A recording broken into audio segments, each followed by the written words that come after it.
Who are you looking for? What was his name? You could probably find him at the football game. It's a small town. You know what I mean. It's a small town, son. And we all support the team. James McMurtry. The Airplane and the Woodchuck. 1. From 2,000 feet, where Claudette Sanders was taking a flying lesson, the town of Chester's Mill gleamed in the morning light like something freshly made and just set down. Cars trundled along Main Street, flashing up winks of sun. The steeple of the Congo Church looked sharp enough to pierce the unblemished sky. The sun raced along the surface of Presteel Stream as the Seneca 5 overflew it, both plane and water cutting the town on the same diagonal course. Chuck, I think I see 2 boys beside the Peace Bridge, fishing. Her very delight made her laugh. The flying lessons were courtesy of her husband, who was the town's first selectman. Although of the opinion that if God had wanted man to fly, he would have given him wings, Andy was an extremely coaxable man, and eventually Claudette had gotten her way. She had enjoyed the experience from the first, but this wasn't mere enjoyment, it was exhilaration. Today was the first time she had really understood what made flying great, what made it cool. Chuck Thompson, her instructor, touched the control yoke gently, then pointed at the instrument panel. "I'm sure," he said, "but let's keep the shiny side up, Claudia, okay?" Sorry. Not at all. He had been teaching people to do this for years, and he liked students like Claudia, the ones who were eager to learn something new. She might cost Andy Sanders some real money before long. She loved the Seneca, and had expressed a desire to have one just like it, only new. That would run somewhere in the neighborhood of $1 million. Although not exactly spoiled, Claudia Sanders had undeniably expensive tastes, which, lucky man, Andy seemed to have no trouble satisfying. Chuck also liked days like this. Unlimited visibility, no wind, perfect teaching conditions. Nevertheless, the Seneca rocked slightly as she overcorrected. "You're losing your happy thoughts, don't do that. Come to 120. Let's go out Route 119 and drop on down to 900. She did. The Seneca's trim once more perfect. Chuck relaxed. They passed above Jim Rennie's used cars, and then the town was behind them. There were fields on either side of 119 and trees burning with color. The Seneca's cruciform shadow fled up the blacktop, one dark wing briefly brushing over an ant-man with a pack on his back. The ant-man looked up and waved. Chuck waved back, although he knew the guy couldn't see him. Beautiful goddamn day, Claudia exclaimed. Chuck laughed. Their lives had another 40 seconds to run.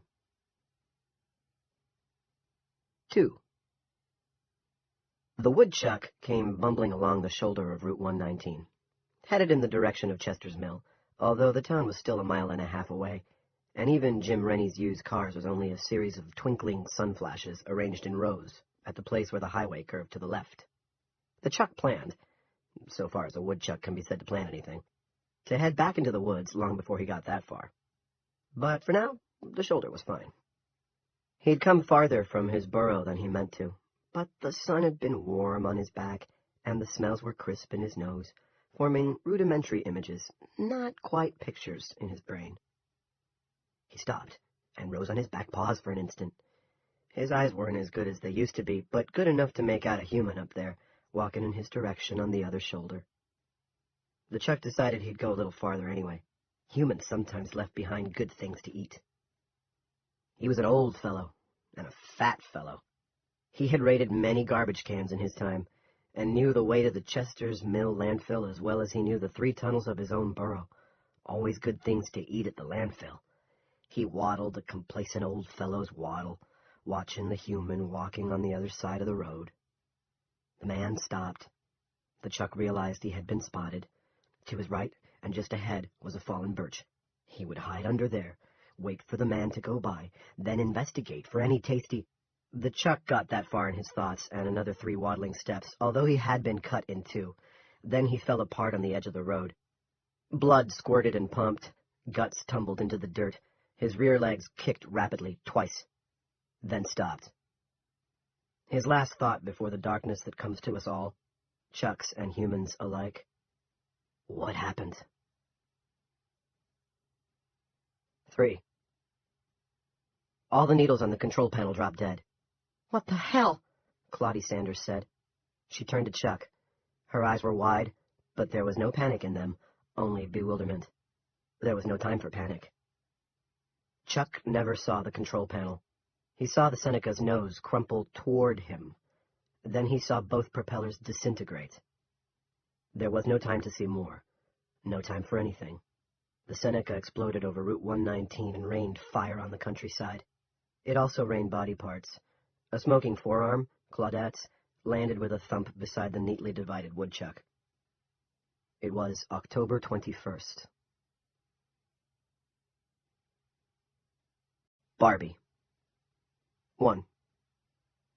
Barbie started feeling better as soon as he passed Food City and left downtown behind. When he saw the sign reading, "You are leaving the village of Chester's Mill. Come back real soon," he felt better still. He was glad to be on his way, and not just because he had taken a pretty good beating in the mill. It was plain old moving on that had lightened him up. He'd been walking around under his own little gray cloud for at least 2 weeks before getting his shit handed to him in the parking lot of Dippers. "Basically, I'm just a rambling guy," he said, and laughed. "A rambling guy on his way to the big sky. And hell, why not? Montana. Or Wyoming. Fucking Rapid City, South Dakota. Any place but here." He heard an approaching engine, turned around, walking backward now, and stuck out his thumb. What he saw was a lovely combination. A dirty old Ford pick-em-up with a fresh young blonde behind the wheel. Ash blonde, his favorite blonde of all. Barbie offered his most engaging smile.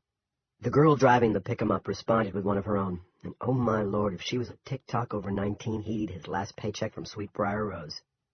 Too young for a gentleman of 30 summers, no doubt, but perfectly street-legal, as they'd said back in the days of his corn-fed Iowa youth. The truck slowed.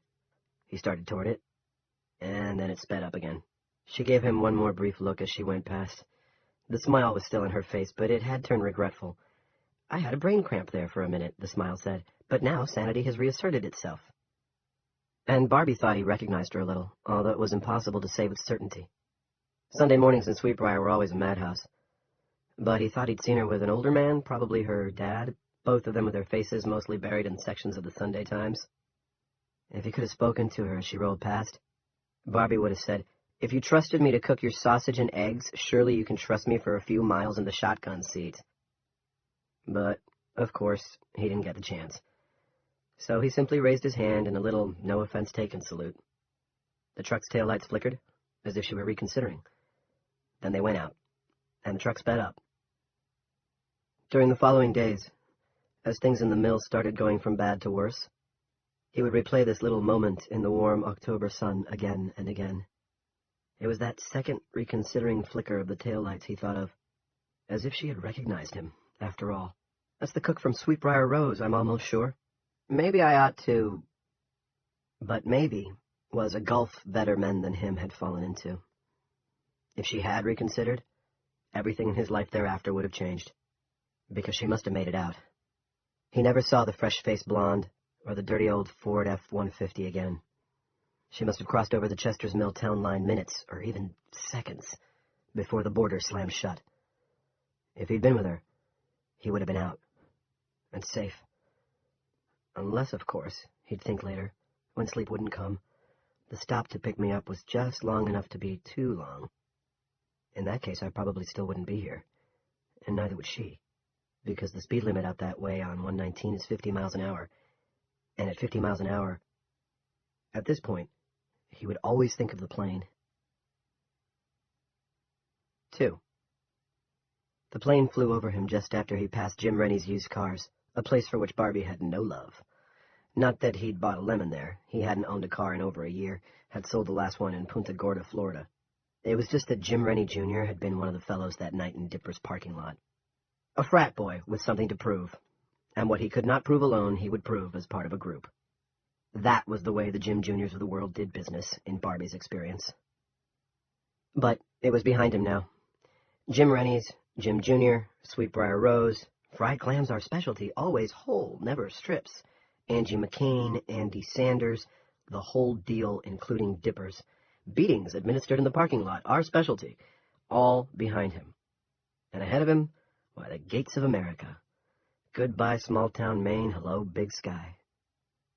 Or maybe, hell, he'd head down south again.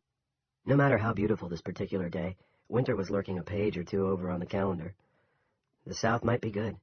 He'd never been to Muscle Shoals, and he liked the sound of the name. That was goddamn poetry, Muscle Shoals was. And the idea so cheered him that when he heard the little plane approaching, he looked up and gave a big old exuberant wave. He hoped for a wing waggle in return, but didn't get one, although the plane was slow-poking at low altitude. Barbie's guess was sightseers. This was a day for them, with the trees in full flame. Or maybe some young kid on his learner's permit, too worried about screwing up to bother with groundlings like Dale Barbara. But he wished them well. Sightseers or a kid still 6 weeks from his first solo cruise, Barbie wished them very well. It was a good day, and every step away from Chester's Mill made it better. Too many assholes in the mill, and besides, travel was good for the soul. Maybe moving on in October should be a law, he thought. New national motto, everybody leaves in October. You get your packing permit in August, give your required week's notice in mid-September, then... He stopped. Not too far ahead of him on the other side of the blacktop highway was a woodchuck. A damned fat one. Sleek and sassy, too. Instead of scurrying off into the high grass, it was coming on ahead. There was a fallen birch sticking its top half out onto the shoulder of the road, and Barbie was betting the woodchuck would scurry under there and wait for the big bad two legs to go by. If not, they would pass each other like the rambling guys they were. The one on 4 legs headed north, the one on 2 headed south. Barbie hoped that would happen. It would be cool. These thoughts went through Barbie's mind in seconds. The shadow of the airplane was still between him and the chuck, a black cross racing along the highway. Then 2 things happened, almost simultaneously. The first was the woodchuck. It was whole, then it was in 2 pieces. Both were twitching and bleeding. Barbie stopped, mouth hanging open on the suddenly lax hinge of his lower jaw. It was as if an invisible guillotine blade had dropped. And that was when, directly above the severed woodchuck, the little airplane exploded. 3. Barbie looked up.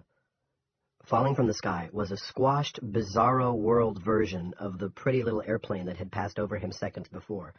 Twisting orange-red petals of fire hung above it in the air. A flower that was still opening, an American disaster rose. Smoke billowed from the plummeting plane. Something clanged to the road and sprayed up clods of asphalt before spinning drunkenly into the high grass to the left. A propeller. If that had bounced my way. Barbie had a brief image of being cut in 2, like the unfortunate woodchuck, and turned to run. Something thudded down in front of him, and he screamed. But it wasn't the other propeller.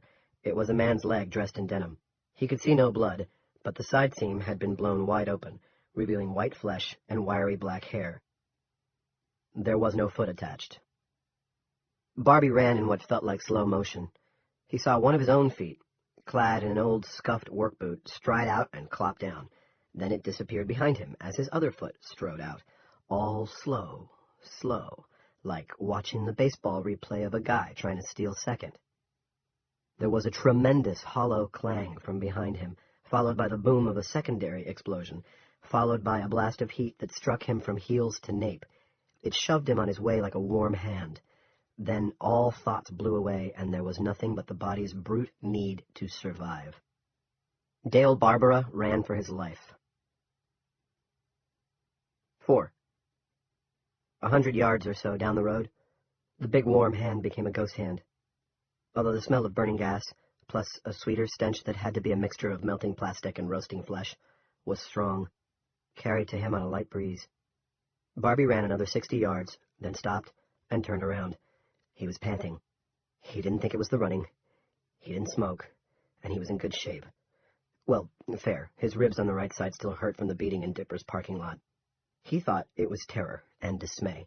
He could have been killed by falling pieces of airplane, not just the runaway propeller, or burned to death. It was only blind luck that he hadn't been. Then he saw something that made his rapid breathing stop in mid-gasp. He straightened up, looking back at the site of the accident. The road was littered with debris. It really was a wonder that he hadn't been struck and at least wounded.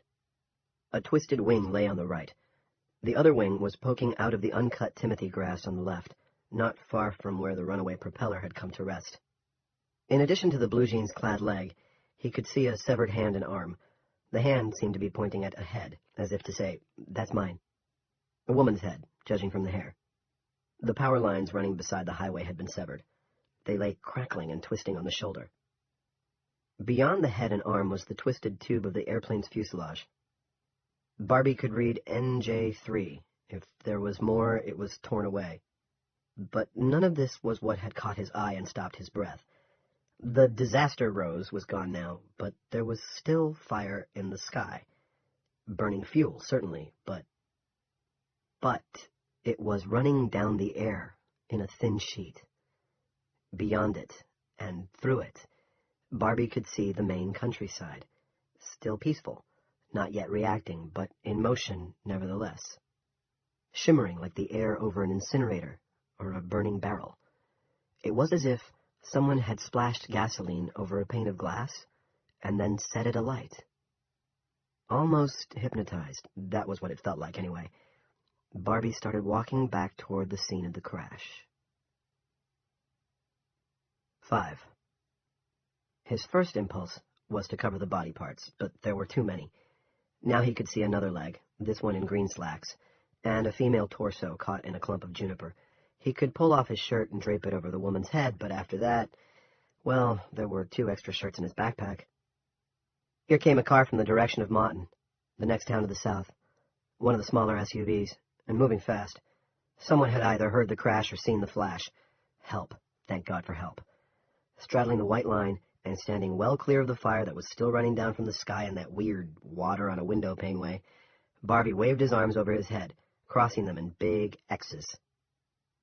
The driver honked once in acknowledgement, then slammed on his brakes, laying 40 feet of rubber. He was out almost before his little green Toyota had stopped, a big, rangy fellow with long gray hair cascading out from under a Sea Dog's baseball cap. He ran toward the side of the road, meaning to skirt the main firefall. "What happened?" he cried. "What in the blue fu—" Then he struck something. Hard. There was nothing there, but Barbie saw the guy's nose snap to the side as it broke. The man rebounded from the nothing, bleeding from the mouth, nose, and forehead. He fell on his back, then struggled to a sitting position. He stared at Barbie with dazed, wondering eyes as blood from his nose and mouth cascaded down the front of his work shirt. And Barbie stared back. Junior and Angie. 1. The 2 boys fishing near the Peace Bridge didn't look up when the plane flew overhead, but Junior Rennie did. He was a block farther down, on Presteel Street, and he recognized the sound. It was Chuck Thompson's Seneca 5. He looked up, saw the plane, then dropped his head fast when the bright sunlight shining through the trees sent a bolt of agony in through his eyes. Another headache. He'd been having a lot of them lately. Sometimes the medication killed them. Sometimes, especially in the last 3 or 4 months, it didn't. Migraines, Dr. Haskell said. All Junior knew was that they hurt like the end of the world, and bright light made them worse, especially when they were hatching. Sometimes he thought of the ants he and Frank the Lesseps had burned up when they were just kids. He used a magnifying glass and focused the sun on them as they crawled in and out of their hill. The result was fricasseed formicants. Only these days, when one of his headaches was hatching, his brain was the anthill and his eyes turned into twin magnifying glasses. He was 21. Did he have this to look forward to until he was 45 or so, when Dr. Haskell said they might let up? Maybe. But this morning a headache wasn't going to stop him. The sight of Henry McCain's 4Runner, or LaDonna McCain's Prius in the driveway might have. In that case, he might have turned around, gone back to his own house, taken another Imitrex, and lain down in his bedroom with the shades drawn and a cool washcloth on his forehead, possibly feeling the pain start to diminish as the headache derailed, but probably not, once those black spiders really got a foothold. He looked up again, this time squinting his eyes against the hateful light, but the Seneca was gone, and even the buzz of its engine, also aggravating, all sounds were aggravating when he was getting one of these bitch kitties, was fading. Chuck Thompson was some flyboy or flygirl wannabe. And although Junior had nothing against Chuck, hardly knew him. He wished with sudden childish ferocity that Chuck's pupil would fuck up big time and crash the plane. Preferably in the middle of his father's car dealership. Another sickish throb of pain twisted through his head, but he went up the steps to the McCain's door anyway. This had to be done. This was over-fucking-due. Angie needed a lesson. But just a little one, don't let yourself get out of control. As if summoned, his mother's voice replied, her maddeningly complacent voice. Junior was always a bad-tempered boy, but he keeps it under much better control now. Don't you, Junior? Well, gee, he had, anyway. Football had helped, but now there was no football. Now there wasn't even college. Instead, there were the headaches, and they made him feel like one mean motherfucker. Don't let yourself get out of control. No, but he would talk to her, headache or no headache. And as the old saying was, he just might have to talk to her by hand. Who knew? Making Angie feel worse might make him feel better. Junior rang the bell. 2. Angie McCain was just out of the shower. She slipped on a robe, belted it, then wrapped a towel around her wet hair. "Comin'," she called, as she not quite trotted down the stairs to the first floor. There was a little smile on her face. It was Frankie. She was quite sure it must be Frankie. Things were finally coming right side up. The bastardly short-order cook, good-looking but still a bastard, had either left town or was leaving, and her parents were out. Combine the two, and you got a sign from God that things were coming right side up. She and Frankie could put all the crap in the rear view and get back together. She knew exactly how to handle it. Open the door, and then open her robe. Right there in the Saturday morning daylight where anybody passing might see her. She'd make sure it was Frankie first, of course. She had no intention of flashing fat old Mr. Wicker if he'd rung the bell with a package or a registered mail. But it was at least half an hour too early for the mail. No, it was Frankie, she was sure. She opened the door, the little smile widening to a welcoming grin, perhaps not fortunate since her teeth were rather crammed together and the size of jumbo chiclets. One hand was on the tie of her robe, but she didn't pull it. Because it wasn't Frankie, it was Junior, and he looked so angry. She had seen his black look before, many times in fact, but never this black, since 8th grade, when Junior broke the Dupree kid's arm. The little fag had dared to swish his bubble butt onto the town common basketball court and asked to play. And she supposed Junior must have had the same thunderstorm on his face that night in Dipper's parking lot. But of course she hadn't been there. She had only heard about it. Everybody in the mill had heard about it. She'd been called in to talk to Chief Perkins. That damn Barbie had been there. And eventually, that had gotten out too. Junior? Junior, what? Then he slapped her, and thinking pretty much ceased. 3.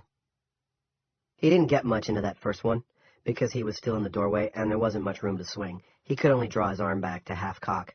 He might not have hit her at all, at least not to start with, had she not been flashing a grin. God, those teeth. They'd given him the creeps even in grammar school. And if she hadn't called him Junior. Of course, everyone in town called him Junior. He thought of himself as Junior, but he hadn't realized how much he hated it, how much he hoped to die in a maggot pie hated it, until he heard it come bolting out from between the spooky tombstone teeth of the bitch who had caused him so much trouble. The sound of it went through his head like the sun glare when he'd looked up to see the plane. But as slaps from half-cock go, this one wasn't bad. She went stumbling backward against the newel post of the stairway, and the towel flew off her hair. Wet brown snaggles hung around her cheeks, making her look like Medusa. The smile had been replaced by a look of stunned surprise, and Junior saw a trickle of blood running from the corner of her mouth. That was good. That was fine. The bitch deserved to bleed for what she had done. So much trouble. Not just for him, but for Frankie and Mel and Carter, too. His mother's voice in his head. Don't let yourself get out of control, honey. She was dead, and still wouldn't stop giving advice. Teach her a lesson, but make it a little one.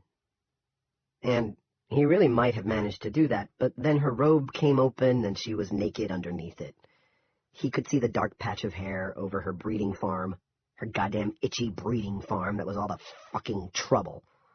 When you got right down to it, those farms were all the fucking trouble in the world, and his head was throbbing, thudding, whamming, smashing, splitting. It felt like it was going to go thermonuclear at any moment.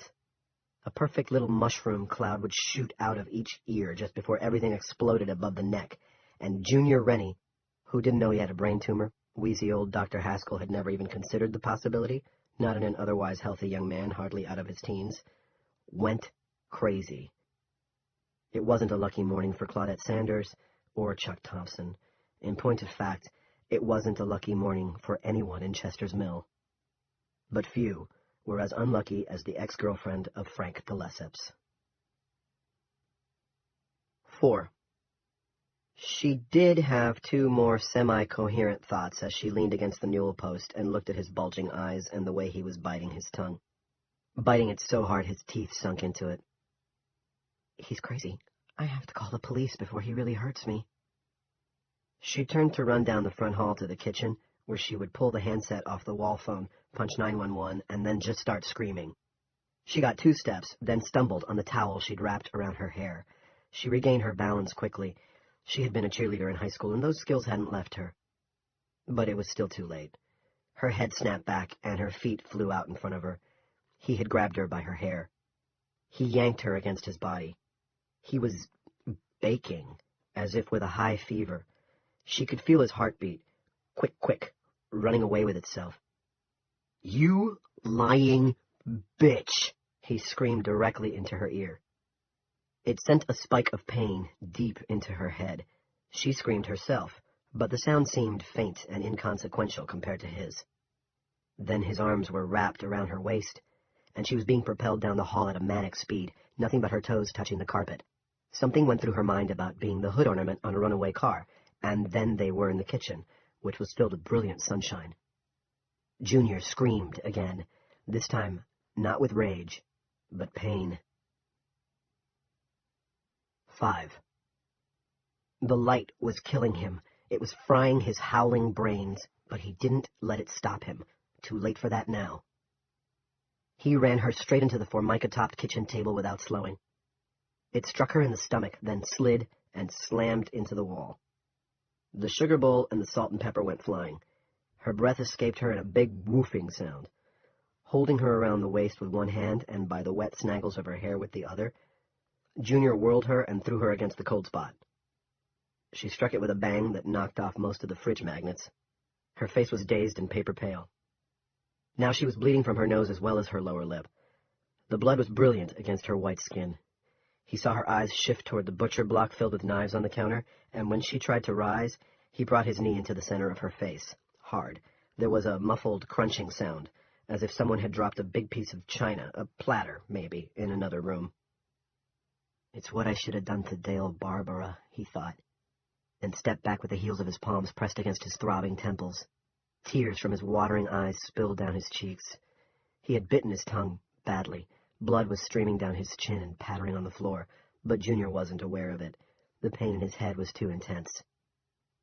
Angie lay face down among the fridge magnets. The largest said, "What goes in your mouth today shows up on your ass tomorrow." He thought she was out, but all at once she began to shiver all over. Her fingers trembled as if she were preparing to play something complex on the piano. Only instrument this bitch ever played is the skin flute, he thought. Then her legs began to crash up and down, and her arms followed suit. Now Angie looked like she was trying to swim away from him. She was having a goddamn seizure. "Stop it," he shouted. Then, as she voided herself, "Stop it! Stop doing that, you bitch!" He dropped on his knees, one on each side of her head, which was now bobbing up and down. Her forehead repeatedly smacked the tile, like one of those camel jockeys saluting Allah. "Stop it! Fucking stop it!" She began to make a growling noise. It was surprisingly loud. Christ, what if someone heard her? What if he got caught here? This wouldn't be like explaining to his father why he'd left school, a thing Junior had not as yet been able to bring himself to do. This time, it would be worse than having his monthly allowance cut by 75% because of that goddamn fight with the cook. The fight this useless bitch had instigated. This time, Big Jim Rennie wouldn't be able to talk Chief Perkins and the local fuzznuts around. This could be... A picture of Shawshank State Prison's brooding green walls suddenly popped into his mind. He couldn't go there. He had his whole life ahead of him. But he would. Even if he shut her up now, he would. Because she'd talk later. And her face, which looked a lot worse than Barbie's had after the fight in the parking lot, would talk for her. Unless he shut her up completely. Junior seized her by the hair and helped her wham her head against the tiles. He was hoping it would knock her out so he could finish doing, well, whatever. But the seizure only intensified. She began beating her feet against the cold spot, and the rest of the magnets came down in a shower. He let go of her hair and seized her by the throat.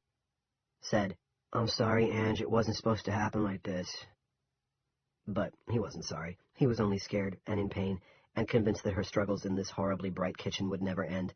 His fingers were already getting tired. Who knew it was so hard to choke a person? Somewhere far off to the south, there was a boom, as if someone had fired a very large gun. Junior paid no attention. What Junior did was redouble his grip, and at last Angie's struggles began to weaken. Somewhere, much closer by, in the house, on this floor, a low chiming began. He looked up, eyes wide, at first sure it was the doorbell. Someone had heard the ruckus, and the cops were here. His head was exploding. It felt like he had sprained all his fingers, and it had all been for nothing. A terrible picture flitted through his mind. Junior Rennie being escorted into the Castle County Courthouse for arraignment with some cop's sport coat over his head.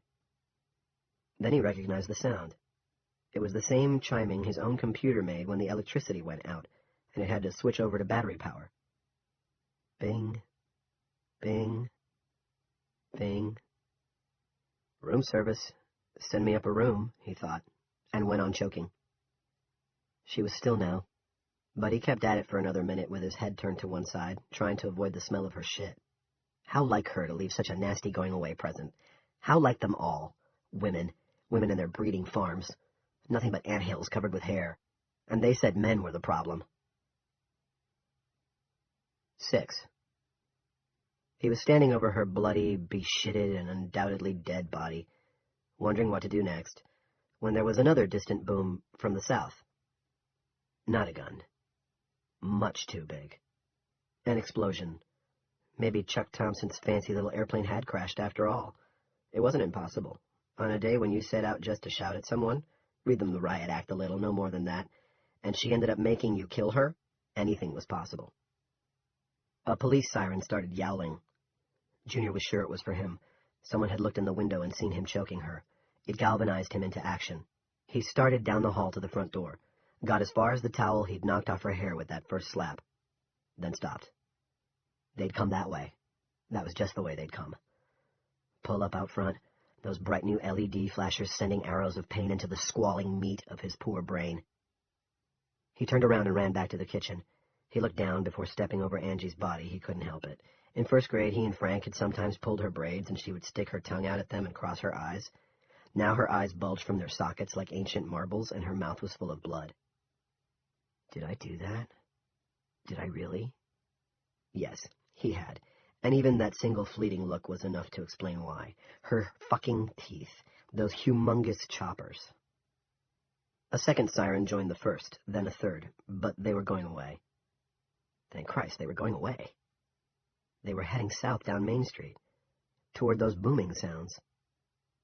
Nevertheless, Junior did not slow down. He skulked across the McCain's backyard, unaware that he would have screamed guilt about something to anyone who happened to be watching.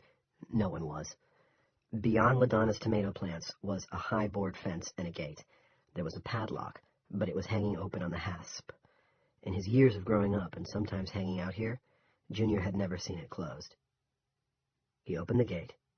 Beyond were scrub woods, and a path leading down to the muted babble of Presteel Stream. Once, when he was 13, Junior had spied Frank and Angie standing on that path and kissing, her arms around his neck, his hand cupping her breast, and understood that childhood was almost over. He leaned down and vomited into the running water. The sundapples on the water were malicious, awful. Then his vision cleared enough so he could see the Peace Bridge to his right. The Fisher boys were gone, but as he looked, a pair of police cars raced downtown Common Hill. The town whistle went off. The town hall generator had kicked on just as it was supposed to during a power failure, allowing the whistle to broadcast its high-decibel disaster message. Junior moaned and covered his ears. The Peace Bridge was really just a covered pedestrian walkway, now ramshackle and sagging. Its actual name was the Alvin Chester Pass-Through, but it had become the Peace Bridge in 1969, when some kids, at the time there had been rumors in town about which ones, had painted a big blue peace sign on the side. It was still there, although now faded to a ghost. For the last 10 years, Peace Bridge had been condemned. Police do not cross tape X'd both ends, but of course it was still used. 2 or 3 nights a week, members of Chief Perkins' Fuzznuts Brigade would shine their lights in there, always at one end or the other, never both. They didn't want to bust the kids who were drinking and necking, just scare them away. Every year, at town meeting, someone would move that Peace Bridge be demolished, and someone else would move that it be renovated, and both motions would be tabled. The town had its own secret will, it seemed, and that secret will wanted the Peace Bridge to stay just as it was. Today, Junior Rennie was glad of that. He shambled along the Presteel's northern bank until he was beneath the bridge. The police sirens now fading, the town whistle yelling as loud as ever, and climbed up to Strout Lane. He looked both ways, then trotted past the sign reading Dead End, Bridge Closed. He ducked under the crisscross of yellow tape into the shadows. The sun shone through the holy roof, dropping dimes of light on the worn wooden boards underfoot. But after the blaze of that kitchen from hell, it was blessedly dark. Pigeons sweet-talked in the roof beams. Beer cans and Allen's coffee-flavored brandy bottles were scattered along the wooden sides. I will never get away with this. I don't know if I left any of me under her nails, can't remember if she got me or not, but my blood's there. And my fingerprints. I only have 2 choices, really. Run, or turn myself in. No, there was a third. He could kill himself. He had to get home. Had to draw all the curtains in his room and turn it into a cave. Take another Imitrex, lie down, maybe sleep a little. Then he might be able to think. And if they came for him while he was asleep, why, that would save him the problem of choosing between door number 1, door number 2, or door number 3.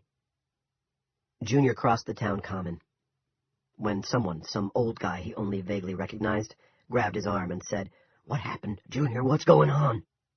Junior only shook his head, brushed the old man's hand away, and kept going.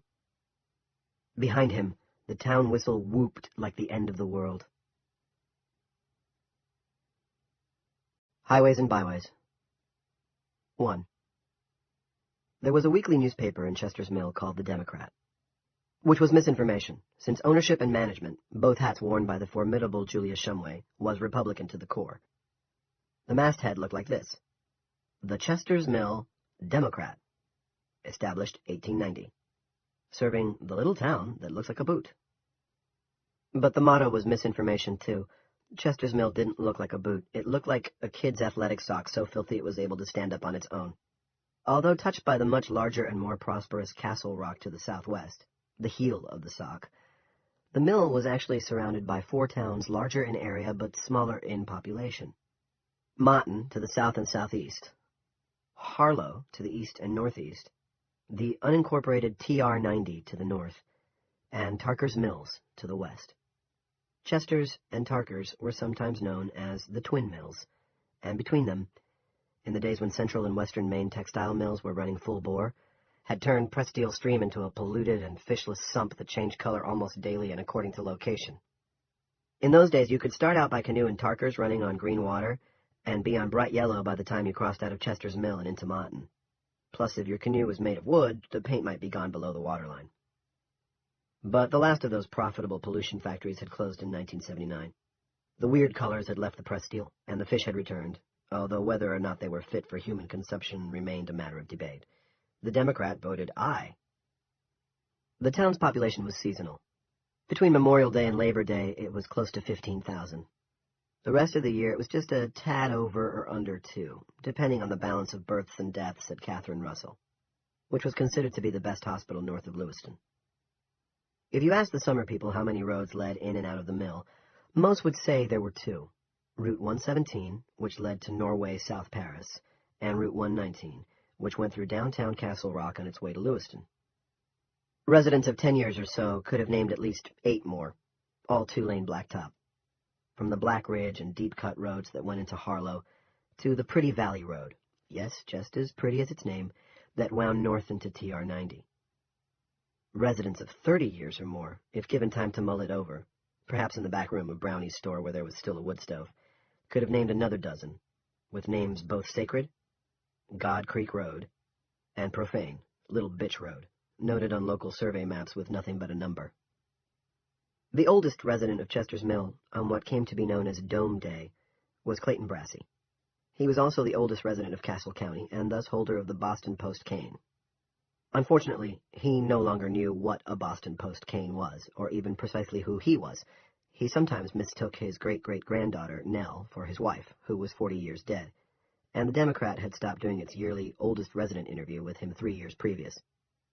On the last occasion, when asked for the secret of his longevity, Clayton had responded, "Where's my Christing dinner?" Senility had begun to creep up shortly after his 100th birthday. On this October 21st, he was 105. He had once been a fine Finnish carpenter specializing in dressers, banisters, and moldings. His specialties in these latter days included eating Jell-O pudding without getting it up his nose, and occasionally making it to the toilet before releasing half a dozen blood-streaked pebbles into the commode.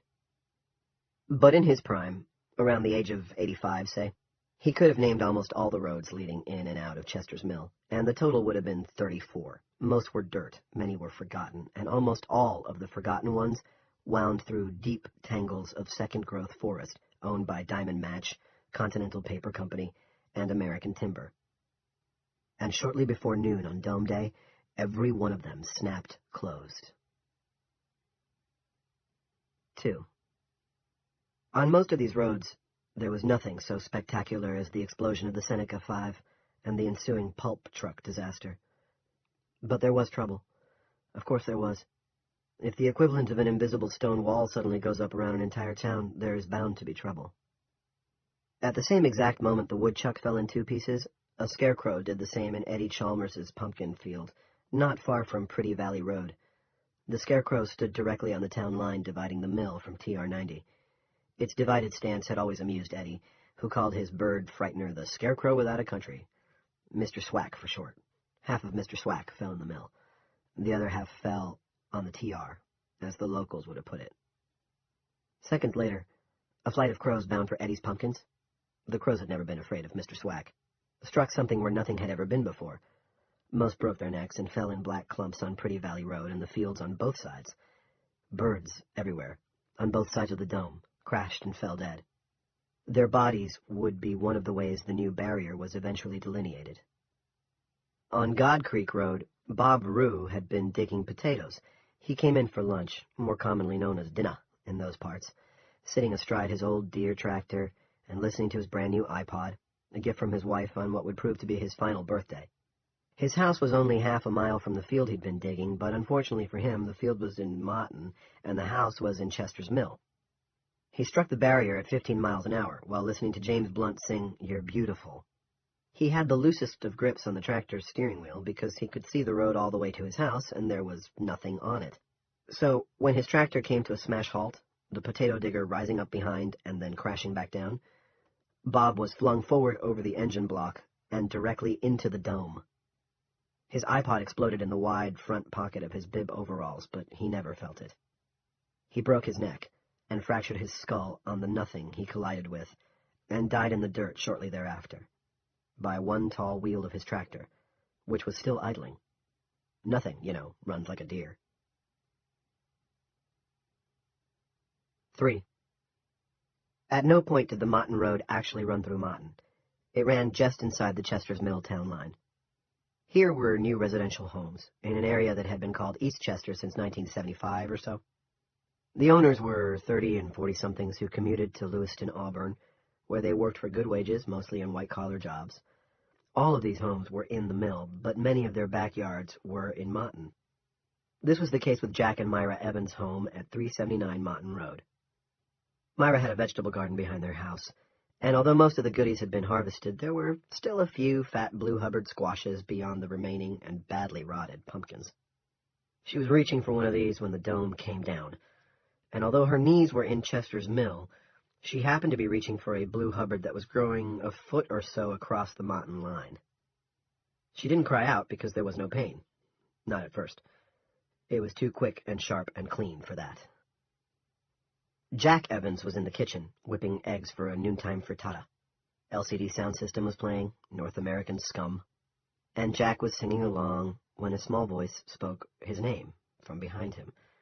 He didn't at first recognize the voice as belonging to his wife of 14 years. It sounded like the voice of a child.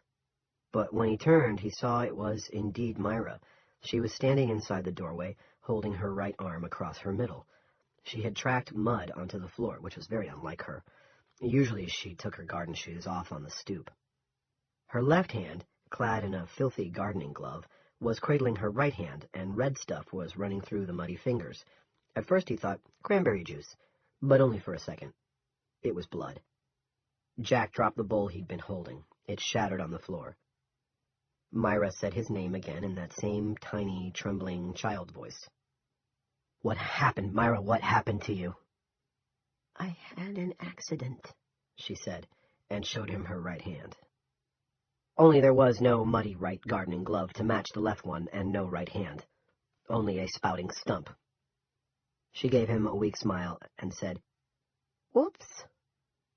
Her eyes rolled up to whites. The crotch of her gardening jeans darkened as her urine let go. Then her knees also let go, and she went down.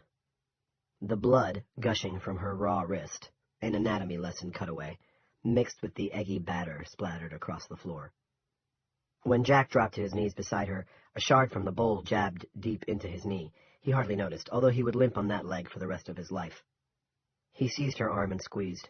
The terrible blood gush from her wrist slowed, but didn't stop. He tore his belt free of its loops and noosed it around her lower forearm. That did the job, but he couldn't notch the belt tight. The loop was far beyond the buckle. "Christ!" he told the empty kitchen. "Christ!" It was darker than it had been, he realized. The power had gone out. He could hear the computer in the study chiming its distress call. LCD sound system was okay because the little boombox on the counter was battery-powered. Not that Jack cared any longer. He'd lost his taste for techno. So much blood. So much. Questions about how she'd lost her hand left his mind. He had more immediate concerns. He couldn't let go of the belt tourniquet to get to the phone. She'd start to bleed again, and she might already be close to bleeding out. She would have to go with him. He tried pulling her by her shirt, but first it yanked out of her pants, and then the collar started to choke her. He heard her breathing turn harsh. So he wrapped a hand in her long brown hair and hauled her to the phone, caveman style. It was a cell, and it worked. He dialed 911, and 911 was busy. "It can't be," he shouted to the empty kitchen, where the lights were now out, although from the boombox the band played on. "911 cannot be fucking busy." He punched redial. Busy. He sat in the kitchen with his back propped up against the counter, holding the tourniquet as tightly as he could, staring at the blood and the batter on the floor, periodically hitting redial on the phone, always getting the same stupid da. Something blew up not too far distant, but he barely heard it over the music, which was really cranked. And he never heard the Seneca explosion at all. He wanted to turn the music off, but in order to reach the boombox, he would have to lift Myra, lift her or let go of the belt for 2 or 3 seconds. He didn't want to do either one. So he sat there, and North American scum gave way to Someone Great, and Someone Great gave way to All My Friends, and after a few more songs, finally the CD, which was called Sound of Silver, ended. When it did, when there was silence except for police sirens in the distance, and the endlessly chiming computer closer by, Jack realized that his wife was no longer breathing. But I was going to make lunch, he thought. A nice lunch. One you wouldn't be ashamed of inviting Martha Stewart to. Sitting against the counter, still holding the belt, opening his fingers again would prove exquisitely painful. The lower right leg of his own pants darkening with blood from his lacerated knee. Jack Evans cradled his wife's head against his chest and began to weep. 4.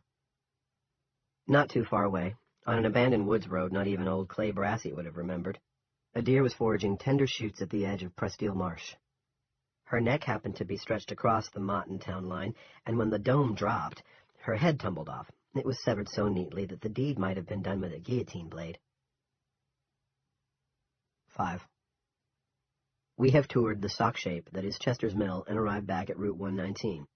And, thanks to the magic of narration, not an instant has passed since the 60-ish fellow from the Toyota slammed face-first into something invisible, but very hard, and broke his nose.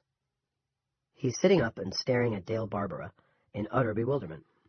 A seagull, probably on its daily commute from the tasty buffet at the Motton Town dump to the only slightly less tasty one at the Chester's Mill landfill, drops like a stone and thumps down not 3 feet from the 60-ish fellow's Sea Dog's baseball cap, which he picks up, brushes off, and puts back on. Both men look up at where the bird came from and see one more incomprehensible thing in a day that will turn out to be full of them. 6. Barbie's first thought was that he was looking at an after-image from the exploding plane. The way you sometimes see a big blue floating dot after someone triggers a flash camera close to your face.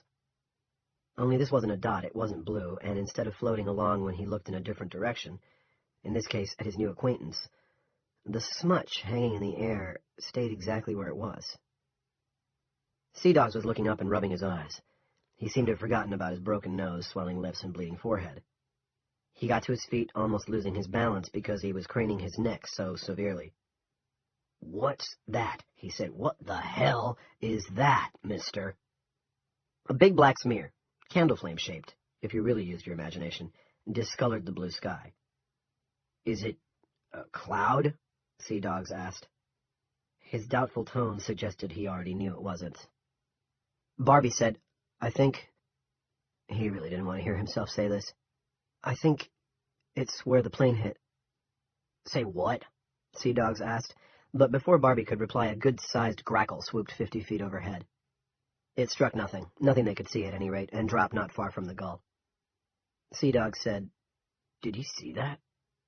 Barbie nodded, then pointed to the patch of burning hay to his left.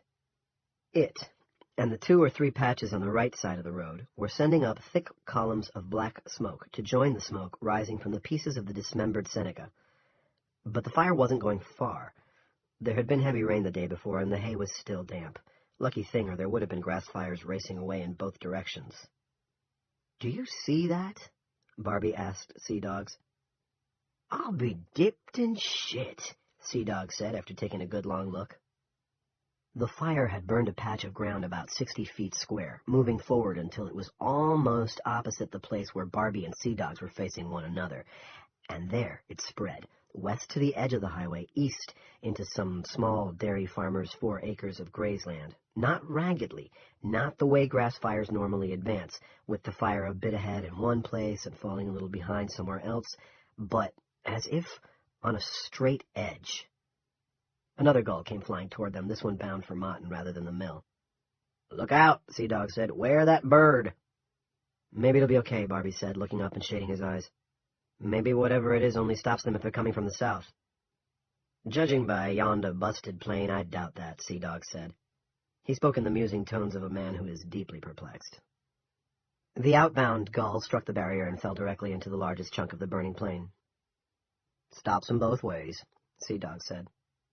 He spoke in the tone of a man who has gotten confirmation of a strongly held but previously unproved conviction. "It's some kind of force field, like in a Star Trek movie." "Trek," Barbie said. "Huh?" "Oh, shit," Barbie said. He was looking over Sea Dog's shoulder. "Huh?" Sea Dogs looked over his own shoulder. "Blue fuck!" A pulp truck was coming. A big one, loaded well past the legal weight limit with huge logs. It was also rolling well above the legal limit. Barbie tried to calculate what the stopping speed on such a behemoth might be and couldn't even guess. Sea Dogs sprinted for his Toyota, which he'd left parked askew on the highway's broken white line. The guy behind the wheel of the pulper, maybe high on pills, maybe smoked up on meth, maybe just young, in a big hurry and feeling immortal, saw him and laid on his horn. He wasn't slowing. "Fuck me sideways," Sea Dogs cried as he threw himself behind the wheel. He keyed the engine and backed the Toyota out of the road with the driver's door flapping. The little SUV thumped into the ditch with its square nose canted up to the sky.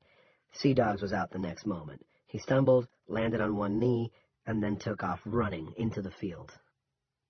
Barbie, thinking of the plane and the birds, thinking of that weird black smutch that might have been the plane's point of impact, also ran into the grazeland, at first sprinting through low, unenthusiastic flames and sending up puffs of black ash. He saw a man's sneaker. It was too big to be a woman's, with the man's foot still in it. Pilot, he thought. And then, I have to stop running around like this. "You idiot! Slow down!" Sea Dogs cried at the pulp truck in a thin, panicky voice, but it was too late for such instructions. Barbie, looking back over his shoulder, helpless not to, thought the pulp wrangler might have tried to brake at the last minute. He probably saw the wreckage of the plane. In any case, it wasn't enough. He struck the Martin side of the dome at 60 or a little more, carrying a log load of almost 40,000 pounds. The cab disintegrated as it stopped cold. The overloaded carrier, a prisoner of physics, continued forward. The fuel tanks were driven under the logs, shredding and sparking. When they exploded, the load was already airborne, flipping over where the cab, now a green metal accordion, had been. The logs sprayed forward and upward, struck the invisible barrier, and rebounded in all directions. Fire and black smoke boiled upward in a thick plume. There was a terrific thud that rolled across the day like a boulder. Then the logs were raining back down on the Martin side, landing on the road and the surrounding fields like enormous jack straws. One struck the roof of Sea-Dog's SUV and smashed it flat, spilling the windshield onto the hood in a spray of diamond crumbles. Another landed right in front of Sea-Dog's himself. Barbie stopped running and only stared. Sea-Dogs got to his feet, fell down, grasped the log that had almost smashed out his life, and got up again.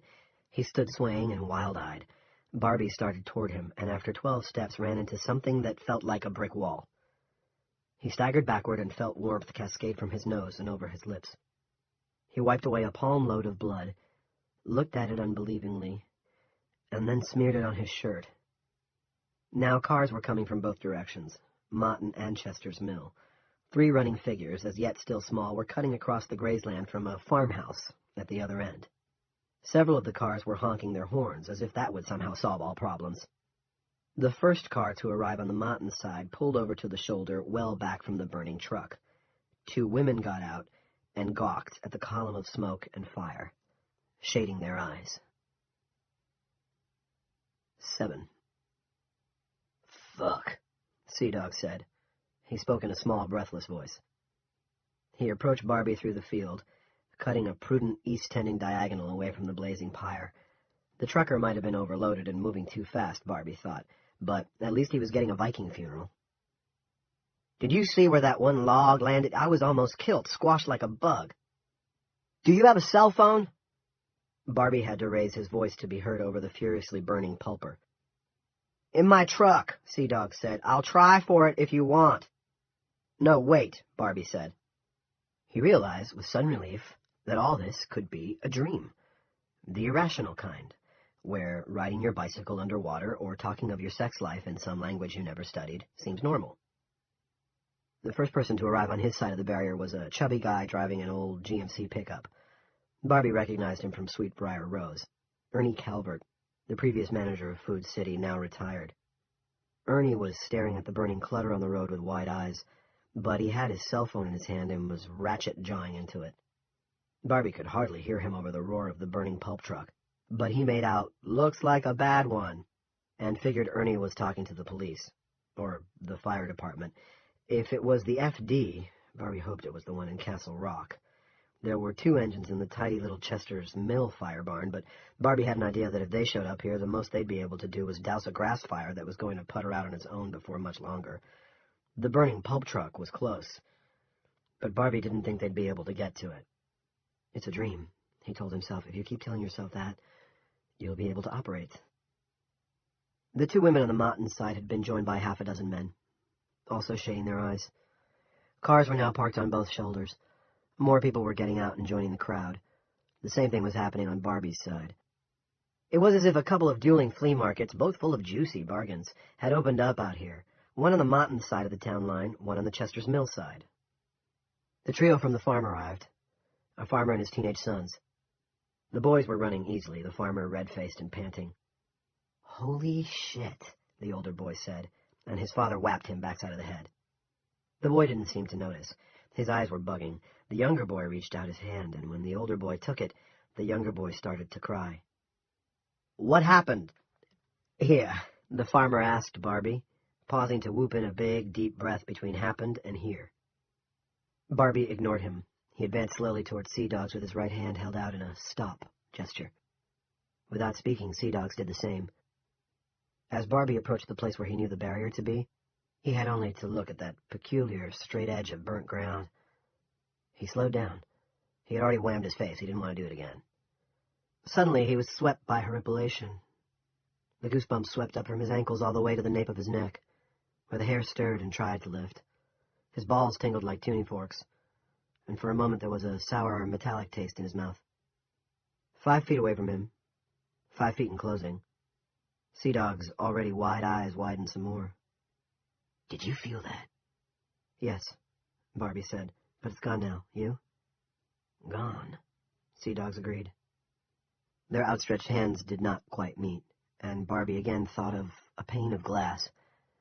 Putting your inside hand up against the hand of some outside friend, the fingers together, but not touching.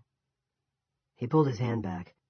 It was the one he'd used to wipe his bloody nose, and he saw the red shapes of his own fingers hanging on thin air.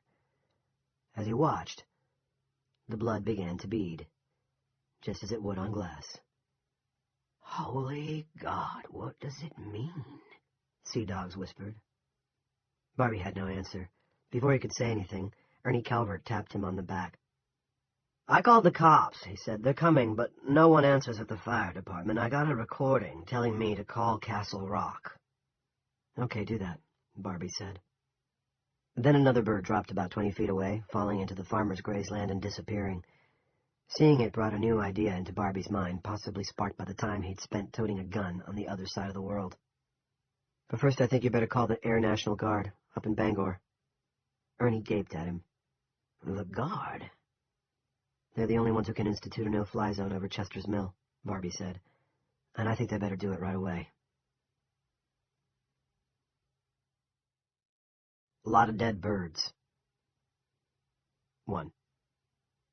The mill's chief of police heard neither explosion, though he was outside raking leaves on the lawn of his Morin Street home.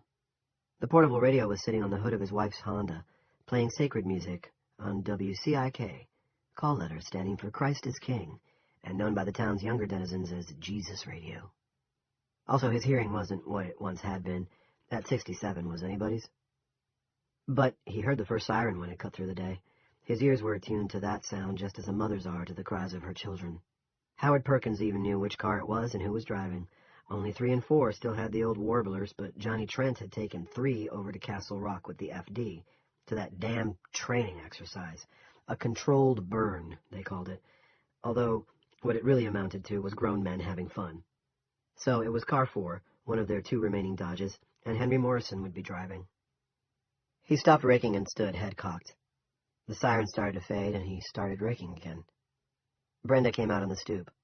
Almost everyone in the mill called him Duke, the nickname a holdover from his high school days when he had never missed a John Wayne picture down at the Star. But Brenda had quit that soon after they were married in favor of the other nickname, the one he disliked. "Howie, the power's out, and there were bangs." Howie. Always Howie. As in, here's Howie, and Howie's tricks, and Howie's life treating you.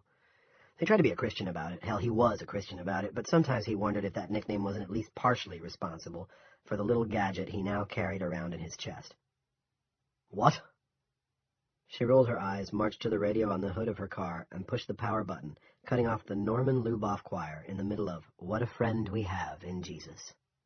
"How many times have I told you not to stick this thing on the hood of my car? You'll scratch it, and the resale value will go down." "Sorry, Brent, what did you say?" "The power's out, and something boomed. That's probably what Johnny Trent's rolling on." "It's Henry," he said. "Johnny's over in the Rock with the FD." "Well, whoever it is." Another siren started up, this one of the newer kind that Duke Perkins thought of as Tweety birds. That would be 2. Jackie Weddington. Had to be Jackie. While Randolph sat minding the store, rocked back in his chair with his feet cocked up on his desk, reading the Democrat, or sitting the crapper. Peter Randolph was a fair cop, and he could be just as hard as he needed to be, but Duke didn't like him. Partly because he was so clearly Jim Rennie's man. Partly because Randolph was sometimes harder than he needed to be, but mostly because he thought Randolph was lazy, and Duke Perkins could not abide a lazy policeman. Brenda was looking at him with large eyes. She had been a policeman's wife for 43 years, and she knew that 2 booms, 2 sirens, and a power failure added up to nothing good. If the lawn got raked this weekend, or if Howie got to listen to his beloved Twin Mills Wildcats take on Castle Rock's football team, she would be surprised. "You better go on in," she said. "Something got knocked down. I just hope no one's dead." He took his cell phone off his belt. Goddamn thing hung there like a leech from morning till night, but he had to admit it was handy. He didn't dial it, just stood looking down at it, waiting for it to ring. But then another Tweety Bird siren went off. Car 1. Randolph rolling after all, which meant something very serious. Duke no longer thought the phone would ring and moved to put it back on his belt. But then it did. It was Stacy Morgan. "Stacy!" He knew he didn't have to bellow into the goddamn thing. Brenda had told him so 100 times, but he couldn't seem to help it. "What are you doing at the station on Saturday I'm not. I'm at home.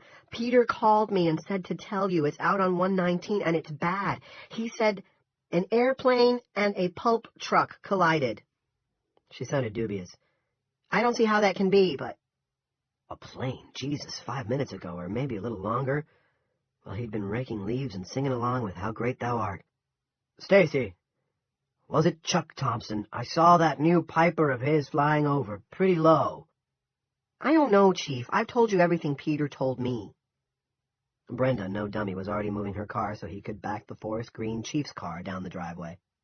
She had set the portable radio beside his small pile of raked leaves. "Okay, Stace. Power out on your side of town, too?" "Yes, and the landlines. I'm on my cell. It's probably bad, isn't it?" "I hope not. Can you go in and cover? I bet the place is standing there empty and unlocked." "I'll be there in 5. Reach me on the base unit." "Roger that." As Brenda came back up the driveway, the town whistle went off. Its rise and fall, a sound that never failed to make Duke Perkins feel tight in the gut. Nevertheless, he took time to put an arm around Brenda. She never forgot that he took the time to do that. "Don't let it worry you, Brenny. It's programmed to do that in a general power outage. It'll stop in 3 minutes. Or 4. I forget which." "I know, but I still hate it. That idiot Andy Sanders blew it on 9/11, do you remember? As if they were going to suicide bomb us next." Duke nodded. Andy Sanders was an idiot.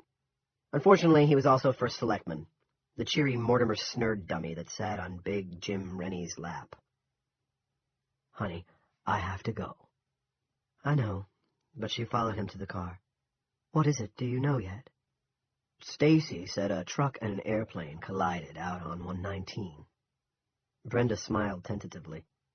"That's a joke, right?" "Not if the plane had engine trouble and was trying to land on the highway," Duke said.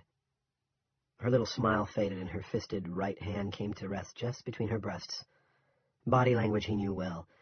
He climbed behind the wheel, and although the Chief's cruiser was relatively new, he still settled into the shape of his own butt.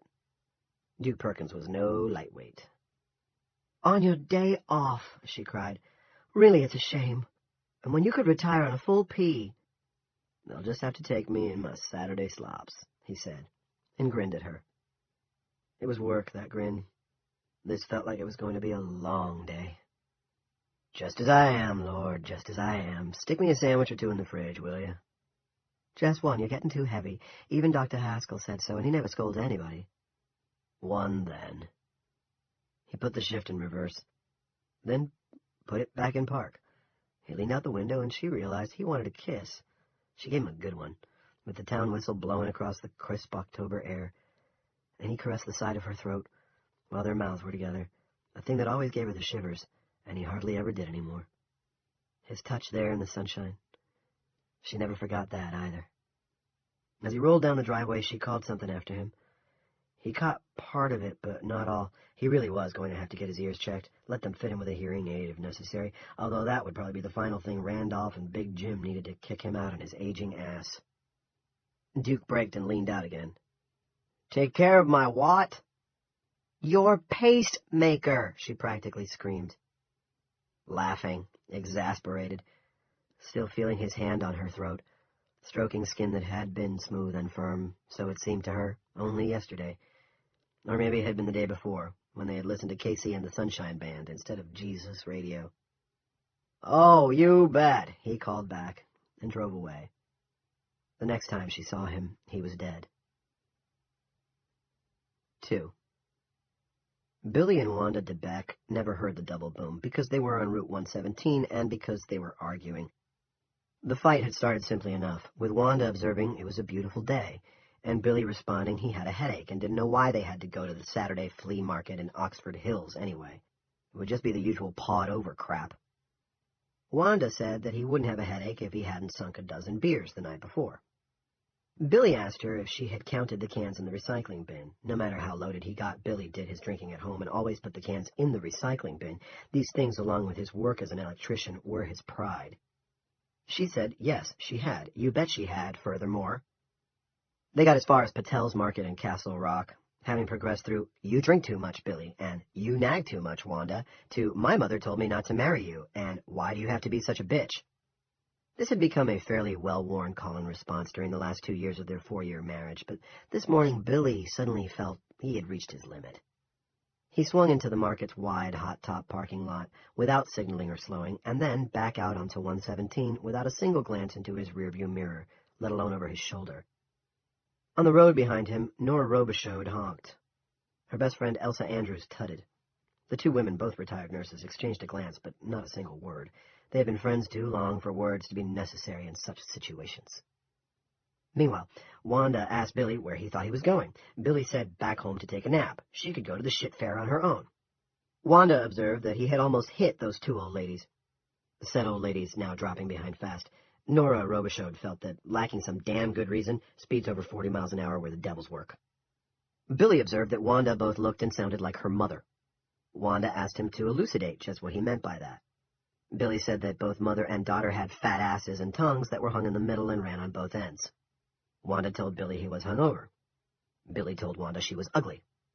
It was a full and fair exchange of feelings, and by the time they crossed from Castle Rock into Martin, headed for an invisible barrier that had come into being not long after Wanda had opened this spirited discussion by saying it was a beautiful day, Billy was doing better than 60, which was almost top end for Wanda's little shabby shitbox. "What's that smoke?" Wanda asked suddenly, pointing northeast toward 119. "I don't know," he said. "Did my mother-in-law fart?" This cracked him up, and he started laughing. Wanda DeBeck realized she had finally had enough. This clarified the world and her future in a way that was almost magical. She was turning to him, the words, "I want a divorce," on the tip of her tongue when they reached the Mott-and-Chester's Mill town line and struck the barrier. The Chevy shitbox was equipped with airbags, but Billy's did not deploy, and Wanda's didn't pop out completely. The steering wheel collapsed Billy's chest. The steering column smashed his heart. He died almost instantly. Wanda's head collided with the dashboard, and the sudden catastrophic relocation of the Chevy's engine block broke one of her legs, the left, and one of her arms, the right. She was not aware of any pain, only that the horn was blaring, the car was suddenly askew in the middle of the road with its front end smashed almost flat, and her vision had come over all red. When Nora Robichaud and Elsa Andrews rounded the bend just to the south, they had been animatedly discussing the smoke rising to the northeast for several minutes now, and congratulating themselves on having taken the lesser-traveled highway this forenoon. Wanda DeBeck was dragging herself up the white line on her elbows. Blood gushed down her face, almost obscuring it. She had been half-scalped by a piece of the collapsing windshield, and a huge flap of skin hung down over her left cheek like a misplaced jowl. Nora and Elsa looked at each other grimly.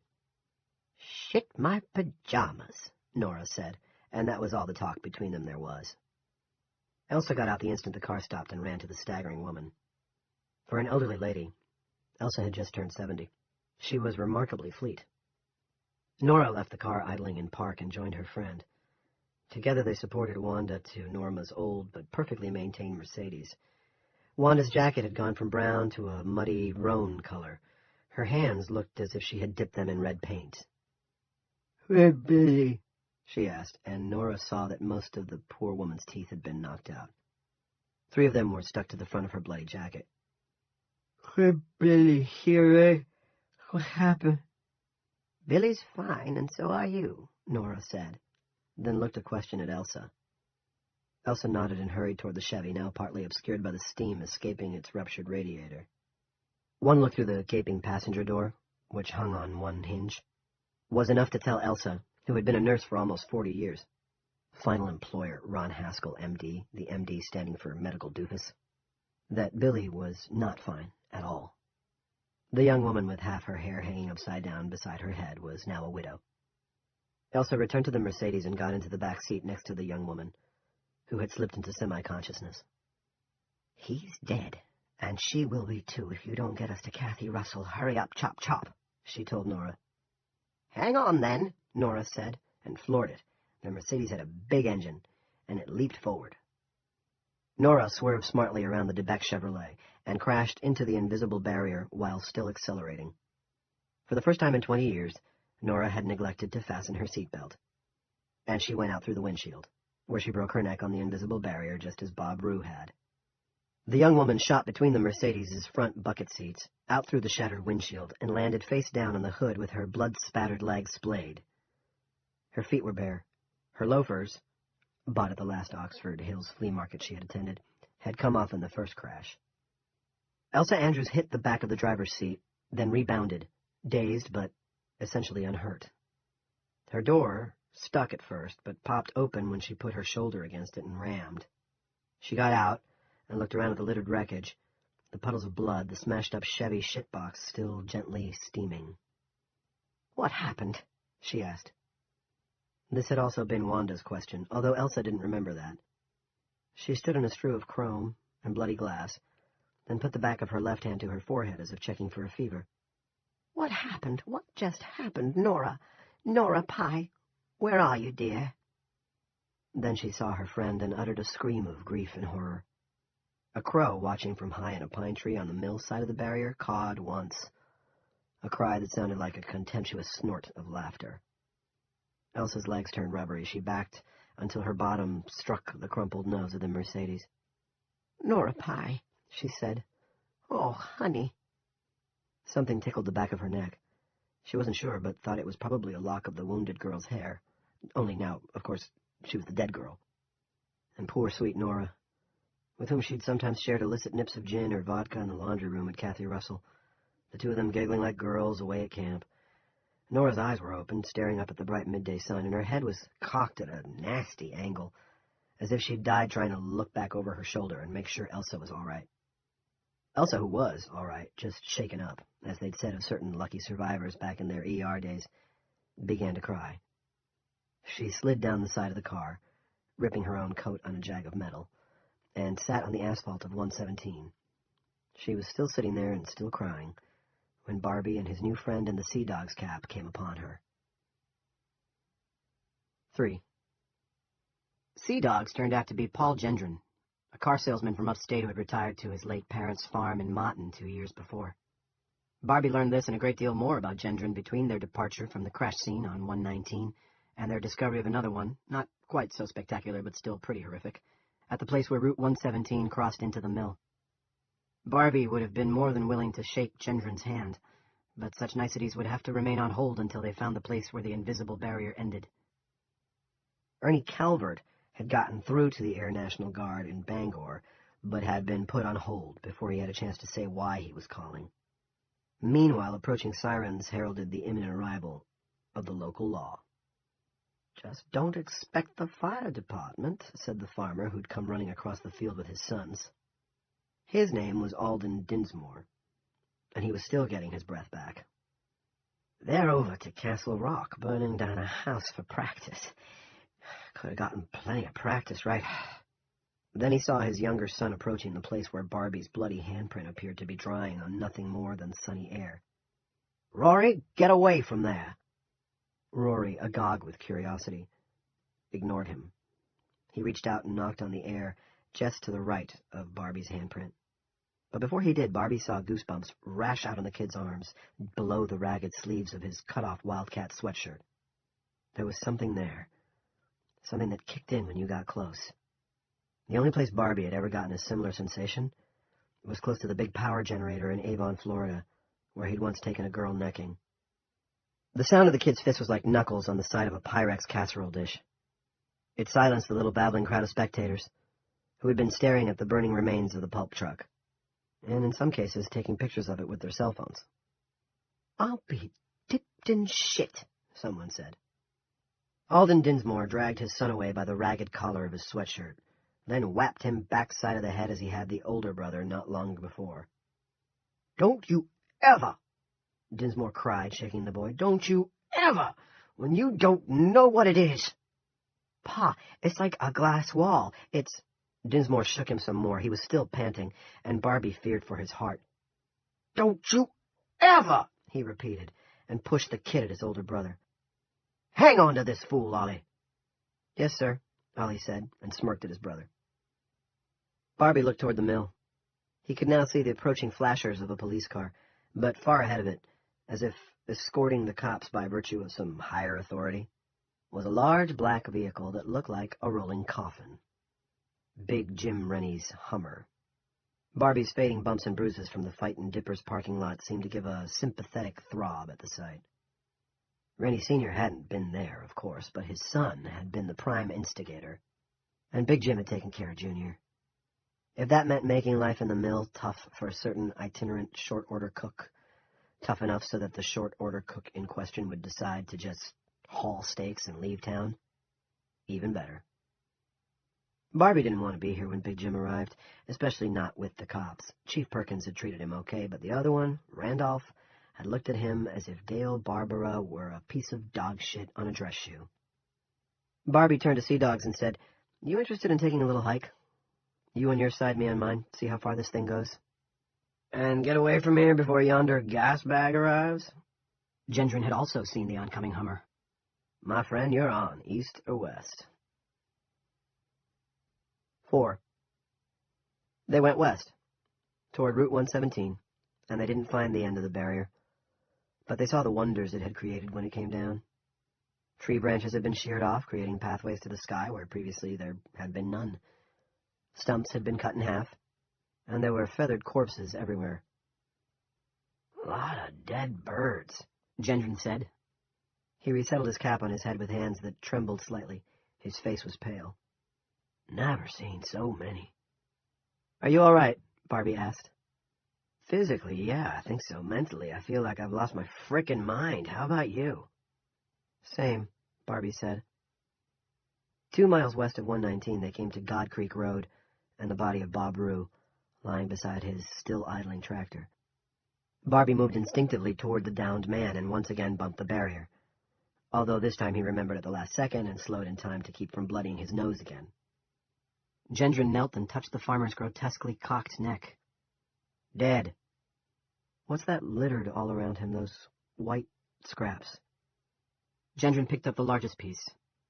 "I think it's one of those computer music doohickeys. Must have broke when he hit the—" He gestured in front of him. "You know." From the direction of town a whooping began, hoarser and louder than the town whistle had been. Gendron glanced toward it briefly. "Fire siren," he said. "Much good it'll do." "FD's coming from Castle Rock," Barbie said. "I hear them." "Yeah, your ears are better than mine, then. Tell me your name again, friend." "Dale Barbara, Barbie to my friends." "Well, Barbie, what now?" "Go on, I guess. We can't do anything for this guy." "Nope. Can't even call anyone," Gendron said gloomily. "Not with my cell back there. I guess you don't have one." Barbie did, but he had left it behind in his now vacated apartment, along with some socks, shirts, jeans, and underwear. He'd lit out for the territory with nothing but the clothes on his back because there was nothing from Chester's Mill he wanted to carry with him, except a few good memories, and for those he didn't need a suitcase or even a knapsack. All this was too complicated to explain to a stranger, so he just shook his head. There was an old blanket draped over the seat of the deer. Gendron shut the tractor off, took the blanket, and covered the body. "I hope he was listening to something he liked when it happened," Gendron said. "Yeah," Barbie said. "Come on, let's get to the end of this, whatever it is. I want to shake your hand. Might even break down and give you a hug." 5. Shortly after discovering Rue's body, they were now very close to the wreck on 117, although neither of them knew it, they came to a little stream. The 2 men stood there for a moment, each on his own side of the barrier, looking in wonder and silence. At last, Gendron said, "Holy jumped-up God!" "What does it look like from your side?" Barbie asked. All he could see on his was the water rising and spreading into the undergrowth. It was as if the stream had encountered an invisible dam. I don't know how to describe it. I've never seen anything quite like it. Gendron paused, scratching both cheeks, drawing his already long face down so he looked a little like the Screamer in that Edvard Munch painting. Yes, I have. Once, sorta, when I brought home a couple of goldfish for my daughter's 6th birthday. Or maybe she was 7 that year. I brought them home from the pet store in a plastic bag, and that's what this looks like. Water in the bottom of a plastic bag, only flat instead of sagging down. The water piles up against that thing, then trickles off both ways on your side. Is none going through at all? Gendron bent down, his hands on his knees, and squinted. Yeah, some appears to go through, but not very much, just a trickle. And none of the crap the water's carrying, sticks and leaves and such. They pushed on, Gendron on his side and Barbie on his. As yet neither of them were thinking in terms of inside and outside. It didn't occur to them that the barrier might not have an end. 6. Then they came to Route 117, where there had been another nasty accident. 2 cars, and at least 2 fatals that Barbie could be sure of. There was another, he thought, slumped behind the wheel of an old Chevrolet that had been mostly demolished. Only this time there was also a survivor, sitting beside a smashed-up Mercedes-Benz with her head lowered. Paul Gendron rushed to her, while Barbie could only stand and watch. The woman saw Gendron and struggled to rise. No, ma'am, not at all. You don't want to do that, he said. I think I'm fine, she said. Just, shaken up. For some reason this made her laugh, although her face was puffy with tears. At that moment, another car appeared, a slowpoke, driven by an old fellow who was leading a parade of 3 or 4 other no-doubt impatient drivers. He saw the accident and stopped. The cars behind him did too. Elsa Andrews was on her feet now, and with it enough to ask what would become the question of the day. What did we hit? It wasn't the other car. Nora went around the other car. Gendron answered with complete honesty. Dunno, ma'am. Ask her if she has a cell phone, Barbie said. Then he called to the gathering spectators. Hey, who's got a cell phone? I do, mister, a woman said, but before she could say more, they all heard an approaching whoop, whoop, whoop sound. It was a helicopter. Barbie and Gendron exchanged a stricken glance. The copter was blue and white, flying low. It was angling toward the pillar of smoke marking the crashed pulp truck on 119, but the air was perfectly clear, with that almost magnifying effect that the best days in northern New England seemed to have, and Barbie could easily read the big blue 13 on its side and see the CBS-I logo. It was a news chopper out of Portland. It must already have been in the area, Barbie thought, and it was a perfect day to get some juicy crash footage for the 6 o'clock news. Oh, no! Gendron moaned, shading his eyes. Then he shouted, Get back, you fools! Get back! Barbie chimed in, No! Stop it! Get away! It was useless, of course. Even more useless, he was waving his arms in big go-away gestures.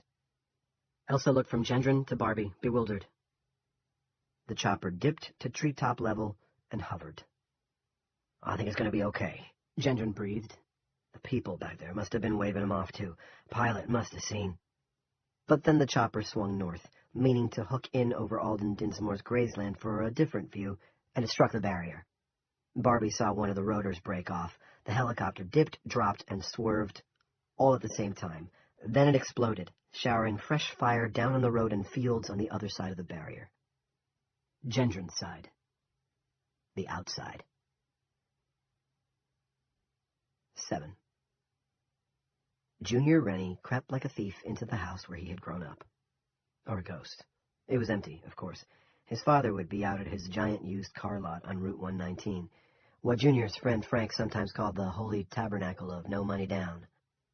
And for the last 4 years, Francine Rennie had been hanging out nonstop at Pleasant Ridge Cemetery. The town whistle had quit and the police sirens had faded off to the south somewhere. The house was blessedly quiet. He took 2 Imitrex, then dropped his clothes and got into the shower. When he emerged, he saw there was blood on his shirt and pants. He couldn't deal with it now. He kicked the clothes under his bed, drew the shades, crawled into the rack, and drew the covers up over his head, as he had when he was a child afraid of closet monsters. He lay there shivering, his head gonging like all the bells of hell. He was dozing when the fire siren went off, jolting him awake. He began to shiver again, but the headache was better. He'd sleep a little, then think about what to do next. Killing himself still seemed by far the best option, because they'd catch him. He couldn't even go back and clean up. He wouldn't have time before Henry or LaDonna McCain came back from their Saturday errands. He could run, maybe, but not until his head stopped aching. And, of course, he'd have to put some clothes on. He couldn't begin life as a fugitive, bucky-tailed naked. On the whole, killing himself would probably be best. Except then the fucking short-order cook would win. And when you really considered the matter, all this was the fucking cook's fault. At some point, the fire whistle quit. Junior slept with the covers over his head. When he woke up, it was 9 p.m. His headache was gone, and the house was still empty. Cluster Mug 1. When Big Jim Rennie scrunched to a stop in his H3 Alpha Hummer, color, black pearl, accessories, you name it, he was a full 3 minutes ahead of the town cops, which was just the way he liked it. Keep ahead of the competition. That was Rennie's motto. Ernie Calvert was still on the phone, but he raised a hand in a half-assed salute. His hair was in disarray, and he looked nearly insane with excitement. Yo, Big Jim, I got through to him. Through to who? Rennie asked, not paying much attention. He was looking at the still-burning pyre of the pulp truck, and at the wreckage of what was clearly a plane. This was a mess, one that could mean a black eye for the town, especially with the 2 newest fire wagons over in The Rock, a training exercise he had approved of. But Andy Sanders' signature was the one on the approval form because Andy was first selectman. That was good. Rennie was a great believer in what he called the protectability quotient, and being second selectman was a prime example of the quotient in action. You got all the power, at least when the first was a nit like Sanders, but rarely had to take the blame when things went wrong. And this was what Rennie, who had given his heart to Jesus at age 16 and did not use foul language, called a cluster mug. Steps would have to be taken. Control would have to be imposed. And he couldn't count on that elderly-ass Howard Perkins to do the job. Perkins might have been a perfectly adequate police chief 20 years ago, but this was a new century. Rennie's frown deepened as he surveyed the scene. Too many spectators. Of course, there were always too many at things such as this. People love blood and destruction, and some of these appeared to be playing a bizarre sort of game, seeing how far they could lean over or something. Bizarre. You people get back from there, he shouted. He had a good voice for giving orders, big and confident. That's an accident site. Ernie Calvert, another idiot, the town was full of them, Rennie supposed any town was, tugged at his sleeve. He looked more excited than ever. Got through to the ANG, Big Jim, and the who, the what are you talking about? The Air National Guard. Worse and worse. People playing games, and this fool calling the... Ernie, why would you call them, for gosh sakes? Because, he said, the guy said... But Ernie couldn't remember exactly what Barbie had said, so he moved on. Well, anyway, the colonel at the ANG listened to what I was telling him, then connected me with Homeland Security in their Portland office, put me right through. Rennie slapped his hands to his cheeks, a thing he did often when he was exasperated. It made him look like a cold-eyed Jack Benny. Like Benny, Big Jim did indeed tell jokes from time to time, always clean ones. He joked because he sold cars, and because he knew politicians were supposed to joke, especially when election time came around. So he kept a small rotating stock of what he called funnies, as in, do you boys want to hear funny? He memorized these much as a tourist in a foreign land will pick up the phrases for stuff like, where is the bathroom? Or, is there a hotel with internet in this village? But he didn't joke now. Homeland Security? What in the cotton-pickin' devil for? Cotton-pickin' was by far Rennie's favorite epithet. Because the young guy said there's something across the road. And there is, Jim. Something you can't see. People can lean on it. See, they're doing it now. Or, if you throw a stone against it, it bounces back. Look. Ernie picked up a stone and threw it. Rennie did not trouble looking to see where it went. He reckoned if it had struck one of the rubberneckers, the fellow would have given a yell. The truck crashed into it, into the whatever it is, and the plane did, too, and so the guy told me to slow down. What guy exactly are we talking about? He's a young guy, Rory Dinsmore said. He cooks at Sweetbriar Rose. If you ask for a Hamburg medium, that's how you get it. My dad says you can hardly ever get medium because nobody knows how to cook it, but this guy does. His face broke into a smile of extraordinary sweetness. I know his name. Shut up, Roar, his brother warned. Mr. Rennie's face had darkened. In Ollie Dinsmore's experience, this was the way teachers looked just before they slapped you with a week's worth of detention. Rory, however, paid no mind. It's a girl's name. It's Barbara. Just when I think I've seen the last of him, that cotton picker pops up again, Rennie thought. That darned useless no-account. He turned to Ernie Calvert. The police were almost here, but Rennie thought he had time to put a stop to this latest bit of Barbara-induced lunacy. Not that Rennie saw him around. Nor expected to, not really. How like Barbara to stir up the stew, make a mess, then flee. Ernie, he said, you've been misinformed. Alden Dinsmore stepped forward. Mr. Rennie, I don't see how you can say that when you don't know what the information is. Rennie smiled at him. Pulled his lips back, anyway. I know Dale Barbara, Alden. I have that much information. He turned back to Ernie Calvert. Now, if you'll just... Hush, Calvert said, holding up a hand. I got someone. Big Jim Rennie did not like to be hushed, especially by a retired grocery store manager. He plucked the phone from Ernie's hand as though Ernie were an assistant who had been holding it for just that purpose. A voice from the cell phone said, To whom am I speaking?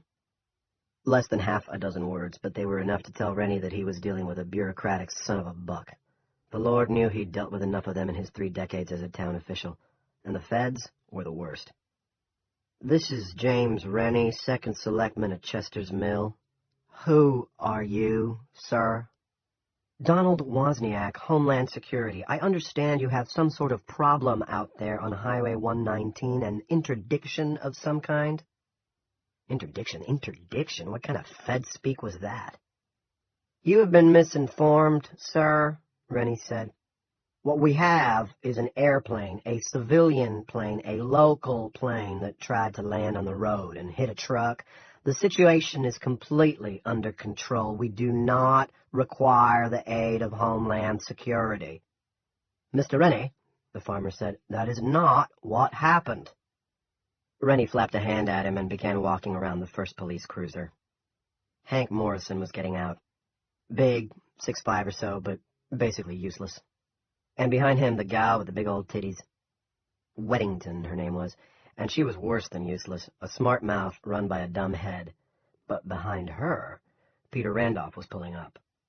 Randolph was the assistant chief, and a man after Rennie's own heart, a man who could get her done. If Randolph had been the duty officer on the night Junior got in trouble at that stupid devil pit of a bar, Big Jim doubted if Mr. Dale Barbara would still have been in town to cause trouble today. In fact, Mr. Barbara might have been behind bars, over in the Rock, which would have suited Rennie fine. Meanwhile, the man from Homeland Security, did they have the nerve to call themselves agents, was still jabbering away. Rennie interrupted him. Thank you for your interest, Mr. Wozner, but we've got this handled. He pushed the end button without saying goodbye. Then he tossed the phone back to Ernie Calvert. Jim, I don't think that was wise. Rennie ignored him and watched Randolph stop behind the Weddington gal's cruiser, bubblegum bars flashing. He thought about walking down to meet Randolph, and rejected the idea before it was fully formed in his mind. Let Randolph come to him. That was how it was supposed to work. And how it would work, by God. 2. Big Jim, Randolph said, what's happened here? I believe that's obvious, Big Jim said. Chuck Thompson's airplane got into a little argument with a pulp truck. Looks like they fought it to a draw. Now he could hear sirens coming from Castle Rock. Almost certainly FD responders. Rennie hoped their own 2 new and horribly expensive fire wagons were among them. It would play better if no one actually realized the new trucks had been out of town when this clustermug happened. Ambulances and police would be close behind. "That ain't what happened," Alden Dinsmore said stubbornly. "I was out in the side garden, and I saw the plane just—" "Better move those people back, don't you think?" Rennie asked Randolph, pointing to the looky-loos. There were quite a few on the pulp truck side, standing prudently away from the blazing remains, and even more on the mill side. It was starting to look like a convention. Randolph addressed Morrison and Weddington. "Hank," he said, and pointed at the spectators from the mill. Some had begun prospecting among the scattered pieces of Thompson's plane. There were cries of horror as more body parts were discovered. "Yo," Morrison said, and got moving. Randolph turned Weddington toward the spectators on the pulp truck side. "Jackie, you take—" But there Randolph trailed off. The disaster groupies on the south side of the accident were standing in the cow pasture on one side of the road, and knee-deep in scrubby bushes on the other. Their mouths hung open, giving them a look of stupid interest Rennie was very familiar with. He saw it on individual faces every day, and en masse every March, at town meeting. Only these people weren't looking at the burning truck. And now Peter Randolph, certainly no dummy, not brilliant, not by a long shot, but at least he knew which side his bread was buttered on, was looking at the same place as the rest of them, and with that same expression of slack-jawed amazement. So was Jackie Weddington. It was the smoke the rest were looking at. The smoke rising from the burning pulper. It was dark and oily. The people downwind should have been darn near choking on it, especially with a light breeze out of the south, but they weren't. And Rennie saw the reason why. It was hard to believe, but he saw it all right. The smoke did blow north, at least at first, but then it took an elbow bend, almost a right angle, and rose straight up in a plume, as if in a chimney, and it left a dark brown residue behind, a long smudge that just seemed to float on the air. Jim Rennie shook his head to clear the image away, but it was still there when he stopped. "What is it?" Randolph asked. His voice was soft with wonder. Dinsmore, the farmer, placed himself in front of Randolph. "That guy," pointing at Ernie Calvert, "had Homeland Security on the phone, and this guy," pointing at Rennie in a theatrical courtroom gesture Rennie didn't care for in the least, "took the phone out of his hand and hung up. He shouldn't have done that, Pete, because that was no collision. The plane wasn't anywhere near the ground. I seen it. I was covering plants in case of frost, and I seen it." "I did too," Rory began, and this time it was his brother Ollie who went up the backside of Rory's head. Rory began to whine. Alden Dinsmore said, "It hit something. Same thing the truck hit. It's there. You can touch it. That young fella, the cook, said there ought to be a no-fly zone out here, and he was right. But Mr. Rennie," again pointing at Rennie like he thought he was a gosh darn Perry Mason instead of a fellow who earned his daily bread attaching suction cups to cows' titties, "wouldn't even talk. Just hung up." Rennie did not stoop to rebuttal. "You're wasting time," he told Randolph. Moving a little closer, and speaking just above a whisper, he added, "The chief's coming. My advice would be to look sharp and control this scene before he gets here." He cast a cold, momentary eye on the farmer. "You can interview the witnesses later." But maddeningly, it was Alden Dinsmore who got the last word. "That fella Barber was right. He was right, and Rennie was wrong." Rennie marked Alden Dinsmore for later action. Sooner or later, farmers always came to the selectmen with their hats in their hands, wanting an easement, a zoning exception, something. And when Mr. Dinsmore next showed up, he would find little comfort, if Rennie had anything to say about it, and he usually did. "Control this scene," he told Randolph. "Jackie, move those people back," the assistant chief said, pointing toward the looky-loos on the pulp truck side of the accident. "Establish a perimeter." "Sir, I think those folks are actually in Martin." "I don't care. Move them back." Randolph glanced over his shoulder to where Duke Perkins was working his way out of the green chief's car, a car Randolph longed to see in his own driveway, and would, with Big Jim Rennie's help, in another 3 years at the very latest. "Castle Rock PD will thank you when they get here, believe me."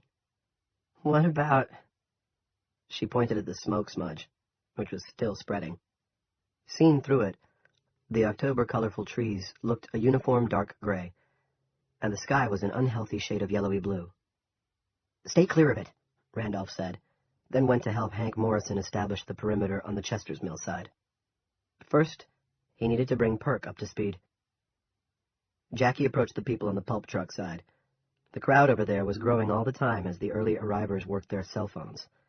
Some had stamped out little fires in the bushes, which was good, but now they were just standing around gawking. She used the same shooing gestures Hank was employing on the mill side, and chanted the same mantra. Get back, folks. It's all over. Nothing to see you haven't seen already. Clear the road for the fire trucks and the police. Get back. Clear the area. Go home. Get back. She hit something. Rennie had no idea what it was, but he could see the result. The brim of her hat collided with it first. It bent, and the hat tumbled off behind her. An instant later, those insolent titties of hers, a couple of cotton-picking gun shells was what they were, flattened. Then her nose squashed, and gave up a jet of blood that splattered against something, and began to run down in long drips, like paint on a wall. She went on her well-padded ass with an expression of shock on her face. The god-darn farmer stuck his oar in then. See, what I tell you? Randolph and Morrison hadn't seen. Neither had Perkins. The three of them were conferring together by the hood of the chief's car. Rennie briefly considered going to Weddington, but others were doing that, and besides, she was still a little too close to whatever it was she'd run into. He hurried toward the men instead, set face and big, hard belly projecting get-her-done authority. He spared a glare for Farmer Dinsmore on his way by. Chief, he said, butting in between Morrison and Randolph. Big Jim, Perkins said, nodding. You didn't waste any time, I see. This was perhaps a jibe, but Rennie, a sly old fish, did not rise to the bait. I'm afraid there's more going on here than meets the eye. I think someone had better get in touch with Homeland Security. He paused, looking suitably grave. I don't want to say there's terrorism involved, but I won't say there isn't. 3. Duke Perkins looked past Big Jim. Jackie was being helped to her feet by Ernie Calvert and Johnny Carver, who ran Mill Gas and Grocery. She was dazed, and her nose was bleeding, but she appeared all right otherwise. Nevertheless, this whole situation was hinky. Of course, any accident where there were fatalities felt that way to some extent, but there was more wrong here. For one thing, the plane hadn't been trying to land. There were too many pieces, and they were too widely scattered for him to believe that. And the spectators. They weren't right either. Randolph hadn't noticed, but Duke Perkins did. They should have formed into one big spreading clump. It was what they always did, as if for comfort in the face of death. Only these had formed 2 clumps, and the one on the Motton side of the town line marker was awfully close to the still-burning truck. Not in any danger, he judged. But why didn't they move over here? The first fire truck swept around the curve to the south. 3 of them. Duke was glad to see that the second one in line had Chester's Mill Fire Department Pumper No. 2 printed in gold on the side. The crowd shuffled back farther into the scrubby bushes, giving them room. Duke returned his attention to Rennie. What happened here? Do you know? Rennie opened his mouth to reply, but before he could, Ernie Calvert spoke up. There's a barrier across the road. You can't see it, but it's there, Chief. The truck hit it. The plane, too. Damn right, Dinsmore exclaimed. Officer Weddington hit it, too, Johnny Carver said. Lucky for her she was going slower. He had placed an arm around Jackie, who looked dazed. Duke observed her blood on the sleeve of Carver's "I got gassed at Mill Discount" jacket. On the Motton side, another FD truck had arrived. The first 2 had blocked the road in a V. Firemen were already spilling out and unrolling hoses. Duke could hear the warble of an ambulance from the direction of Castle Rock. Where's ours? He wondered. Had it also gone to that stupid damn training exercise? He didn't like to think so. Who in their right mind would order an ambulance to an empty, burning house? There seems to be an invisible barrier, Rennie began. Yeah, I got that, Duke said. I don't know what it means, but I got it. He left Rennie and went to his bleeding officer, not seeing the dark red color that suffused the second selectman's cheek at this snub. Jackie, Duke asked, taking her gently by the shoulder. All right. Yeah. She touched her nose where the blood flow was slowing. Does it look broken? It doesn't feel broken. It's not broken, but it's going to swell. Think you'll look all right by the time the harvest ball comes around, though. She offered a weak smile. Chief, Rennie said, I really think we ought to call someone on this. If not Homeland Security, on more mature reflection, that seems a little radical. Then, perhaps the state police. Duke moved him aside. It was gentle, but unequivocal. Almost a push. Rennie balled his hands into fists, then unrolled them again. He had built a life in which he was a pusher, rather than a pushy. But that didn't alter the fact that fists were for idiots. Witness his own son. All the same, slights needed to be noted and addressed, usually at some later date. But sometimes, later was better. Sweeter. Peter, Duke called to Randolph, give the health center a shout and ask where the hell our ambulance is. I want it out here. Morrison can do that, Randolph said. He had grabbed the camera from his car and was turning to snap pictures of the scene. You can do it, and right now. Chief, I don't think Jackie's too banged up, and no one else. When I want your opinion, I'll ask for it, Peter. Randolph started to give him a look, then saw the expression on Duke's face. He tossed the camera back onto the front seat of his shop and grabbed his cell phone. What was it, Jackie? Duke asked. I don't know. First there was a buzzy feeling like you get if you accidentally touch the prongs of a plug when you're sticking it into the wall. It passed, but then I hit... Jeez. I don't know what I hit. An ah sound went up from the spectators. The firemen had trained their hoses on the burning pulp truck, but beyond it, some of the spray was rebounding, striking something and splattering back, creating rainbows in the air. Duke had never seen anything like it in his life, except maybe when you were in a car wash, watching the high-pressure jets hit your windshield. Then he saw a rainbow on the mill's side as well, a small one. One of the spectators, Lissa Jameson, the town librarian, walked toward it. Lissa, get away from there, Duke shouted. She ignored him. It was as if she were hypnotized. She stood inches from where a jet of high-pressure water was striking thin air and splashing back, her hands spread. He could see drops of mist sparkling on her hair, which was pulled away from her face and bunned at the back. The little rainbow broke up, then reformed behind her. Nothing but mist, she called, sounding rapturous. All that water over there, and nothing but mist over here, like from a humidifier. Peter Randolph held up his cell phone and shook his head. I get a signal, but I'm not getting through. My guess is that all these spectators, he swept his arm in a big arc, have got everything jammed up. Duke didn't know that were possible, but it was true that almost everyone he could see was either yakking or taking pictures. Except for Lissa, that was, who was still doing her wood nymph imitation. Go get her, Duke told Randolph. Pull her back before she decides to haul out her crystals or something. Randolph's face suggested that such errands were far below his pay grade, but he went. Duke uttered a laugh. It was short, but genuine. What, in the goodness sakes, do you see that's worth laughing about? Rennie asked. More Castle County cops were pulling up on the Motton side. If Perkins didn't look out, the Rock would end up taking control of this thing, and getting the gosh darn credit. Duke stopped laughing, but he was still smiling, unabashed. It's a cluster mug, he said. Isn't that your word, Big Jim? And in my experience, sometimes laughing is the only way to deal with a cluster mug. I have no idea what you're talking about, Rennie almost shouted. The Dinsmore boys stepped back from him and stood beside their father. I know, Duke spoke gently, and that's okay. All you need to understand right now is that I'm the chief law enforcement officer on the scene, at least until the county sheriff gets here, and you're a town selectman. You have no official standing, so I'd like you to move back. Duke raised his voice and pointed to where Officer Henry Morrison was stringing yellow tape, stepping around two largish pieces of airplane fuselage to do it. I'd like everyone to move back and let us do our job. Follow Selectman Rennie. He's going to lead you behind the yellow tape. I don't appreciate this, Duke, Rennie said. God bless you, but I don't give a shit, Duke said. Get off my scene, Big Jim, and be sure to go around the tape. No need for Henry to have to string it twice. Chief Perkins, I want you to remember how you spoke to me today. Because I will. Rennie stalked toward the tape. The other spectators followed, most looking over their shoulders to watch the water spray off the diesel-smudged barrier and form a line of wetness on the road.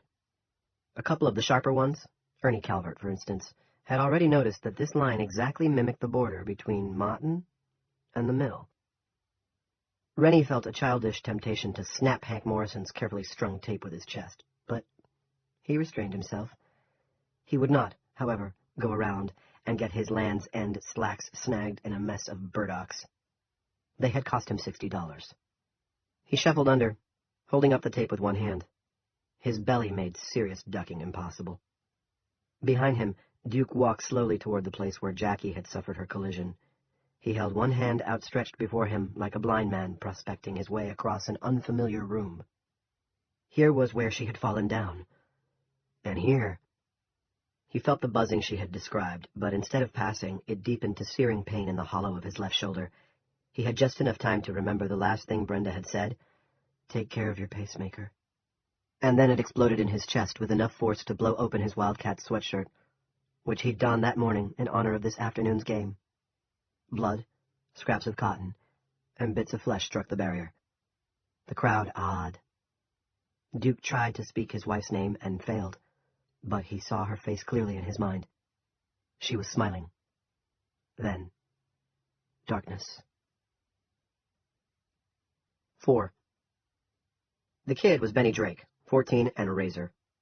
The Razors were a small but dedicated skateboarding club, frowned on by the local constabulary, but not actually outlawed, in spite of calls from Selectman Rennie and Sanders for such action. At last March's town meeting, this same dynamic duo had succeeded in tabling a budget item that would have funded a safe skateboarding area on the town common behind the bandstand. The adult was Eric Rusty Everett, 37, a physician's assistant working with Dr. Ron Haskell, whom Rusty often thought of as the Wonderful Wizard of Oz, because, Rusty would have explained, if he'd anyone other than his wife he could trust with such disloyalty, he so often remains behind the curtain while I do the work. Now he checked the state of young Master Drake's last tetanus shot. Fall of 2009, very good, especially considering that young Master Drake had done a Wilson while cement shooting and torn up his calf pretty good. Not a total Jake, but a lot worse than simple road rash. "Power's back on, dude," young Master Drake offered. "Generator, dude," Rusty said. "Handles the hospital and the health center. Radical, huh?" "Old school," young Master Drake agreed. For a moment, the adult and the adolescent regarded the 6-inch gash in Benny Drake's calf without speaking. Cleaned of dirt and blood, it looked ragged, but no longer downright awful. The town whistle had quit, but far in the distance, they could hear sirens. Then the fire whistle went off, making them both jump. Ambulance is gonna roll, Rusty thought. Sure as shit. Twitching Everett right again. Better hurry this up. Except the kid's face was pretty white, and Rusty thought there were tears standing in his eyes. "Scared?" Rusty asked. "A little," Benny Drake said. "Ma's gonna ground me." "Is that what you're scared of?" Because he guessed that Benny Drake had been grounded a few times before, like, often, dude. "Well, how much is it gonna hurt?" Rusty had been hiding the syringe. Now he injected 3 cc's of xylocaine and epinephrine, a deadening compound he still called Novocaine. He took his time infiltrating the wound, so as not to hurt the kid any more than he had to. "About that much." "Whoa," Benny said. "Stat, baby. Code blue." Rusty laughed. "Did you full pipe before you Wilsoned?" As a long-retired boarder, he was honestly curious. "Only half, but it was toxic," Benny said, brightening. "How many stitches do you think Norrie Calvert took 12 when she ledged out in Oxford last summer?" "Not that many," Rusty said. He knew Norrie, a mini-goth whose chief aspiration seemed to be killing herself on a skateboard before bearing her first woods colt. He pressed near the wound with the needle end of the syringe. "Feel that?" "Yeah, dude, totally. Did you hear, like, a bang out there?" Benny pointed vaguely south as he sat on the examining table in his undershorts, bleeding onto the paper cover. "Nope," Rusty said. He had actually heard 2. Not bangs, but, he was afraid, explosions. Had to make this fast. Where was the wizard? Doing rounds, according to Ginny, which probably meant snoozing in the Kathy Russell Doctor's Lounge. It was where the wonderful Wiz did most of his rounds these days. Feel it now? Rusty poked again with the needle. Don't look. Looking is cheating. No, man, nothing. You're goofing with me. I'm not. You're numb. In more ways than one, Rusty thought. Okay, here we go. Lie back, relax, and enjoy flying Kathy Russell Airlines. He scrubbed the wound with sterile saline, debrided, then trimmed with his trusty No. 10 scalpel. 6 stitches with my very best 4-0 nylon. Awesome, the kid said. Then I think I may hurl. Rusty handed him an emesis basin, in these circumstances known as a puke pan. Hurl in this, faint, and you're on your own. Benny didn't faint. He didn't hurl either. Rusty was placing a sterile gauze sponge on the wound when there was a perfunctory knock at the door, followed by Ginny Tomlinson's head. Can I speak to you for a minute? Don't worry about me, Benny said. I'm like really radical. Cheeky little bugger. In the hall, Rusty? Ginny said. She didn't give the kid a glance. I'll be right back, Benny. Sit there and relax. Chillaxin', no prob. Rusty followed Ginny out into the hall. Ambulance time? He asked. Beyond Ginny, in the sunny waiting room, Benny's mother was looking grimly down at a paperback with a Sweet Savage cover. Ginny nodded. 119 at the Tarker's town line. There's another accident on the other town line, Martin, but I'm hearing everyone involved in that one is DATS. Dead at the scene. Truck-plane collision. The plane was trying to land. Are you shitting me? Alba Drake looked around, frowning, then went back to her paperback. Or at least to looking at it while she tried to decide if her husband would support her in grounding Benny until he was 18. This is an authentic no-shit situation, Ginny said. I'm getting reports of other crashes, too. Weird. But the guy out on the Tarker's town line is still alive. Rolled a delivery truck, I believe. Buzz, cuz Twitch is waiting. You'll finish the kid? Yes. Go on, go. Dr. Rayburn? Had patients in Stevens Memorial. This was the Norway South Paris Hospital. He's on his way. Rusty, go. He paused on his way out to tell Mrs. Drake that Benny was fine. Alva did not seem overjoyed at the news, but thanked him. Dougie Twitchell, Twitch, was sitting on the bumper of the out-of-date ambulance Jim Rennie and his fellow selectmen kept not replacing, smoking a cigarette and taking some sun. He was holding a portable CB, and it was lively with talk, voices popping like corn and jumping all over each other. Put out that cancer stick and let's get rolling, Rusty said. You know where we're going, right? Twitch flipped the butt away. Despite his nickname, he was the calmest nurse Rusty had ever encountered, and that was saying a lot. I know what Gin told you. Tarker's Chester's town line, right? Yes, overturned truck. Yeah, well, plans have changed. We gotta go the other way. He pointed to the southern horizon where a thick black pillar of smoke was rising. Ever had a desire to see a crashed plane? I have, Rusty said. In the service, 2 guys, you could have spread what was left on bread. That was plenty for me, Pilgrim. Ginny says they're all dead out there, so why... Maybe so, maybe no, Twitch said. But now Perkins is down, and he might not be. Chief Perkins? The very same. I'm thinking the prognosis ain't good if the pacemaker blew right out of his chest, which is what Peter Randolph is claiming. But he is the chief of police, fearless leader. Twitch, buddy, a pacemaker can't blow like that. It's perfectly impossible. Then maybe he is still alive, and we can do some good, Twitch said. Halfway around the hood of the ambo, he took out his cigarettes. You're not smoking in the ambulance, Rusty said. Twitch looked at him sadly. Unless you share, that is. Twitch sighed and handed him the pack. Ah, Marlboros, Rusty said. My very favorite OPs. You slay me, Twitch said. 5. They blew through the stoplight where Route 117 teed into 119 at the center of town.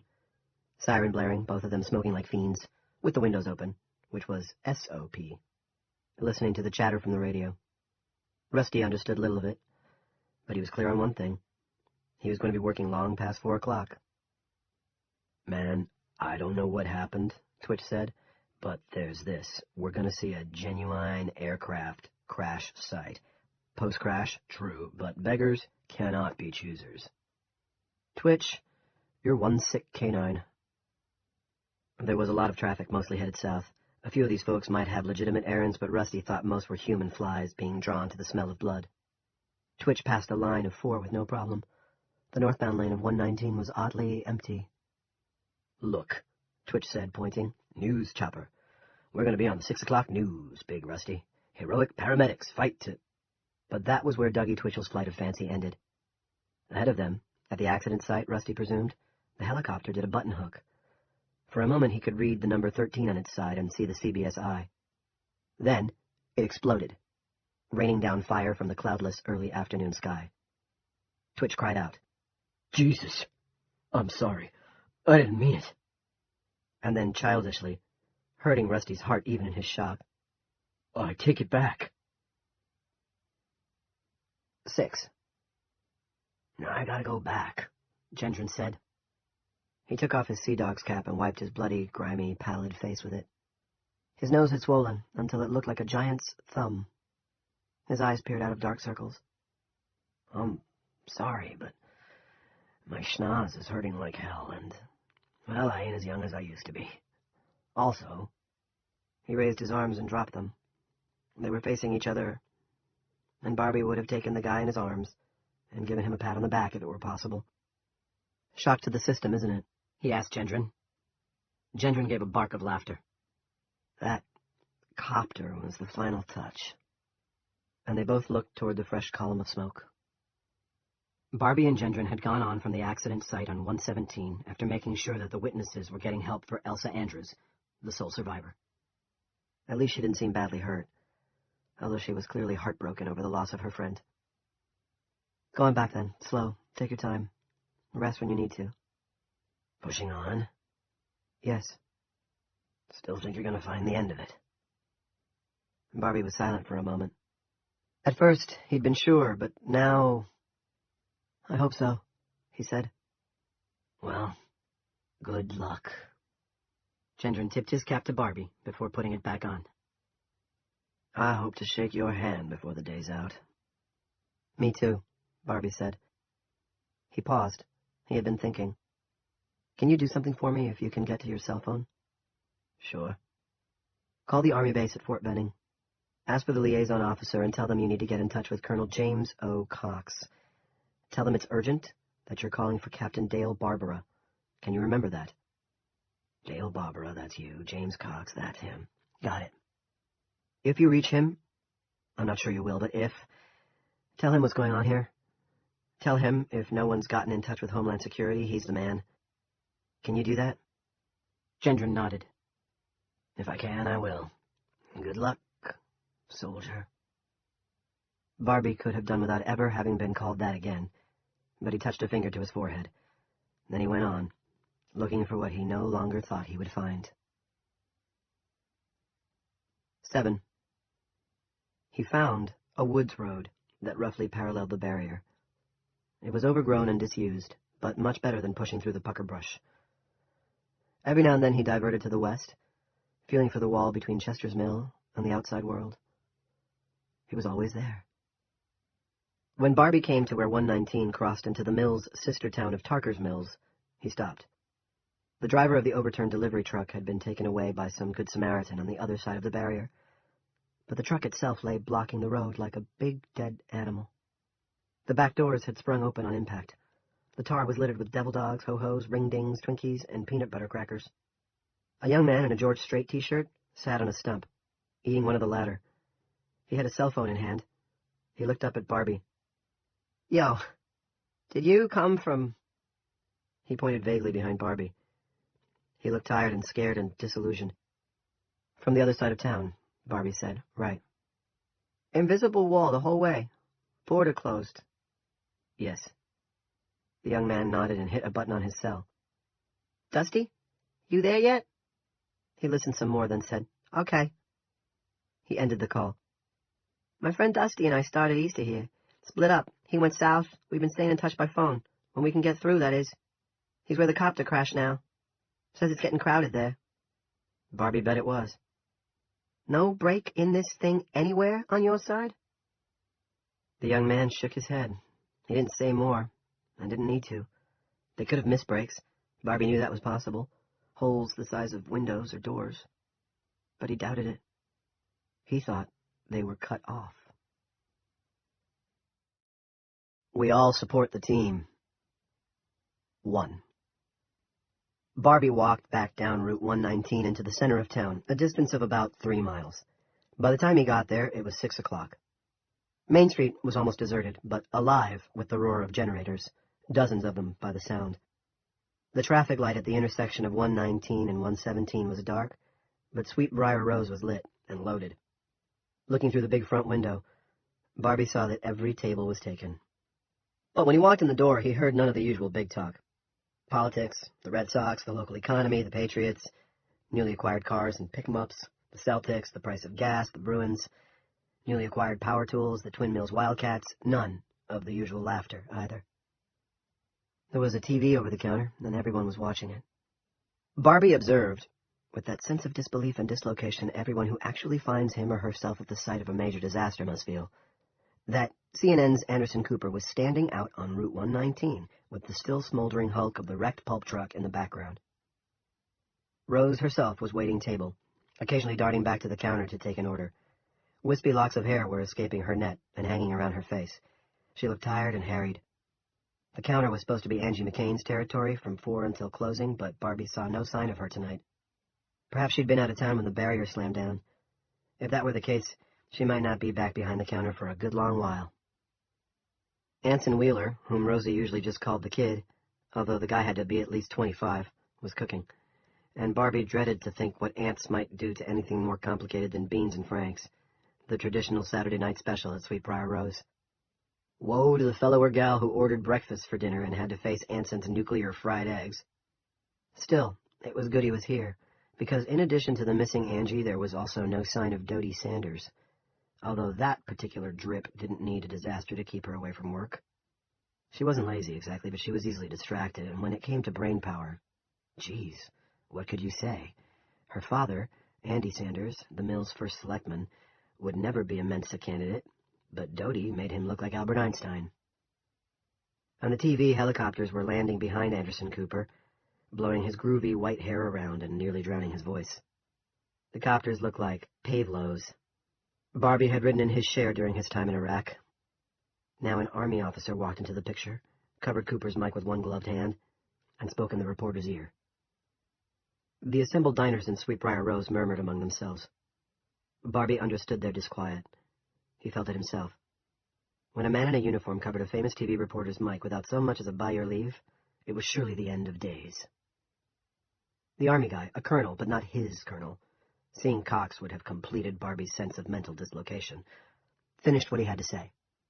His glove made a windy whoop sound when he took it off the mic. He walked out of the shot, his face a stolid blank. Barbie recognized the look. Army pod person. Cooper was saying, "The press is being told we have to fall back half a mile to a place called Raymond's Roadside Store." The patrons murmured again at this. They all knew Raymond's Roadside in Monton, where the sign in the window said cold beer, hot sandwiches, fresh bait. This area, less than 100 yards from what we're calling the barrier, for want of a better term, has been declared a national security site. We'll resume our coverage as soon as we can. But right now, I'm sending it back to you in Washington, Wolf. The headline on the red band beneath the location shot read, "Breaking news, Main town cut off, mystery deepens." And in the upper right-hand corner, in red, the word severe was blinking, like a neon tavern sign. Drink severe beer, Barbie thought, and nearly chuckled. Wolf Blitzer took Anderson Cooper's place. Rose had a crush on Blitzer, and would not allow the TV to be tuned to anything but the Situation Room on weekday afternoons. She called him my Wolfie. This evening, Wolfie was wearing a tie, but it was badly knotted, and Barbie thought the rest of his clothes looked suspiciously like Saturday grubs. "Recapping our story," Rose's Wolfie said, "this afternoon at roughly 1 o'clock. 'Twas earlier than that, and by quite a patch," someone said. "Is it true about Myra Evans?" someone else asked. "Is she really dead?" "Yes," Fernald Bowie said. The town's only undertaker, Stuart Bowie, was Fern's older brother. Fern sometimes helped him out when he was sober, and he looked sober tonight. Shocked sober. Now shut your quack so I can hear this. Barbie wanted to hear it too, because Wolfie was even now addressing the question Barbie cared most about, and saying what Barbie wanted to hear, that the airspace over Chester's Mill had been declared a no-fly zone. In fact, all of western Maine and eastern New Hampshire, from Lewiston, Auburn to North Conway, was a no-fly zone. The president was being briefed, and for the first time in 9 years, the color of the National Threat Advisory had exceeded orange. Julia Shumway, owner and editor of The Democrat, shot Barbie a glance as he passed her table. Then the pinched and secretive little smile that was her specialty, almost her trademark, flickered on her face. It seems that Chester's Mill doesn't want to let you go, Mr. Barbara. So it seems, Barbie agreed. That she knew he had been leaving, and why, didn't surprise him. He spent enough time in the mill to know Julia Shumway knew everything worth knowing. Rose saw him as she was serving beans and franks, plus a smoking relic that might once have been a pork chop, to a party of 6 crammed around a table for 4. She froze with a plate in each hand and 2 more on her arm, eyes wide. Then she smiled. It was one full of undisguised happiness and relief, and it lifted his heart. This is what home feels like, he thought. God damned if it isn't. Good gravy, I never expected to see you again, Dale Barbara. You still got my apron? Barbie asked, a little shyly. Rose had taken him in, after all, just a drifter with a few scribbled references in his backpack and given him work. She'd told him she completely understood why he felt he had to blow town. Junior Rennie's dad wasn't a fellow you wanted for an enemy, but Barbie still felt as if he'd left her in the lurch. Rose put down her load of plates anywhere there was room for them and hurried to Barbie. She was a plump little woman, and she had to stand on tiptoe to hug him, but she managed. I am so goddamn glad to see you, she whispered.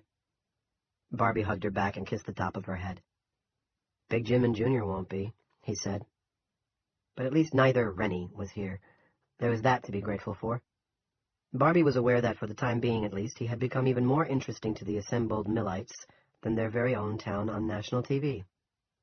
Big Jim Rennie can blow me, she said. Barbie laughed, delighted by her fierceness, but glad for her discretion. She was still whispering. I thought you were gone. I almost was, but I got a late start. Did you see it? Yes. Tell you later. He released her, held her at arm's length, and thought, if you were 10 years younger, Rose, or even 5. So I can have my apron back? She wiped the corners of her eyes and nodded. Please, take it back. Get Anson out of there before he kills us all. Barbie gave her a salute, then hooked around the corner into the kitchen and sent Anson Wheeler to the counter, telling him to take care of orders and clean up there before helping Rose in the main room. Anson stepped back from the grill with a sigh of relief. Before going to the counter, he shook Barbie's right hand in both of his. Thank God, man. I never seen such a rush. I was lost. Don't worry. We're going to feed the 5,000. Anson, no biblical scholar, looked blank. Huh? Never mind. The bell sitting in the corner of the pass-through binged. Order up, Rose called. Barbie grabbed a spatula before taking the slip. The grill was a mess, it always was when Anson was engaged in those cataclysmic heat-induced changes he called cooking. Then slipped his apron over his head, tied it in back, and checked the cabinet over the sink. It was full of baseball caps, which served Sweetbriar Rose grill monkeys as chef's toques.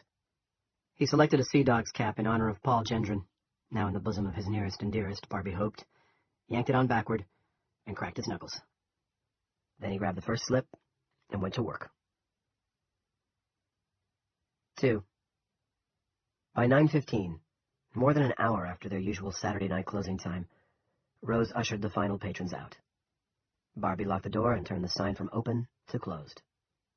He watched those last 4 or 5 cross the street to the town common, where there were as many as 50 people gathered and talking among themselves. They were facing south, where a great white light formed a bubble over 119. Not TV lights, Barbie judged. That was the U.S. Army, creating and securing a perimeter. And how did you secure a perimeter at night? Why, by posting sentries and lighting the dead zone, of course. Dead zone. He didn't like the sound of that. Main Street, on the other hand, was unnaturally dark. There were electric lights shining in some of the buildings, where there were Jennies at work, and battery-powered emergency lights shining in Burpee's department store, the gas and grocery, Mill New and Used Books, Food City at the foot of Main Street Hill, and half a dozen others. But the streetlights were dark, and there were candles shining in the windows of most of Main Street's second-floor windows, where there were apartments. Rose sat at a table in the middle of the room, smoking a cigarette. Illegal in public buildings, but Barbie would never tell. She pulled the net off her head and gave Barbie a wan smile as he sat down across from her. Behind them, Anson was swabbing the counter, his own shoulder-length hair now liberated from its Red Sox cap. "I thought 4th of July was bad, but this was worse," Rose said. "If you hadn't turned up, I'd be curled in the corner screaming for my mommy." "There was a blonde in an F-150, Barbie said, smiling at the memory. "She almost gave me a ride. If she had, I might have been out. On the other hand, what happened to Chuck Thompson and the woman in that airplane with him might have happened to me." Thompson's name had been part of CNN's coverage. The woman hadn't been identified. But Rose knew. "It was Claudette Sanders. I'm almost sure it was. Dodie told me yesterday that her mom had a lesson today." There was a plate of French fries between them on the table. Barbie had been reaching for one. Now he stopped. All at once he didn't want any more fries. Any more of anything. And the red puddle on the side of the plate looked more like blood than ketchup. So that's why Dodie didn't come in. Rose shrugged. "Maybe. I can't say for sure. I haven't heard from her. Didn't really expect to with the phones out." Barbie assumed she meant the landlines, but even from the kitchen he'd heard people complaining about trouble getting through on their cells. Most assumed it was because everyone was trying to use them at the same time, jamming the band. Some thought the influx of TV people, probably hundreds by this time, toting Nokias, Motorola's, iPhones, and Blackberries, was causing the problem. Barbie had darker suspicions. This was a national security situation, after all, in a time when the whole country was paranoid about terrorism. Some calls were getting through, but fewer and fewer as the evening went on. "Of course," Rose said, "Dodes might also have taken it into that airhead of hers to blow off work and go to the Auburn Mall." "Does Mr. Sanders know it was Claudette in the plane?" "I can't say for sure, but I'd be awfully surprised if he doesn't know by now." And she sang, in a small but tuneful voice, "It's a small town, you know what I mean?" Barbie smiled a little and sang the next line back to her. "Just a small town, baby. And we all support the team." It was from an old James McMurtry song that had the previous summer gained a new and mysterious 2-month vogue on a couple of western Maine C&W stations. Not WCIK, of course.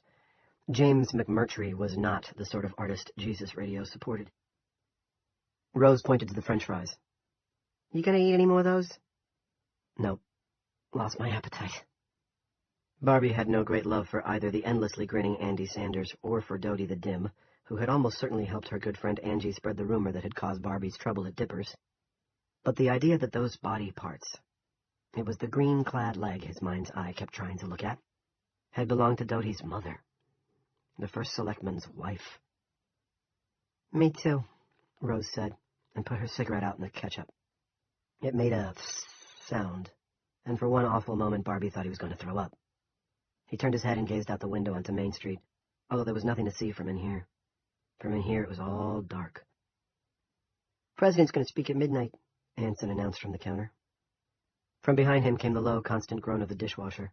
It occurred to Barbie that the big old Hobart might be doing its last chore, at least for a while. He would have to convince Rosie of that. She'd be reluctant, but she'd see sense.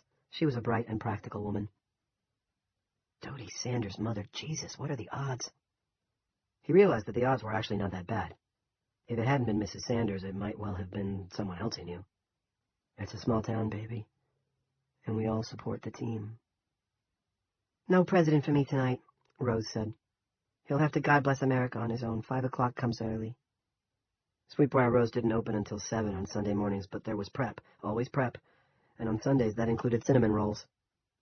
"You boys stay up and watch if you want to. Just make sure we're locked up tight when you leave, front and back." She started to rise. "Rose, we need to talk about tomorrow," Barbie said.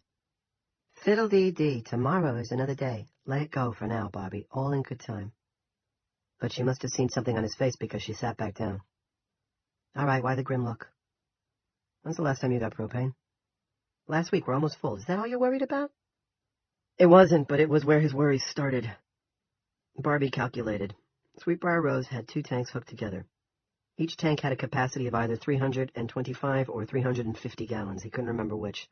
He'd check in the morning, but if Rose was right, she had over 600 gallons on hand. That was good. A bit of luck on a day that had been spectacularly unlucky for the town as a whole.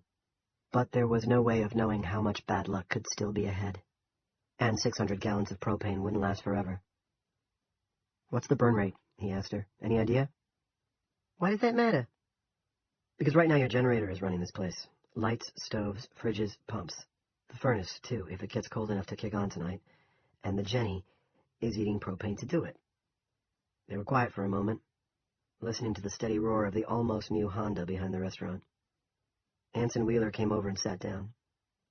"The Jenny sucks 2 gallons of propane an hour at 60% utilization," he said. "How do you know that?" Barbie asked. "Read it on the tag. Running everything like we have since around noon. When the power went out, it probably ate 3 an hour, maybe a little more." Rose's response was immediate. "Ants, kill all the lights but the ones in the kitchen, right now, and turn the furnace thermostat down to 50. She considered. "No, turn it off." Barbie smiled and gave her a thumbs up. She got it. Not everyone in the mill would. Not everyone in the mill would want to. "Okay." But Anson looked doubtful. "You don't think by tomorrow morning, tomorrow afternoon at the latest?" "The President of the United States is going to make a TV speech," Barbie said, "at midnight. What do you think, Ants?" "I think I better turn off the lights," he said. "And the thermostat, don't forget that," Rose said. As he hurried away, she said to Barbie, "I'll do the same in my place when I go up." A widow for 10 years or more, she lived over her restaurant. Barbie nodded. He had turned over one of the paper placemats. "Have you visited these 20 main landmarks?" And was figuring on the back. 27 to 30 gallons of propane burned since the barrier went up. That left 570. If Rose could cut her use back to 25 gallons a day, she could theoretically keep going for 3 weeks. Cut back to 20 gallons a day, which she could probably do by closing between breakfast and lunch, and again between lunch and dinner, and she could press on for nearly a month. Which is fine enough, he thought, because if this town isn't open again after a month, there won't be anything here to cook anyway. "What are you thinking?" Rose asked. "And what's up with those numbers? I have no idea what they mean." "Because you're looking at them upside down," Barbie said, and realized everyone in town was apt to do the same. These were figures no one would want to look at right side up. Rose turned Barbie's makeshift scratchpad toward her.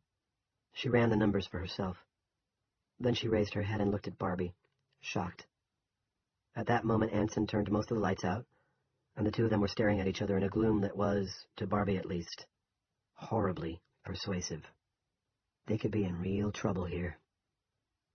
28 days, she asked. "You think we need to plan for 4 weeks?"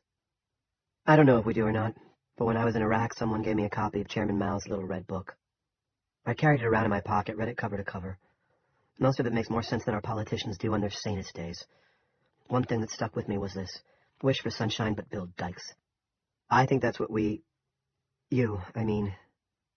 We, she said, and touched his hand. He turned his over and clasped it. "Okay, I think that's what we have to plan for, which means closing between meals, cutting back on the ovens, no cinnamon rolls, even though I love them as much as anybody, and no dishwasher. It's old and energy inefficient.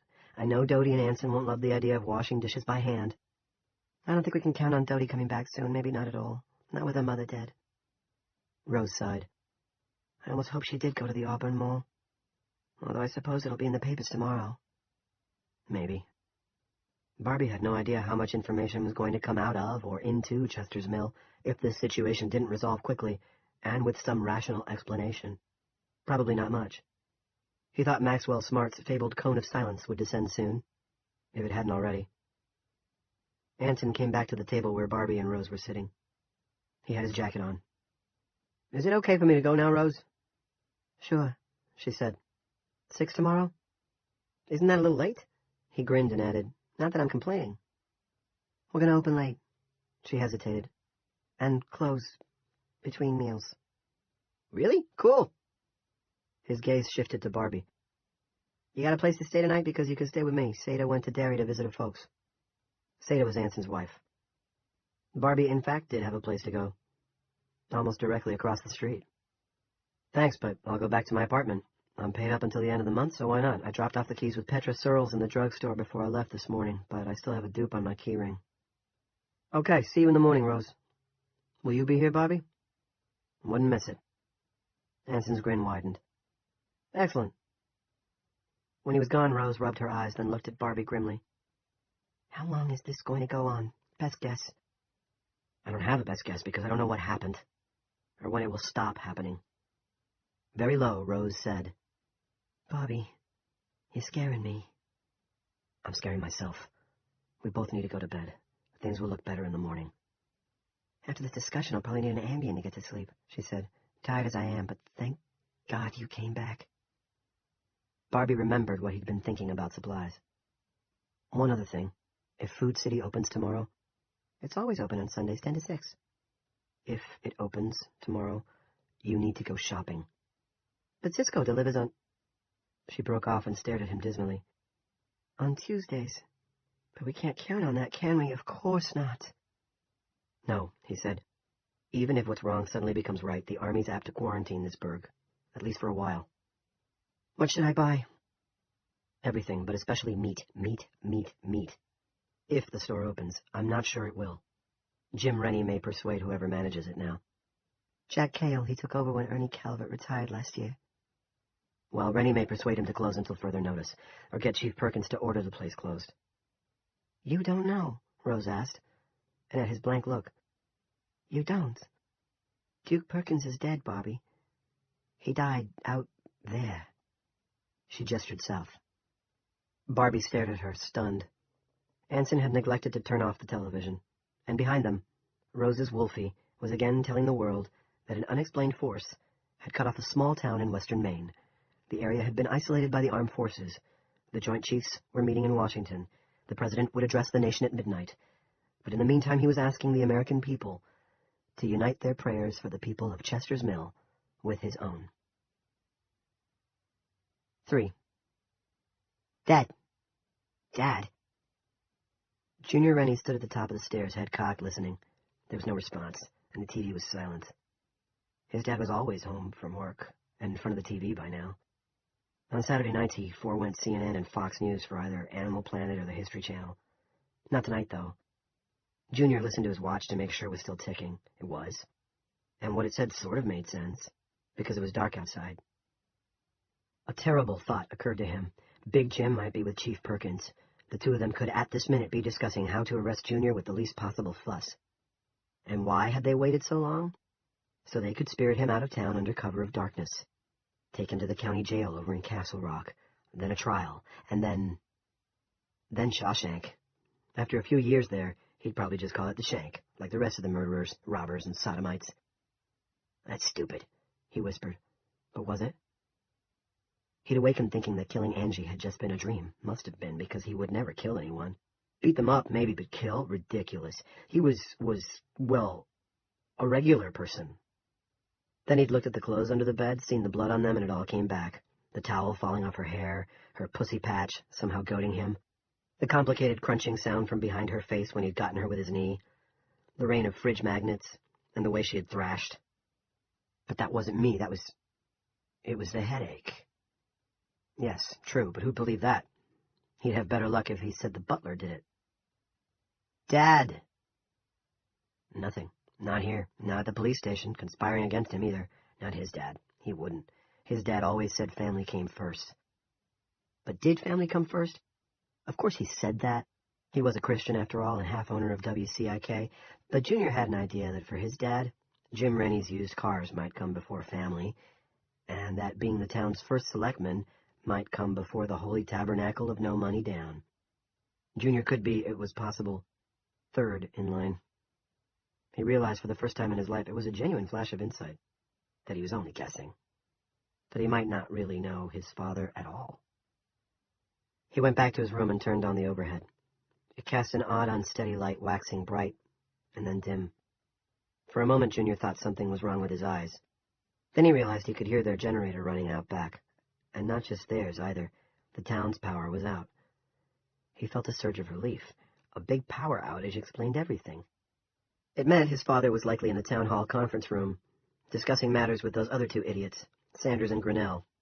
Maybe sticking pins in the big map of the town, making like George Patton, yelling at Western Maine Power and calling them a bunch of lazy cotton pickers. Junior got his bloody clothes, raked the shit out of his jeans, wallet, change, keys, comb, and extra headache pill, and redistributed it in the pockets of his clean pants. He hurried downstairs, stuck the incriminating garments in the washer, set it for hot, then reconsidered, remembering something his mother had told him when he was no more than 10, cold water for bloodstains. As he moved the dial to cold wash, cold rinse, Junior wondered idly if his dad had started his hobby of secretary fucking way back then, or if he was still keeping his cotton-picking penis at home. He started the washer going and thought about what to do next. With the headache gone, he found that he could think. He decided he should go back to Angie's house after all. He didn't want to. God almighty, it was the last thing he wanted to do. But he probably should scope out the scene, walk past and see how many police cars were there. Also, whether or not the Castle County forensics van was there. Forensics was key. He knew that from watching CSI. He'd seen the big blue and white van before, while visiting the county courthouse with his dad. And if it was at the McCain's, I'll run. Yes, as fast and far as he could. But before he did, he'd come back here and visit the safe in his dad's study. His dad didn't think Junior knew the combo to that safe, but Junior did, just as he knew the password to his dad's computer, and thus about his dad's penchant for watching what Junior and Frank de Lesseps called Oreo sex. 2 black chicks, 1 white guy. There was plenty of money in that safe. Thousands of dollars. What if you see the van and come back and he's here? The money first, then. The money right now. He went into the study and for a moment thought he saw his father sitting in the high-back chair where he watched the news and nature programs. He'd fallen asleep, or what if he'd had a heart attack? Big Jim had had heart problems off and on for the last 3 years. Mostly arrhythmia. He usually went up to Kathy Russell and either Doc Haskell or Doc Rayburn buzzed him with something and got him back to normal. Haskell would have been content to keep on doing that forever. But Rayburn, whom his father called an overeducated cotton picker, had finally insisted that Big Jim see a cardiologist at CMG in Lewiston. The cardiologist said he needed a procedure to knock out that irregular heartbeat once and for all. Big Jim, who was terrified of hospitals, said he needed to talk to God more, and you called that a prayer procedure. Meantime, he took his pills, and for the last few months he'd seemed fine, but now, maybe... Dad? No answer. Junior flipped the light switch. The overhead gave that same unsteady glow, but it dispelled the shadow Junior had taken for the back of his father's head. He wouldn't be exactly heartbroken if his dad vapor-locked, but on the whole he was glad it hadn't happened tonight. There was such a thing as too many complications. Still, he walked to the wall where the safe was, with big, soft steps of cartoon caution, watching for the splash of headlights across the window that would herald his father's return. He set aside the picture that covered the safe, Jesus giving the Sermon on the Mount, and ran the combination. He had to do it twice before the handle would turn, because his hands were shaking. The safe was stuffed with cash and stacks of parchment-like sheets with the words bearer bonds stamped on them. Junior gave a low whistle. The last time he'd opened this, to filch 50 for last year's Freiburg fair, there had been plenty of cash, but nowhere near this much. And no bearer bonds. He thought of the plaque on his father's desk at the car store. Would Jesus approve of this deal? Even in his distress and fear, Junior found time to wonder if Jesus would approve of whatever deal his dad had going on the side these days. Never mind his business, I gotta run mine, he said in a low voice. He took 550s and 20s, started to close the safe, reconsidered, and took some of the hundreds as well. Given the obscene glut of cash in there, his dad might not even miss it. If he did, it was possible he'd understand why Junior had taken it, and might approve. As Big Jim always said, the Lord helps those who help themselves. In that spirit, Junior helped himself to another 400. Then he closed the safe, spun the combo, and hung Jesus back on the wall. He grabbed a jacket from the front hall closet and went out while the generator roared and the Maytag sudsed Angie's blood from his clothes. 4. There was no one at the McCain's house. Fucking no one. Junior lurked on the other side of the street in a moderate shower of maple leaves, wondering if he could trust what he was seeing. The house, dark, Henry McCain's 4Runner and LaDonna's Prius, still not in evidence. It seemed too good to be true, far too good. Maybe they were on the town common. A lot of people were tonight. Possibly they were discussing the power failure, although Junior couldn't remember any such gatherings before when the lights went out. People mostly went home and went to bed, sure that Unless there'd been a whopper of a storm, the lights would be back on when they got up for breakfast. Maybe this power failure had been caused by some spectacular accident, the kind of thing the TV news broke into regular coverage to report. Junior had a vague memory of some geezer asking him what was going on not long after Angie had her own accident. In any case, Junior had taken care to speak to nobody on his way over here. He had walked along Main Street with his head down and his collar turned up. He had, in fact, almost bumped into Anson Wheeler as Ants left Sweetbriar Rose. The streetlights were out, and that helped preserve his anonymity, another gift from the gods. And now this. A third gift. A gigantic one. Was it really possible that Angie's body hadn't been discovered yet? Or was he looking at a trap? Junior could picture the Castle County Sheriff or state police detective saying, "We only have to keep out of sight and wait, boys. The killer always revisits the scene of his crime. It's a well-known fact." TV bullshit. Still, as he crossed the street, drawn, it seemed, by a force outside himself, Junior kept expecting spotlights to go on, pinning him like a butterfly on a piece of cardboard. Kept expecting someone to shout, probably through a bullhorn, "Stop where you are and get those hands in the air." Nothing happened. When he reached the foot of the McCain driveway, heart skittering in his chest and blood thumping in his temples. Still no headache, though, and that was good, a good sign. The house remained dark and silent. Not even a generator roaring, although there was one at the Grinnells next door. Junior looked over his shoulder and saw a vast white bubble of light rising above the trees. Something at the south end of town, or perhaps over in Monton. The source of the accident that had killed the power? Probably. He went to the back door. The front door would still be unlocked if no one had returned since Angie's accident, but he didn't want to go in the front. He would if he had to, but maybe he wouldn't. He was, after all, on a roll. The doorknob turned. Junior stuck his head into the kitchen and smelled the blood at once.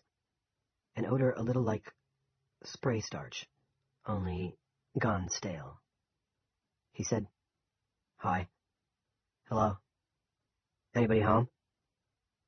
Almost positive there wasn't. But if someone was, if by some crazy chance Henry or LaDonna had parked over by the common and returned on foot, somehow missing their daughter lying dead on the kitchen floor, he would scream. Yes, scream, and discover the body. That wouldn't do anything about the dreaded forensics van, but it would buy him a little time. "Hello? Mr. McCain? Mrs. McCain?" And then, in a flash of inspiration, "Angie, are you home?" Would he call her like that if he'd killed her? Of course not. But then a terrible thought lanced through him. What if she answered? Answered from where she was lying on the floor.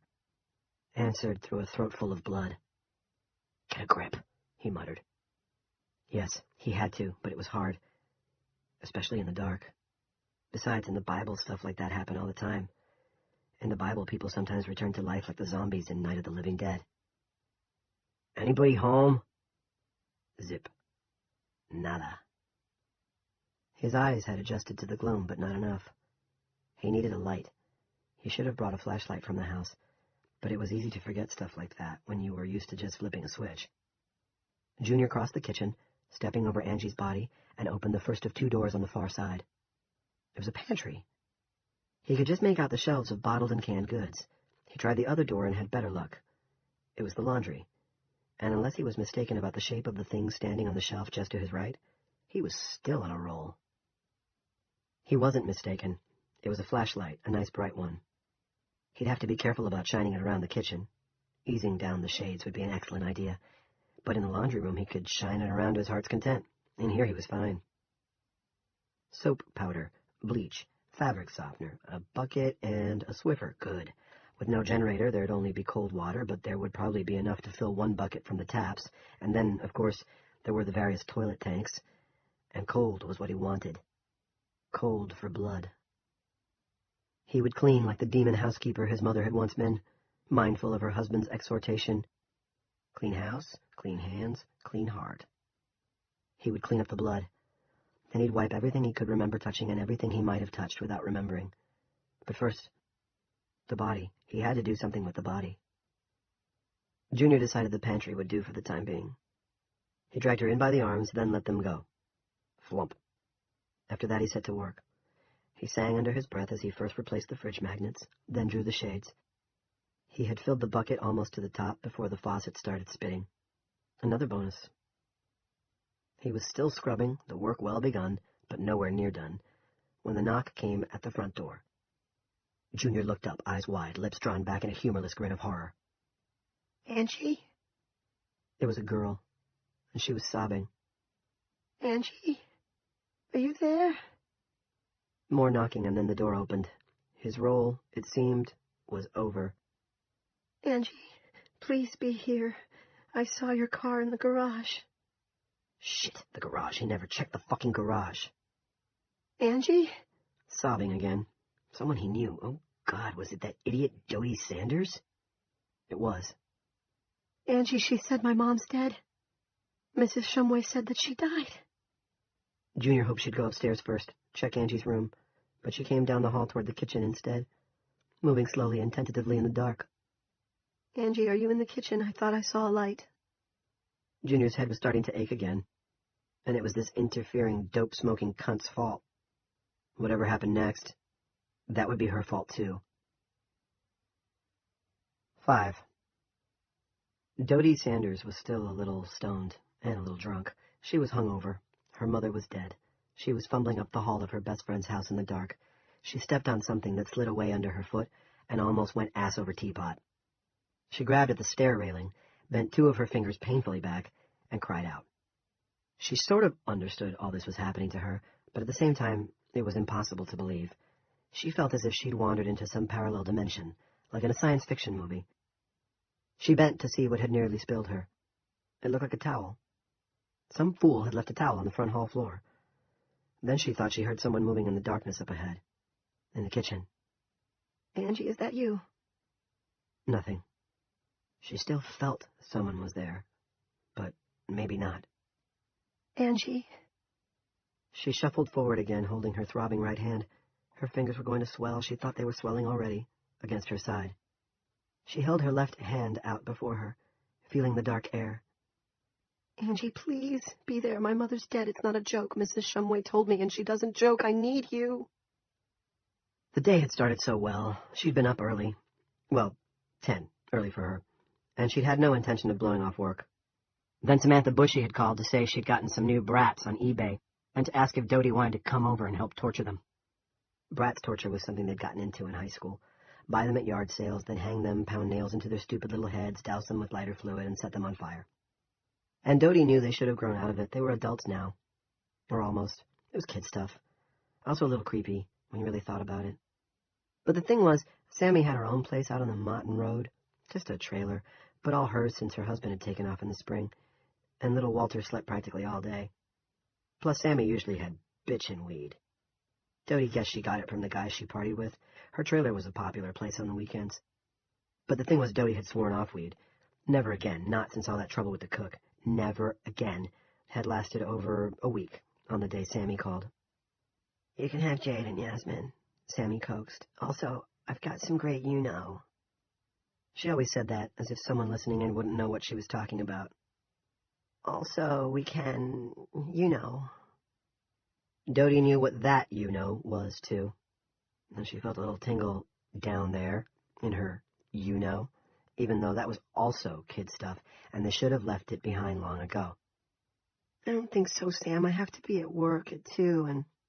"Yasmin awaits," Sammy said, "and you know you hate that bitch." Well, that was true. Yasmin was the bitchiest of the brats, in Dodie's opinion. And it was almost 4 hours until 2 o'clock.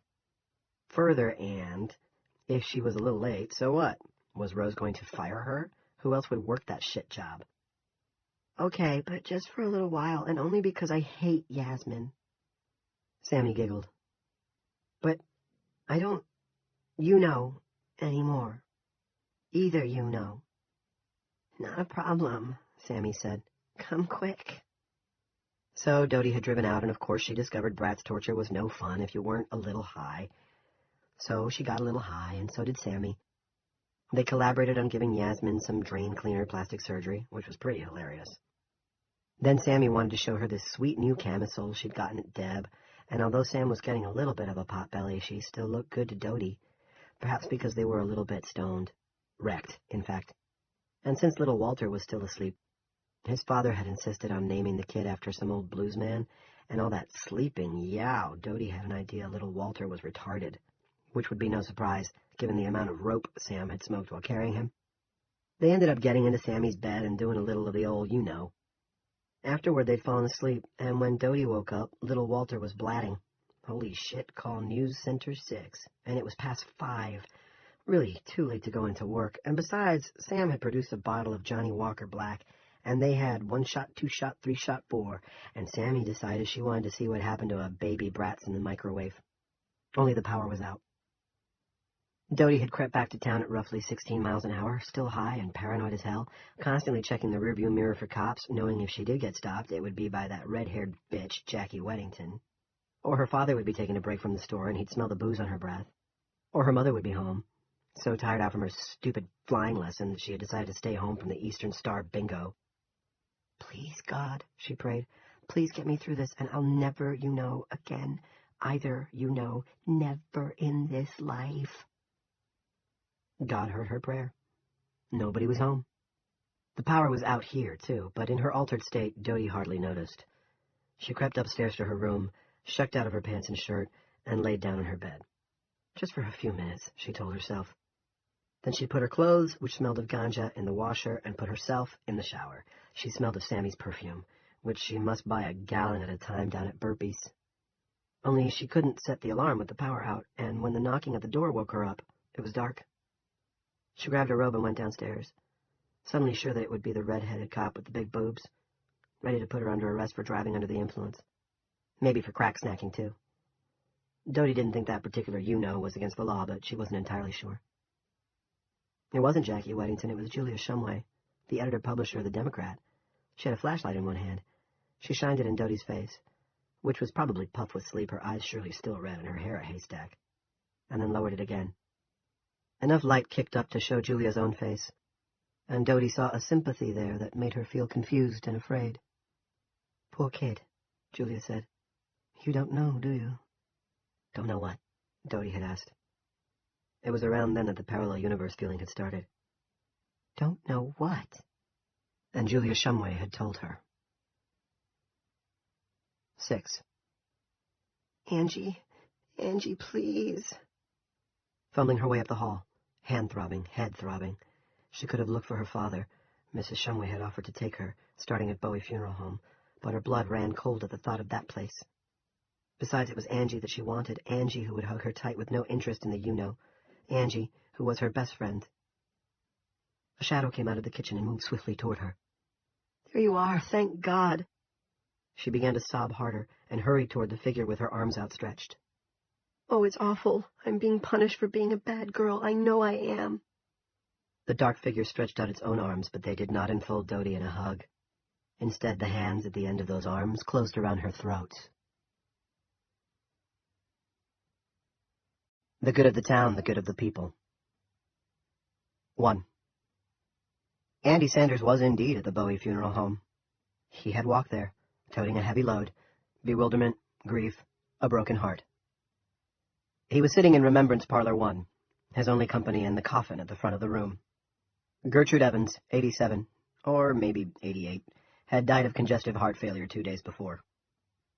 Andy had sent a condolence note, although God knew who'd eventually receive it. Gert's husband had died a decade ago. It didn't matter. He always sent condolences when one of his constituents died, handwritten on a sheet of cream stationery reading, "From the desk of the first selectman." He felt it was part of his duty. Big Jim couldn't be bothered with such things. Big Jim was too busy running what he called our business, by which he meant Chester's Mill. Ran it like his own private railroad, in point of fact, but Andy had never resented this. He understood that Big Jim was smart. Andy understood something else as well. Without Andrew Delois Sanders, Big Jim probably couldn't have been elected dog catcher. Big Jim could sell used cars by promising eye-watering deals, low financing, and premiums like cheap Korean vacuum cleaners. But when he tried to get the Toyota dealership that time, the company had settled on Will Freeman instead. Given his sales figures and location out on 119, Big Jim hadn't been able to understand how Toyota could be so stupid. Andy could. He maybe wasn't the brightest bear in the woods, but he knew Big Jim had no warmth. He was a hard man. Some, Those who'd come a cropper and all that low financing, for instance, would have said hard-hearted. And he was persuasive, but he was also chilly.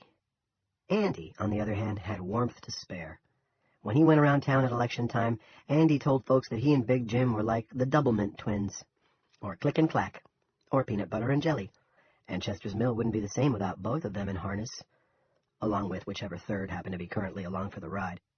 Right now, Rose Twitchell's sister, Andrea Grinnell. Andy had always enjoyed his partnership with Big Jim. Financially, yes, especially during the last 2 or 3 years, but also in his heart. Big Jim knew how to get things done, and why they should be done. We're in this for the long haul, he'd say. We're doing it for the town, for the people, for their own good. And that was good. Doing good was good. But now, tonight, I hated those flying lessons from the first, he said, and began to cry again. Soon he was sobbing noisily, but that was all right, because Brenda Perkins had left in silent tears after viewing the remains of her husband, and the Bowie brothers were downstairs. They had a lot of work to do. Andy understood in a vague way that something very bad had happened. Fern Bowie had gone out for a bite at Sweetbriar Rose, and when he came back, Andy was sure Fern would kick him out, but Fern passed down the hall without even looking in at where Andy sat with his hands between his knees and his tie loosened and his hair in disarray. Fern had descended to what he and his brother Stuart called the workroom. Horrible, horrible. Duke Perkins was down there. Also that damned old Chuck Thompson, who maybe hadn't talked his wife into those flying lessons, but sure hadn't talked her out of them either. Maybe others were down there, too. Claudette, for sure. Andy voiced a watery groan and clasped his hands together more tightly. He couldn't live without her. No way could he live without her. And not just because he loved her more than his own life.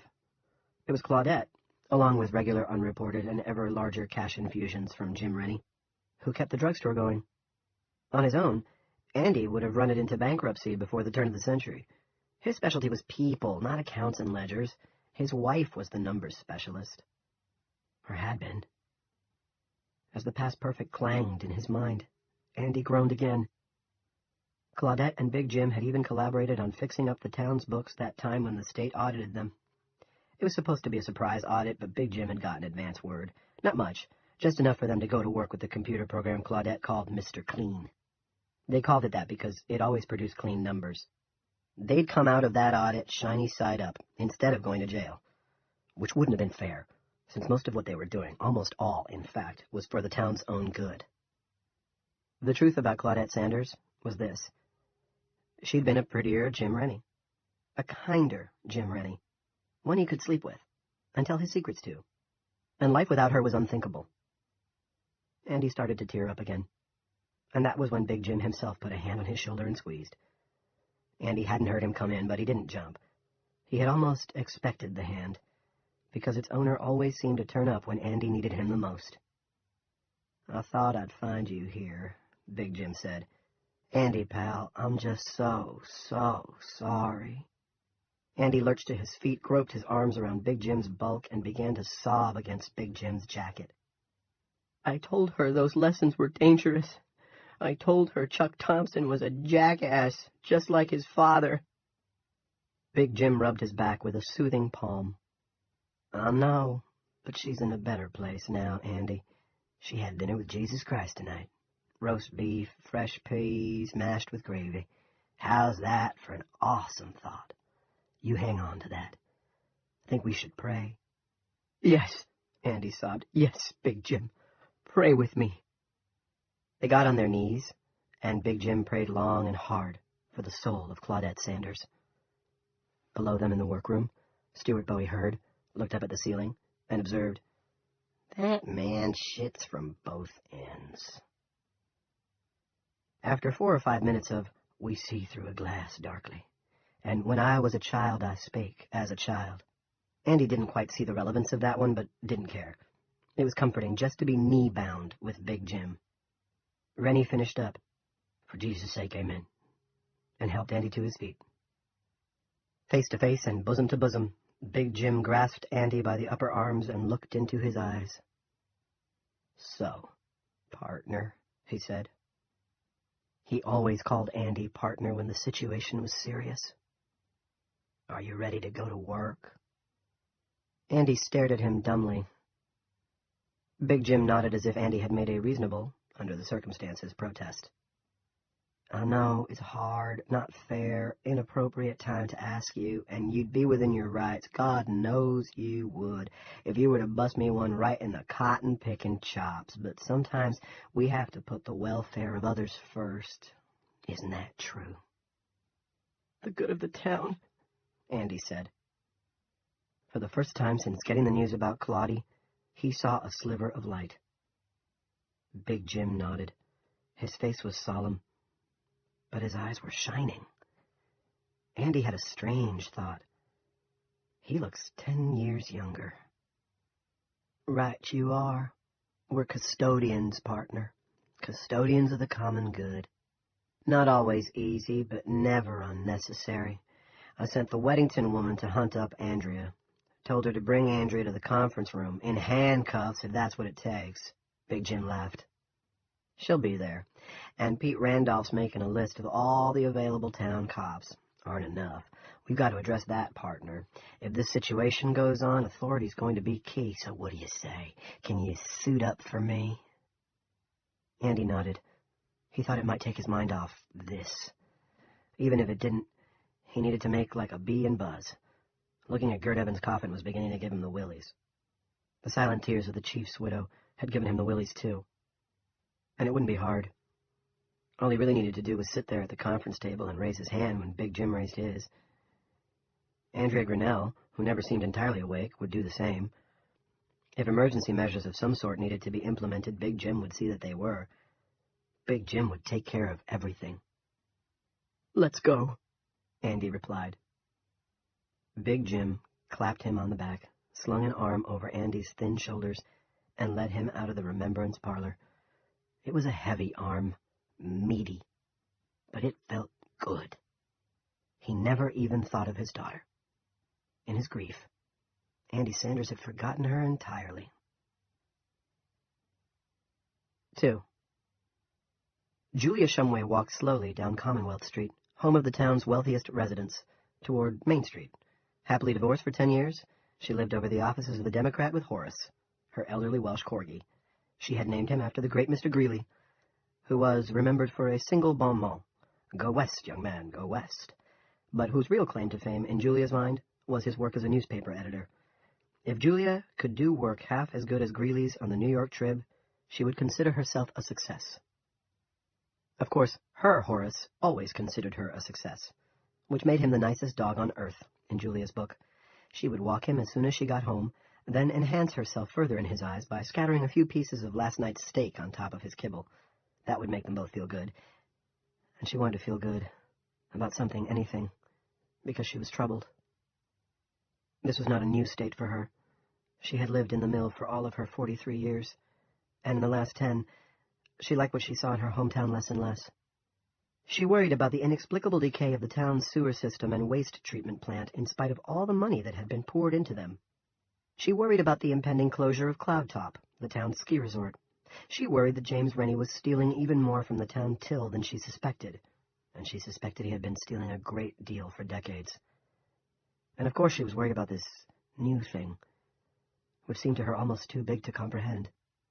Every time she tried to get a handle on it, her mind would fix on some part that was small but concrete. Her increasing inability to place calls on her cell phone, for instance. And she hadn't received a single one, which was very troubling. Never mind concerned friends and relatives outside of town trying to get in touch. She should have been jammed up with calls from other papers, the Lewiston Sun, the Portland Press-Herald, perhaps even the New York Times. Was everyone else in the mill having the same problems? She should go out to the Mountain Town line and see for herself. If she couldn't use her phone to buzz Pete Freeman, her best photographer, she could take some pics herself with what she called her emergency Nikon. She had heard there was now some sort of quarantine zone in place on the Motton and Tarker's Mills side of the barrier, probably the other towns as well, but surely she could get close on this side. They could warn her off, but if the barrier was as impermeable as she was hearing, warning would be the extent of it. "Sticks and stones will break my bones, but words will never hurt me," she said. Absolutely true. If words could hurt her, Jim Rennie would have had her in ICU after the story she'd written about that joke audit the state had pulled 3 years ago. Certainly he blabbed a plenty-o about suing the paper, but blabbing was all it had been. She had even briefly considered an editorial on the subject, mostly because she had a terrific headline, "Supposed Suit Slips from Sight." So, yes, she had worries. They came with the job. What she wasn't used to worrying about was her own behavior, and now, standing on the corner of Main and Calm, she was. Instead of turning left on Main, she looked back the way she had come, and spoke in the low murmur she usually reserved for Horace. "I shouldn't have left that girl alone." Julia would not have done if she'd come in her car, but she'd come on foot, and besides, Dodie had been so insistent. There had been a smell about her, too. Pot? Maybe. Not that Julia had any strong objections to that. She had smoked her own share over the years, and maybe it would calm the girl, take the edge off her grief while it was sharpest and most likely to cut. "Don't worry about me," Dodie had said. "I'll find my dad, but first I have to dress," and indicated the robe she was wearing. "I'll wait," Julia had replied, although she didn't want to wait. She had a long night ahead of her, beginning with her duty to her dog. Horace must be close to bursting by now, having missed his 5 o'clock walk, and he'd be hungry. When those things were taken care of, she really had to go out to what people were calling the barrier, see it for herself, photograph whatever there was to be photographed. Even that wouldn't be the end.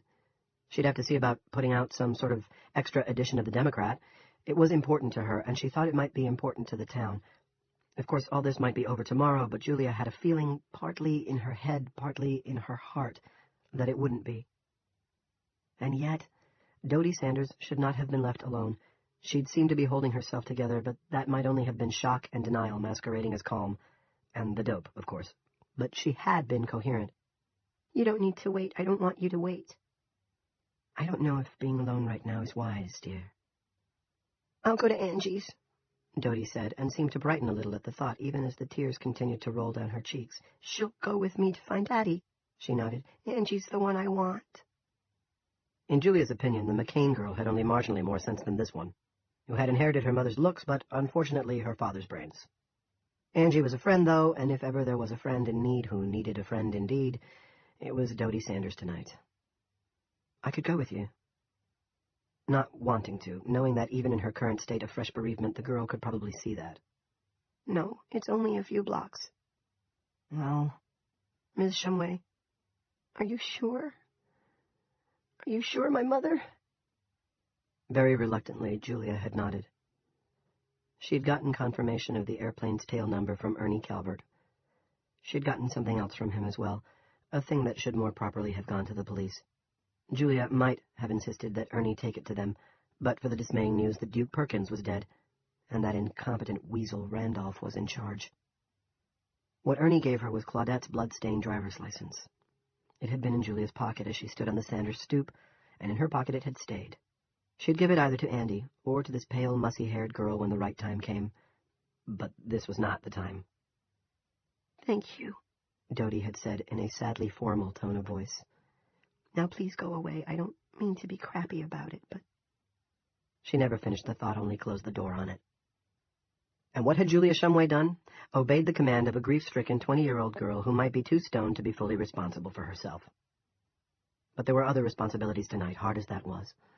Horace, for one, and the newspaper. People might make fun of Pete Freeman's grainy black-and-white photos, and the Democrats' exhaustive coverage of such local fetes as Mill Middle School's enchanted night dance. They might claim its only practical use was as a cat box liner. But they needed it, especially when something bad happened. Julia meant to see that they had it tomorrow, even if she had to stay up all night, which, with both of her regular reporters out of town for the weekend, she probably would. Julia found herself actually looking forward to this challenge, and Dodie Sanders' woeful face began to slip from her mind. 3. Horace looked at her reproachfully when she came in. But there were no damp patches on the carpet and no little brown package under the chair in the hall, a magic spot he seemed to believe invisible to human eyes. She snapped his leash on, took him out, and waited patiently while he pissed by his favorite sewer, tottering as he did it. Horace was 15, old for a corgi. While he went, she stared at the white bubble of light on the southern horizon. It looked to her like an image out of a Steven Spielberg science fiction movie. It was bigger than ever, and she could hear the whoop, whoop, whoop of helicopters, faint but constant. She even saw one in silhouette speeding across that tall arc of brilliance. How many Christing spotlights had they set up out there, anyway? It was as if North Motten had become an LZ in Iraq. Horace was now walking in lazy circles, sniffing out the perfect place to finish tonight's ritual of elimination, doing that ever-popular doggy dance, the poop walk. Julia took the opportunity to try her cell phone again. As had been the case all too often tonight, she got the normal series of peeping tones. And then nothing but silence. I'll have to Xerox the paper, which means 750 copies max. The Democrat hadn't printed its own paper for 20 years. Until 2002, Julia had taken each week's dummy over to View Printing in Castle Rock, and now she didn't even have to do that. She emailed the pages on Tuesday nights, and the finished papers, neatly bound in plastic, were delivered by View Printing before 7 o'clock the next morning. To Julia, who'd grown up dealing with penciled corrections and typewritten copy that was nailed when it was finished, this seemed like magic. And like all magic, slightly untrustworthy. Tonight, the mistrust was justified.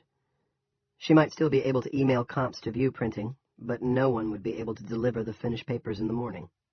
She guessed that by the morning, nobody would be able to get within 5 miles of the mill's borders, any of its borders. Luckily for her, there was a nice big generator in the former print room. Her photocopying machine was a monster, and she had over 500 reams of paper stacked out back. If she could get Pete Freeman to help her, or Tony Gay, who covered sports. Horace, meanwhile, had finally assumed the position. When he was done, she swung into action with a small green bag labeled Doggy Doo, wondering to herself what Horace Greeley would have thought of a world where picking up dog shit from the gutter was not just socially expected, but a legal responsibility. She thought he might have shot himself. Once the bag was filled and tied off, she tried her phone again. Nothing. She took Horace back inside and fed him. 4. Her cell rang while she was buttoning her coat to drive out to the barrier. She had her camera over her shoulder and almost dropped it, scrabbling in her pocket. She looked at the number and saw the words, "Private Caller." "Hello?" she said. And there must have been something in her voice because Horace, waiting by the door, more than ready for a nighttime expedition now that he was cleaned out and fed, pricked up his ears and looked around at her. "Mrs. Shumway?" A man's voice, clipped, official-sounding. "Ms. Shumway, to whom am I speaking?" "Colonel James Cox, Ms. Shumway, United States Army." "And to what do I owe the honor of this call?" She heard the sarcasm in her voice and didn't like it. It wasn't professional, but she was afraid, and sarcasm had ever been her response to fear. "I need to get in touch with a man named Dale Barbara. Do you know this man?" Of course she did, and had been surprised to see him at Sweetbriar earlier tonight. He was crazy to still be in town, and hadn't Rose herself said just yesterday that he had given notice? Dale Barbara's story was one of hundreds Julia knew but hadn't written. When you published a small-town newspaper, you left the lids on a great many cans of worms. You had to pick your fights, the way she was sure Junior Rennie and his friends picked theirs. And she doubted very much if the rumors about Barbara and Dodie's good friend Angie were true. Anyway, for one thing, she thought Barbara had more taste. "Ms. Shumway." Crisp, official, and on-the-outside voice. She could resent the owner of the voice just for that. "Still with me?" "Still with you? Yes, I know Dale Barbara. He cooks at the restaurant on Main Street. Why?" "He has no cell phone, it seems. The restaurant doesn't answer." "It's closed." "And the landlines don't work, of course." "Nothing in this town seems to work very well tonight, Colonel Cox. Cell phones included, but I notice you didn't have any trouble getting through to me, which makes me wonder if you fellows might not be responsible for that." Her fury, like her sarcasm born of fear, surprised her. "What did you do? What did you people do?" "Nothing. So far as I know now, nothing." She was so surprised she could think of no follow-up, which was very unlike the Julia Shumway longtime mill residents knew. "The cell phones, yes," he said. "Calls in and out of Chester's Mill are pretty well shut down now, in the interests of national security. And with all due respect, ma'am, you would have done the same in our position." "I doubt that." "Do you?" He sounded interested, not angry. "In a situation that's unprecedented in the history of the world, and suggestive of technology far beyond what we or anyone else can even understand?" Once more she found herself stuck for a reply. "It's quite important that I speak to Captain Barbara," he said, returning to his original scripture. In a way, Julia was surprised he'd wandered as far off message as he had. Captain Barbara. Retired. Can you find him? Take your cell phone. I'll give you a number to call. It'll go through. Why me, Colonel Cox? Why didn't you call the police station, or one of the town's selectmen? I believe all three of them are here. I didn't even try. I grew up in a small town, Ms. Shumway. Bully for you. And in my experience, town politicians know a little, the town cops know a lot, and the local newspaper editor knows everything. That made her laugh in spite of herself. Why bother with a call when you two can meet face to face? With me as your chaperone, of course. I'm going out to my side of the barrier. Was leaving when you called. In fact, I'll hunt Barbie up. Still calling himself that, is he? Cox sounded bemused. I'll hunt him up and bring him with me. We can have a mini press conference. I'm not in Maine, I'm in D.C. with the Joint Chiefs. Is that supposed to impress me? Although it did. A little. Ms. Shumway, I'm busy, and probably you are too, so in the interest of resolving this thing... Is that possible, do you think? Quit it, he said. You were undoubtedly a reporter before you were an editor, and I'm sure asking questions comes naturally to you, but time is a factor here. Can you do as I ask? I can, but if you want him, you get me too. We'll come out 119 and call you from there. No, he said. That's fine, she said pleasantly. It's been very nice talking to you, Colonel Let me finish. Your side of 119 is totally foobar. That means... I know the expression, Colonel. I used to be a Tom Clancy reader. What exactly do you mean by it in regard to Route 119? I mean it looks like, pardon the vulgarity, opening night at a free whorehouse out there. Half your town has parked their cars and pickups on both sides of the road and in some dairy farmer's field. She put her camera on the floor, took a notepad from her coat pocket, and scrawled Colonel James Cox, and, like open night at Free W House. Then she added Dinsmore Farm? ? Yes, he was probably talking about Alden Dinsmore's place. All right, she said. What do you suggest? Well, I can't stop you from coming. You're absolutely right about that. He sighed, the sound seeming to suggest it was an unfair world. And I can't stop what you print in your paper, although I don't think it matters, since no one outside of Chester's Mill is going to see it. She stopped smiling. Would you mind explaining that? I would, actually, and you'll work it out for yourself.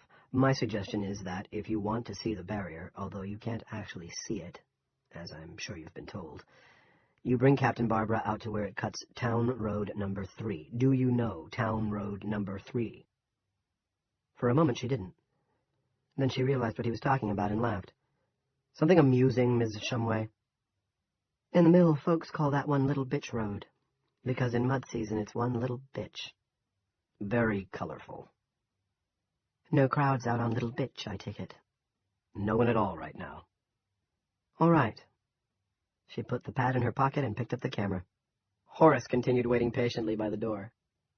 Good. When may I expect your call, or rather Barbie's call, on your cell? She looked at her watch and saw it had just gone 10.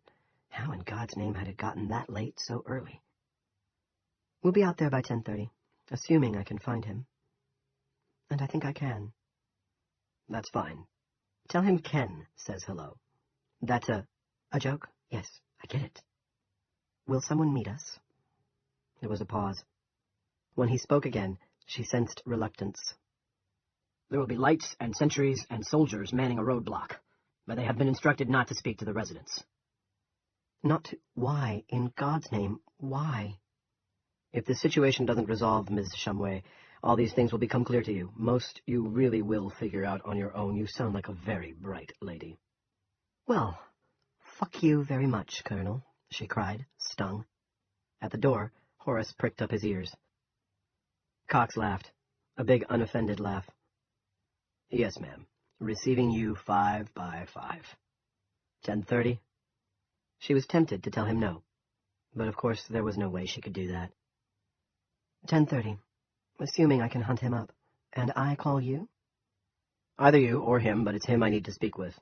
I'll be waiting with one hand on the phone. Then give me the magic number. She crooked the phone against her ear and fumbled the pad out again. Of course you always wanted your pad again after you'd put it away. That was a fact of life when you were a reporter, which she now was. Again. The number he gave her to call somehow scared her more than anything else he'd said. The area code was 000. One more thing, Miss Shumway. Do you have a pacemaker implant, hearing aid implants, anything of that nature? No. Why? She thought he might again decline to answer, but he didn't. Once you're close to the dome, there's some kind of interference. It's not harmful to most people. They feel it as nothing more than a low-level electric shock which goes away a second or two after it comes. But it plays hell with electronic devices. Shuts some down. Most cell phones, for instance, if they come closer than 5 feet or so, and explodes others. If you bring a tape recorder out, it'll shut down. Bring an iPod or something sophisticated like a BlackBerry, it's apt to explode. Did Chief Perkins' pacemaker explode? Is that what killed him? 10:30, bring Barbie and be sure to tell him Ken says hello. He broke the connection, leaving Julia standing in silence beside her dog. She tried calling her sister in Lewiston. The numbers beeped. Then nothing. Blank silence, as before. The dome, she thought. He didn't call it the barrier there at the end. He called it the dome. 5. Barbie had taken off his shirt and was sitting on his bed to untie his sneakers when the knock came at the door, which one reached by climbing an outside flight of stairs on the side of Sanders' hometown drug. The knock wasn't welcome. He had walked most of the day, then put on an apron and cooked for most of the evening. He was beat. And suppose it was Junior and a few of his friends, ready to throw him a welcome-back party. You could say it was unlikely, even paranoid, but the day had been a festival of unlikely. Besides, Junior and Frank the Lessups and the rest of their little band were among the few people he hadn't seen at Sweetbriar tonight. He supposed they might be out on 119 or 117, rubbernecking, but maybe somebody had told them he was back in town, and they'd been making plans for later tonight. Later like now. The knock came again. Barbie stood up and put a hand on the portable TV. Not much of a weapon, but it would do some damage if thrown at the first one who tried to cram through the door. There was a wooden closet rod, but all 3 rooms were small and it was too long to swing effectively. There was also his Swiss Army knife, but he wasn't going to do any cutting. Not unless he had to. Mr. Barbara. It was a woman's voice. Barbie, are you in there? He took his hand off the TV and crossed the kitchenette. Who is it? But even as he asked, he recognized the voice. Julia Shumway, I have a message from someone who wants to speak to you. He told me to tell you that Ken says hello. Barbie opened the door and let her in. 6.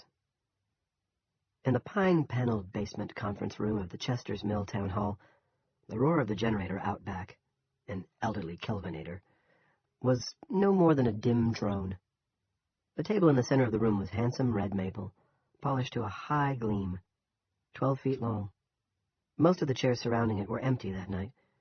The 4 attendees of what Big Jim was calling the emergency assessment meeting were clustered at one end. Big Jim himself, although only the second selectman, sat at the head of the table. Behind him was a map showing the athletic sock shape of the town. Those present were the selectman and Peter Randolph, the acting chief of police. The only one who seemed entirely with it was Rennie. Randolph looked shocked and scared. Andy Sanders was, of course, dazed with grief, and Andrea Grinnell, an overweight, graying version of her younger sister Rose, just seemed dazed. This was not new. 4 or 5 years previous, Andrea had slipped in her icy driveway while going to the mailbox one January morning. She had fallen hard enough to crack 2 discs in her back. Being 80 or 90 pounds overweight probably hadn't helped. Dr. Haskell had prescribed that new wonder drug, OxyContin, to ease what had been no doubt excruciating pain, and had been giving it to her ever since. Thanks to his good friend Andy, who ran the local drugstore, Big Jim knew that Andrea had begun at 40 milligrams a day and had worked her way up to a giddy 400. This was useful information. Big Jim said, "Due to Andy's great loss, I'm going to chair this meeting if no one objects. We're all very sorry, Andy." "You bet, sir," Randolph said. "Thank you," Andy said, and when Andrea briefly covered his hand with her own, he began to ooze at the eyes again. "Now, we all have an idea of what's happened here," Big Jim said, "although no one in town understands it yet." "I bet no one out of town does either," Andrea said. Big Jim ignored her. "And the military presence hasn't seen fit to communicate with the town's elected officials." Problems with the phone, sir, Randolph said. He was on a first-name basis with all of these people, in fact considered Big Jim a friend, but in this room he felt it wise to stick to sir or ma'am. Perkins had done the same, and on that, at least, the old man had probably been right. Big Jim waved a hand as if swatting at a troublesome fly. Someone could have come to the Martin or Tarker side and sent for me, us, and no one has seen fit to do so. Sir, the situation is still very, fluid. I'm sure, and it's very possible that's why no one has put us in the picture just yet. Could be, oh yes, and I pray that's the answer. I hope you've all been praying. They nodded dutifully. But right now, Big Jim looked around gravely. He felt grave, but he also felt excited and ready. He thought it not impossible that his picture would be on the cover of Time magazine before the year was out. Disaster, especially the sort triggered by terrorists, was not always a completely bad thing. Look what it had done for Rudy Giuliani. Right now, lady and gentlemen, I think we have to face the very real possibility that we are on our own. Andrea put a hand to her mouth. Her eyes shone either with fear or too much dope, possibly both. Surely not, Jim. Hope for the best, prepare for the worst. That's what Claudette always says. Andy spoke in tones of deep meditation. Said, I mean. She made me a nice breakfast this morning. Scrambled eggs and leftover taco cheese. Gosh. The tears, which had slowed, began to ooze again. Andrea once more covered his hand. This time Andy gripped it. Andy and Andrea, Big Jim thought, and a thin smile creased the lower half of his fleshy face. The Dumsey twins. Hope for the best, plan for the worst, he said. What good advice that is. The worst in this case could entail days cut off from the outside world, or a week, possibly even a month. He didn't actually believe that, but they'd be quicker to do what he wanted if they were frightened. Andrea repeated, Surely not. We just don't know, Big Jim said. This at least was the unvarnished truth. How can we? Maybe we ought to close Food City, Randolph said, at least for the time being. If we don't, it's apt to fill up, like before a blizzard. Rennie was annoyed. He had an agenda, and this was on it, but it wasn't first on it. Or maybe that's not a good idea, Randolph said, reading the second selectman's face. Actually, Pete, I don't think it's a good idea, Big Jim said. Same principle as never declaring a bank holiday when currency is tight. You only provoke a run. Are we talking about closing the banks, too? Andy asked. What'll we do about the ATMs? There's one at Brownie's store. Mill, gas, and grocery. My drugstore, of course. He looked vague, then brightened. I think I even saw one at the health center, although I'm not entirely sure about that one. Rennie wondered briefly if Andrea had been loaning the man some of her pills. I was only making a metaphor, Andy. Keeping his voice low and kind, this was exactly the kind of thing you could expect when people wandered off the agenda. In a situation like this, food is money, in a manner of speaking. What I'm saying is, it should be business as usual. It'll keep people calm. Ah, Randolph said. This he understood. Gotcha. But you'll need to talk to the supermarket manager. What's his name, Cade? Cale, Randolph said. Jack Cale. Also, Johnny Carver at the gas and grocery. And who in the heck runs Brownies since Dill Brown died? Thelma Winter, Andrea said. She's from away, but she's very nice.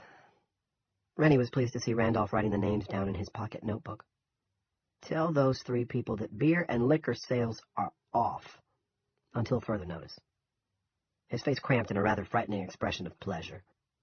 And Dippers is closed. A lot of people aren't going to like a booze shutdown, Randolph said. People like Sam Verdreau.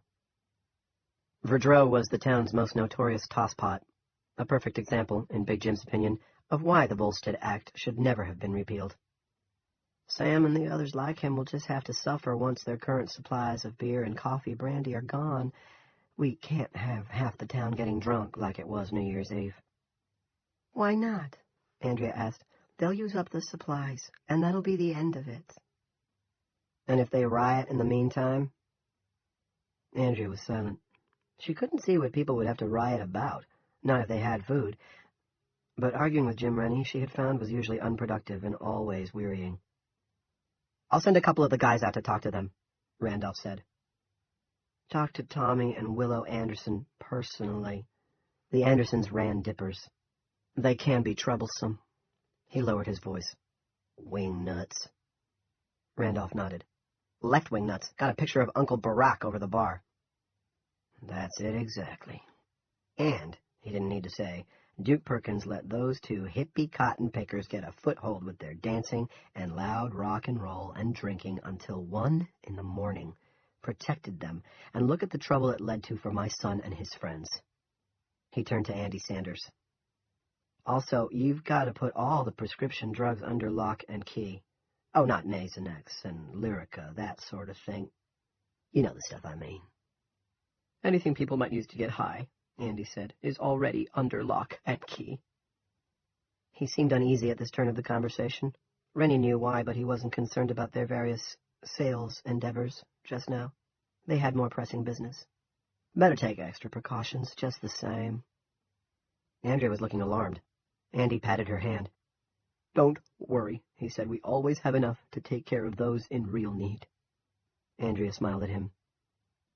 "Bottom line is this town is going to stay sober until the crisis ends," Big Jim said. "Are we in agreement? Show of hands." The hands went up. "Now," Rennie said, "may I go back to where I wanted to start?" He looked at Randolph, who spread his hands in a gesture that simultaneously conveyed, "Go ahead," and "Sorry." "We need to recognize that people are apt to be scared. And when people are scared, they can get up to Dickens, booze or no booze." Andrea looked at the console to Big Jim's right. Switches that controlled the TV, the AM/FM radio, and the built-in taping system. An innovation Big Jim hated. "Shouldn't that be on?" "I see no need." The darned taping system, shades of Richard Nixon, had been the idea of a meddling medico named Eric Everett, a 30-something pain-in-the-butt-insky, who was known around town as Rusty. Everett had sprung the taping system idiocy at town meeting 2 years before, presenting it as a great leap forward. The proposal came as an unwelcome surprise to Rennie, who was seldom surprised, especially by political outsiders. Big Jim had objected that the cost would be prohibitive. This tactic usually worked with thrifty Yankees. But not that time. Everett had presented figures, possibly supplied by Duke Perkins, showing that the federal government would pay 80%, some disaster assistance whatever, a leftover from the free-spending Clinton years. Rennie had found himself outflanked. It wasn't a thing that happened often, and he didn't like it. But he had been in politics for many more years than Eric Rusty Everett had been tickling prostates, and he knew there was a big difference between losing a battle and losing the war. "Or at least someone should take notes," Andrea asked timidly. "I think it might be best to keep this informal, for the time being," Big Jim said, "just among the four of us." "Well, if you think so." "Two can keep a secret if one of them is dead," Andy said dreamily. "That's right, pal," Rennie said, just as if that made sense. Then he turned back to Randolph. "I'd say our prime concern, our prime responsibility to the town, is maintaining order for the duration of this crisis, which means police." "Damn straight," Randolph said smartly. "Now, I'm sure Chief Perkins is looking down on us from above." "With my wife," Andy said. "With Claudie." He produced a snot-clogged honk that Big Jim could have done without. Nonetheless, he patted Andy's free hand. "That's right, Andy, the two of them together bathed in Jesus' glory. But for us here on Earth, Pete, what kind of force can you muster?" Big Jim knew the answer. He knew the answers to most of his own questions. Life was easier that way. There were 18 officers on the Chester's Mill police payroll, 12 full-timers and 6 part-timers, the latter all past 60, which made their services entrancingly cheap. Of those 18, he was quite sure 5 of the full-timers were out of town. They had either gone to that day's high school football game with their wives and families or to the controlled burn in Castle Rock. The 6th, Chief Perkins, was dead. And while Rennie would never speak ill of the dead, he was sure the town was better off with Perkins in heaven rather than down here. trying to manage a cluster mug that was far beyond his limited abilities. "I'll tell you what, folks," Randolph said. "It's not that good. There's Henry Morrison and Jackie Weddington, both of whom responded with me to the initial Code 3. There's also Roop, Libby, Fred Denton, and George Frederick, although his asthma's so bad I don't know how much use he'll be. He was planning to take early retirement at the end of this year." "Poor old George," Andy said. "He just about lives on Advair." "And as you know, Marty Arsenal and Toby Whalen aren't up to much these days. The only part-timer I'd call really able-bodied is Linda Everett. Between that damn firefighting exercise and the football game, this couldn't have happened at a worse time." "Linda Everett?" Andrea asked, a little interested. "Rusty's wife?" "Pshaw!" Big Jim often said pshaw when he was irritated. "She's just a jumped-up crossing guard." "Yes, sir," Randolph said, "but she qualified on the county range over in the Rock last year, and she has a sidearm. No reason she can't carry it and go on duty. Maybe not full-time. The Everetts have got a couple of kids, but she can pull her weight. After all, it is a crisis." "No doubt, no doubt." But Rennie was damned if he was going to have Everetts popping up like darned old Jack-in-the-Boxes every time he turned around. Bottom line, he didn't want that cotton picker's wife on his first team. For one thing, she was still quite young, no more than 30, and pretty as the devil. He was sure she'd be a bad influence on the other men. Pretty women always were. Weddington and her gun-shell titties were bad enough. "So," Randolph said, "that's only 8 out of 18. "You forgot to count yourself," Andrea said. Randolph hit his forehead with the heel of his hand as if trying to knock his brains back into gear. "Oh, yeah, right, 9. "Not enough," Rennie said. "We need to beef up the force. Just temporarily, you know, until the situation works itself out." "Who were you thinking about, sir?" Randolph asked. "My boy, to begin with." "Junior?" Andrea raised her eyebrows. "He's not even old enough to vote, is he?" Big Jim briefly visualized Andrea's brain. 15% favorite online shopping sites, 80% dope receptors, 2% memory, and 3% actual thought process. Still, it was what he had to work with. And, he reminded himself, the stupidity of one's colleagues makes life simpler. He's 21, actually 22, in November, and either by luck or the grace of God, he's home from school this weekend. Peter Randolph knew that Junior Rennie was home from school permanently. He'd seen it written on the phone pad in the late chief's office earlier in the week, although he had no idea how Duke had gotten the information or why he'd thought it important enough to write down. Something else had been written there, too. Behavioral issues? ? This was probably not the time to share such information with Big Jim, however. Rennie was continuing, now in the enthusiastic tones of a game show host announcing a particularly juicy prize in the bonus round. "And Junior has 3 friends who would also be suitable: Frank de Lesseps, Melvin Searles, and Carter Thibodeau." Andrea was once more looking uneasy. Weren't those boys, the young men, involved in that altercation at Dippers?" Big Jim turned a smile of such genial ferocity on her that Andrea shrank back in her seat. That business was overblown, and sparked by alcohol, as most such trouble is. Plus the instigator was that fellow Barbara, which is why no charges were filed. It was a wash, or am I wrong, Peter? "Absolutely not," Randolph said, although he too looked uneasy. "These fellows are all at least 21, and I believe Carter Thibodeau might be 23. Thibodeau was indeed 23, and had lately been working as a part-time mechanic at Mill Gas and Grocery. He'd been fired from 2 previous jobs. Temper issues, Randolph had heard, but he seemed to have settled down at the gas and grocery. Johnny said he'd never had anyone so good with exhaust and electrical systems. They've all hunted together. They're good shots." "Please, God, we don't have to put that to the test," Andrea said. "No one's going to get shot, Andrea, and no one's suggesting we make these young fellows full-time police. What I'm saying is that we need to fill out an extremely depleted roster, and fast. So how about it, Chief? They can serve until the crisis is over, and we'll pay them out of the contingency fund." Randolph didn't like the idea of Junior toting a gun on the streets of Chester's Mill. Junior with his possible behavioral issues. But he also didn't like the idea of bucking Big Jim. And it really might be a good idea to have a few extra wide bodies on hand, even if they were young. He didn't anticipate problems in town, but they could be put on crowd control out where the main roads hit the barrier. If the barrier was still there, And if it wasn't, problems solved. He put on a team player smile. You know, I think that's a great idea, sir. You send him around to the station tomorrow around 10. 9 might be better, Pete. 9's fine, Andy said in his dreamy voice. Further discussion? Rennie asked. There was none. Andrea looked as if she might have had something to say, but couldn't remember what it was. Then I call the question, Rennie said. Will the board ask Acting Chief Randolph to take on Junior, Frank de Lesseps, Melvin Searles, and Carter Thibodeau as deputies at base salary? Their period of service to last until this darn crazy business is sorted out. Those in favor signify in the usual manner. They all raised their hands. The measure is approved. He was interrupted by 2 reports that sounded like gunfire. They all jumped. Then a third came, and Rennie, who had worked with motors for most of his life, realized what it was. Relax, folks, just a backfire. Generator clearing its throat. The elderly Jenny backfired a 4th time, then died. The lights went out, leaving them for a moment in Stygian blackness. Andrea shrieked.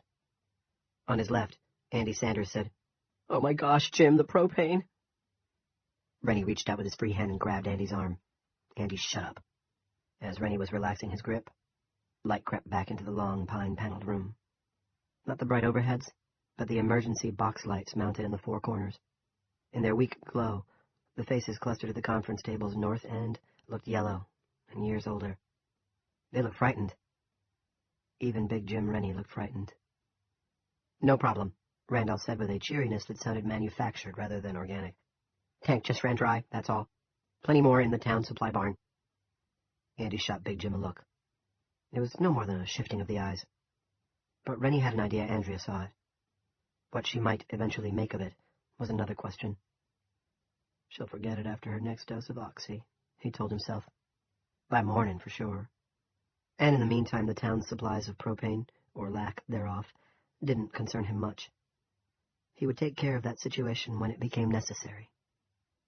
Okay, folks, I know you're as anxious to get out of here as I am, so let's move on to our next order of business. I think we should officially confirm Pete here as our chief of police, pro tem. Yes. Why not? Andy asked. He sounded tired. If there's no discussion, Big Jim said, I'll call the question. They voted as he wanted them to vote. They always did. 7. Junior was sitting on the front step of the big Rennie home on Mill Street when the lights of his father's Hummer splashed up the driveway. Junior was at peace. The headache had not returned. Angie and Dodie were stored in the McCain pantry, where they would be fine, at least for a while. The money he'd taken was back in his father's safe. There was a gun in his pocket, the Pearl Grip .38 his father had given him for his 18th birthday. Now he and his father would speak. Junior would listen very closely to what the king of No Money Down had to say. If he sensed his father knew what he, Junior, had done, he didn't see how that was possible, but his father knew so much. Then Junior would kill him. After that, he would turn the gun on himself. Because there would be no running away. Not tonight. Probably not tomorrow either. On his way back, he had stopped on the town common and listened to the conversations going on there. What they were saying was insane, but the large bubble of light to the south, and the smaller one to the southwest, where 117 ran toward Castle Rock, suggested that tonight, insanity just happened to be the truth. The door of the Hummer opened, chunked closed. His father walked toward him, his briefcase banging one thigh. He didn't look suspicious, wary, or angry. He sat down beside Junior on the step, without a word. Then, in a gesture that took Junior completely by surprise, he put a hand on the younger man's neck and squeezed gently. "You heard?" he asked. "Some," Junior said. "I don't understand it, though."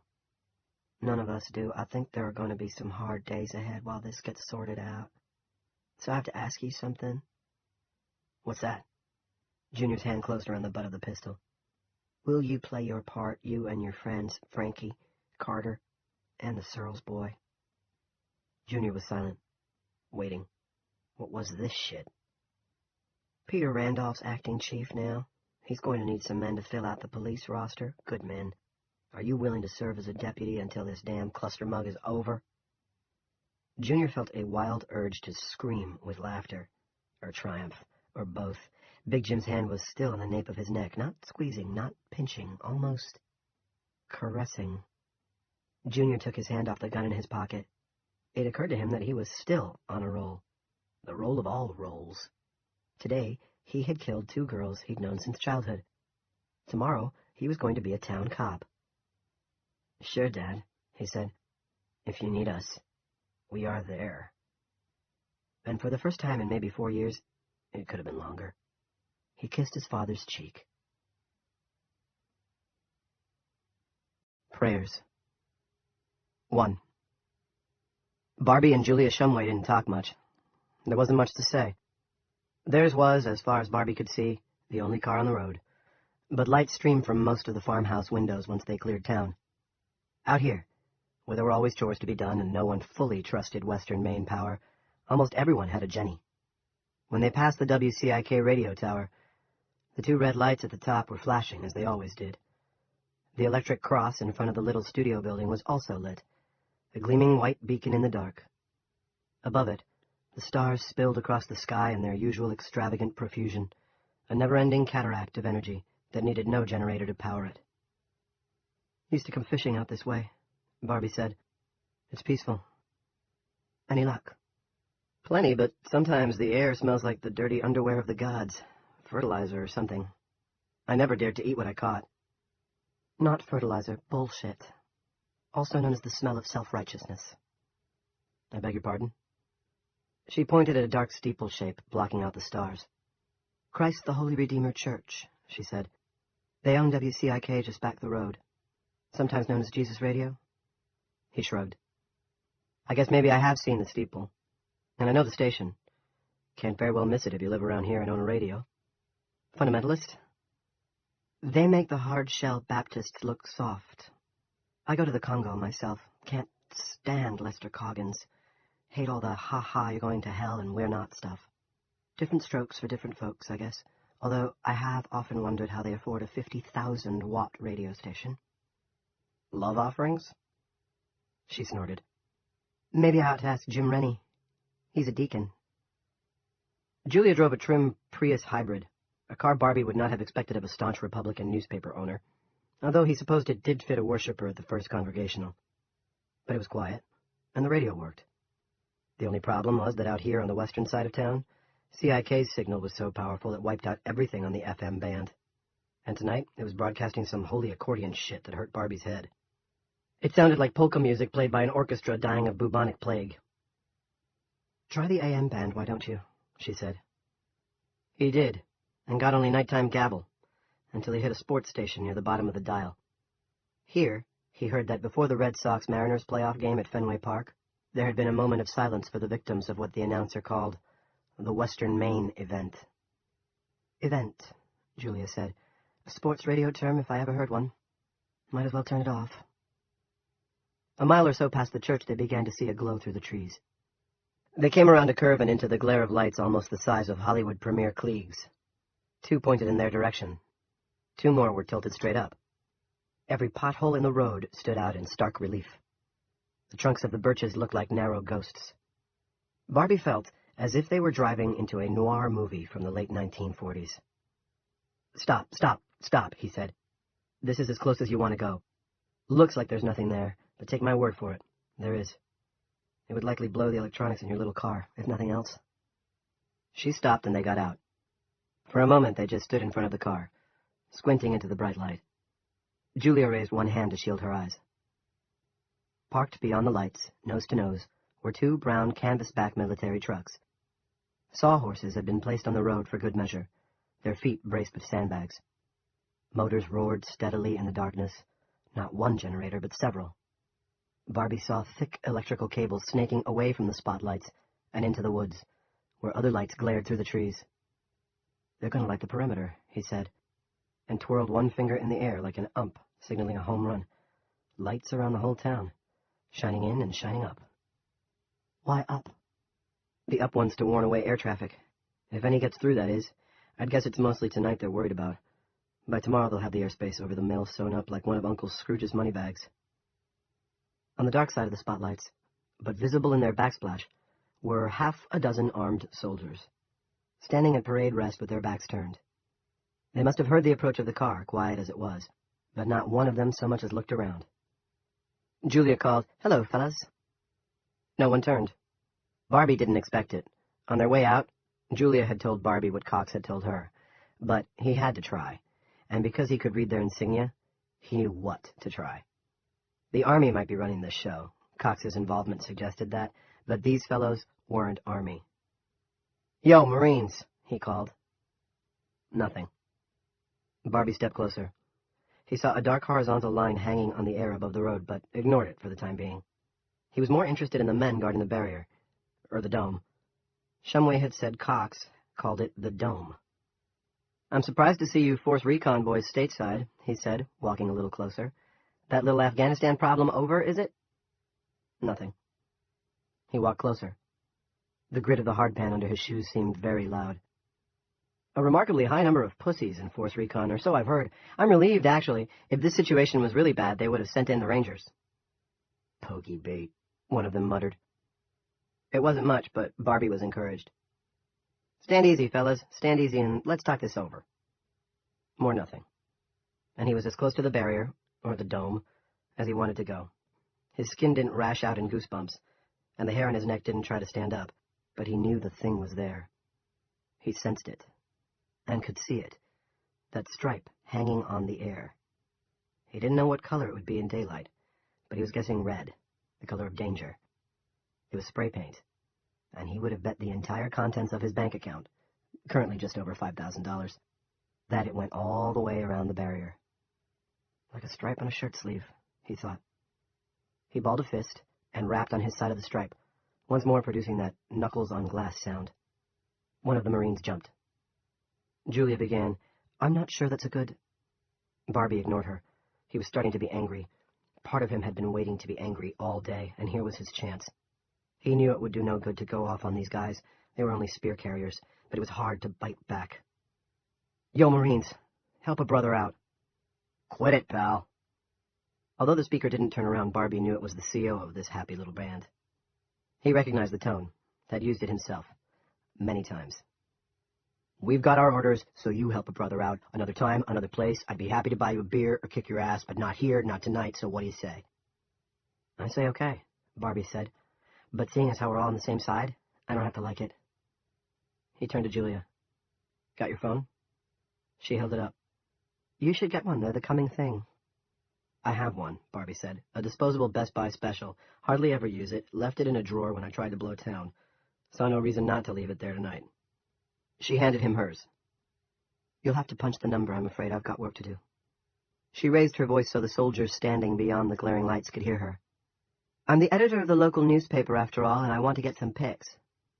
She raised her voice a little more. "Especially a few of soldiers standing with their backs turned on a town that's in trouble." "Ma'am, I kind of wish you wouldn't do that," the CO said. He was a blocky fellow with a broad back. "Stop me," she invited. "I think you know we can't do that," he said. "As far as our backs being turned, those are our orders." "Marine," she said, "you take your orders, roll them tight, bend over, and stick them where the air quality is questionable." In the brilliant light, Barbie saw a remarkable thing, her mouth set in a harsh, unforgiving line, and her eyes streaming tears. While Barbie dialed the number with the weird area code, she got her camera and began snapping. The flash wasn't very bright, compared to the big generator-driven spotlights, but Barbie saw the soldiers flinch every time it went off. Probably hoping their fucking insignia doesn't show, he thought. 2. United States Army Colonel James O. Cox had said he'd be sitting with a hand on the phone at 10:30. Barbie and Julia Shumway had run a little late, and Barbie didn't place the call until 20 of 11, but Cox's hand must have stayed right there, because the phone only managed half a ring before Barbie's old boss said, "Hello, this is Ken." Barbie was still mad, but laughed just the same. "Yes, sir, and I continue to be the bitch who gets all the good shit." Cox also laughed, no doubt thinking they were off to a good start. "How are you, Captain Barbara?" "Sir, I'm fine, sir, but with respect, it's just Dale Barbara now. The only things I captain these days are the grills and friolators in the local restaurant, and I'm in no mood for small talk. I am perplexed, sir, and since I'm looking at the backs of a bunch of pogey bait Marines who won't turn around and look me in the eye, I'm also pretty goddamn pissed off." "Understood. And you need to understand something from my end. If there was anything at all those men could do to aid or end this situation, you would be looking at their faces instead of their asses. Do you believe that? I'm hearing you, sir. Which wasn't exactly an answer. Julia was still snapping. Barbie shifted to the edge of the road. From his new position, he could see a bivouac tent beyond the trucks. Also, what might have been a small mess tent, plus a parking area filled with more trucks. The Marines were building a camp here, and probably bigger ones where Route 119 and 117 left town. That suggested permanence. His heart sank. Is the newspaper woman there? Cox asked. She's here, taking pictures. And, sir, full disclosure, whatever you tell me, I tell her. I'm on this side now. Julia stopped what she was doing long enough to flash Barbie a smile. Understood, Captain. Sir, calling me that earns you no points. All right, just Barbie. Is that better? Yes, sir. As to how much the lady decides to publish, for the sake of the people in that little town of yours, I hope she's got sense enough to pick and choose. My guess is she does. And if she emails pictures to anyone on the outside, one of the news magazines or the New York Times, for instance, you may find your internet goes the way of your landlines. Sir, that's some dirty shit. The decision would be made above my pay grade. I'm just saying. Barbie sighed. I'll tell her. Tell me what? Julia asked. That if you try to transmit those pictures, they may take it out on the town by shutting down internet access. Julia made a hand gesture Barbie did not ordinarily associate with pretty Republican ladies. He returned his attention to the phone. How much can you tell me? Everything I know, Cox said. Thank you, sir. Although Barbie doubted Cox would actually spill everything. The Army never told everything it knew. Or thought it knew. We're calling it the Dome, Cox said. But it's not a dome. At least we don't think it is.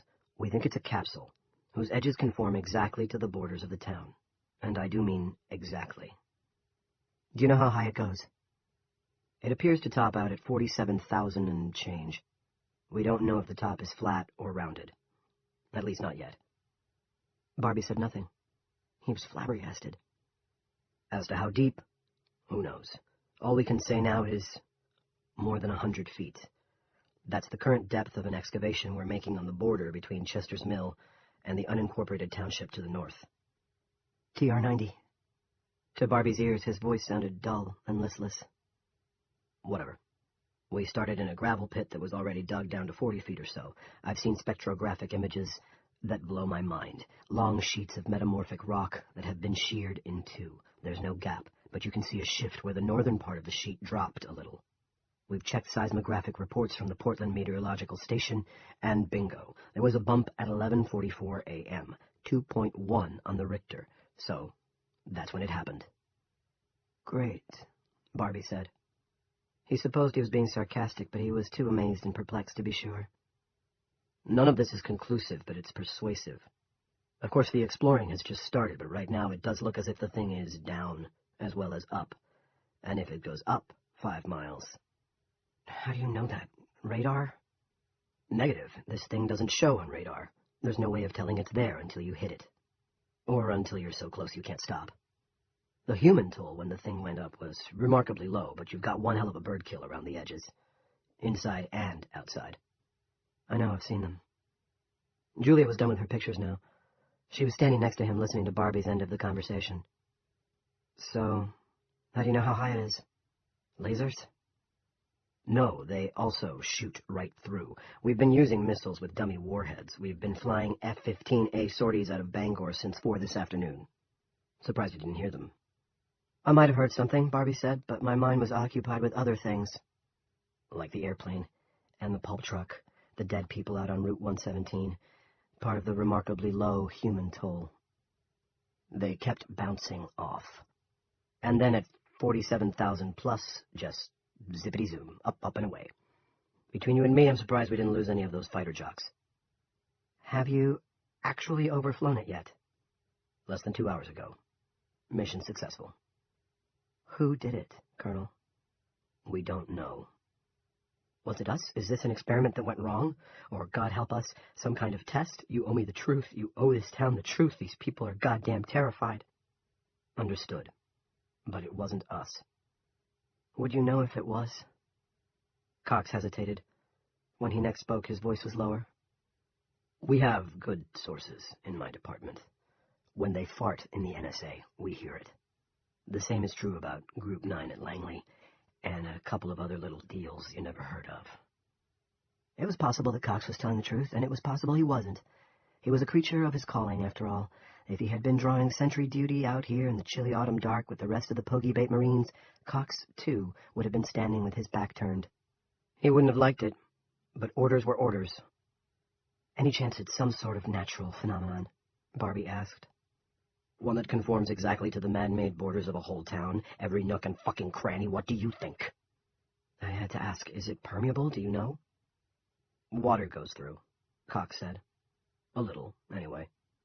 How is that possible? Although he'd seen for himself the weird way water behaved, both he and Gendron had seen it. We don't know. How could we? Cox sounded exasperated.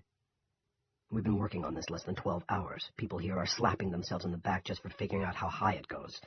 We may figure it out, but for now, we just don't know. Air? Air goes through to a greater degree. We've set up a monitoring station where your town borders on... Faintly, Barbie heard paper rustle. Harlow. They've done what they call puff tests. I guess that must measure outgoing air pressure against what bounces back. Anyway, air goes through, and a lot more freely than water does, but the scientists say still, not completely. This is going to severely fuck up your weather, pal, but nobody can say how much or how bad. Hell, maybe it'll turn Chester's Mill into Palm Springs. He laughed rather feebly. Particulates? Barbie thought he knew the answer to that one. Nope, Cox said.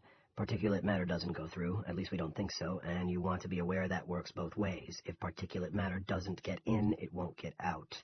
That means auto emissions. Nobody's got that far to drive. Chester's Mill is maybe 4 miles across at its widest, along a diagonal. He looked at Julia. 7 tops, she said. Cox said, we don't think oil heat pollutants are going to be a big deal either. I'm sure everybody in town has a nice expensive oil furnace. In Saudi Arabia, they have bumper stickers on their cars these days saying, I heart New England. But modern oil furnaces need electricity to provide a constant spark. Your oil reserves are probably good, considering the home heating season hasn't started yet, but we don't think it's going to be very useful to you. In the long run, that may be a good thing, from the pollution standpoint. You think so? Come on up here when it's 30 below zero and the wind's blowing it. He stopped for a moment. Will the wind blow? We don't know, Cox said. Ask me tomorrow, and I may at least have a theory. We can burn wood, Julia said. Tell him that. Miss Shumway says we can burn wood. People have to be careful about that, Captain Barbie. Sure, you've got plenty of wood up there, and you don't need electricity to ignite it and keep it going, but wood produces ash. Hell, it produces carcinogens. Heating season here starts... Barbie looked at Julia. November 15th, she said, or thereabouts. Miss Shumway says mid-November, so tell me you're going to have this worked out by then. All I can say is that we intend to try like hell. Which brings me to the point of this conversation. The smart boys, the ones we've been able to convene so far, all agree that we're dealing with a force field. Just like on Star Trek, Barbie said. Beam me up, Snotty. Beg your pardon. Doesn't matter. Go on, sir. They all agree that a force field doesn't just happen. Something either close to the field of effect or in the center of it has to generate it. Our guys think the center is most likely. Like the handle of an umbrella, one of them said. You think this is an inside job? We think it's a possibility, and we just happen to have a decorated soldier in town. Ex-soldier, Barbie thought, and the decorations went into the Gulf of Mexico 18 months ago. But he had an idea his term of service had just been extended, like it or not. Held over by popular demand, as the saying went. Whose specialty in Iraq was hunting down Al-Qaeda bomb factories. Hunting them down and shutting them down. So, basically just another Jenny. He thought of all those he and Julia Shumway had passed on the way out here, roaring away in the dark, providing heat and light, eating propane to do it. He realized that propane and storage batteries, even more than food, had become the new gold standard in Chester's Mill. One thing he knew, people would burn wood. If it got cold and the propane was gone, they'd burn plenty, hardwood, softwood, trashwood. And fuck the carcinogens. It won't be like the generator is working away in your part of the world tonight, Cox said. A thing that could do this, we don't know what it would be like, or who could build such a thing. But Uncle Sammy wants it, Barbie said. He was gripping the phone almost tightly enough to crack it. That's actually the priority, isn't it, sir? Because a thing like that could change the world. The people of this town are strictly secondary. Collateral damage, in fact. Oh, let's not be melodramatic, Cox said. In this matter, our interests coincide. Find the generator if it's there to be found. Find it the way you found those bomb factories, and then shut it down. Problem solved. If it's there. If it's there, roger that. Will you try? Do I have a choice? Not that I can see, but I'm career military. For us, free will isn't an option. Ken, this is one fucked up fire drill. Cox was slow to reply. Although there was silence on the line, except for a faint high hum that might mean the proceedings were being recorded, Barbie could almost hear him reflecting. Then he said, That's true, but you still get all the good shit, you bitch. Barbie laughed. He couldn't help it. 3. On the way back, passing the dark shape that was Christ the Holy Redeemer Church, he turned to Julia. In the glow of the dashboard lights, her face looked tired and solemn. I won't tell you to keep quiet about any of this, he said, but I think you should hold one thing back. The generator that may or may not be in town. She took a hand off the wheel, reached back, and stroked Horace's head, as if for comfort and reassurance. Yes. Because if there's a generator spinning the field, creating your colonel's dome, then somebody must be running it. Somebody here. Cox didn't say that, but I'm sure it's what he thinks. I'll withhold that, and I won't email any pictures. Good. They should run first in the Democrat anyway, damn it. Julia continued stroking the dog. People who drove one-handed usually made Barbie nervous, but not tonight. They both had Little Bitch and 119 to themselves. Also, I understand that sometimes the greater good is more important than a great story, unlike the New York Times. Zing, Barbie said. And if you find the generator, I won't have to spend too many days shopping at Food City. I hate that place. She looked startled. Do you think it'll even be open tomorrow? I'd say yes. People can be slow to catch up with the new deal when the old deal changes. I think I better do a little Sunday shopping, she said thoughtfully. When you do, say hello to Rose Twitchell. She'll probably have the faithful Anson Wheeler with her. Remembering his earlier advice to Rose, he laughed and said, Meet, meet, meet. Beg your pardon? If you have a generator at your house. Of course I do. I live over the newspaper. Not a house, a very nice apartment. The generator was a tax deduction. She said this proudly. Then buy meat, meat and canned goods and meat. She thought about it. Downtown was just ahead now. There were far fewer lights than usual, but still plenty. For how long? Barbie wondered. Then Julia asked, Did your colonel give you any ideas about how to find this generator? Nope, Barbie said. Finding shit used to be my job. He knows that. He paused, then asked, Do you think there might be a Geiger counter in town? I know there is, in the basement of the town hall. Actually, the sub-basement, I guess you'd say. There's a fallout shelter there. You're shitting me. She laughed. No shit, Sherlock. I did a feature story on it 3 years ago. Pete Freeman took the pictures. In the basement, there's a big conference room and a little kitchen. The shelter's half a flight of stairs down from the kitchen. Pretty good sized. It was built in the 50s, when the smart money was on us blowing ourselves to hell. On the beach, Barbie said. Yep, see that and raise you Alas Babylon. It's a pretty depressing place. Pete's pictures reminded me of the Fuhrer bunker, just before the end. There's a kind of pantry, shelves and shelves of canned goods, and half a dozen cots. Also some equipment supplied by the government, including a Geiger counter. The canned stuff must be extremely tasty after 50 years. Actually, they rotate in new goods every so often. There's even a small generator that went in after 9/11. Check the town report, and you'll see an appropriation item for the shelter every 4 years or so. Used to be $300, now it's $600. You've got your Geiger counter. She shifted her eyes to him briefly.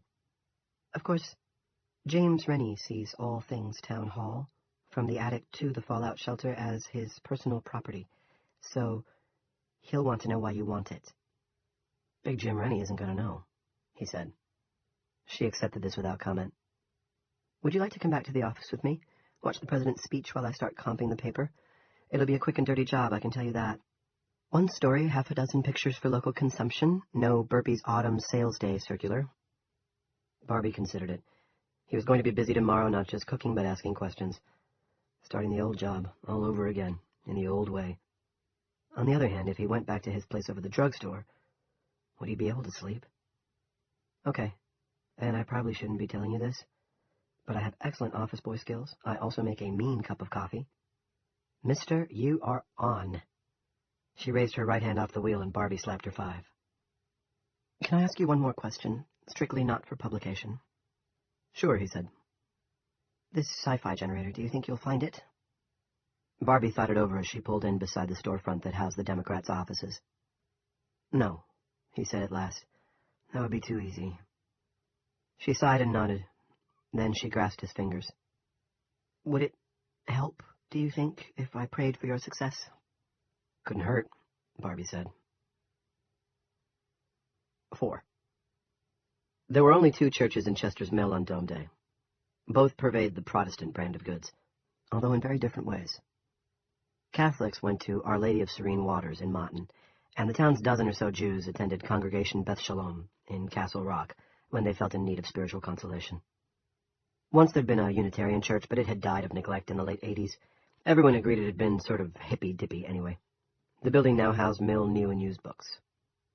Both Chester's Mill pastors were what Big Jim Rennie liked to call me-bound that night, but their modes of address, states of mind, and expectations were very different. The Reverend Piper Libby, who ministered to her flock from the pulpit of the First Congregational Church, no longer believed in God, although this was a fact she had not shared with her congregants. Lester Coggins, on the other hand, believed to the point of martyrdom, or madness, both words for the same thing, perhaps. The Rev. Libby, still wearing her Saturday gloves, and still pretty enough, even at 45, to look good in them, knelt in front of the altar in almost total darkness. The Congo had no generator, with Clover, her German shepherd, lying behind her with his nose on his paws and his eyes at half-mast. "Hello, Not There," Piper said. Not There was her private name for God just lately. Earlier in the fall it had been the Great Maybe. During the summer it had been the Omnipotent Could Be. She'd like that one. It had a certain ring. "You know the situation I've been in. You should. I've bent your ear about it enough. But that's not what I'm here to talk about tonight, which is probably a relief to you." She sighed. "We're in a mess here, my friend.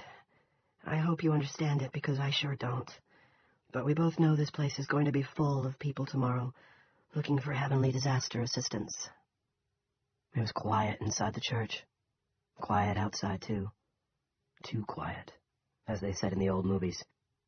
Had she ever heard the mill this quiet on a Saturday night? There was no traffic, and the bass thump of whatever weekend band happened to be playing at Dippers, always advertised as being direct from Boston, was absent. "I'm not going to ask that you show me your will, because I'm no longer convinced you actually have a will. But on the off chance that you are there, after all, always a possibility, I'm more than happy to admit that. Please, help me to say something helpful. Hope not in heaven, but right here on earth, because..."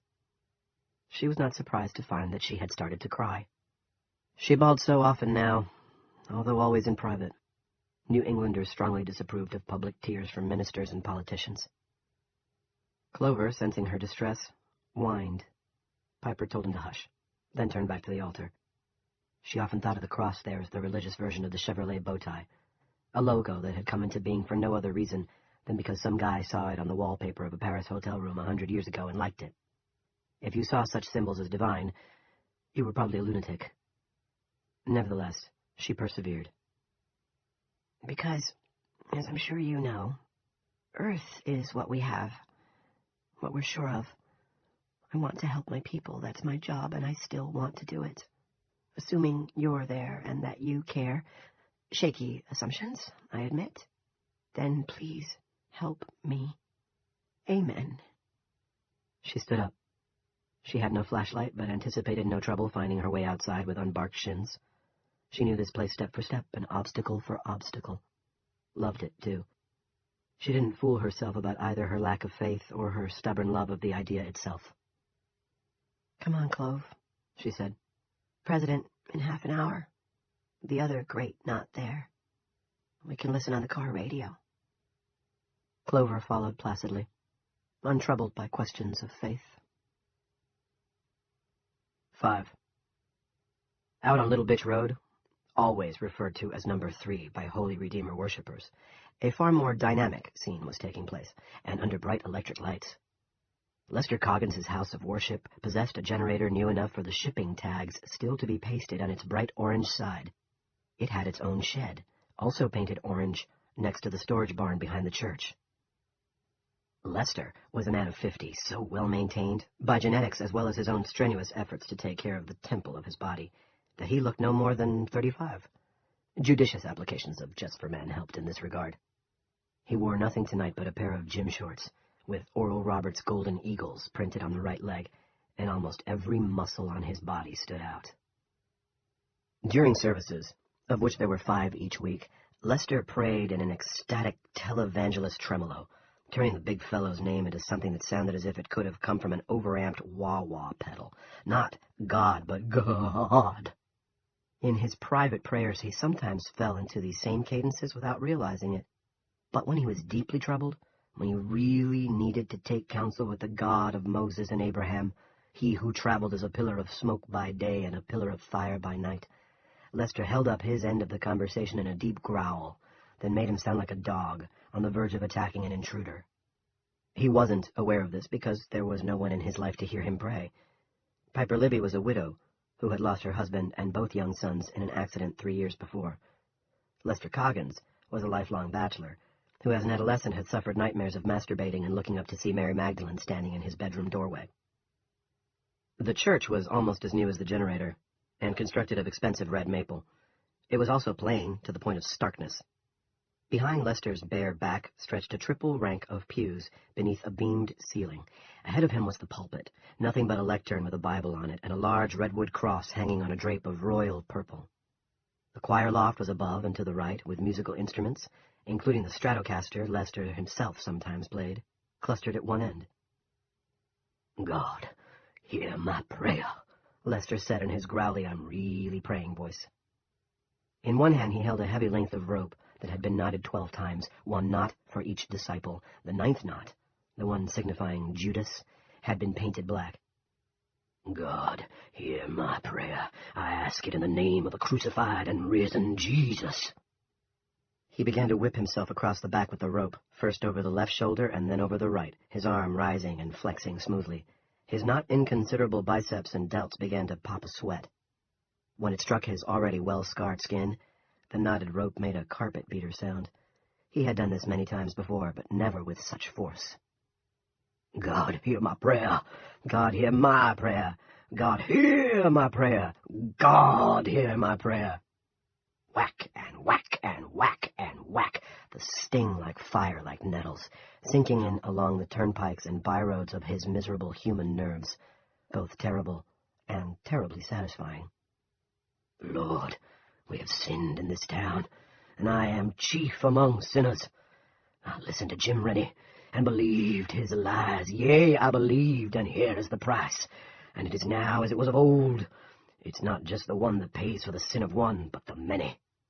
You are slow to anger, but when it comes, your anger is like the storms that sweep a field of wheat, laying low not just one stalk or a score, but every one. I have sowed the wind and reaped the whirlwind, not just for one, but for many." There were other sins and other sinners in the mill. He knew that. He was not naive. They swore and danced and sexed and took drugs he knew far too much about. And they no doubt deserved to be punished, to be scourged. But that was true of every town, surely, and this was the only one that had been singled out for this terrible act of God. And yet, was it possible that this strange curse was not because of his sin? Yes, possible, although not likely. "Lord, I need to know what to do. I'm at the crossroads. If it's your will that I should stand in this pulpit tomorrow morning and confess to what that man talked me into, the sins we participated in together, the sins I have participated in alone, then I will do so. But that would mean the end of my ministry, and it's hard for me to believe that's your will at such a crucial time. If it's your will that I should wait and see what happens next, wait and pray with my flock that this burden should be lifted, then I'll do that. Your will be done, Lord, now and always. He paused in his scourging.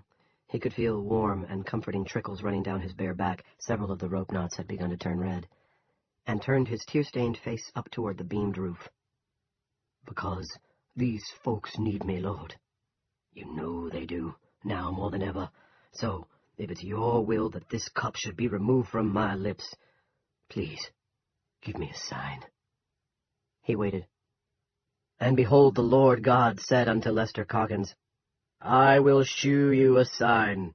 Goest thou to thy Bible, even as you did as a child after those nasty dreams of yours. This minute, Lester said, this second. He hung the knotted rope around his neck, where it printed a blood horseshoe on his chest and shoulders, then mounted to the pulpit with more blood trickling down the hollow of his spine and dampening the elastic waistband of his shorts. He stood at the pulpit as if to preach, although never in his worst nightmares had he dreamed of preaching in such scant garb. Closed the Bible, lying open there, then shut his eyes. Lord, thy will be done. I ask in the name of your Son, crucified in shame and risen in glory. And the Lord said, Open my book, and see what you see.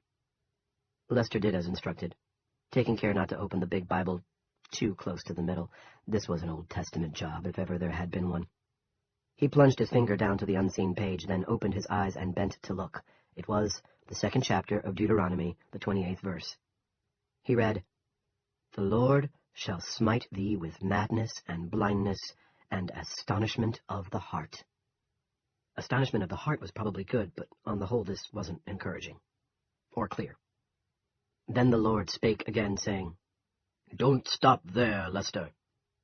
He read the 29th verse. And thou shalt grope at noonday. Yes, Lord, yes, he breathed, and read on. As the blind gropeth in darkness, and thou shalt not prosper in thy ways, and thou shalt be only oppressed and spoiled evermore, and no man shall save thee. Will I be struck blind? Lester asked, his growly prayer voice rising slightly. Oh, God, please don't do that, although, if it is thy will. The Lord spake unto him again, saying, Did you get up on the stupid side of the bed today, Lester? His eyes flew wide. God's voice, but one of his mother's favorite sayings, a true miracle. No, Lord, no. Then look again. What am I shewing you? It's something about madness, or blindness. Which of the two dost thou thinkest most likely? Lester scored the verses. The only word repeated was blind. Is that, Lord, is that my sign? The Lord answered, saying, Yea, verily, but not thine own blindness, for now thine eyes see more clearly. Lookest thou for the blinded one who has gone mad? When you see him, you must tell your congregation what Rennie has been up to out here, and your part in it. You both must tell. We'll talk about this more, but for now, Lester, go to bed. You're dripping on the floor. Lester did, but first he cleaned up the little splatters of blood on the hardwood behind the pulpit. He did it on his knees. He didn't pray as he worked, but he meditated on the verses. He felt much better. For the time being, he would speak only generally of the sins which might have brought this unknown barrier down between the mill and the outside world, but he would look for the sign.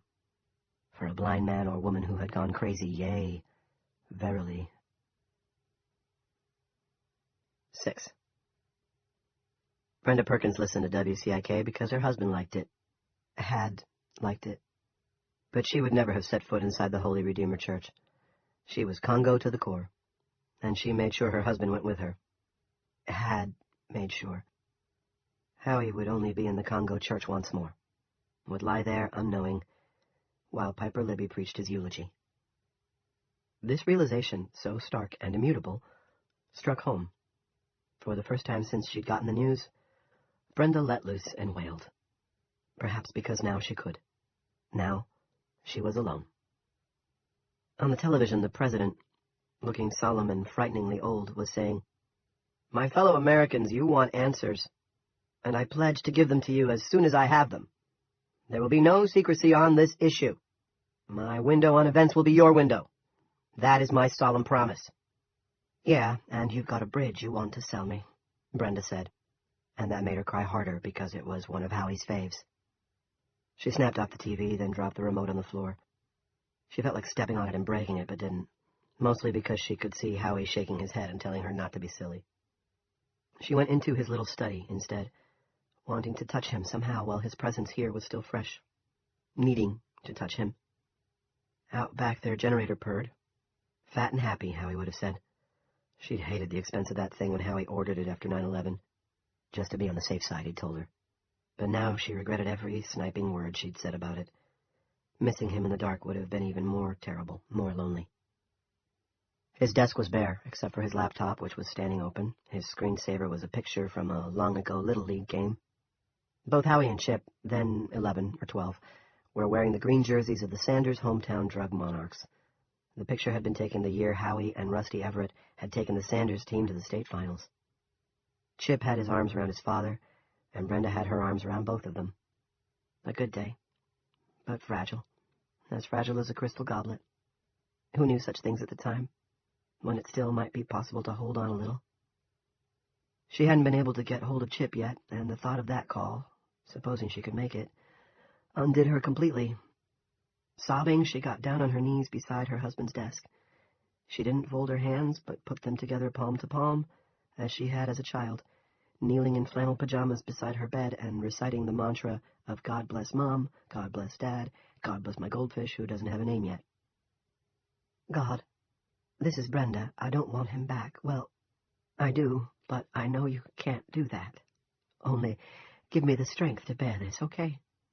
And I wonder if maybe, I don't know if this is blasphemy or not, probably it is, but I wonder if you could let him talk to me one more time.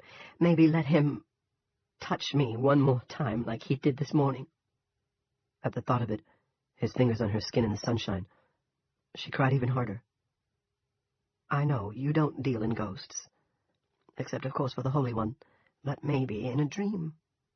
I know it's a lot to ask, but oh God, there's such a hole in me tonight. I didn't know there could be such holes in a person, and I'm afraid I'll fall in. If you do this for me, I'll do something for you. All you have to do is ask. Please, God, just a touch, or a word, even if it's in a dream.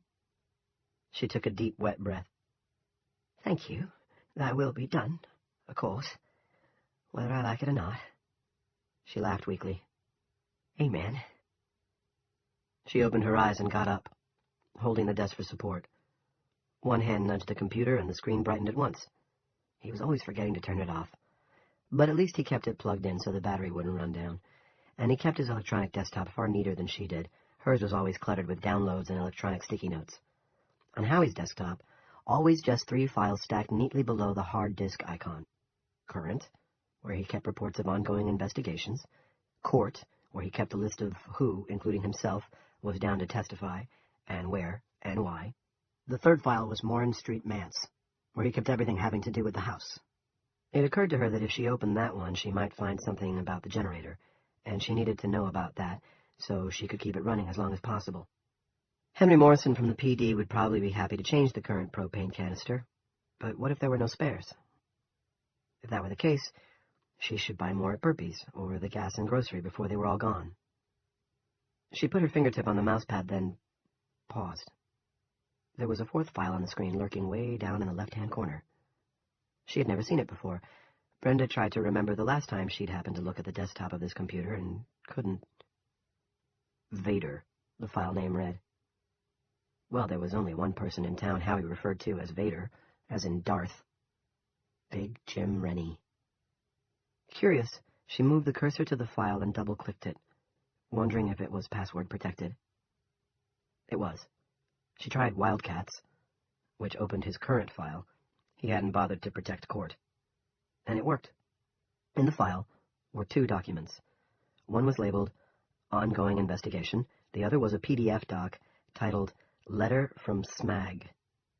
In Howie speak, that stood for State of Maine Attorney General. She clicked on it. Brenda scanned the AG's letter with growing amazement as the tears dried on her cheeks. The first thing her eye happened on was the salutation. Not Dear Chief Perkins, but Dear Duke. Although the letter was couched in lawyer speak rather than Howie speak, certain phrases leaped out at her as if in bold-faced type.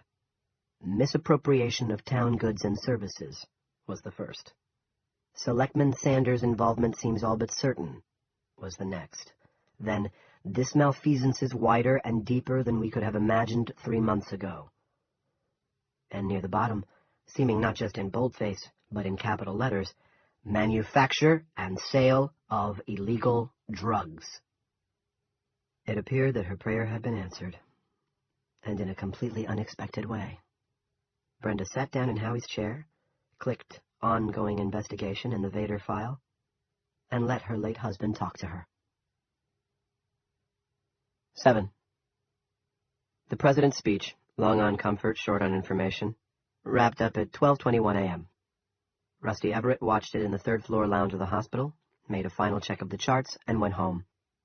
He had ended days more tired than this during his medical career, but he had never been more disheartened or worried about the future. The house was dark.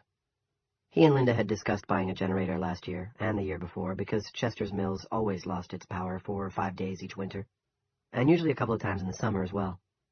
Western Maine Power was not the most reliable of service providers. The bottom line had been that they just couldn't afford it. Perhaps if Lynn went full-time with the cops, but neither of them wanted that, with the girls still small. At least we got a good stove and a hell of a wood pile, if we need it. There was a flashlight in the glove compartment, but when he turned it on, it emitted a weak beam for 5 seconds and then died. Rusty muttered an obscenity and reminded himself to stock up on batteries tomorrow, later today, now, assuming the stores were open. If I can't find my way around here after 12 years, I'm a monkey. Yes, well, he felt a little like a monkey tonight, one fresh caught and slammed into a zoo cage. And he definitely smelled like one. Maybe a shower before bed. But nope. No power, no shower. It was a clear night, and although there was no moon, there were a billion stars above the house, and they looked the same as ever. Maybe the barrier didn't exist overhead. The president hadn't spoken to that issue, so perhaps the people in charge of investigating didn't know yet. If the mill were at the bottom of a newly created well instead of caught underneath some weird bell jar, then things might still work out. The government could airdrop supplies.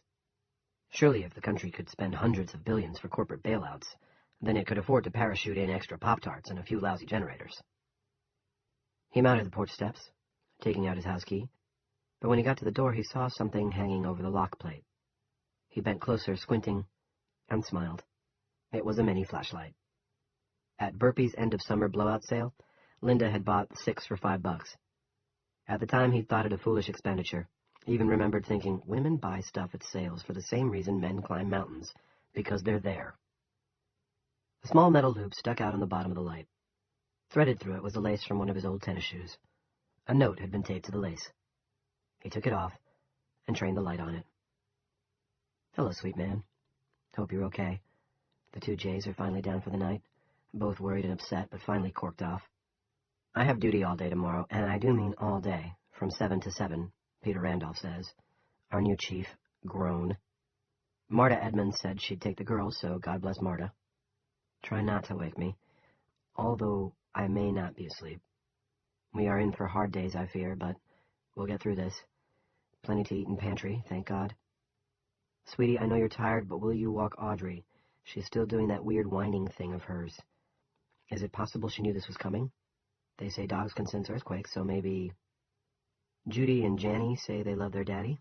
So do I. We'll find time to talk tomorrow, won't we? Talk and take stock. I'm a little scared. Lynn. He was scared too, and not crazy about his wife working a 12 tomorrow when he was likely to be working a 16, or even longer. Also not crazy about Judy and Janelle spending a whole day with Marta, when they were undoubtedly scared too. But the thing he was least crazy about was having to walk their golden retriever at nearly 1 in the morning. He thought it was possible that she had sensed the advent of the barrier. He knew the dogs were sensitive to many impending phenomena, not just earthquakes. Only if that were the case, what he and Linda called the whining thing should have stopped, right? The rest of the dogs in town had been grave quiet on his way back tonight. No barking, no howling. Nor had he heard other reports of dogs doing the whining thing. Maybe she'll be asleep on her bed beside the stove, he thought, as he unlocked the kitchen door. Audrey wasn't asleep. She came to him at once, not bounding joyfully as she usually did. You're home, oh, thank God, you're home. But sidling, almost slinking, with her tail tucked down over her withers, as if expecting a blow, which she had never received, instead of a pat on the head. And yes, she was once more doing the whining thing. It had actually been going on since before the barrier. She'd stop for a couple of weeks, and Rusty would begin to hope it was over. And then it would start again, sometimes soft, sometimes loud. Tonight, it was loud. Or maybe it only seemed that way in the dark kitchen, where the digital readouts on the stove and the microwave were out, and the usual light Linda left on for him over the sink was dark. "Stop it, girl," he said. "You'll wake the house." But Audrey wouldn't. She butted her head softly against his knee and looked up at him in the bright, narrow beam of light he held in his right hand. He would have sworn that was a pleading look. "All right," he said. All right. Walkies." Her leash dangled from a peg beside the pantry door. As he went to get it, dropping the light around his neck to hang by the shoelace as he did, she skittered in front of him, more like a cat than a dog. If not for the flashlight, she might have tripped him up. That would have finished this horror of a day in grand fashion. Just a minute, hold on." But she barked at him and backed away. "Hush, Audrey, hush." Instead of hushing, she barked again, the sound shockingly loud in the sleeping house. He jerked in surprise. Audrey darted forward and seized the leg of his pants in her teeth and began to back toward the hall, trying to pull him along. Now, intrigued, Rusty allowed himself to be led. When she saw he was coming, Audrey let go and ran to the stairs. She went up too, looked back, and barked again. A light went on upstairs in their bedroom. "Rusty?" It was Lynn, her voice muzzy. "Yeah, it's me," he called, keeping it as low as he could. "Actually, it's Audrey." He followed the dog up the stairs. Instead of taking them at her usual all-out lope, Audrey kept pausing to look back. To dog people, their animals' expressions are often perfectly readable. And what Rusty was seeing now was anxiety. Audrey's ears were laid flat, her tail still tucked. If this was the whining thing, it had been raised to a new level. Rusty suddenly wondered if there was a prowler in the house. The kitchen door had been locked. Lynn was usually good about locking all the doors when she was alone with the girls, but... Linda came to the head of the stairs, belting a white terry cloth robe. Audrey saw her and barked again. Get out of my way bark. "Audie, stop that," she said, but Audrey ran past her, striking against Lynn's right leg hard enough to knock her back against the wall. Then the Golden ran down the hall towards the girls' room, where all was still quiet. Lynn fished her own mini flashlight from a pocket of her robe. "What in the name of heaven?" "I think you better go back to the bedroom," Rusty said. "Like hell I will." She ran down the hall ahead of him, the bright beam of the little light bouncing. The girls were 7 and 5, and had recently entered what Lynn called the feminine privacy phase. Audrey reached their door, rose up, and began scratching on it with her front paws. Rusty caught up with Lynn just as she opened the door. Audrey bounded in, not even giving Judy's bed a look. Their 5-year-old was fast asleep anyway. Janelle wasn't asleep, nor was she awake.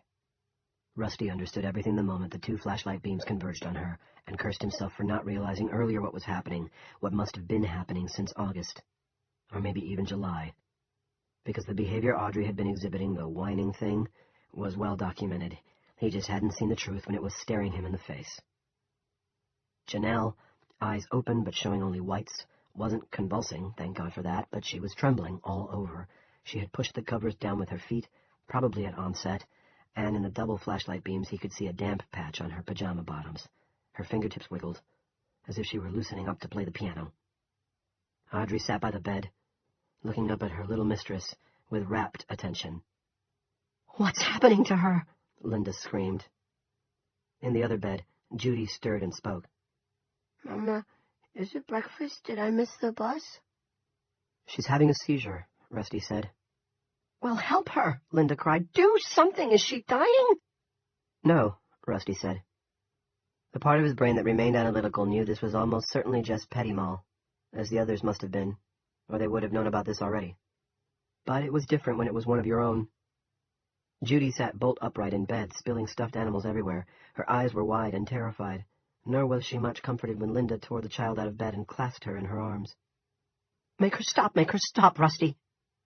If it was Petty Moll, it would stop on its own. Please, God, let it stop on its own, he thought. He placed his palms on the sides of Jan's trembling, thrumming head, and tried to rotate it upward, wanting to make sure her airway remained clear. At first he wasn't able to. The goddamn foam pillow was fighting him. He tossed it on the floor. It struck Audrey on the way down, but she didn't so much as flinch, only maintained her rapt gaze. Rusty was now able to cock Janny's head back a little, and he could hear her breathing. It wasn't rapid. There was no harsh tearing for oxygen either. Mommy, what's the matter with Jan? Judy asked, beginning to cry. Is she mad? Is she sick? Not mad, and only a little sick. Rusty was astounded at how calm he sounded. Why don't you let Mommy take you down to our... No! They cried together in perfect two-part harmony. Okay, he said, but you have to be quiet. Don't scare her when she wakes up, because she's apt to be scared already. A little scared, he amended. Audie, good girl. That's a very, very good girl. Such compliments usually sent Audrey into paroxysms of joy, but not tonight. She didn't even wag her tail. Then suddenly the Golden gave a small woof and lay down, dropping her muzzle onto one paw. Seconds later, Jan's trembling ceased, and her eyes closed. I'll be damned, Rusty said. What? Linda was now sitting on the edge of Judy's bed with Judy on her lap. What? It's over, Rusty said. But it wasn't. Not quite. When Janny opened her eyes again, they were back where they belonged. But they weren't seeing him. The Great Pumpkin, Janelle cried. It's the Great Pumpkin's fault. You have to stop the Great Pumpkin. Rusty gave her a gentle shake. You were having a dream, Janny, a bad one, I guess, but it's over and you're all right. For a moment, she still wasn't completely there, although her eyes shifted, and he knew she was seeing and hearing him now. Stop Halloween, Daddy. You have to stop Halloween. Okay, honey, I will. Halloween's off completely. She blinked, then raised one hand to brush her clumped and sweaty hair off her forehead. What? Why, I was going to be Princess Leia. Does everything have to go wrong with my life? She began to cry. Linda came over, Judy scurrying behind and holding onto the skirt of her mother's robe, and took Janelle in her arms. You can still be Princess Leia, honey love, I promise. Jan was looking at her parents with puzzlement, suspicion, and growing fright. What are you doing in here, and why is she up? Pointing to Judy. You peed your bed, Judy said smugly, and when Jan realized and started to cry harder, Rusty felt like smacking Judy a good one. He usually felt like a pretty enlightened parent, especially compared to those he sometimes saw creeping into the health center with their arm-broke or eye-blackened children. But not tonight. It doesn't matter, Rusty said, hugging Jan close. It wasn't your fault. You had a little problem, but it's over now. Does she have to go to the hospital? Linda asked. Only to the health center, and not tonight, tomorrow morning. I'll get her fixed up with the right medicine then. No shots! Janny screamed and began to cry harder than ever. Rusty loved the sound of it. It was a healthy sound, strong. No shots, sweetheart. Pills. Are you sure? Lynn asked.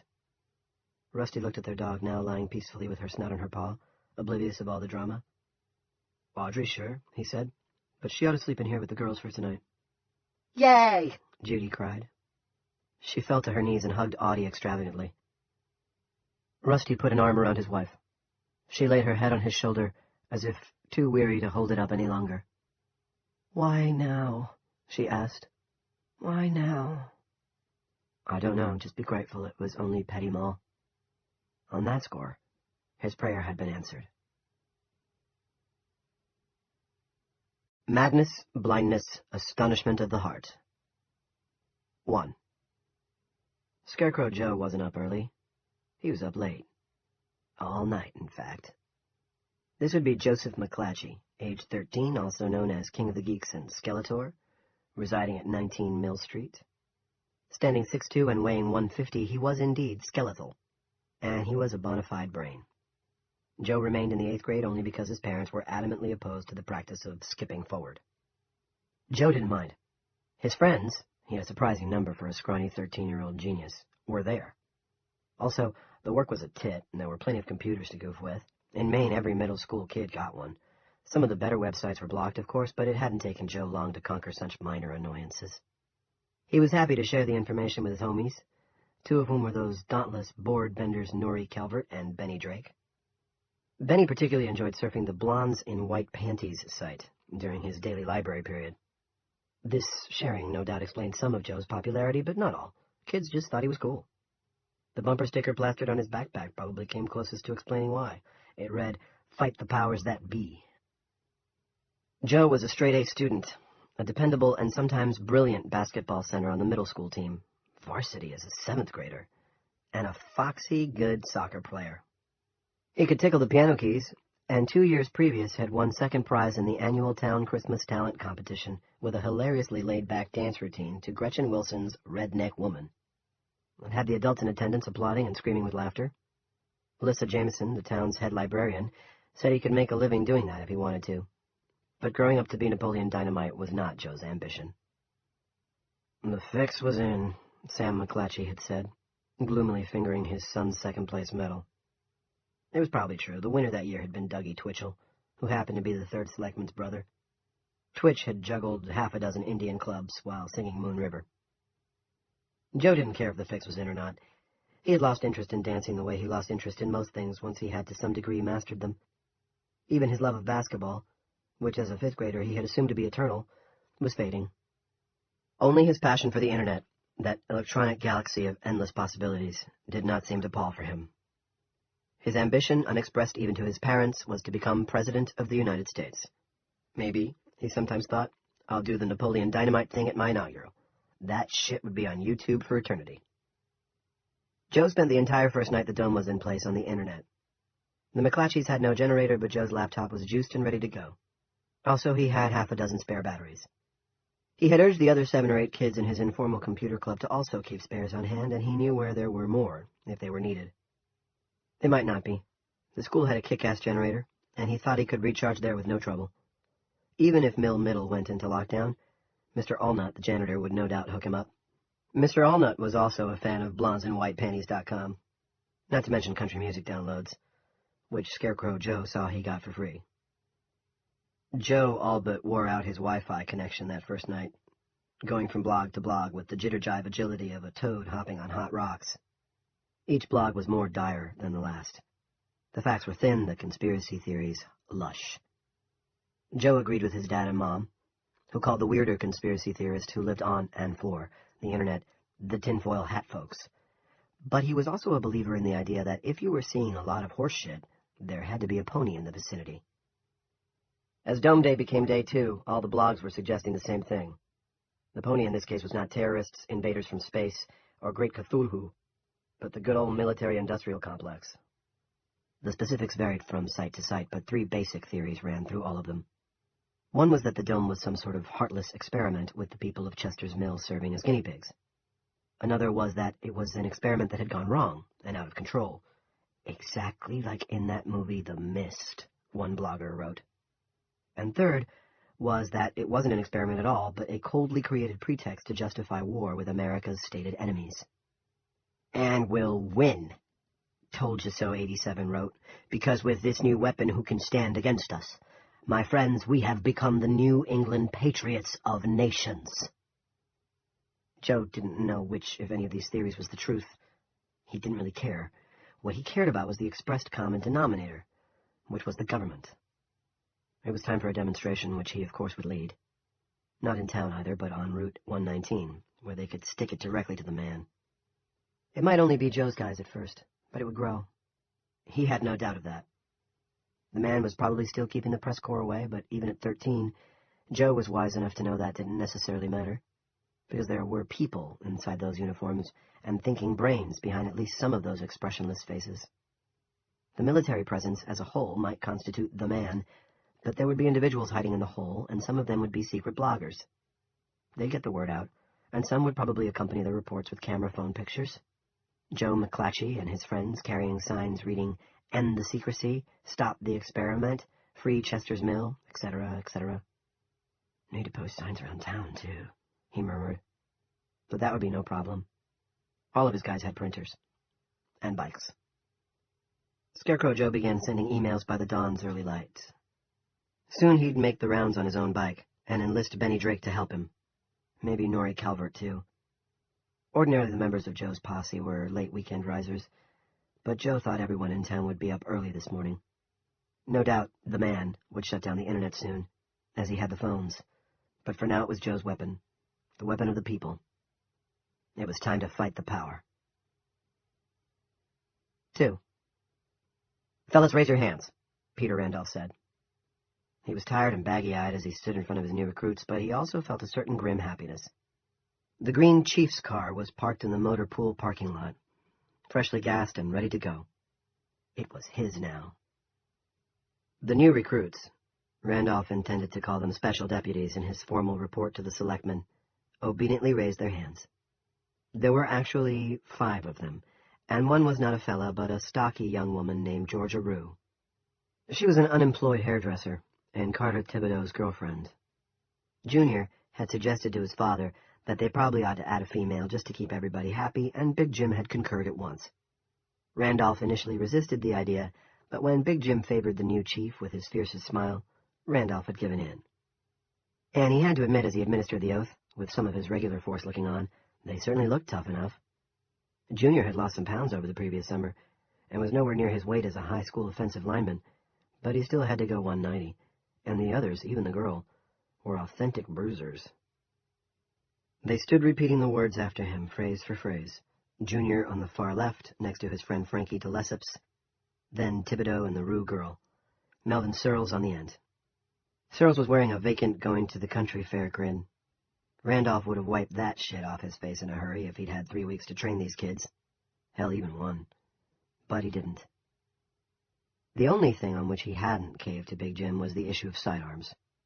Rennie had argued for them, insisting that these were level-headed, God-fearing young people, and saying he'd be glad to provide them himself if necessary. Randolph had shaken his head. The situation's too volatile, let's see how they do first. If one of them gets hurt while you're seeing how they do... Nobody's going to get hurt, Big Jim, Randolph said, hoping he was right. This is Chester's Mill. If it was New York City, things might be different. 3. Now, Randolph said, "And I will, to the best of my ability, protect and serve the people of this town." They gave it back as sweetly as a Sunday school class on Parents' Day. Even the vacantly grinning Searles got it right. And they looked good. No guns yet. But at least they had walkie-talkies. Nightsticks, too. Stacy Morgan, who would be pulling a street shift herself, had found uniform shirts for everyone but Carter Thibodeau. They had nothing to fit him because he was too broad in the shoulders, but the plain blue work shirt he'd fetched from home looked okay. Not rag, but it was clean. And the silver badge pinned over the left pocket sent the message that needed sending. Maybe this was going to work. "So help me God," Randolph said. "So help me God," they repeated. From the corner of his eye, Randolph saw the door open. It was Big Jim. He joined Henry Morrison, wheezy George Frederick, Fred Denton, and a dubious-looking Jackie Weddington at the back of the room. Rennie was here to see his son sworn in, Randolph knew, and because he was still uneasy about refusing the new men's sidearms, refusing Big Jim anything ran counter to Randolph's politically attuned nature, the new chief now extemporized, mostly for the second selectman's benefit. "And I will take no shit from anybody." "And I will take no shit from anybody," they repeated, with enthusiasm, all smiling now, eager, ready to hit the streets. Big Jim was nodding and giving him a thumbs up in spite of the cuss word. Randolph felt himself expand, unaware the words would come back to haunt him. I will take no shit from anybody. 4. When Julia Shumway came into Sweetbriar Rose that morning, most of the breakfast crowd had departed either for church or impromptu forums on the common. It was 9 o'clock. Barbie was on his own. Neither Dodie Sanders nor Angie McCain had shown up, which surprised no one. Rose had gone to Food City. Anson went with her. Hopefully they'd come back loaded with groceries, but Barbie wouldn't let himself believe it until he actually saw the goodies. "We're closed until lunch," he said, "but there's coffee." "And a cinnamon roll?" Julia asked hopefully. Barbie shook his head. "Rose didn't make them, trying to conserve the Jenny as much as possible." "Makes sense," she said. "Just coffee, then?" He carried the pot with him and poured. "You look tired." "Barbie, Everyone looks tired this morning and scared to death. How's that paper coming? I was hoping to have it out by 10, but it's looking more like 3 this afternoon. The first Democrat extra since the Prestille flooded in '03. Production problems? Not as long as my generator stays online. I just want to go down to the grocery store and see if a mob shows up. Get that part of the story, if one does. Pete Freeman's already there to take pictures. Barbie didn't like that word, mob. Christ, I hope they behave. They will. This is the mill, after all, not New York City. Barbie wasn't sure there was that much difference between city mice and country mice when they were under stress. But he kept his mouth shut. She knew the locals better than he did. And Julia, as if reading his mind. Of course, I could be wrong. That's why I sent Pete. She looked around. There were still a few people at the counter up front, finishing eggs and coffee, and of course the big table at the back, the bullshit table in Yankee parlance, was full of old men chewing over what had happened and discussing what might happen next.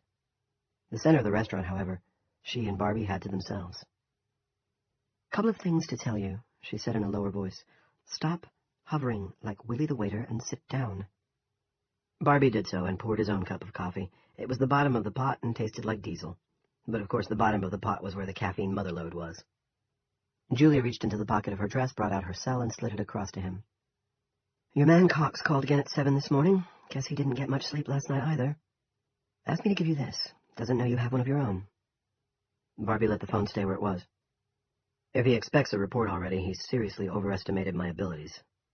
He didn't say that. He said that if he needed to talk to you, he wanted to be able to reach out. That decided Barbie. He pushed the cell phone back to her. She took it, not looking surprised. He also said that if you didn't hear from him by 5 this afternoon, you should call him. He'll have an update. Want the number with the funny area code? He sighed. Sure. She wrote it on a napkin. Small, neat numbers. I think they're going to try something. What? He didn't say. It was just a sense I got that a number of options are on the table. I'll bet there are. What else is on your mind? Who says there's anything? It's just a sense I get, he said, grinning. Okay, the Geiger counter. I was thinking I'd speak to Al Timmons about that. Al was the town hall janitor and a regular at Sweetbriar Rose. Barbie got on well with him. Julia shook her head. No. Why no? Want to guess who gave Al a personal no-interest loan to send Al's youngest son to Heritage Christian in Alabama? Would that be Jim Rennie? Right. Now let's go on to Double Jeopardy, where the scores can really change. Guess who holds the paper on Al's Fisher plow? I'm thinking that would also be Jim Rennie. Correct. And since you're the dog shit, Selectman Rennie can't quite scrape off his shoe, reaching out to people who owe him might not be a good idea. She leaned forward. But it so happens that I know who had a complete set of the keys to the kingdom. Town hall, hospital, health center, schools, you name it. Who? Our late police chief, and I happen to know his wife, widow, very well. She has no love for James Rennie, plus she can keep a secret if someone convinces her it needs keeping. Julia, her husband isn't even cold yet. Julia thought of the grim little Bowie funeral parlor and made a grimace of sorrow and distaste. Maybe not, but he's probably down to room temperature. I take your point, though, and applaud your compassion, but... She grasped his hand. This surprised Barbie, but didn't displease him. These aren't ordinary circumstances, and no matter how broken-hearted she is, Brenda Perkins will know that. You have a job to do. I can convince her of that. You're the inside man. The inside man, Barbie said, and was suddenly visited by a pair of unwelcome memories. A gymnasium in Fallujah, and a weeping Iraqi man, naked, save for his unraveling hijab. After that day in that gym, he had stopped wanting to be an inside man. And yet here he was. So, shall I... It was a warm morning for October, and although the door was now locked, people could leave but not re-enter. The windows were open. Through those facing Main Street, there now came a hollow, metallic bang and a yelp of pain. It was followed by cries of protest. Barbie and Julia looked at each other across their coffee cups with identical expressions of surprise and apprehension. It begins right now, Barbie thought. He knew that wasn't true. It had begun yesterday when the dome came down. But at the same time, he felt sure it was true. The people at the counter were running to the door. Barbie got up to join them, and Julia followed. Down the street, at the north end of the town common, the bell in the steeple of the First Congregational Church began to ring, summoning the faithful to worship. 5. Junior Rennie felt great. He had not so much as a shadow of a headache this morning, and breakfast was sitting easy in his stomach. He thought he might even be able to eat lunch. That was good. He hadn't had much use for food lately. Half the time just looking at it made him feel throw-uppy. Not this morning, though. Flapjacks and bacon, baby. If this is the apocalypse, he thought, it should have come sooner. Each special deputy had been partnered with a regular full-time officer. Junior drew Freddie Denton, and that was also good. Denton, balding but still trim at 50, was known as a serious hard-ass. But there were exceptions. He had been president of the Wildcat Boosters Club during Junior's high school football years, and it was rumored he had never given a varsity football player a ticket. Junior couldn't speak for all of them, but he knew that Frankie de Lesseps had been let off by Freddie once, and Junior himself had been given the old, "I'm not going to write you up this time, but slow down," routine twice. Junior could have been partnered with Weddington, who probably thought a first down was finally letting some guy into her pants. She had a great rack, but can you say loser? Nor had he cared for the cold-eyed look she gave him after the swearing in, as he and Freddie passed her on their way to the street. "Got a little leftover pantry space for you, if you fuck with me, Jackie," he thought, and laughed. God, the heat and light on his face felt good. How long since it had felt so good? Freddie looked over. "Something funny, James?" "Nothing in particular," Junior said. "I'm just on a roll, that's all." Their job this morning at least was to foot patrol Main Street. "To announce our presence," Randolph had said. First up one side and down the other. Pleasant enough duty in the warm October sunshine. They were passing Mill Gas and Grocery when they heard raised voices from inside. One belonged to Johnny Carver, the manager and part owner. The other was too slurry for Junior to make out, but Freddie Denton rolled his eyes. "Sloppy Sam Boudreau as I live and breathe," he said. "Shit, and not even 9:30. "Who's Sam Boudreau?" Junior asked. Freddie's mouth tightened down to a white line Junior recognized from his football days. It was Freddie's, "Ah, fuck, we're behind," look. Also his, "Ah, fuck, that was a bad call," look. "You've been missing the better class of Mill Society, Junes, but you're about to get introduced." Carver was saying, "I know it's past 9, Sammy, and I see you've got money, but I still can't sell you any wine. Not this morning, not this afternoon, not tonight. Probably not tomorrow either, unless this mess clears itself up." That's from Randolph himself. He's the new chief. "Like fuck he is," the other voice responded, but it was so slurry it came to Junior's ears, sounding as "Le fuzz.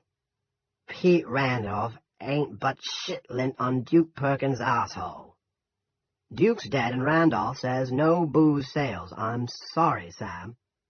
"Just one bottle of T-Bird," Sam whined. "Just one barf T-Bird. I didn't need it, and I can pay for it. Come on, how long I been trading here?" "Well, shit." Although he sounded disgusted with himself, Johnny was turning to look at the wall-long case of beer and vino as Junior and Freddie came up the aisle. He had probably decided a single bottle of Bird would be a small price to get the old rum pot out of his store, especially since a number of shoppers were watching and avidly awaiting further developments. The hand-printed sign on the case said absolutely, "No alcohol sales until further notice." But the wussy was reaching for the booze just the same, the stuff in the middle. That was where the cheap-ass popskull lived. Junior had been in the force less than 2 hours, but he knew that was a bad idea. If Carver caved into the straggle-haired wino, other less disgusting customers would demand the same privilege. Freddie Denton apparently agreed. "Don't do that," he told Johnny Carver.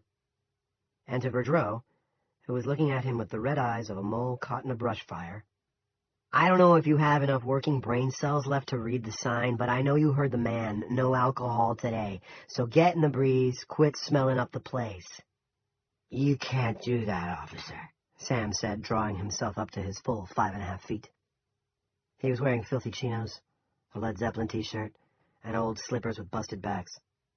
His hair looked as if it had last been cut while Bush II was riding high in the polls. "I got my rights. Free country. Says so right in the Constitution of Independence."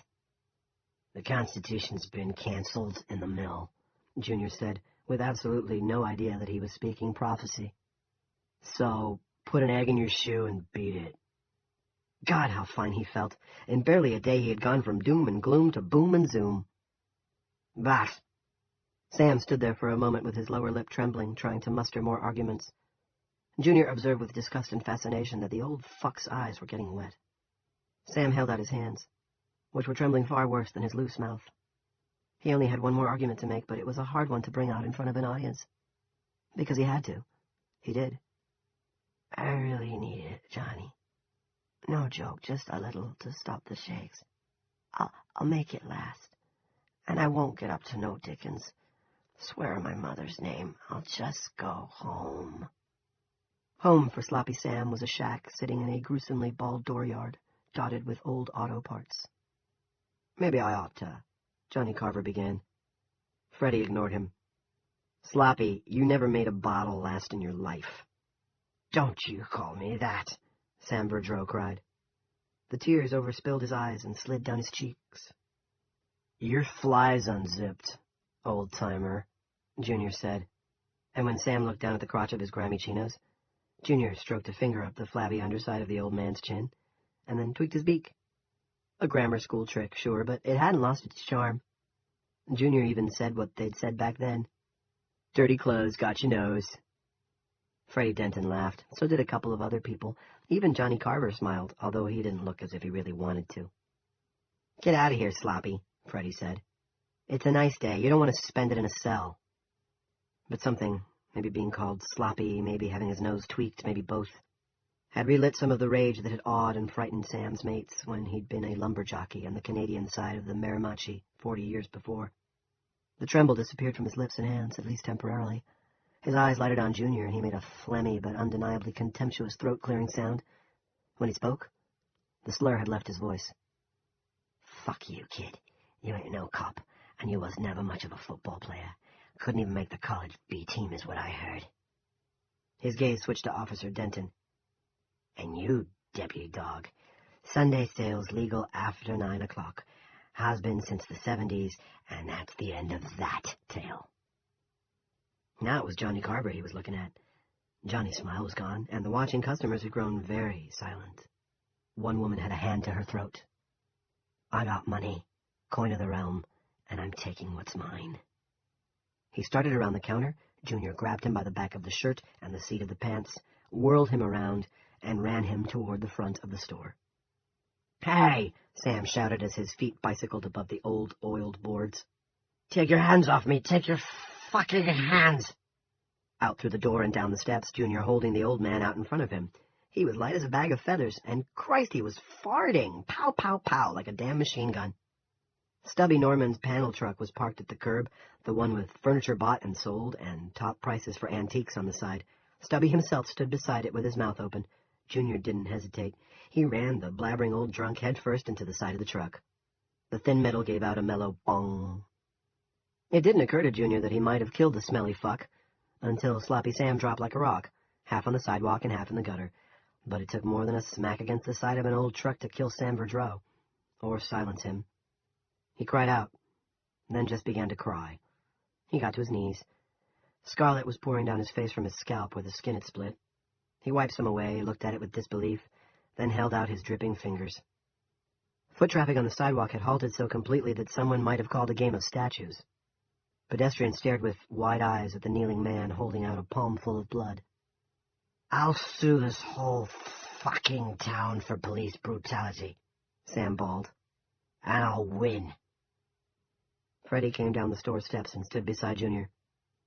Go ahead, say it, Junior told him. Say what?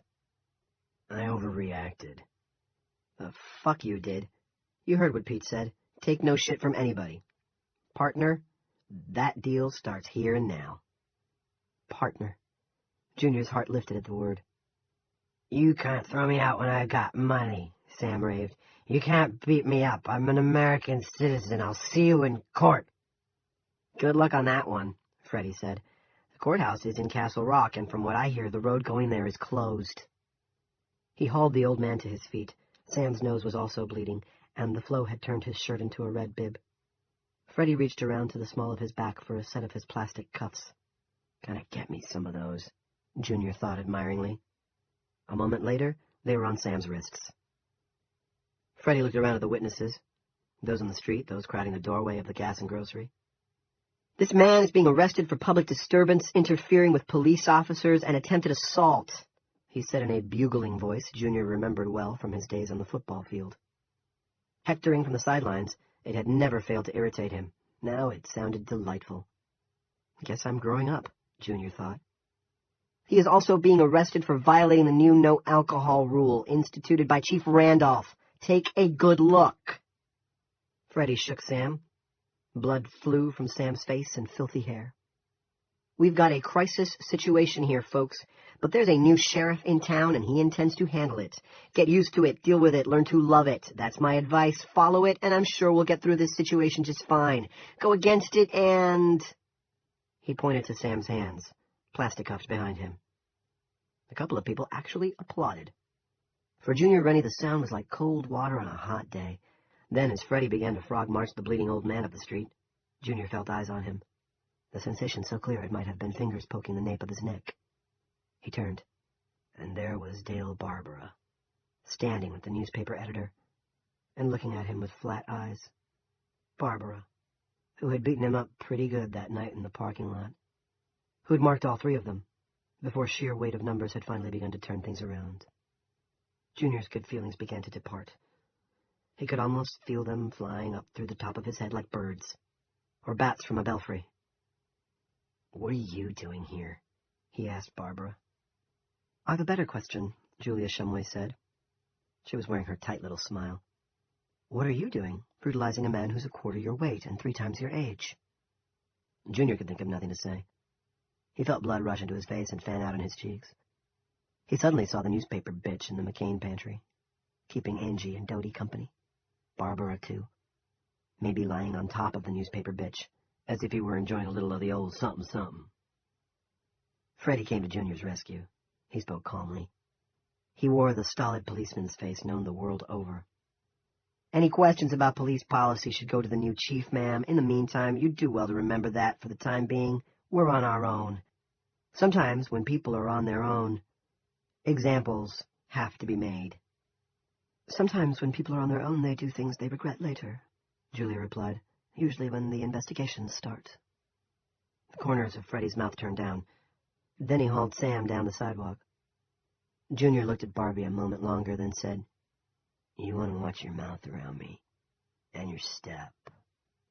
He touched a thumb deliberately to his shiny new badge. "Perkins is dead, and I'm the law." "Junior," Barbie said, "you don't look so good. Are you sick?" Junior looked at him from eyes that were a little too wide. Then he turned and went after his new partner. His fists were clenched. 6. In times of crisis, folks are apt to fall back on the familiar for comfort. That is as true for the religious as it is for the heathen. There were no surprises for the faithful in Chester's Mill that morning. Piper Libby preached hope at the Congo, and Lester Coggins preached hellfire at Christ the Holy Redeemer. Both churches were packed. Piper's scripture was from the book of John. "A new commandment I give unto you, that ye love one another, as I have loved you, that ye also love one another." She told those who filled the pews of the Congo church that prayer was important in times of crisis, the comfort of prayer, the power of prayer. But it was also important to help one another, depend on one another, and love one another. "God tests us with things we don't understand," she said. "Sometimes it's a sickness. Sometimes it's the unexpected death of a loved one." She looked sympathetically at Brenda Perkins, who sat with her head bowed and her hands clasped in the lap of a black dress. "And now it's some inexplicable barrier that has cut us off from the outside world. We don't understand it, but we don't understand sickness or pain or the unexpected deaths of good people either. We ask God why. And in the Old Testament, the answer is the one he gave to Job. Were you there when I made the world? In the New and more enlightened Testament, it's the answer Jesus gave to his disciples. Love one another as I have loved you. That's what we have to do today, and every day, until this thing is over. Love one another, help one another, and wait for the test to end, as God's tests always do." Lester Coggan's scripture came from Numbers, a section of the Bible not known for optimism. Behold, ye have sinned against the Lord, and be sure your sin will find you out. Like Piper, Lester mentioned the testing concept, an ecclesiastical hit during all the great clustermugs of history, but his major theme had to do with the infection of sin and how God dealt with such infections, which seemed to be squeezing them with his fingers the way a man might squeeze a troublesome pimple until the pus squirted out like holy Colgate. And because even in the clear light of a beautiful October morning he was still more than half convinced that the sin for which the town was being punished was his own, Lester was particularly eloquent. There were tears in many eyes, and cries of, "Yes, Lord," rang from one amen corner to the other. When he was this inspired, great new ideas sometimes occurred to Lester, even as he was preaching. One occurred to him this day, and he articulated it at once, without so much as a pause for thought. It needed no thought. Some things are just too bright, too glowing not to be right. "This afternoon I'm going out to where Route 119 strikes God's mysterious gate," he said. "Yes, Jesus," a weeping woman cried. Others clapped their hands or raised them in testimony. "I reckon 2 o'clock. I'm going to get on my knees out there in that dairy field, yea, and I'm going to pray to God to lift this affliction." This time the cries of "Yes, Lord," and "Yes, Jesus," and "God knows it" were louder. "But first," Lester raised the hand with which he had whipped his bare back in the dark of night, "first, I'm going to pray about the sin that has caused this pain and this sorrow and this affliction. If I am alone, God may not hear me. If I am with 2 or 3 or even 5, God still may not hear me. Can you say amen?" They could. They did. All of them were holding up their hands now and swaying from side to side, caught up in that good God fever. "But if you all were to come out, if you were to pray in a circle right there in God's grass under God's blue sky, within sight of the soldiers they say are God and the work of God's righteous hand, if you all were to come out, if we all were to pray together, then we might be able to get to the bottom of this sin and drag it out into the light to die and work a God Almighty miracle. Will you come? Will you get knee-bound with me?" Of course they would come. Of course they would get knee-bound. People enjoy an honest-to-God prayer meeting in good times and bad. And when the band swung into "Whate'er my God ordains is right," key of G, Lester on lead guitar, they sang "Fit to Raise the Roof." Jim Rennie was there, of course. It was Big Jim who made the carpool arrangements. 7. End the secrecy. Free Chester's Mill. Demonstrate. Where? The Dinsmore Dairy Farm on Route 119. Just look for the wrecked truck and the military agents of oppression. When?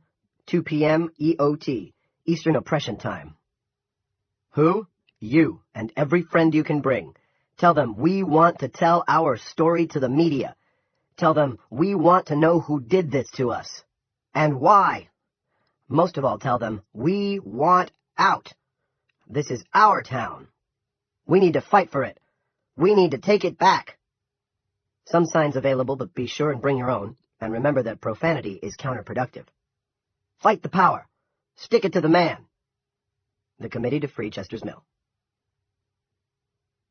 8. If there was one man in town who could take that old Nietzschean saying, "Whatever does not kill me makes me stronger," as his personal motto, that man was Romeo Burpee, a hustler with a daddy-cool Elvis pomp and pointed boots with elastic sides.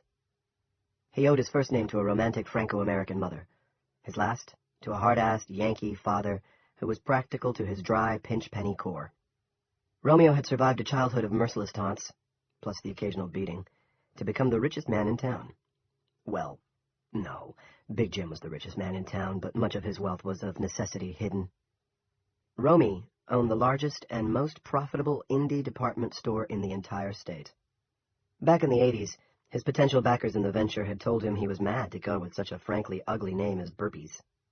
Romy's response had been that if the name hadn't hurt Burpee Seeds, it wouldn't hurt him. And now their biggest summer sellers were T-shirts reading, "Meet me for Slurpees at Burpee's.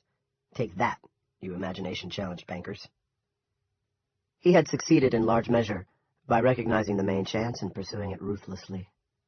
Around 10 that Sunday morning, not long after he'd watched Sloppy Sam hauled off to the cop shop, another main chance rolled around. As they always did, if you watched for them. Romeo observed children putting up posters, computer-generated and very professional-looking. The kids, most on bikes, a couple on skateboards, were doing a good job of covering Main Street. A protest demonstration out on 119. Romeo wondered whose idea that had been. He caught up with one and asked. "It was my idea," Joe McClatchy said. "No shit." "No shit whatsoever," Joe said. Romy tipped the kid $5, ignoring his protests and tucking it deep into his back pocket. Information was worth paying for. Romy thought people would go to the kids' demonstration. They were crazy to express their fear, frustration, and righteous anger. Shortly after sending Scarecrow Joe on his way, Romeo began to hear people talking about an afternoon prayer meeting to be held by Pastor Coggins. Same by God time, same by God place. Surely a sign, one reading, "Sales opportunity here." Romeo went into his store, where business was lackadaisical. The people Sunday shopping today were either doing it at Food City or Mill Gas and Grocery, and they were the minority. Most were either at church or at home watching the news. Toby Manning was behind the cash register, watching CNN on a little battery-powered TV. "Shut off that quack and close down your register," Romeo said. "Really, Mr. Burpee?" "Yes. Drag the big tent out of storage. Get Lily to help you." "The summer blowout sale tent?" "That's the baby," Romeo said. "We're going to pitch it in that cowgrass where Chuck Thompson's plane crashed." "Alden Dinsmore's field? What if he wants money to use it?" "Then we'll pay him." Romeo was calculating. The store sold everything, including discount grocery items, and he currently had roughly 1,000 packs of discount Happy Boy Franks in the industrial freezer behind the store. He'd bought them from Happy Boy HQ in Rhode Island, company now defunct, little microbe problem, thank God not E. coli, expecting to sell them to tourists and locals planning 4th of July cookouts. Hadn't done as well as he'd expected, thanks to the goddamn recession, but had held on to them anyway, as stubbornly as a monkey holding onto a nut. And now maybe... Serve them on those little garden sticks from Taiwan, he thought. I've still got 1 billion of those bastards. Call them something cute, like Frankamabobs. Plus they had maybe 100 cartons of yummy tummy lemonade and limeade powder, another discount item on which he'd expected to take a loss. "We're going to want to pack up all the Blue Rhino, too." Now his mind was clicking away like an adding machine, which was just the way Romeo liked it to click. Toby was starting to look excited. "What you got in mind, Mr. Burpee?" Romy went on inventorying stuff he'd expected to record on his books as a dead loss. Those cheap shit pinwheels. Leftover 4th of July sparklers. The stale candy he'd been saving for Halloween. "Toby," he said, "we're going to throw the biggest damn cookout and field day this town has ever seen. Get moving, we've got a lot to do." 9. Rusty was making hospital rounds with Dr. Haskell when the walkie-talkie Linda had insisted he carry buzzed in his pocket. Her voice was tinny, but clear. "Rusty, I have to go in after all. Randolph says it looks like half the town is going to be out at the barrier on 119 this afternoon. Some for a prayer meeting, some for a demonstration. Romeo Burpee is going to pitch a tent and sell hot dogs, so expect an influx of gastroenteritis patients this evening." Rusty groaned. "I'll have to leave the girls with Marta after all." Linda sounded defensive and worried, a woman who knew there was suddenly not enough of her to go around. "I'll fill her in on Janny's problem." "Okay." He knew if he told her to stay home she would, and all he'd accomplish would be to worry her just when her worries were starting to settle a bit. And if a crowd did show up out there, she'd be needed. "Thank you," she said. "Thank you for understanding." "Just remember to send the dog to Marta's with the girls," Rusty said. "You know what Haskell said." Dr. Ron Haskell, the whiz, had come up big for the Everett family this morning. Had come up big ever since the onset of the crisis, really. Rusty never would have expected it, but he appreciated it. And he could see, by the old guy's pouched eyes and drooping mouth, that Haskell was paying the price. The whiz was too old for medical crises. Snoozing in the third-floor lounge was more his speed these days. But, other than Ginny Tomlinson and Twitch, it was now just Rusty and the whiz holding the fort. It was bad luck all around that the dome had crashed down on a beautiful weekend morning when anyone who could get out of town had done so. Haskell, although pushing 70, had stayed at the hospital with Rusty last night until 11, when Rusty had literally forced him out the door, and he'd been back by 7 this morning, when Rusty and Linda arrived with daughters in tow, also with Audrey, who seemed to take the new environment of Kathy Russell calmly enough. Judy and Janelle had walked on either side of the big Golden, touching her for comfort. Janelle had looked scared to death. "What's with the dog?" Haskell asked, and when Rusty filled him in, Haskell had nodded and said to Janelle, "Let's check you out, hon." "Will it hurt?" Janelle had asked apprehensively. "Not unless getting a piece of candy after I look in your eyes hurts." When the exam was over, the adults left the two girls and the dog in the examining room and went into the hall. Haskell's shoulders were slumped. His hair seemed to have whitened overnight. "What's your diagnosis, Rusty?" Haskell had asked. "Petit mal. I think brought on by excitement and worry, but Audie's been doing that whining thing of hers for months." "Right. We'll start her on Zerontin. You agree?" "Yes." Rusty had been touched to be asked. He was beginning to regret some of the mean things he'd said and thought about Haskell. "And keep the dog with her, yes?" "Absolutely." "Will she be all right, Ron?" Linda asked. She'd had no plans to work then. Her plan then had been to spend the day in quiet activities with the girls. "She is all right," Haskell said. "Many children suffer petit mal seizures. Most have only one or two. Others have more over a course of years and then stop. There's rarely any lasting damage." Linda looked relieved. Rusty hoped she would never have to know what Haskell wasn't telling her, that instead of finding their way out of the neurological thicket, some unlucky kids went in deeper, progressing to grand mal. And grand mal seizures could do damage. They could kill. Now, after finishing morning rounds, only half a dozen patients, one a new mom with no complications, and hoping for a cup of coffee before jetting over to the health center, this call from Linda. "I'm sure Marta will be fine with having Audie," she said.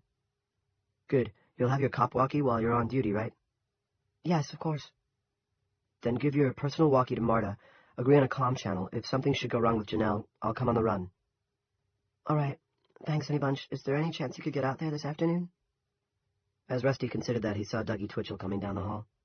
He had a cigarette tucked behind his ear and was walking in his usual don't-give-a-shit amble. But Rusty saw concern on his face. "I might be able to play hooky for an hour, no promises."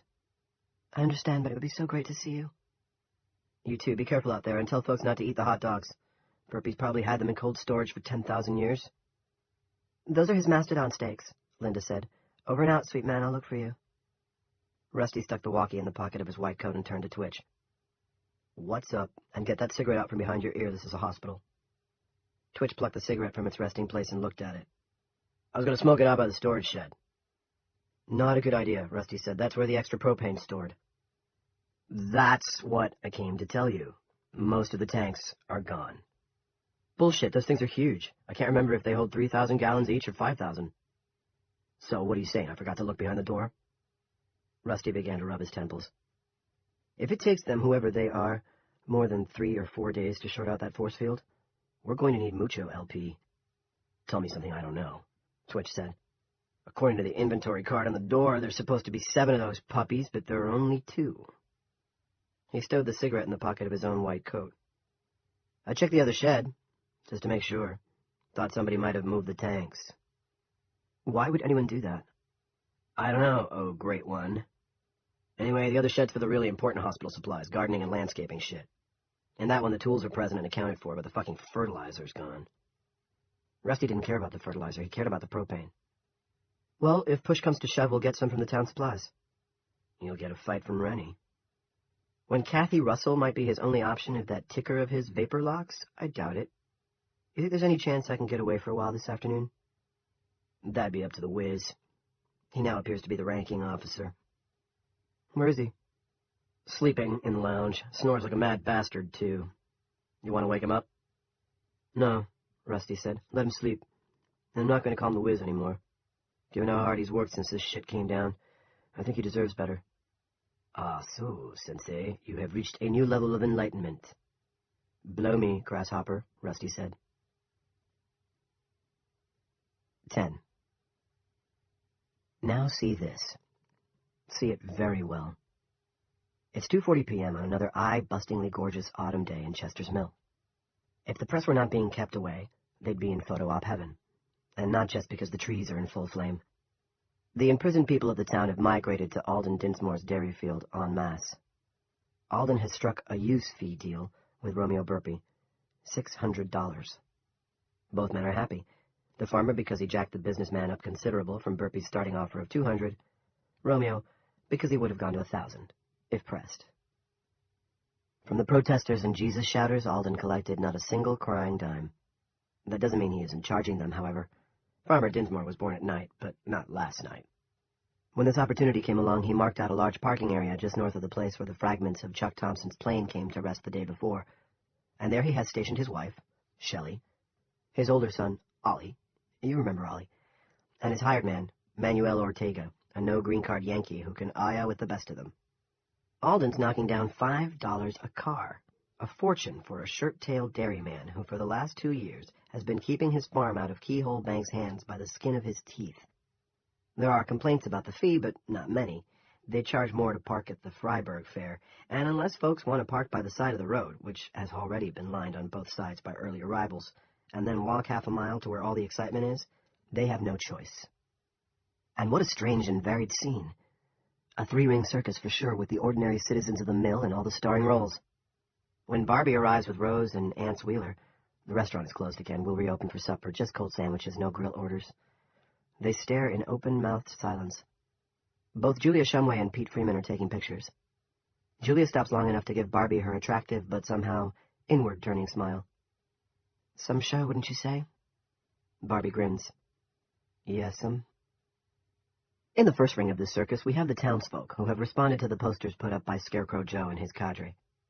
The protest turnout has been quite satisfying, almost 200, and the 60 signs the kids made, the most popular, "Let us out, damn it," were gone in no time. Luckily, many people did bring their own signs.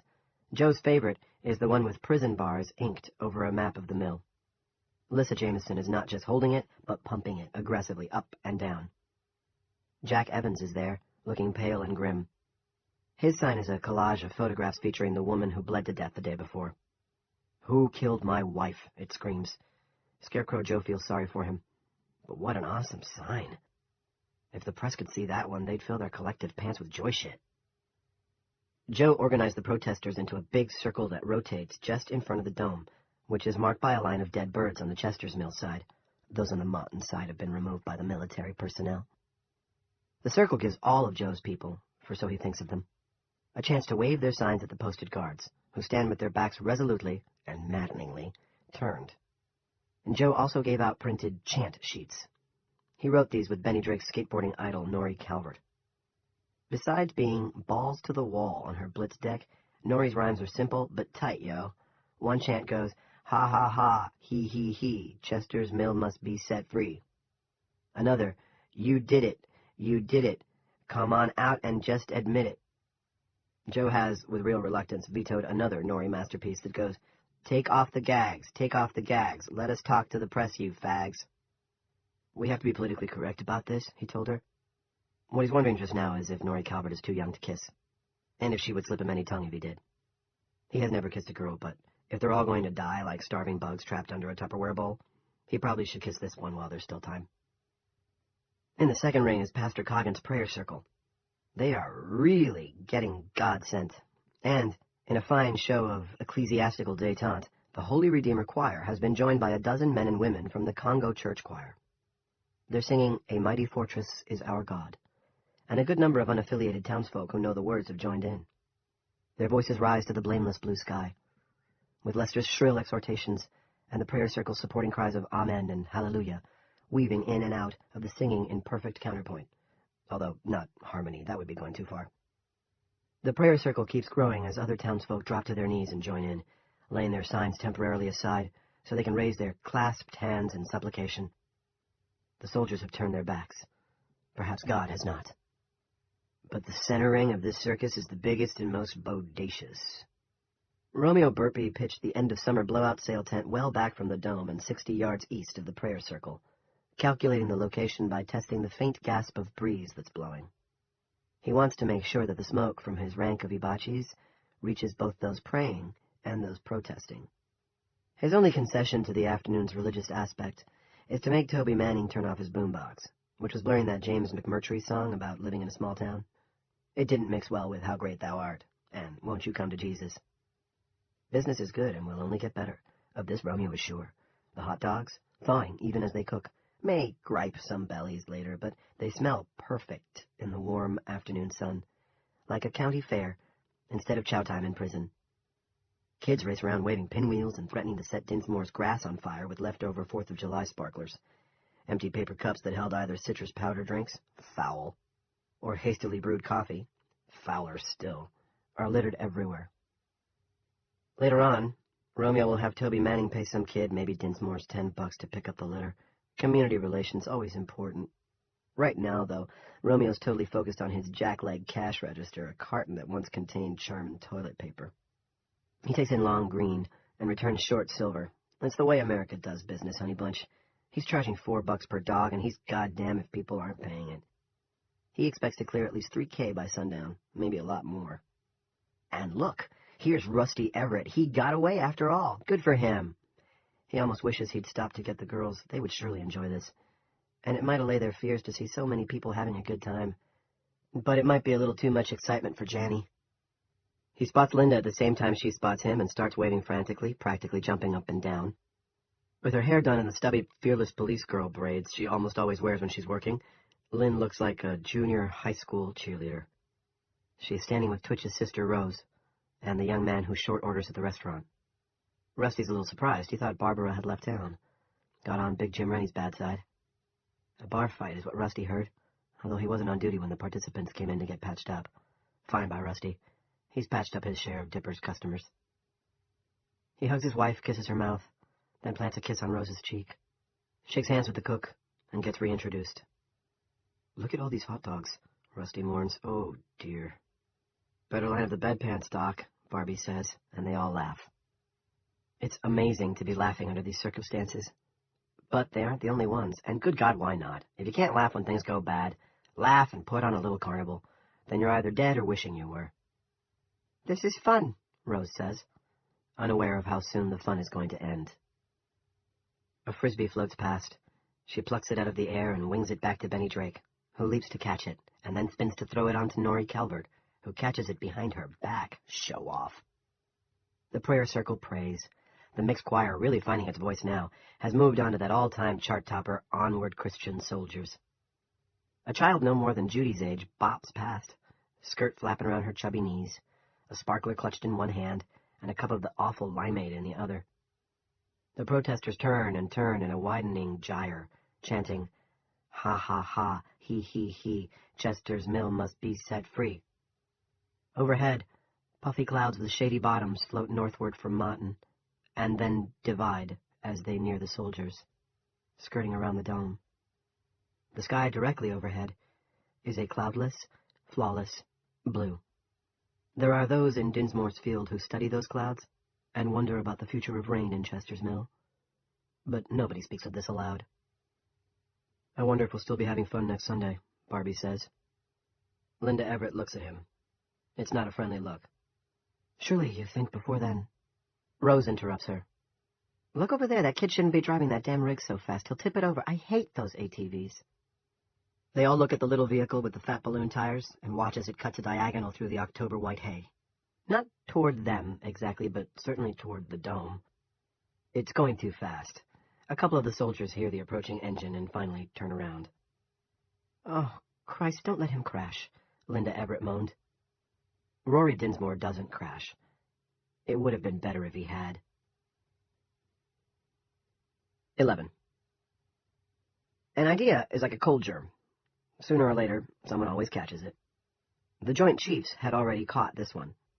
It had been kicked around at several of the meetings attended by Barbie's old boss, Colonel James O. Cox. Sooner or later, someone in the mill was bound to be infected by the same idea. And it wasn't entirely surprising that the someone should turn out to be Rory Dinsmore, who was by far the sharpest tool in the Dinsmore family box. I don't know where he gets it from, Shelley Dinsmore said, when Rory brought home his first all-A's rank card, and she said it in a voice more worried than proud. If he'd lived in town, and if he'd had a computer, which he did not, Rory would undoubtedly have been a part of Scarecrow Joe McClatchy's posse. Rory had been forbidden to attend the carnival prayer meeting demonstration. Instead of eating weird hot dogs and helping with the car park operation, he was ordered by his father to stay at home and feed the cows. When that was done, he was to grease their udders with bag balm, a job he hated. And once you got those teats nice and shiny, his father said, you could sweep the barns and bust up some hay bales. He was being punished for approaching the dome yesterday after his father had expressly forbidden it, and actually knocking on it, for God's sake. Appealing to his mother, which often worked, did no good this time. "You could have been killed," Shelley said. "Also, your dad says you mouthed off." "Just told him the cook's name," Rory protested, and for that his father once more had gone upside his head, while Ollie looked on with smug and silent approval. "You're too smart for your own good," Alden said. Safely behind his father's back, Ollie had stuck out his tongue. Shelley saw, however, and went upside Ollie's head. She did not, however, forbid him the pleasures and excitements of that afternoon's makeshift fair. "And you leave that goddamn go-kart alone," Alden said, pointing to the ATV parked in the shade between Dairy Barns 1 and 2. "You need to move hay, you carry it. It'll build you up a little." Shortly thereafter, the dim Dinsmores went off together, walking across the field toward Romeo's tent. The bright one was left behind with a hay fork and a jar of bag balm as big as a flower pot. Rory went about his chores glumly but thoroughly. His racing mind sometimes got him in trouble. But he was a good son for all that, and the idea of ditching punishment chores never crossed his mind. At first, nothing crossed his mind. He was in that mostly empty-headed stead of grace, which is sometimes such fertile soil. It's the ground from which our brightest dreams and biggest ideas, both the good and the spectacularly bad, suddenly burst forth, often full-blown. Yet there is always a chain of association. As Rory began sweeping Barn 1's main aisle, he would save the hateful udder greasing for last, he reckoned. He heard a rapid pop-pow-pam that could only be a string of firecrackers. They sounded a little like gunshots. This made him think of his father's rifle, which was propped in the front closet. The boys were forbidden to touch it except under strict supervision, while shooting at targets or in hunting season, but it wasn't locked up, and the ammo was on the shelf above it. And the idea came. Rory thought, I could blow a hole in that thing, maybe pop it. He had an image bright and clear of touching a match to the side of a balloon. He dropped the broom and ran for the house. Like many bright people, especially bright children, inspiration rather than consideration was his strong suit. If his older brother had had such an idea, unlikely. Ollie would have thought, if a plane couldn't bust through it or a pulp truck going full tilt, what chance does a bullet have? He might also have reasoned, I'm in Dutch already for disobeying, and this is disobedience raised to the 9th power. Well, no, Ollie probably wouldn't have thought that. Ollie's mathematical abilities had topped out at simple multiplication. Rory, however, was already taking college track algebra and knocking it dead. If asked how a bullet could accomplish what a truck or an airplane hadn't, he would have said the impact effect of a Winchester Elite XP3 would be far greater than either. It stood to reason. For one thing, the velocity would be greater. For another, the impact itself would be concentrated upon the point of a 180-grain bullet. He was sure it would work. It had the unquestionable elegance of an algebraic equation. Rory saw his smiling, but of course modest, face on the front page of USA Today, being interviewed on nightly news of Brian Williams, sitting on a flower-bedecked float in a parade in his honor with prom queen-type girls surrounding him, probably in strapless gowns, but possibly in bathing suits. As he waved to the crowd and confetti floated down in drifts, he would be the boy who saved Chester's Mill. He snatched the rifle from the closet, got the step stool, and pawed a box of XP3s down from the shelf. He stuffed 2 cartridges into the breech, one for a backup, then raced back outside with the rifle held above his head like a conquering rebelista. But give him this, he engaged the safety without even thinking about it. The key to the Yamaha ATV he had been forbidden to ride was hanging on the pegboard in Barn 1. He held the key fob between his teeth while he strapped the rifle to the back of the ATV with a couple of bungee cords. He wondered if there would be a sound when the dome popped. He probably should have taken the shooter's plugs from the top shelf of the closet, but going back for them was unthinkable. He had to do this now. That's how it is with big ideas. He drove the ATV around Barn 2, pausing just long enough to size up the crowd in the field. Excited as he was, he knew better than to head for where the dome crossed the road, and where the smudges of yesterday's collisions still hung like dirt on an unwashed window pane. Someone might stop him before he could pop the dome. Then, instead of being the boy who saved Chester's Mill, he'd likely wind up as the boy who greased cow tits for a year. Yes, and for the first week he'd be doing it in a crouch, his ass too sore to sit down. Someone else would end up getting the credit for his big idea. So he drove on a diagonal that would bring him to the dome 500 yards or so from the tent, marking the place to stop by the crushed spots in the hay. Those, he knew, had been made by falling birds. He saw the soldiers stationed in that area turn toward the oncoming blat of the ATV. He heard shouts of alarm from the fair and prayer folks.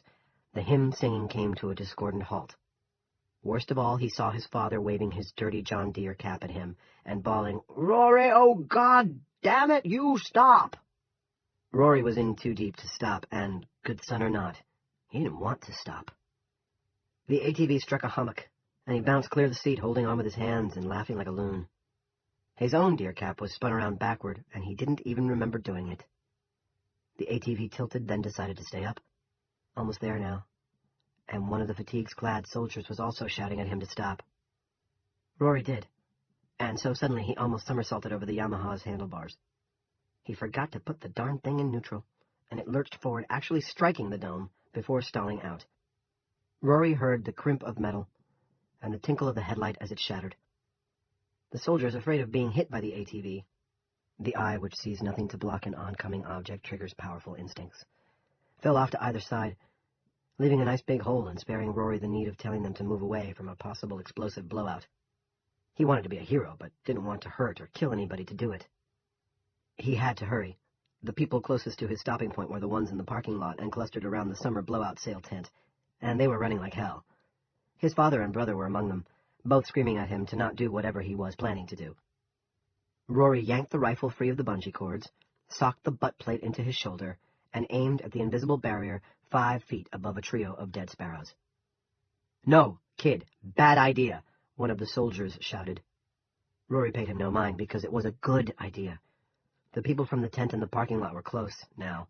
Someone, it was Lester Coggins, who ran a lot better than he played guitar, shouted, "In the name of God, son, don't do that!" Rory pulled the trigger. No, only tried to. The safety was still on. He looked over his shoulder and saw the tall, thin preacher from the Holy Roller Church blow past his puffing, red-faced father. Lester's shirt tail was out and flying. His eyes were wide. The cook from Sweetbriar Rose was right behind him. They were no more than 60 yards away now, and the Reverend looked like he was just getting into 4th gear. Rory thumbed off the safety. "No, kid, no!" the soldier cried again, simultaneously crouching on his side of the dome and holding out his splayed hands. Rory paid no attention. It's that way with big ideas. He fired. It was, unfortunately for Rory, a perfect shot. The high-impact slug struck the dome dead on, ricocheted, and came back like a rubber ball on a string. Rory felt no immediate pain, but a vast sheet of white light filled his head as the smaller of the 2 slugs' 2 fragments thumbed out his left eye and lodged in his brain. Blood flew in a spray, then ran through his fingers as he dropped to his knees, clutching his face. 12. "I'm blind! I'm blind!" The boy was screaming, and Lester immediately thought of the scripture upon which his finger had landed. Madness and blindness and astonishment of the heart.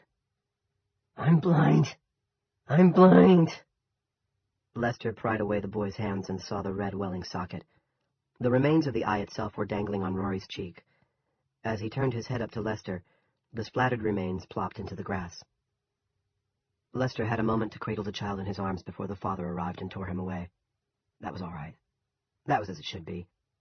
Lester had sinned, and begged guidance from the Lord. Guidance had been given and answer provided. He knew now what he was to do about the sins he'd been led into by James Rennie. A blind child had shown him the way. This is not as bad as it gets. 1. What Rusty Everett would recall later was confusion. The only image that stuck out with complete clarity was Pastor Coggins' naked upper body, fish belly white skin, and stacked ribs. Barbie, however, perhaps because he'd been tasked by Colonel Cox to put on his investigator's hat again, saw everything. And his clearest memory wasn't of Coggins with his shirt off. It was of Melvin Searles pointing a finger at him and then tilting his head slightly, sign language any man recognizes as meaning, "We ain't done yet, sunshine." What everyone else remembered, what brought the town situation home to them as perhaps nothing else could, were the father's cries, as he held his wretched, bleeding boy in his arms, and the mother screaming. "Is he all right, Holden? Is he all right?" as she labored her 60 pounds overweight bulk toward the scene. Barbie saw Rusty Everett push through the circle gathering around the boy and join the two kneeling men, Alden and Lester. Alden was cradling his son in his arms as Pastor Coggins stared with his mouth sagging like a gate with a busted hinge. Rusty's wife was right behind him. Rusty fell on his knees between Alden and Lester and tried to pull the boy's hands away from his face. Alden, not surprisingly in Barbie's opinion, promptly socked him one. Rusty's nose started to bleed. "No, let him help," the PA's wife yelled. Linda, Barbie thought. Her name is Linda, and she's a cop. "No, Alden, no." Linda put her hand on the farmer's shoulder, and he turned, apparently ready to sock her. All sense had departed his face. He was an animal protecting a cub. Barbie moved forward to catch his fist, if the farmer let it fly, then had a better idea. "Medic here," he shouted, bending into Alden's face and trying to block Linda from his field of vision. "Medic, medic, med—" Barbie was yanked backward by the collar of his shirt and spun around. He had just time enough to register Mel Searles, one of Junior's buddies, and to realize that Searles was wearing a blue uniform shirt and a badge. This is as bad as it gets, Barbie thought.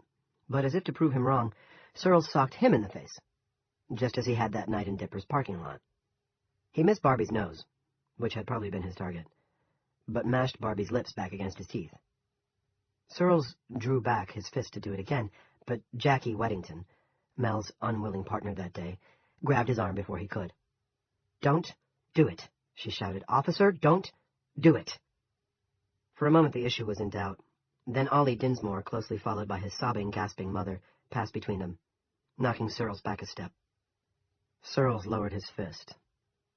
"Okay," he said, "but you're in a crime scene, asshole. Police investigation scene. Whatever."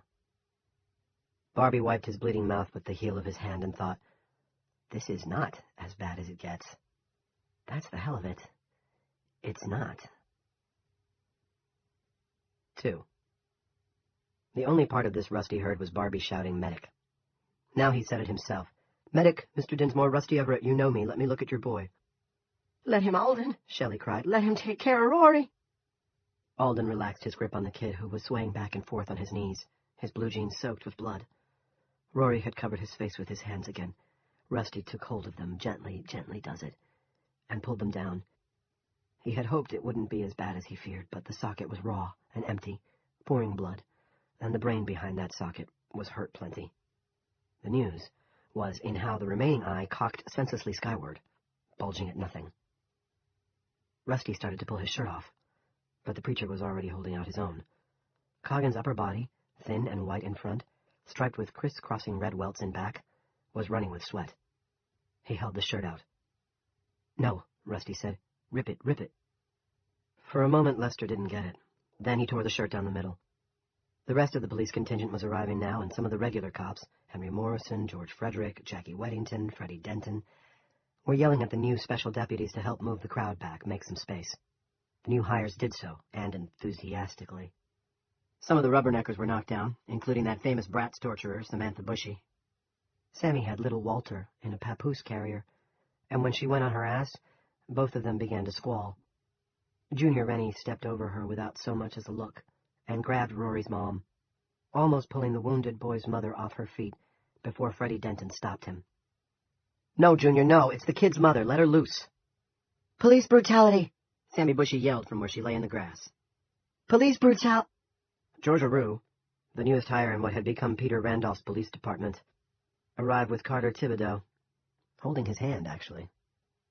Georgia pressed her boot against one of Sammy's breasts. It wasn't quite a kick, and said, "Yo, Dyke, shut up." Junior let go of Rory's mother and went to stand with Mel, Carter, and Georgia. They were staring at Barbie. Junior added his eyes to theirs, thinking that the cook was like a bad goddamn penny that kept turning up. He thought Barbie would look awfully good in a cell right next to Sloppy Sam's. Junior also thought that being a cop had been his destiny all along. It had certainly helped with his headaches. Rusty took half of Lester's torn shirt and ripped it again. He folded a piece, started to put it over the gaping wound in the boy's face, then changed his mind and gave it to the father. "Hold it to the—" The words barely came out. His throat was full of blood from his mashed nose. Rusty hawked it back, turned his head, spat a half-clotted loogie into the grass, and tried again. Hold it to the wound, Dad. Apply pressure. Hand to the back of his neck and squeeze. Dazed but willing, Alden Dinsmore did as he was told. The makeshift pad immediately turned red, but the man seemed calmer nonetheless. Having something to do helped. It usually did. Rusty flung the remaining piece of shirt at Lester. More, he said, and Lester began ripping the shirt into smaller pieces. Rusty lifted Dinsmore's hand and removed the first pad, which was now soaked and useless. Shelley Dinsmore shrieked when she saw the empty socket. "Oh, my boy! My boy!" Peter Randolph arrived at a jog, huffing and puffing.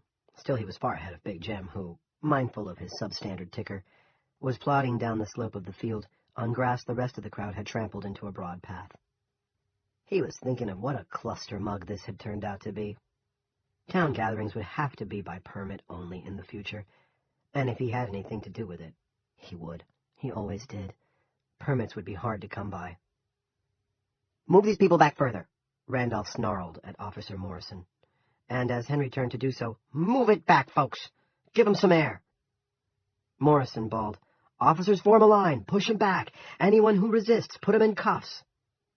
The crowd began a slow reverse shuffle. Barbie lingered. "Mr. Everett, Rusty, do you need any help? Are you okay?" "Fine," Rusty said, and his face told Barbie everything he needed to know. The PA was all right. Just a bloody nose. The kid wasn't. And never would be again, even if he lived. Rusty applied a fresh pad to the kid's bleeding eye socket and put the father's hand over it again. "Nape of the neck," he said. "Press hard. Hard." Barbie started to step back, but then the kid spoke. 3. "It's Halloween. We can't. Rusty froze in the act of folding another piece of shirt into a compression pad. Suddenly he was back in his daughter's bedroom listening to Janelle scream, "It's the Great Pumpkin's fault." He looked up at Linda. She had heard too. Her eyes were big, the color fleeing her previously flushed cheeks. "Linda," Rusty snapped at her, "get on your walkie, call the hospital, tell Twitch to get the ambulance." "The fire!" Rory Dinsmore screamed in a high, trembling voice. Lester was staring at him as Moses might have stared at the burning bush. "The fire! The bus is in the fire! Everyone's screaming! Watch out for Halloween!" The crowd was silent now, listening to the child rant. Even Jim Rennie heard as he reached the back of the mob and began to elbow his way through. "Linda," Rusty shouted, "get on your walkie. We need the ambulance." She started, visibly, as if someone had just clapped his hands in front of her face. She pulled the walkie-talkie off her belt. Rory tumbled forward into the flattened grass and began to seize. "What's happening?" That was the father. "Oh, dear to Jesus, he's dying." That was the mother. Rusty turned the trembling, bucking child over, trying not to think of Jenny as he did it, but that, of course, was impossible, and tilting his chin up to create an airway. "Come on, Dad," he told Alden. "Don't quit on me now. Squeeze the neck. Compression on the wound. Let's stop the bleeding." Compression might drive the fragment that had taken the kid's eye deeper in, but Rusty would worry about that later, if that was the kid didn't die right out here on the grass. From nearby, but oh so far, one of the soldiers finally spoke up. Barely out of his teens, he looked terrified and sorry. "We tried to stop him. The boy didn't listen. There wasn't nothing we could do." Pete Freeman, his Nikon dangling by his knee on its strap, favored this young warrior with a smile of singular bitterness. "I think we know that. If we didn't before, we sure do now." 4. Before Barbie could melt into the crowd, Mel Searles grabbed him by the arm. "Take your hand off me," Barbie said mildly. Searles showed his teeth in a version of a grin. "In your dreams, fucko." Then he raised his voice. "Chief! Hey, Chief!" Peter Randolph turned toward him impatiently, frowning. "This guy interfered with me while I was trying to secure the scene. Can I arrest him?" Randolph opened his mouth, possibly to say, "Don't waste my time." Then he looked around. Jim Rennie had finally joined the little group watching Everett work on the boy. Rennie gave Barbie the flat stare of a reptile on a rock, then looked back at Randolph and nodded slightly. Mel saw it. His grin widened. "Jackie, Officer Weddington, I mean. Can I borrow a pair of your cuffs?" Junior and the rest of his crew were also grinning. This was better than watching some bleeding kid, and a lot better than policing a bunch of holy rollers and dumbbells with signs. Payback's a bitch, Barbie, Junior said. Jackie looked dubious. Pete, Chief, I think the guy was only trying to Cuff him up, Randolph said. We'll sort out what he was or wasn't trying to do later. In the meantime, I want this mess shut down. He raised his voice. It's over, folks. You've had your fun, and see what it's come to. Now go home. Jackie was removing a set of plastic cups from her belt. She had no intention of handing them to Mel Searles, would put them on herself. When Julia Shumway spoke up, she was standing just behind Randolph and Big Jim. In fact, Big Jim had elbowed her aside on his way to where the action was. I wouldn't do that, Chief Randolph, unless you want the PD embarrassed on the front page of the Democrat. She was smiling her Mona Lisa smile. With you so new to the job and all. What are you talking about? Randolph asked. His frown was deeper now, turning his face into a series of unlovely crevices. Julia held up her camera, a slightly older version of Pete Freeman's. I have quite a few pictures of Mr. Barbara assisting Rusty Everett with that wounded child, a couple of Officer Searles hauling Mr. Barbara off for no discernible reason, and one of Officer Searles punching Mr. Barbara in the mouth, also for no discernible reason. I'm not much of a photographer, but that one is really quite good. Would you like to see it, Chief Randolph? You can. The camera's digital. Barbie's admiration for her deepened because he thought she was running a bluff. If she'd been taking pictures, why was she holding the lens cap in her left hand, as if she'd just taken it off? It's a lie, Chief, Mel said. He tried to take a swing at me. Ask Junior. I think my pictures will show that young Mr. Rennie was involved in crowd control and had his back turned when the punch landed, Julia said. Randolph was glowering at her. I could take your camera away, he said. Evidence. You certainly could, she agreed cheerily, and Pete Freeman would take a picture of you doing it. Then you could take Pete's camera, but everyone here would see you do it. Whose side are you on here, Julia? Big Jim asked. He was smiling his fierce smile, the smile of a shark about to take a bite out of some plump swimmer's ass. Julia turned her own smile on him, the eyes above it as innocent and inquiring as a child's. Are there sides, James? Other than over there? She pointed at the watching soldiers. And in here? Big Jim considered her, his lips now bending the other way, a smile in reverse. Then he flapped one disgusted hand at Randolph. I guess we'll let it slide, Mr. Barbara, Randolph said. Heat of the moment. Thanks, Barbie said. Jackie took her glowering young partner's arm. Come on, Officer Searles. This part's over. Let's move these people back. Searles went with her, but not before turning to Barbie and making the gesture. Finger pointing, head cocked slightly. We ain't done yet, sunshine. Romy's assistant, Toby Manning, and Jack Evans appeared, carrying a makeshift stretcher made out of canvas and tent poles. Romy opened his mouth to ask what the hell they thought they were doing, then closed it again. The field day had been canceled anyway, so what the hell. 5. Those with cars got into them. Then they all tried to drive away at the same time. Predictable, Joe McClatchy thought. Totally predictable. Most of the cops worked to unclog the resulting traffic jam, although even a bunch of kids, Joe was standing with Benny Drake and Norrie Calvert, could tell that the new and improved 5-0 had no idea what it was doing. The sound of popo curses came clear on the summery air. Can't you back that son of a whore up? In spite of the mess, nobody seemed to be laying on their horns. Most folks were probably too bummed to beep. Benny said, Look at those idiots. How many gallons of gas do you think they're blowing out their tailpipes? Like, they think the supply's endless. Word, Norrie said. She was a tough kid, a small-town riot girl with a modified Tennessee top-hat mullet do. But now she only looked pale, and sad, and scared. She took Benny's hand. Scarecrow Joe's heart broke, then remended itself in an instant when she took his as well. There goes the guy who almost got arrested, Benny said, pointing with his free hand. Barbie and the newspaper lady were trudging across the field toward the makeshift parking lot with 60 or 80 other people, some dragging their protest signs dispiritedly behind them. Nancy newspaper wasn't taking pictures at all, you know, Scarecrow Joe said. I was standing right behind her. Pretty foxy. Yeah, Benny said, but I still wouldn't want to be him. Till this shit ends, the cops can do pretty much what they want. That was true, Joe reflected. And the new cops weren't particularly nice guys. Junior Rennie, for example. The story of Sloppy Sam's arrest was already making the rounds. What are you saying? Norrie asked Benny. Nothing right now. It's still cool right now, he considered. Fairly cool. But if this goes on... Remember Lord of the Flies? They had read it for Honors English. Benny intoned, Kill the pig, cut her throat, bash her in. People call cops pigs, but I'll tell you what I think. I think cops find pigs when the shit gets deep. Maybe because they get scared too. Norrie Calvert burst into tears. Scarecrow Joe put an arm around her. He did it carefully, as if he thought doing such a thing might cause them both to explode, but she turned her face against his shirt and hugged him. It was a one-armed hug, because she was still holding on to Benny with her other hand. Joe thought he had felt nothing in his whole life as weirdly thrilling as her tears dampening his shirt. Over the top of her head, he looked at Benny reproachfully. Sorry, dude, Benny said, and patted her back. No fear. His eye was gone, she cried. The words were muffled against Joe's chest. Then she let go of him.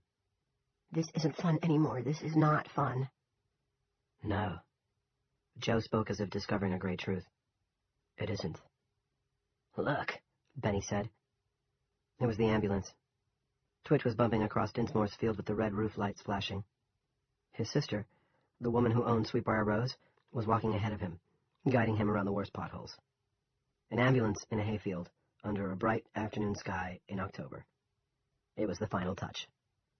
Suddenly, Scarecrow Joe no longer wanted to protest. Nor did he exactly want to go home. At that moment, the only thing in the world he wanted was to get out of town. 6. Julia slid behind the wheel of her car but didn't start it. They were going to be here a while, and there was no sense in wasting gas. She leaned past Barbie, opened the glove compartment, and brought out an old pack of American spirits. Emergency supplies, she told him apologetically. Do you want one? He shook his head. Do you mind, because I can wait? He shook his head again. She lit up, then blew smoke out her open window. It was still warm, a real Indian summer day for sure, but it wouldn't stay that way. Another week or so and the weather would turn wrong, as the old-timer said. Or maybe not, she thought. Who in the hell knows? If the dome stayed in place, she had no doubt that plenty of meteorologists would weigh in on the subject of the weather inside, but so what? The Weather Channel Yodas couldn't even predict which way a snowstorm would turn. And in Julia's opinion, they deserved no more credence than the political geniuses who blabbed their days away at the Sweetbriar Rose bullshit table. Thanks for speaking up back there, he said. You saved my bacon. Here's a newsflash, honey. Your bacon's still hanging in the smokehouse. What are you going to do next time? Have your friend Cox call the ACLU? They might be interested, but I don't think anyone from the Portland office is going to be visiting Chester's Mill soon. Don't be so pessimistic. The dome might blow out to sea tonight, or just dissipate. We don't know. Fat chance this is a government job, some governments, and I'll bet your Colonel Cox knows it. Barbie was silent. He had believed Cox when Cox said the U.S. hadn't been responsible for the dome. Not because Cox was necessarily trustworthy, but because Barbie just didn't think America had the technology. Or any other country, for that matter. But what did he know? His last service job had been threatening scared Iraqis, sometimes with a gun to their heads. Junior's friend Frankie DeLesseps was out on Route 119 helping to direct traffic. He was wearing a blue uniform shirt over jeans. There probably hadn't been any uniform pants in his size at the station. He was a tall son of a bitch. And, Julia saw with misgivings, he was wearing a gun on his hip. Smaller than the Glocks the regular mill police carried, probably his own property. But it was a gun, all right. What will you do if the Hitler Youth comes after you? She asked, lifting her chin in Frankie's direction. Good luck hollering police brutality if they jug you and decide to finish what they started. There's only 2 lawyers in town, one senile and the other drives a Boxster Jim Rennie got him at discount. Or so I've heard. I can take care of myself. Ooh, macho. What's up with your paper? It looked ready when I left last night. Technically speaking, you left this morning, and yes, it's ready.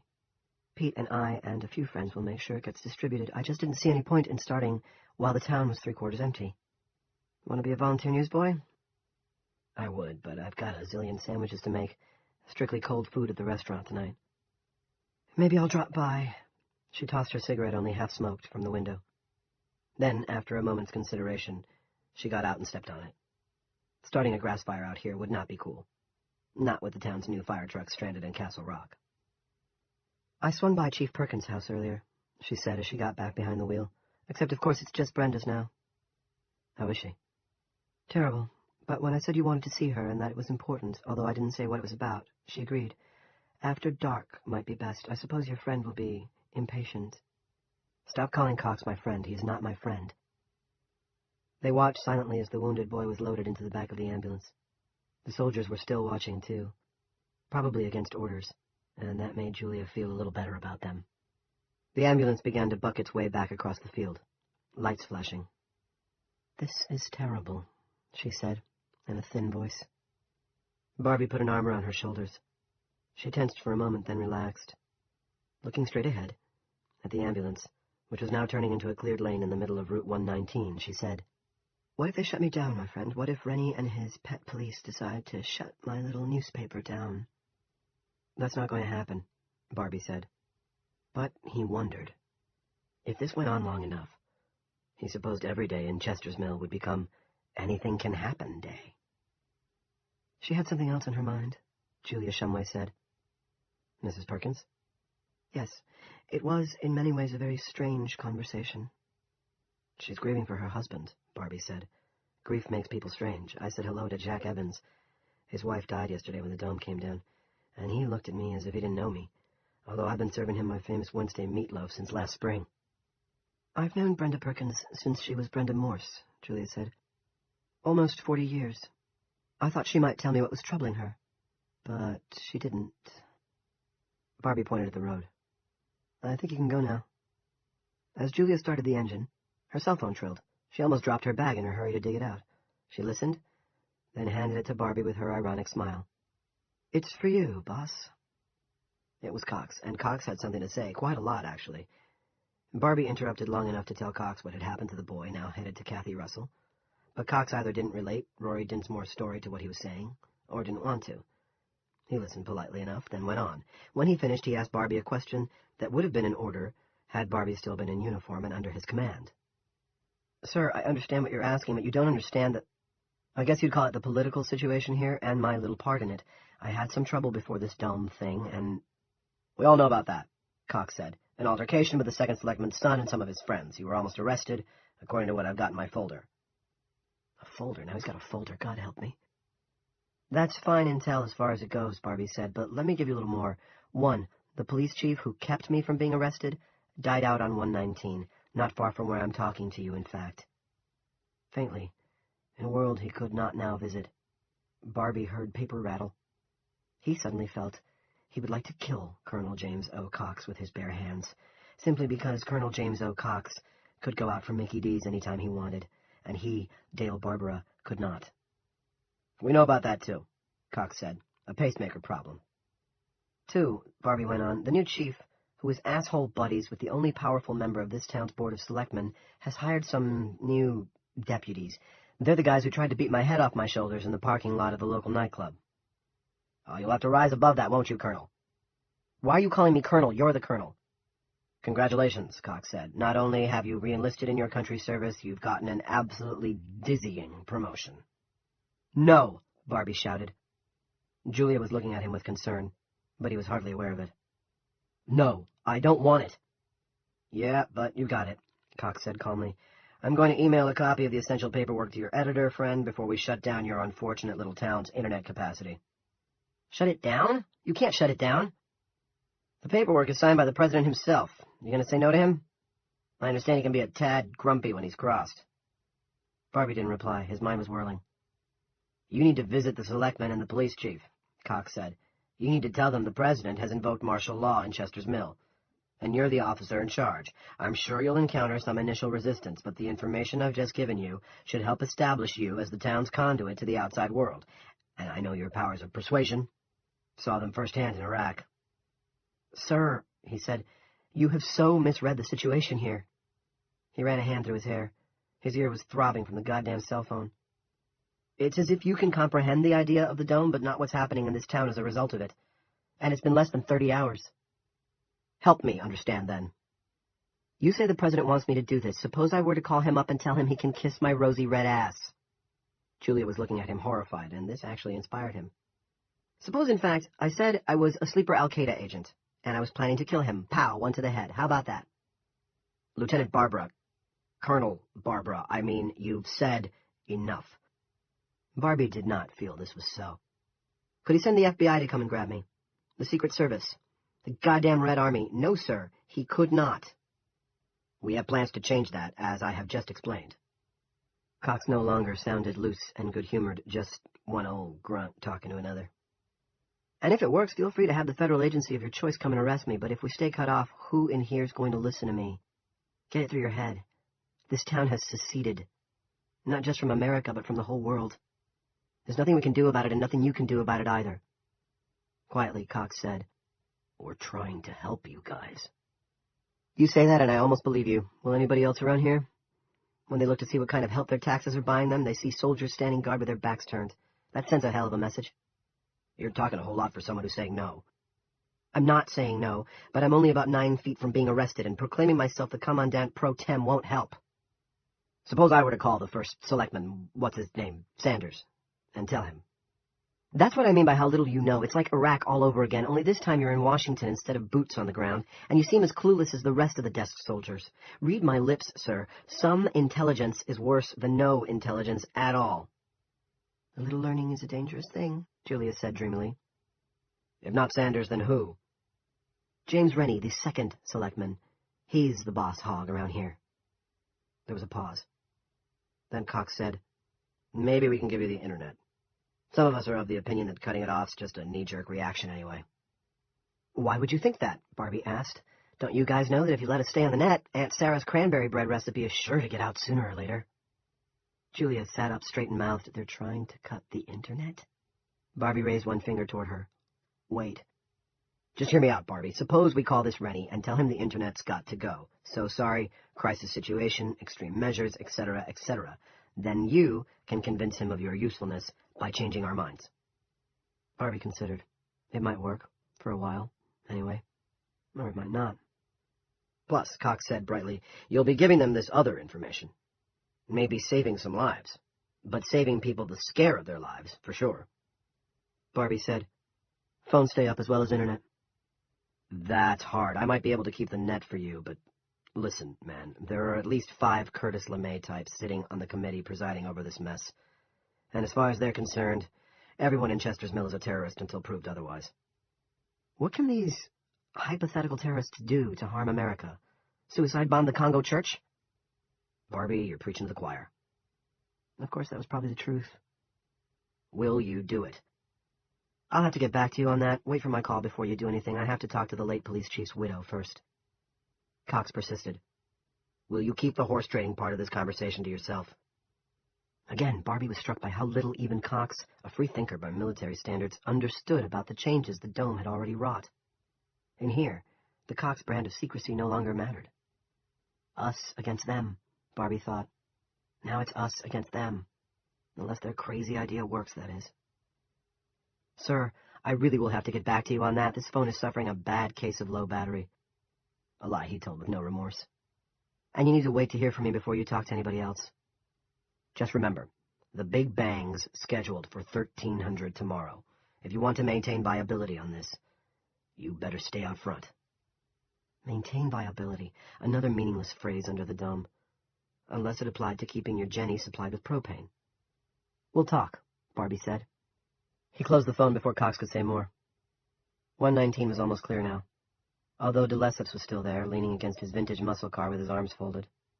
As Julia drove past the Nova, Barbie noted a sticker reading, Ass, Gas, or Grass. Nobody rides for free. Also a police bubblegum light on the dash. He thought the contrast summed up everything that was now wrong in Chester's Mill. As they rode, Barbie told her everything Cox had said. What they're planning is really no different than what that kid just tried, she said, sounding appalled. Well, a little different, Barbie said. The kid tried it with a rifle. They've got a cruise missile lined up. Call it the Big Bang Theory. She smiled. It wasn't her usual one. Wan and bewildered. It made her look 60 instead of 43. I think I'm going to be putting out another paper sooner than I thought. Barbie nodded. Extra, extra, read all about it. 7. Hello, Sammy, someone said. How are you?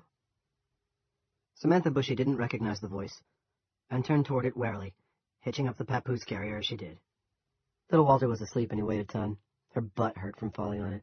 And her feelings were hurt, too, that damn Georgia Rue calling her a dyke. Georgia Rue, who had come whining around Sammy's trailer more than once, looking to score an 8-ball for her and the muscle-bound freak she went around with. It was Dodie's father.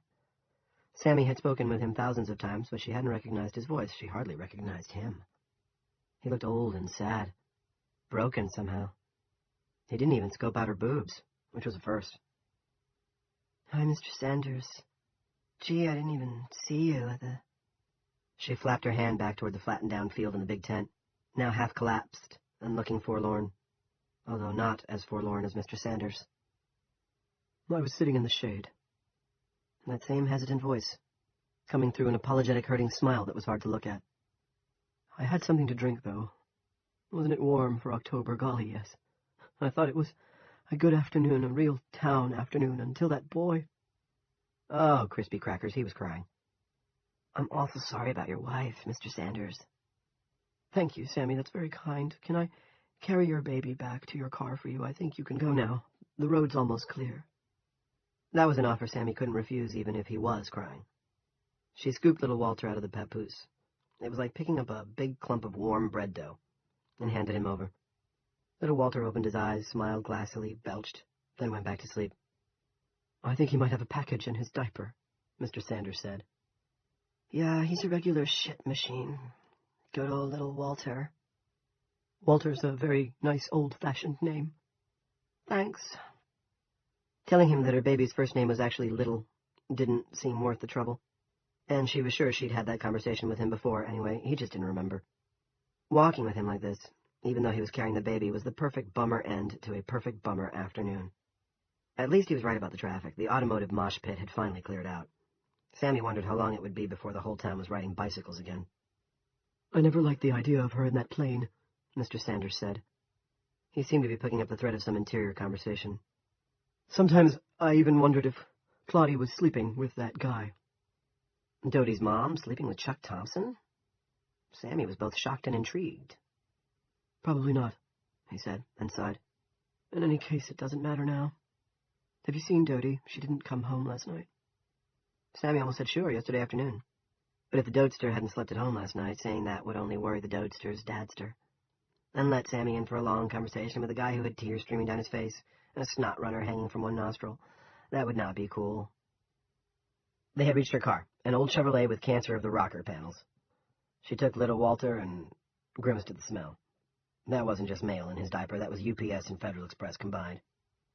"No, Mr. Sanders, haven't seen her." He nodded, then wiped his nose with the back of his hand. The snot runner disappeared, or at least it went somewhere else. That was a relief. "She probably went to the mall with Angie McCain, then to her Aunt Peg's in Sabatis when she couldn't get back into town." "Yeah, that's probably it." And when Dodie turned up right here in the mill, he'd have a pleasant surprise. God knew he deserved one. Sammy opened the car door and laid little Walter on the passenger side. She'd given up on the child restraint seat months ago, too much of a pain in the ass, and besides, she was a very safe driver. "Good to see you, Sammy." A pause. "Will you pray for my wife?" Sure, Mr. Sanders, no prob." She started to get in the car, then remembered two things. That Georgia Rue had shoved her tit with her goddamn motorcycle boot, probably hard enough to leave a bruise. And that Andy Sanders, broken-hearted or not, was the town's first selectman. "Mr. Sanders?" "Yes, Sammy?" "Some of those cops were kind of rough out there. You might want to do something about that before it, gets out of hand." His unhappy smile didn't change. "Well, Sammy, I understand how you young people feel about police. I was young myself once, but we've got a pretty bad situation here. And the quicker we establish a little authority, the better off everyone will be. You understand that, don't you?" "Sure," Sammy said. What she understood was that grief, no matter how genuine, did not seem to impede a politician's flow of bullshit.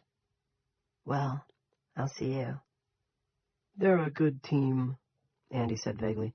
"Pete Randolph will see they all pull together, wear the same hat, do the same dance. Protect and serve, "Sure," Samantha said. The protect and serve dance. with the occasional tit kick thrown in. She pulled away with little Walter once more snoring on the seat. The smell of baby shit was terrific. She unrolled the windows, then looked in the rearview mirror. Mr. Sanders was still standing in the makeshift parking lot, which was now almost entirely deserted. He raised a hand to her. Sammy raised her own in turn, wondering just where Dodie had stayed last night if she hadn't gone home. Then she dismissed it. It was really none of her concern, and flipped on the radio. The only thing she could get clearly was Jesus radio, and she turned it off again. When she looked up, Frankie de Lesseps was standing in the road in front of her with his hand up, just like a real cop. She had to stop the brake to keep from hitting him, then put her hand on the baby to keep him from falling. Little Walter awoke and began to blat. "Look what you did," she yelled at Frankie, with whom she'd once had a 2-day fling back in high school when Angie was at band camp. "The baby almost went on the floor." "Where's his seat?" Frankie leaned in her window, biceps bulging. Big muscles, little dick. That was Frankie de Lesseps.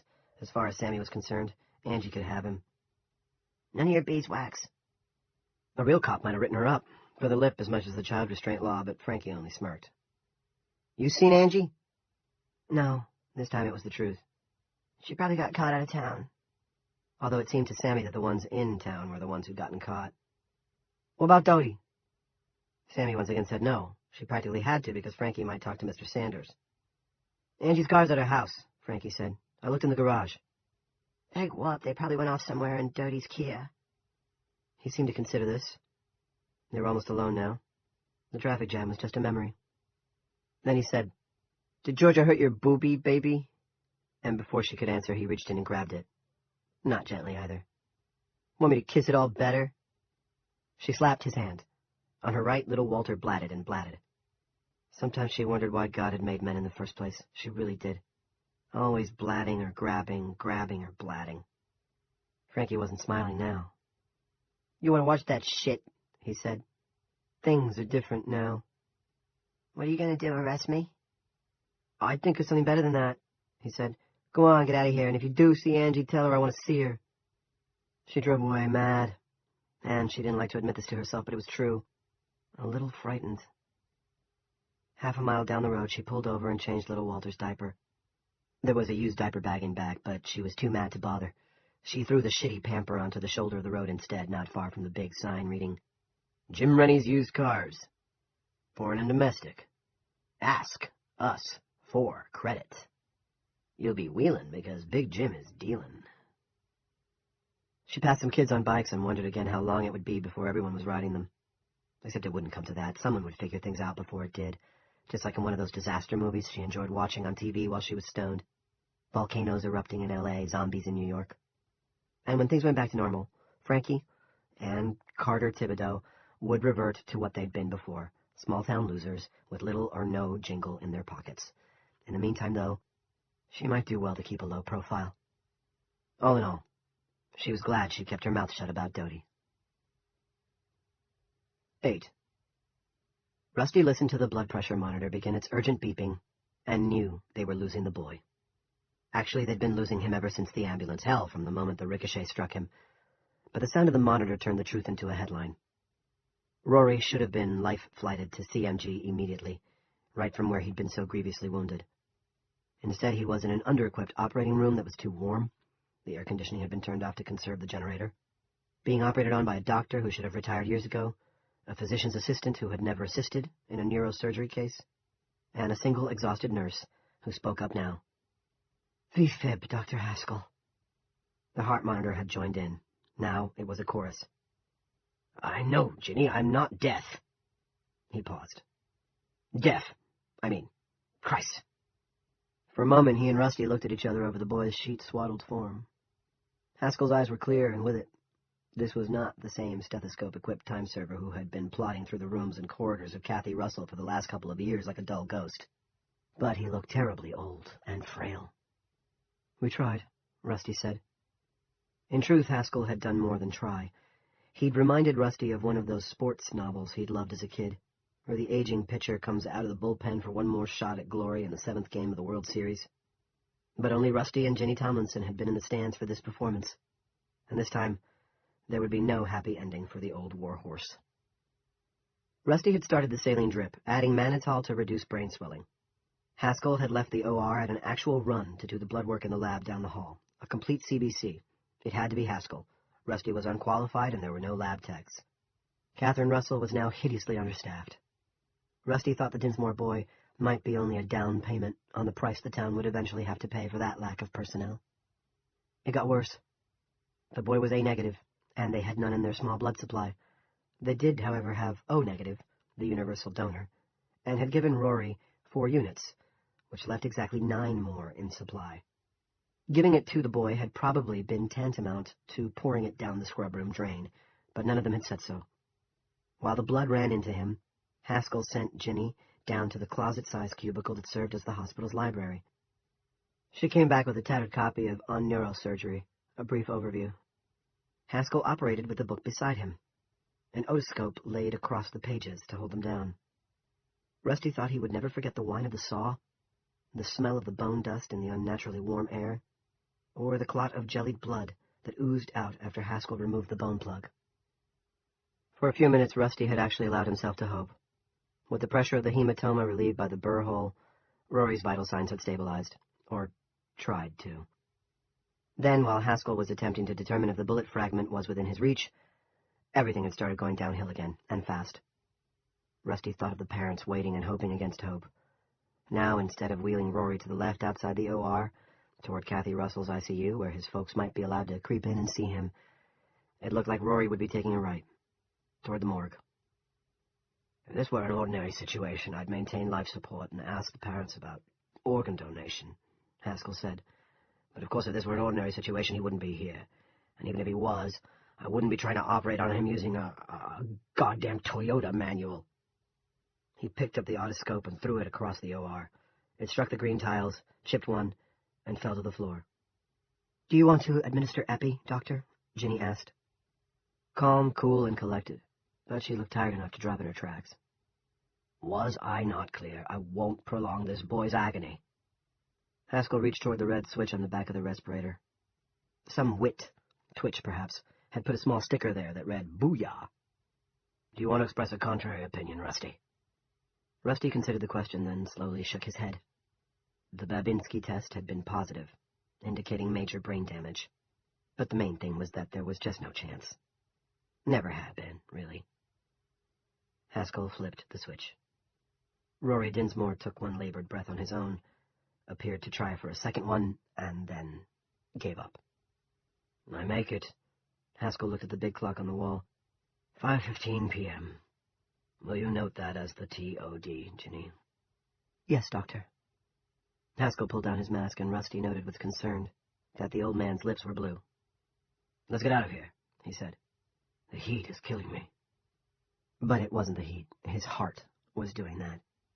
He collapsed halfway down the corridor on his way to give Alden and Shelley Dinsmore the bad news. Rusty got to administer epi after all, but it did no good. Neither did closed chest massage. Or the paddles. Time of death, 5:49 p.m. Ron Haskell outlived his last patient by exactly 34 minutes. Rusty sat down on the floor, his back against the wall. Ginny had given Rory's parents the news. From where he sat with his face in his hands, Rusty could hear the mother's shrieks of grief and sorrow. They carried well in the nearly empty hospital. She sounded as if she would never stop.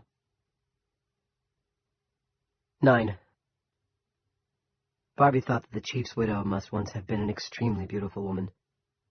Even now, with dark circles under her eyes and an indifferent choice of clothes, faded jeans, and what he was pretty sure was a pajama top, Brenda Perkins was striking.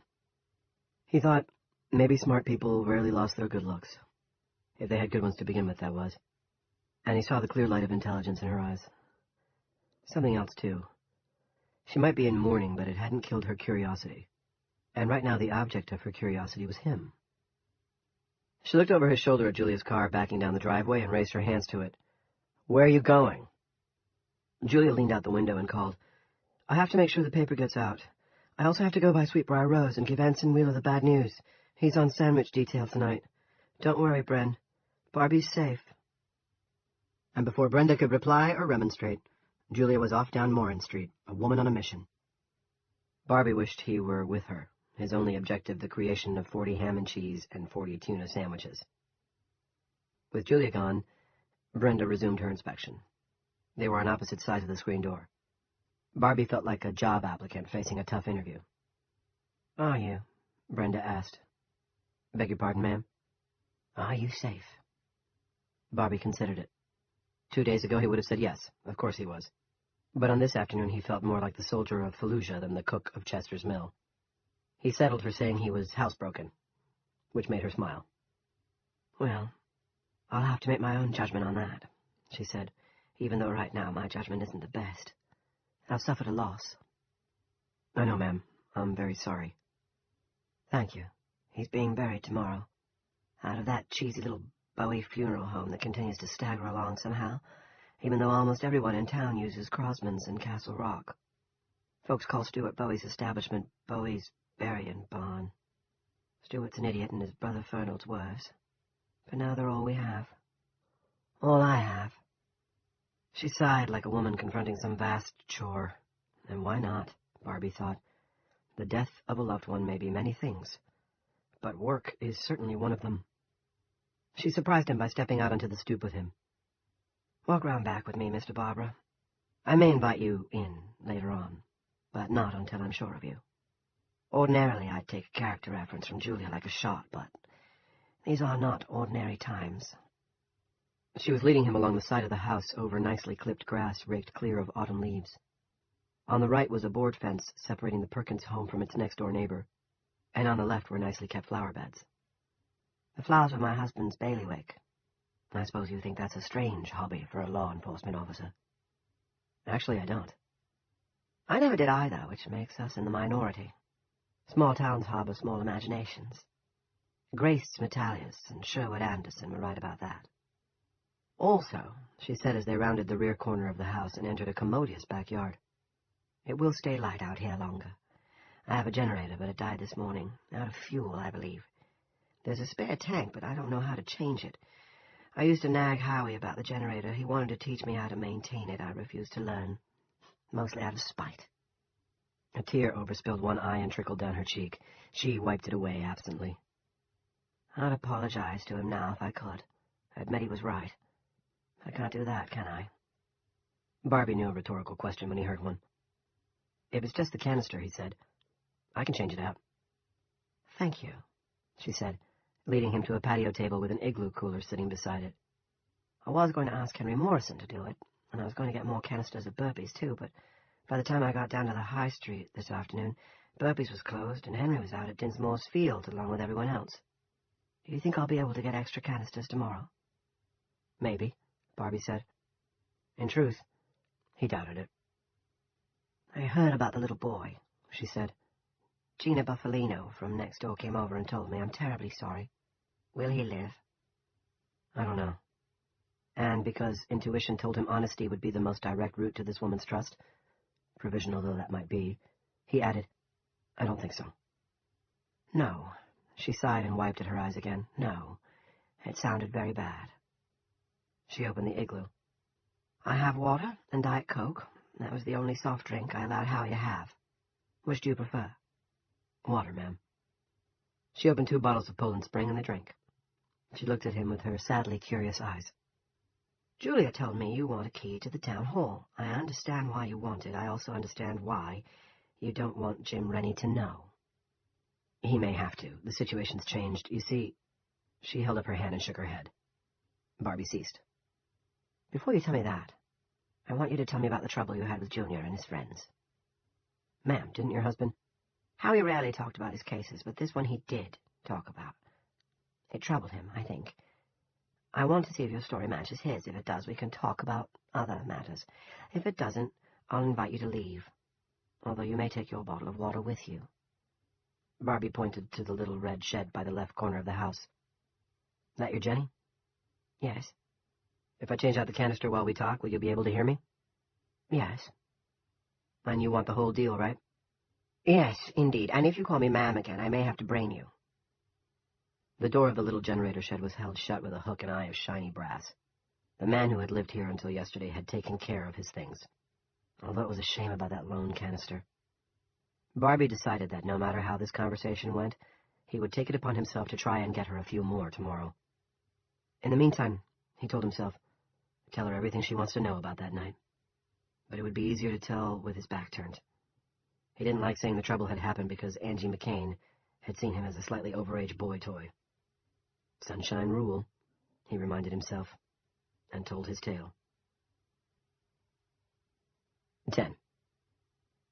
What he remembered most clearly about last summer was the James McMurtry song that seemed to be playing everywhere. Talkin' at the Texaco, it was called. And the line he remembered most clearly was the one about how, in a small town, we all must know our place. When Angie started standing too close to him while he was cooking, or pressing a breast against his arm while she reached for something he could have gotten for her, the line recurred. He knew who her boyfriend was, and he knew that Frankie de Lesseps was part of the town's power structure, if only by virtue of his friendship with Big Jim Rennie's son. Dale Barbara, on the other hand, was little more than a drifter. In the Chester's Mill scheme of things, he had no place. One evening she had reached around his hip and given his crotch a light squeeze. He reacted, and he saw by her mischievous grin that she'd felt him react. "You can have them back, if you want," she said. They'd been in the kitchen, and she'd twitched the hem of her skirt, a short one, up a little, giving him a quick glimpse of frilly pink underwear. "Fair's fair." "I'll pass," he said, and she stuck her tongue out at him. He'd seen similar hijinks in half a dozen restaurant kitchens, had even played along from time to time. It might have amounted to no more than a young girl's passing lech for an older and moderately good-looking co-worker. But then Angie and Frankie broke up, and one night when Barbie was dumping the swill in the dumpster out back after closing, she'd put a serious move on him. He turned around and she was there, slipping her arms around his shoulders and kissing him. At first he kissed her back. Angie unlocked one arm long enough to take his hand and put it on her left breast. That woke his brain up. It was good breast, young and firm. It was also trouble. She was trouble. He tried to pull back, and when she hung on one-handed, her nails now biting into the nape of his neck, and tried to thrust her hips against him, he pushed her away with a little more force than he had intended. She stumbled against the dumpster, glared at him, touched the seat of her jeans, and glared harder. "Thanks. Now I've got crap all over my pants." "You should know when to let go," he said mildly. "You liked it." "Maybe," he said, "but I don't like you." And when he saw the hurt and anger deepen on her face, he added, "I mean, I do, just not that way." But of course people have a way of saying what they really mean when they're shaken up. 4 nights later, in Dippers, someone poured a glass of beer down the back of his shirt. He turned and saw Frankie de Lesseps. "Did you like that, Barbie? If you did, I can do it again. It's $2 pitcher night. Of course, if you didn't, we can take it outside." "I don't know what she's told you, but it's wrong," Barbie said. The jukebox had been playing not the McMurtry song, but that was what he heard in his head. We all must know our place. "What she told me is she said no, and you went ahead and fucked her anyway. What do you outweigh her by, 100 pounds? That sounds like rape to me." "I didn't," knowing it was probably hopeless. "You want to go outside, motherfuck, or you too chicken?" "Too chicken," Barbie said, and to his surprise, Frankie went away. Barbie decided he'd had enough beer and music for one night, and was getting up to go when Frankie returned. This time, not with a glass, but a pitcher. "Don't do that," Barbie said, but of course Frankie paid no attention. Splash, in the face, a Bud Light shower. Several people laughed and applauded drunkenly.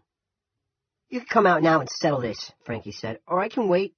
Last call's coming, Barbie." Barbie went, realizing it was then or later, and believing that if he decked Frankie fast before a lot of people could see, that would end it. He could even apologize and repeat that he'd never been with Angie. He wouldn't add that Angie had been coming on to him, although he supposed a lot of people knew it. Certainly Rose and Anson did. Maybe, with a bloody nose to wake him up, Frankie would see what seemed so obvious to Barbie. This was the little twit's idea of payback. At first it seemed that it might work out that way. Frankie stood flat-footed on the gravel, his shadow cast 2 different ways by the glare of the sodium lights at either end of the parking lot, his fists held up like John L. Sullivan. Mean, strong, and stupid. Just one more small-town brawler. Used to putting his opponents down with one big blow, then picking them up and hitting them a bunch of little ones until they cried uncle.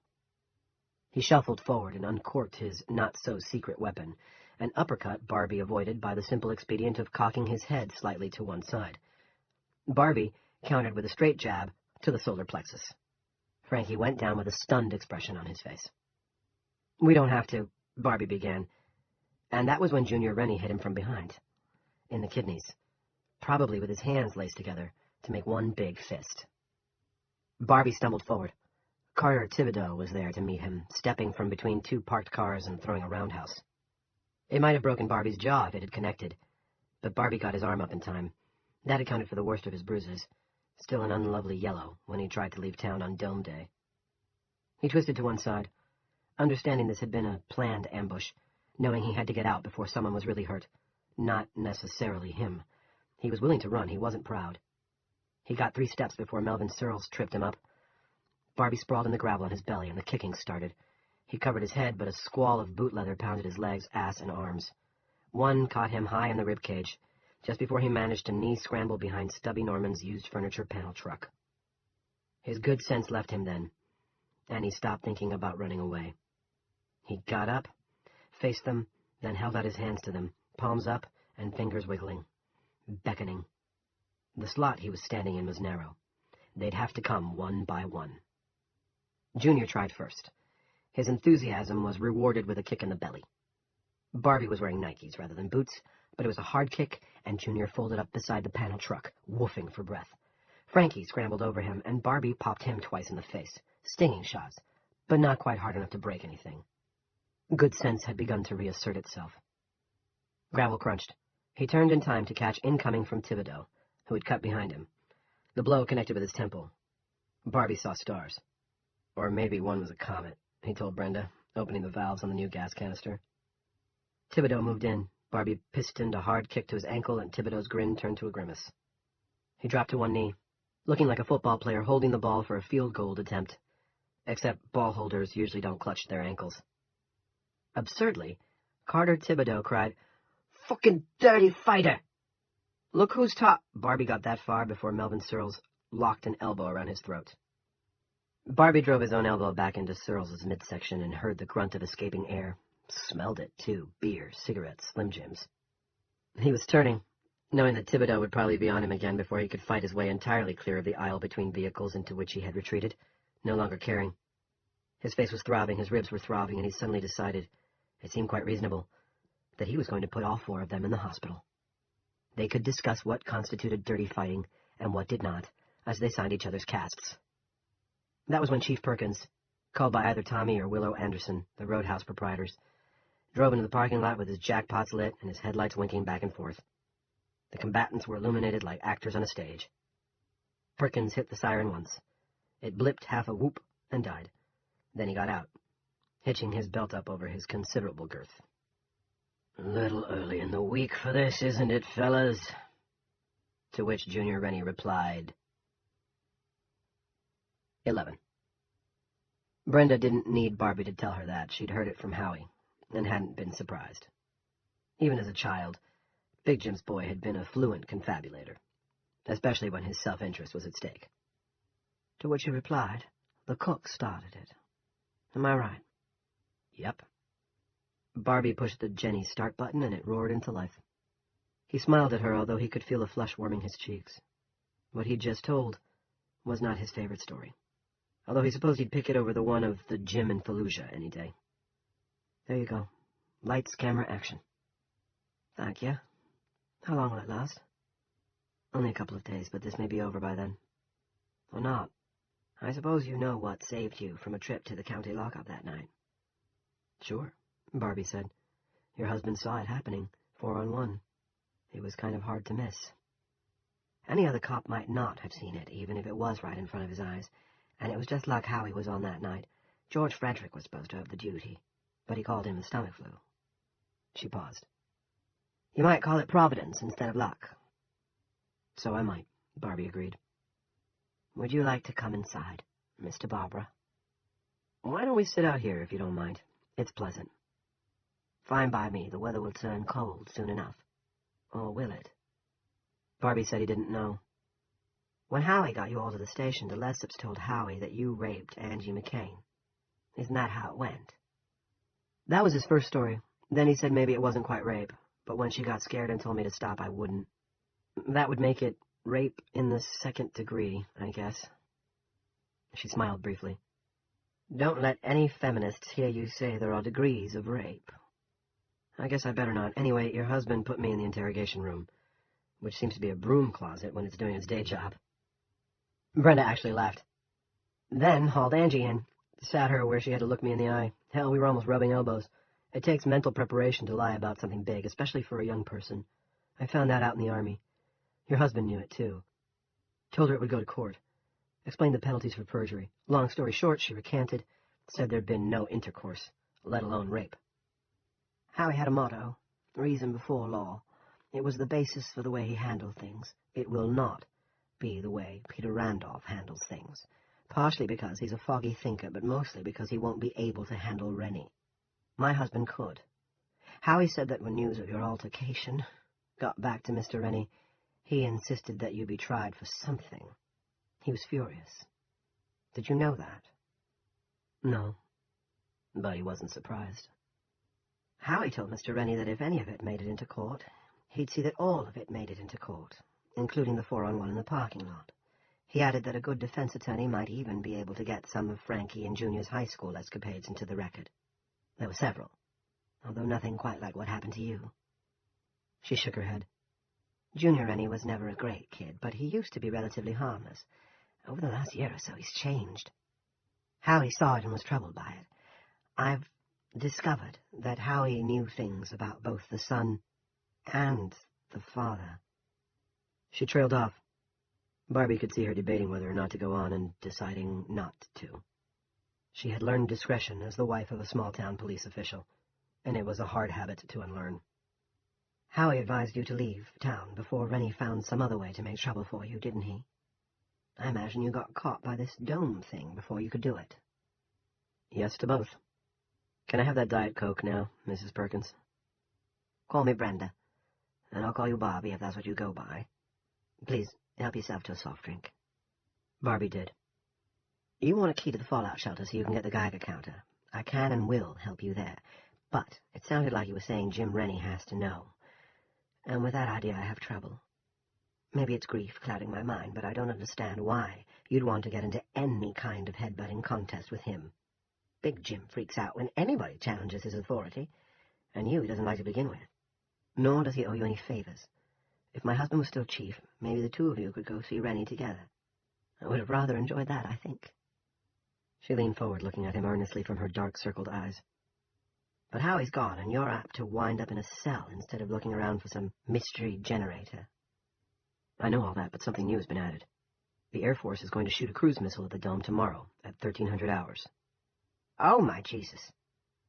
They've shot other missiles at it, but only to determine how high the barrier goes. Radar doesn't work. Those had dummy warheads. This one will have a very live one. A bunker buster. She paled visibly. What part of our town are they going to shoot it at? Point of impact will be where the dome cuts Little Bitch Road. Julia and I were out there just last night. It'll explode about 5 feet off the ground. Her mouth dropped open in an unladylike gape. Not possible. I'm afraid it is. They'll release it from B-52, and it'll fly a pre-programmed course. I mean, really programmed, down to every ridge and dip once it descends to target height. Those things are eerie. If it explodes and doesn't break through, it means everyone in town just gets a bad scare. It's going to sound like Armageddon. If it does break through, though... Her hand had gone to her throat. How much damage? Bobby, we have no fire trucks. I'm sure they'll have fire equipment standing by. As to how much damage, he shrugged. The whole area will have to be evacuated, that's for sure. Is it wise? Is what they're planning wise? It's a moot question, Mrs. Brenda. They've made their decision. But it gets worse, I'm afraid. And seeing her expression. For me, not the town. I've been promoted to colonel. By presidential order. She rolled her eyes. How nice for you. I'm supposed to declare martial law and basically take over Chester's Mill. Won't Jim Rennie enjoy hearing that? She surprised him by bursting into laughter, and Barbie surprised himself by joining her. You see my problem? The town doesn't have to know about me borrowing an old Geiger counter, but they do need to know about the bunker buster coming their way. Julia Shumway will spread the news if I don't, but the town fathers ought to hear it from me, because...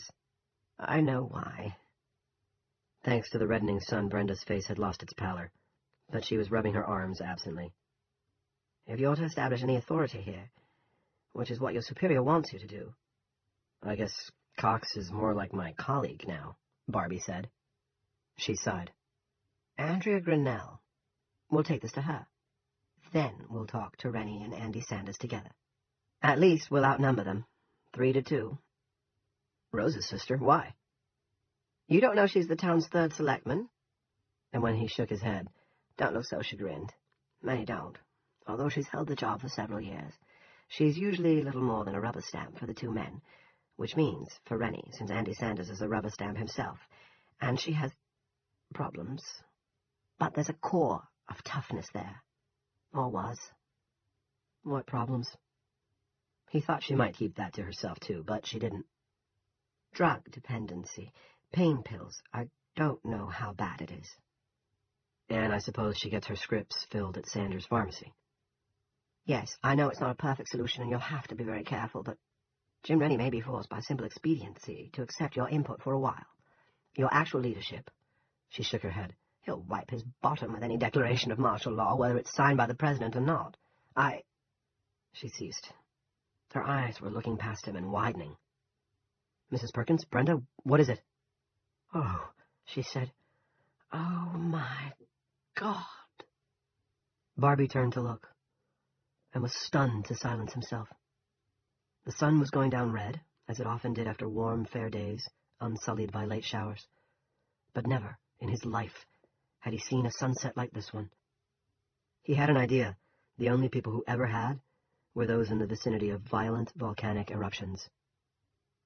No, he thought, not even them. This is brand new. The declining sun wasn't a ball. It was a huge red bow-tie shape, with a burning circular center. The western sky was smeared as if with a thin film of blood that shaded to orange as it climbed. The horizon was almost invisible through that blurry glare. God Christ. It's like trying to look through a dirty windshield when you're driving into the sun, she said. And of course that was it. Only the dome was the windshield. It had begun to collect dust and pollen, pollutants as well. And it would get worse. We'll have to wash it, he thought, and visualized lines of volunteers with buckets and rags. Absurd. How were they going to wash it 40 feet up? Or 140? Or 1,000? This has to end, she whispered. Call them, and tell them to shoot the biggest missile they can and damn the consequences. Because this has to end. Barbie said nothing. Wasn't sure he could have spoken even if he had something to say. That vast, dusty glare had stolen his words. It was like looking through a porthole into hell. Nyuk, nyuk, nyuk. 1. Jim Rennie and Andy Sanders watched the weird sunset from the steps of the Bowie Funeral Home. They were due at the town hall for another emergency assessment meeting at 7 o'clock, and Big Jim wanted to be there early to prepare. But for now they stood where they were, watching the day die its strange, smeary death. It's like the end of the world. Andy spoke in a low, awestruck voice. Bull pucky, Big Jim said. And if his voice was harsh, even for him, it was because a similar thought had been going through his own mind. For the first time since the dome had come down, it had occurred to him that the situation might be beyond their ability to manage. His ability to manage. And he rejected the idea furiously. Do you see Christ the Lord coming down from the sky? No, Andy admitted. What he saw were townspeople he'd known all his life standing in clumps along Main Street, not talking, only watching that strange sunset with their hands shading their eyes. Do you see me? Big Jim persisted. Andy turned to him. Sure I do, he said, sounding perplexed. Sure I do, Big Jim. Which means I haven't been raptured, Big Jim said. I gave my heart to Jesus years ago, and if it was end times, I wouldn't be here. Neither would you, right? Guess not, Andy said, but he felt doubtful. If they were saved, washed in the blood of the Lamb, Why had they just been talking to Stuart Bowie about shutting down what Big Jim called our little business? And how had they gotten into such a business to start with?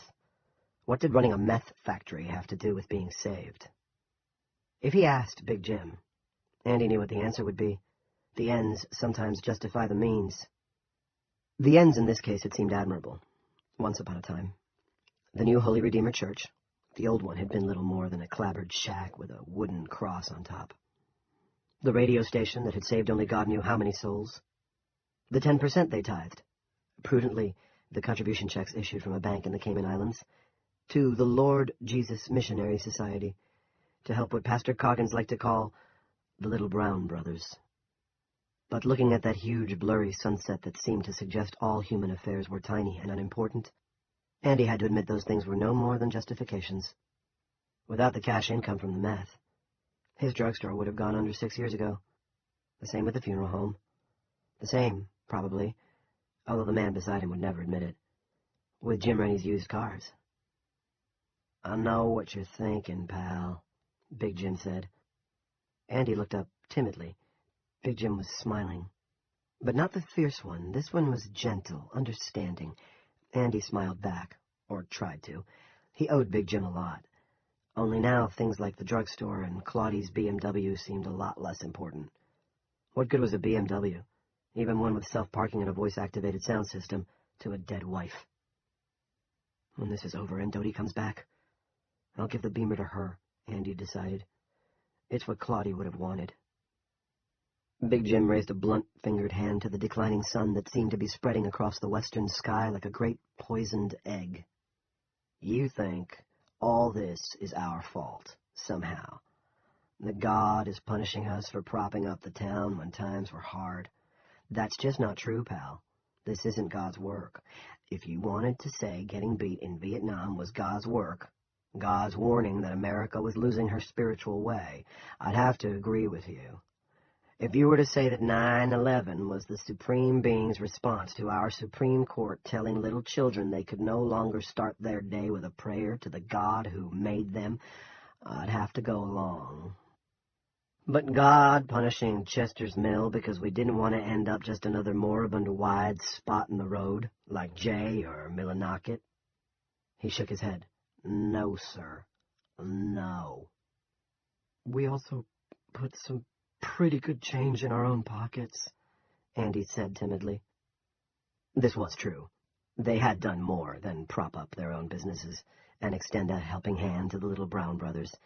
Andy had his own account in the Cayman Islands, and for every dollar Andy had, or the Bowies for that matter, he was willing to bet that Big Jim had put away 3, maybe even 4. "The workman is worthy of his hire," Big Jim said in a pedantic but kindly tone. Matthew 10:10. He neglected to cite the previous verse. "Provide neither gold nor silver nor brass in your purses." He looked at his watch. "Speaking of work, pal, we better get moving. Got a lot to decide." He started walking, and he followed, not taking his eyes off the sunset, which was still bright enough to make him think of infected flesh. Then Big Jim stopped again. "Anyway, you heard Stuart. We're shut down out there. All done and buttoned up, as the little boy said after he made his first wee. He told the chef himself." "That guy," Andy said dourly. Big Jim chuckled. "Don't you worry about Phil. We're shut down, and we're going to stay shut down until the crisis is over. In fact, this might be a sign that we're supposed to close up shop forever. A sign from the Almighty." "That would be good," Andy said. But he had a depressing insight. If the dome disappeared, Big Jim would change his mind.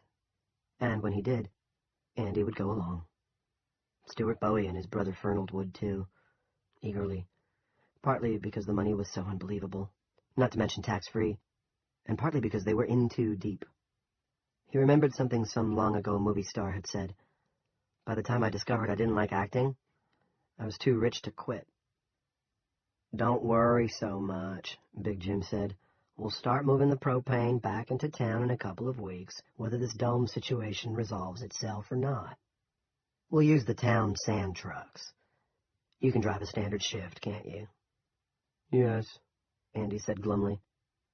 And Big Jim brightened as an idea struck him. We can use Stewie's hearse, then we can move some of the canisters even sooner. Andy said nothing. He hated the idea that they had appropriated, that was Big Jim's word for it, so much propane from various town sources. But it had seemed the safest way. They were manufacturing on a large scale, and that meant a lot of cooking and a lot of venting the bad gases.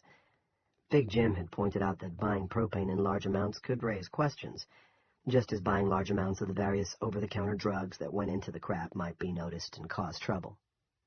Owning a drugstore had helped with that, although the size of his orders for stuff like Robitussin and Sudafed had made Andy horribly nervous. He thought that would be their downfall, if their downfall came. He had never considered the huge cache of propane tanks behind the WCIK studio building until now. By the way, we'll have plenty of electricity in the town hall tonight. Big Jim spoke with the air of one bringing a pleasant surprise. I had Randolph send my boy and his friend Frankie over to the hospital to grab one of their tanks for our Jenny. Andy looked alarmed. But we already took... I know, Rennie said soothingly. I know we did. Don't you worry about Kathy Russell. They've got enough for the time being. You could have gotten one from the radio station. There's so much out there. This was closer, Big Jim said, and safer. Pete Randolph's our guy, but that doesn't mean I want him to know about our little business, now or ever. This made Andy even more certain that Big Jim didn't really want to give up the factory. Jim, if we start sneaking LP back into town, where will we say it was? Are we going to tell folks the gas fairy took it, then changed his mind and gave it back? Rennie frowned.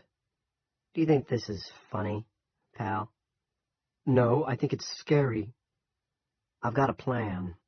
We'll announce a town fuel supply depot and ration propane from it as needed. Heating oil, too, if we can figure out how to use it with the power out. I hate the idea of rationing. It's un-American to the core, but this is like the story of the grasshopper and the ant, you know. There are cotton pickers in town who'd use up everything in a month, then yell at us to take care of them at the first sign of a cold snap.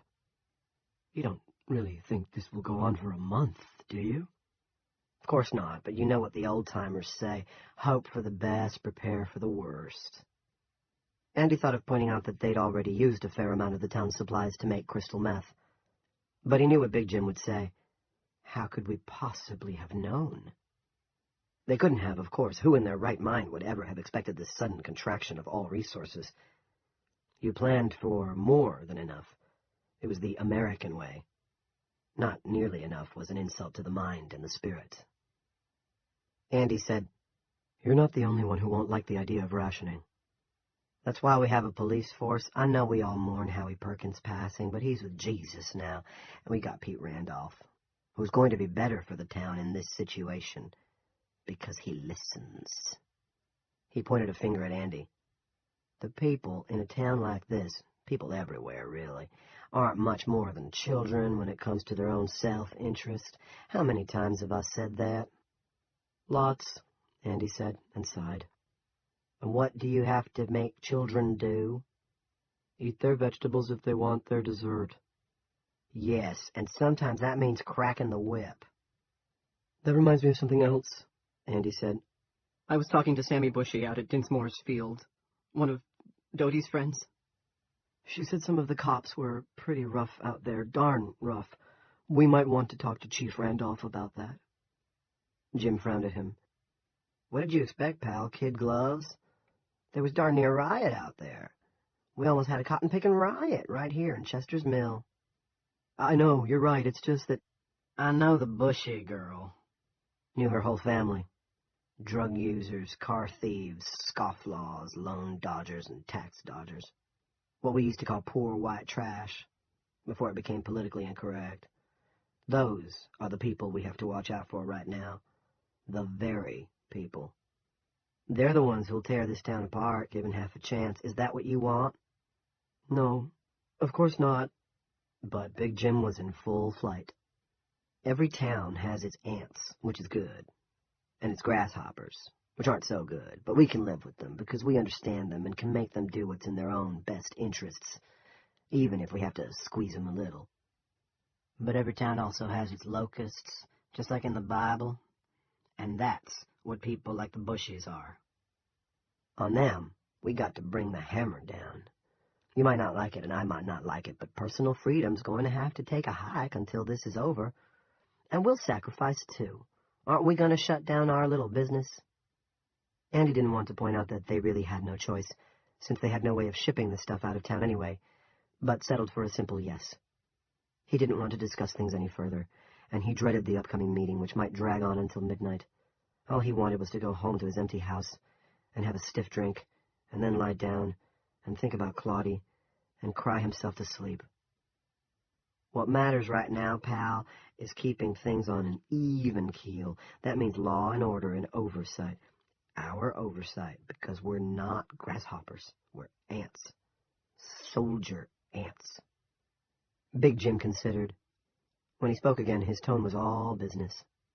I'm rethinking our decision to let Food City continue on a business-as-usual basis. I'm not saying we're going to shut it down. At least not yet. But we'll have to watch it pretty closely over the next couple of days, like a cotton-picking hawk. Same with the gas and grocery. And it might not be a bad idea if we were to appropriate some of the more perishable food for our own personal... He stopped, squinting at the town hall steps. He didn't believe what he saw and raised a hand to block the sunset. It was still there.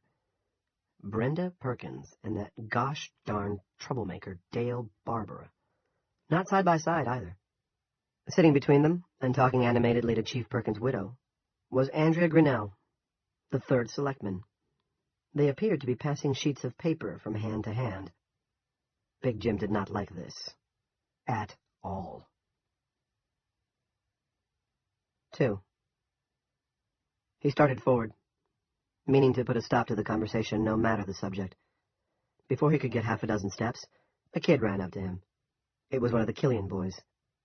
There were about a dozen Killians living on a ramshackle chicken farm out by the Tarker's Mills town line. None of the kids was very bright, which they came by honestly, considering the parents from whose shabby loins they had sprung. But all were members in good standing at Holy Redeemer. All saved, in other words. This one was Ronnie. At least Rennie thought so, but it was hard to be sure. They all had the same bullet heads, bulging brows, and beaky noses. The boy was wearing a tattered WCIK t-shirt and carrying a note. "Hey, Mr. Rennie," he said. "Sorry, I've been looking all over town for you." "I'm afraid I don't have time to talk right now, Ronnie," Big Jim said. He was still looking at the trio sitting on the town hall steps, the three gosh darn stooges. "Maybe tomorrow—" "It's Richie, Mr. Rennie. Ronnie's my brother." "Richie, of course. Now, if you'll excuse me." Big Jim strode on. Andy took the note from the boy and caught up to Rennie before he could get to the trio sitting on the steps. "You better look at this." What Big Jim looked at first was Andy's face, more pinched and worried than ever. Then he took the note. "James, I must see you tonight. God has spoken to me. Now I must speak to you before I speak to the town. Please reply. Richie Killian will carry your message to me. Reverend Lester Coggins." Not Les. Not even Lester. No, Reverend Lester Coggins. This was not good. Why, oh why, did everything have to happen at the same time? The boy was standing in front of the bookstore, looking in his faded shirt and baggy, slipping-down jeans like a gosh darn orphan. Big Jim beckoned to him. The kid raced forward eagerly. Big Jim took his pen from his pocket, written in gold down the barrel, "You'll love the feeling when Big Jim's dealin'," and scribbled a 3-word reply, "Midnight, my house." He folded it over and handed it to the boy. "Take that back to him and don't read it." "I won't, no way, God bless you, Mr. Rennie." "You too, son." He watched the boy speed off. "What's that about?" Andy asked. And before Big Jim could answer, "The factory is at the meth—" "Shut up." Andy fell back a step, shocked. Big Jim had never told him to shut up before. This could be bad. "One thing at a time," Big Jim said, and marched forward toward the next problem. 3. Watching Rennie come, Barbie's first thought was, he walks like a man who's sick and doesn't know it.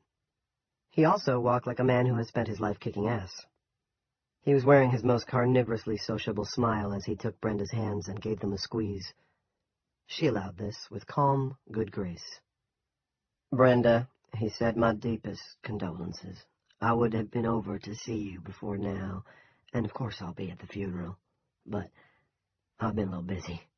We all have." "I understand," she said. "We miss Duke so much," Big Jim said. "That's right," Andy put in, pulling up behind Big Jim. "A tugboat in the wake of an ocean liner. We sure do. Thank you both so much. And while I'd love to discuss your concerns, I can see that you have them." Big Jim's smile widened, although it did not come within hailing distance of his eyes. "We have a very important meeting. Andrea, I wonder if you'd like to run on ahead and set out those files." Although pushing 50, Andrea at that moment looked like a child who has been caught sneaking hot tarts off a windowsill. She started to get up, wincing at the pain in her back as she did so, but Brenda took her arm and firmly. Andrea sat back down. Barbie realized that both Grinnell and Sanders looked frightened to death. It wasn't the dome, at least not at this moment. It was Rennie. Again, he thought, this is not as bad as it gets. "I think you'd better make time for us, James," Brenda said pleasantly. "Surely you understand that if this wasn't important, I'd be at home, mourning my husband." Big Jim was at a rare loss for words. The people on the street who'd been watching the sunset were now watching this impromptu meeting instead, perhaps elevating Barbara to an importance he did not deserve, simply because he was sitting in close proximity to the town's third selectman and the late police chief's widow, passing some piece of paper among themselves as if it were a letter from the Grand High Pope of Rome. Whose idea had this public display been? The Perkins woman's, of course. Andrea wasn't smart enough, nor brave enough to cross him in such a public way. "Well, maybe we can spare you a few minutes. Eh, Andy?" "Sure," Andy said. "Always a few minutes for you, Mrs. Perkins. I'm really sorry about Duke." "And I'm sorry about your wife," she said gravely. Their eyes met. It was a genuine, tender moment, and it made Big Jim feel like tearing his hair out. He knew he wasn't supposed to let such feelings grip him. It was bad for his blood pressure, and what was bad for his blood pressure was bad for his heart. But it was hard sometimes, especially when you'd just been handed a note from a fellow who knew far too much and now believed God wanted him to speak to the town. If Big Jim was right about what had gotten into Coggins' head, this current business was piddling by comparison. Only it might not be piddling, because Brenda Perkins had never liked him, and Brenda Perkins was the widow of a man who was now perceived in town, for absolutely no good reason, as a hero. The first thing he had to do— "Come on inside," he said. "We'll talk in the conference room." His eyes flicked to Barbie. "Are you part of this, Mr. Barbara? Because I can't, for the life of me, understand why." "This may help," Barbie said, holding out the sheets of paper they'd been passing around. "I used to be in the Army. I was a lieutenant. It seems that I've had my term of service extended. I've also been given a promotion." Rennie took the sheets, holding them by the corner as if they might be hot. The letter was considerably more elegant than the grubby note Richie Killian had handed him, and from a rather more well-known correspondent. The heading read simply, "From the White House." It bore today's date. Rennie felt the paper. A deep vertical crease had formed between his bushy eyebrows. "This isn't White House stationery." "Of course it is, you silly man," Barbie was tempted to say. "It was delivered an hour ago by a member of the FedEx Elf Squad. Crazy little fucker just teleported through the dome, no problem." "No, it's not." Barbie tried to keep his voice pleasant. "It came by way of the internet, as a PDF file. Miss Shumway downloaded it and printed it out."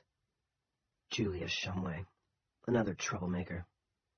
"Read it, James," Brenda said quietly. "It's important." Big Jim read it. 4. Benny Drake, Norrie Calvert, and Scarecrow Joe McClatchy stood outside the offices of the Chester's Mill Democrat. Each had a flashlight. Benny and Joe held theirs in their hands. Norrie's was tucked into the wide front pocket of her hoodie. They were looking up the street at the town hall, where several people, including all 3 selectmen and the cook from Sweetbriar Rose, appeared to be having a conference. "I wonder what that's about," Norrie said. Grown-up shit, Benny said, with a supreme lack of interest, and knocked on the door of the newspaper office. When there was no response, Joe pushed past him and tried the knob. The door opened. He knew at once why Miss Shumway hadn't heard them. Her copier was going full blast while she talked with the paper's sports reporter and the guy who had been taking pictures out of the field day. She saw the kids and waved them in. Single sheets were shooting rapidly in the copier's tray. Pete Freeman and Tony Gay were taking turns pulling them out and stacking them up. "There you are," Julia said. "I was afraid you kids weren't coming. We're almost ready. If the damn copier doesn't shit the bed, that is." Joe, Benny, and Norrie received this enchanting bon mot with silent appreciation, each resolving to put it to use as soon as possible. "Did you get permission from your folks?" Julia asked. "I don't want a bunch of angry parents on my neck."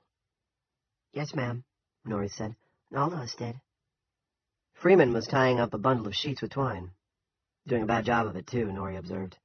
She herself could tie 5 different knots. Also fishing flies. Her father had shown her. She, in turn, had shown him how to do nosies on her rail. And when he fell off the first time, he laughed until tears rolled down his face. She thought she had the best dad in the universe. "Want me to do that?" Norrie asked. "If you can do a better job, sure." Pete stood aside. She started forward, Joe and Benny crowding close behind her. Then she saw the big black headline on the 1 sheet extra, and stopped. "Holy shit!" As soon as the words were out, she clapped her hands to her mouth, but Julia only nodded. "It's an authentic holy shit, all right. I hope you all brought bikes, and I hope they all have baskets. You can't haul these around town on skateboards." "That's what you said. That's what we brought," Joe replied. "Mine doesn't have a basket, but it's got a carrier." "And I'll tie his load on for him," Norrie said. Pete Freeman, who was watching with admiration as the girl quickly tied up the bundles, with what looked like a sliding butterfly, said, "I bet you will. Those are good." "Yeah, I rock," Norrie said matter-of-factly. "Got flashlights?" Julia asked. "Yes," they all said together. "Good. The Democrat hasn't used newsboys in 30 years, and I don't want to celebrate the reintroduction of the practice with one of you getting hit on the corner of Main or Prestille." "That would be a bummer, all right," Joe agreed. "Every house and business on those 2 streets gets one, right? Plus Morin and St. Anne Avenue. After that, spread out, do what you can, but when it gets to be 9 o'clock, go on home. Drop any leftover papers on street corners, put a rock on them to hold them down." Benny looked at the headline again. "Chester's Mill, attention. Explosives to be fired at barrier. Cruise missile delivery system. Western border evacuation recommended." "I bet this won't work," Joe said darkly, examining the map, obviously hand-drawn, at the bottom of the sheet. The border between Chester's Mill and Tarker's Mills had been highlighted in red. There was a black X where Little Bitch Road cut across the town line. The X had been labeled Point of Impact. "Bite your tongue, kiddo," Tony Gay said. 5. From the White House. Greetings and salutations to the Chester's Mill Board of Selectmen. Andrew Sanders, James P. Rennie, Andrea Grinnell. Dear Sirs and Madam, first and foremost I send you greetings, and want to express our nation's deep concern and good wishes. I have designated tomorrow as a National Day of Prayer. Across America, churches will be open as people of all faiths pray for you, and for those working to understand and reverse what has happened at the borders of your town. Let me assure you that we will not rest until the people of Chester's Mill are freed, and those responsible for your imprisonment are punished. That this situation will be resolved, and soon, is my promise to you, and to the people of Chester's Mill. I speak with all the solemn weight of my office, as your Commander-in-Chief. Second, this letter will introduce Colonel Dale Barbara of the U.S. Army. Colonel Barbara served in Iraq, where he was awarded the Bronze Star, a Merit Service Medal, and 2 Purple Hearts. He has been recalled to duty and promoted so that he may serve as your conduit to us, and ours to you. I know that, as loyal Americans, you will afford him every assistance. As you aid him, so will we aid you. My original intent, in accordance with the advice given me by the Joint Chiefs and the Secretaries of Defense and Homeland Security, was to invoke martial law in Chester's Mill and appoint Colonel Barbara as interim military governor. Colonel Barbara has assured me, however, that this will not be necessary. He tells me he expects full cooperation from selectmen and local police. He believes his position should be one of advise and consent. I have agreed to his judgment, subject to review. Third, I know you are worried about your inability to call friends and loved ones. We understand your concern, but it is imperative that we maintain this telephonic blackout to lower the risk of classified information passing into and out of Chester's Mill. You may think this a specious concern. I assure you, it is not. It may very well be that someone in Chester's Mill has information regarding the barrier surrounding your town. In-town calls should go through. Fourth, we will continue to maintain a press blackout for the time being, although this matter will remain subject to review. There may come a time when it would be beneficial for town officials and Colonel Barbara to hold a press conference. But at present our belief is that a speedy end to this crisis will render such a meeting with the press moot. My fifth point concerns Internet communications. The Joint Chiefs are strongly in favor of a temporary blackout on email communications, and I was inclined to agree. Colonel Barbara, however, has argued strongly in favor of allowing the citizens of Chester's Mill continued Internet access. He points out that email traffic can be legally monitored by the NSA, and as a practical matter, such communications can be vetted more easily than cell transmissions. Since he is our man on the spot, I have agreed to this point, partly on humanitarian grounds. This decision, however, will also be subject to review. Changes in policy may occur. Colonel Barbara will be a full participant in such reviews, and we look forward to a smooth working relationship between him and all town officials. Sixth, I offer you the strong possibility that your ordeal may end as early as tomorrow at 1 p.m. EDT. Colonel Barbara will explain the military operation that will occur at that time, and he assures me that between the good offices of yourselves and Miss Julia Shumway, who owns and operates the local newspaper, you will be able to inform the citizens of Chester's Mill what to expect. And last, you are citizens of the United States of America, and we will never abandon you. Our firmest promise, based on our finest ideals, is simple: no man, woman, or child left behind. Every resource we need to employ in order to end your confinement will be employed.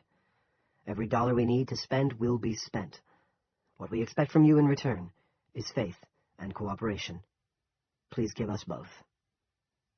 With every prayer and every good wish, I remain most sincerely yours.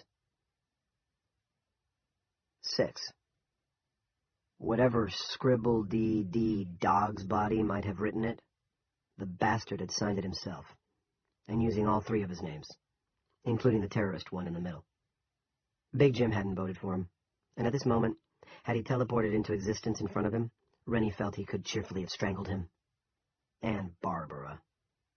Big Jim's fondest wish was that he could whistle up Pete Randolph and have Colonel Fry Cook slammed into a cell. Tell him he could run his gosh darned martial law command from the basement of the cop shop with Sam Verdreau serving as his aide-de-camp. Maybe Sloppy Sam could even hold the DTs at bay long enough to salute without sticking his thumb in his eye. But not now. Not yet.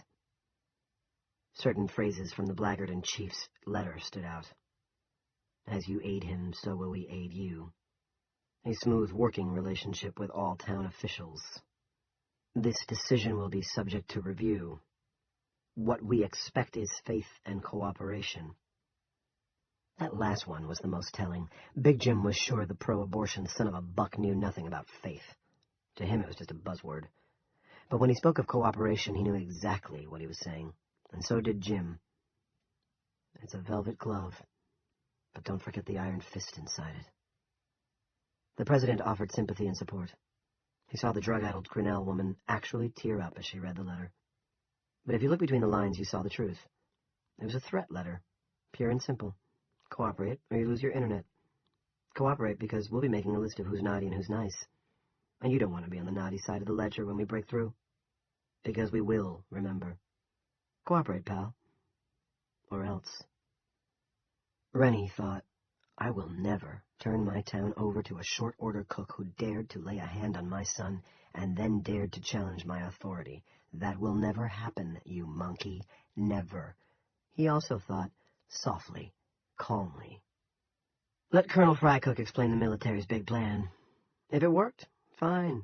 If it didn't, the U.S. Army's newest colonel, was going to discover whole new meanings to the phrase deep in enemy territory. Big Jim smiled and said, "Let's go inside, shall we? Seems we have a lot to talk about." 7.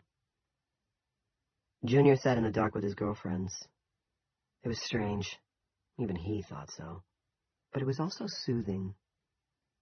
When he and the other new deputies had gotten back to the police station after the colossal fuck-up in Dinsmore's field, Stacy Moggan, still in uniform herself and looking tired, had told them they could have another 4 duty hours if they wanted.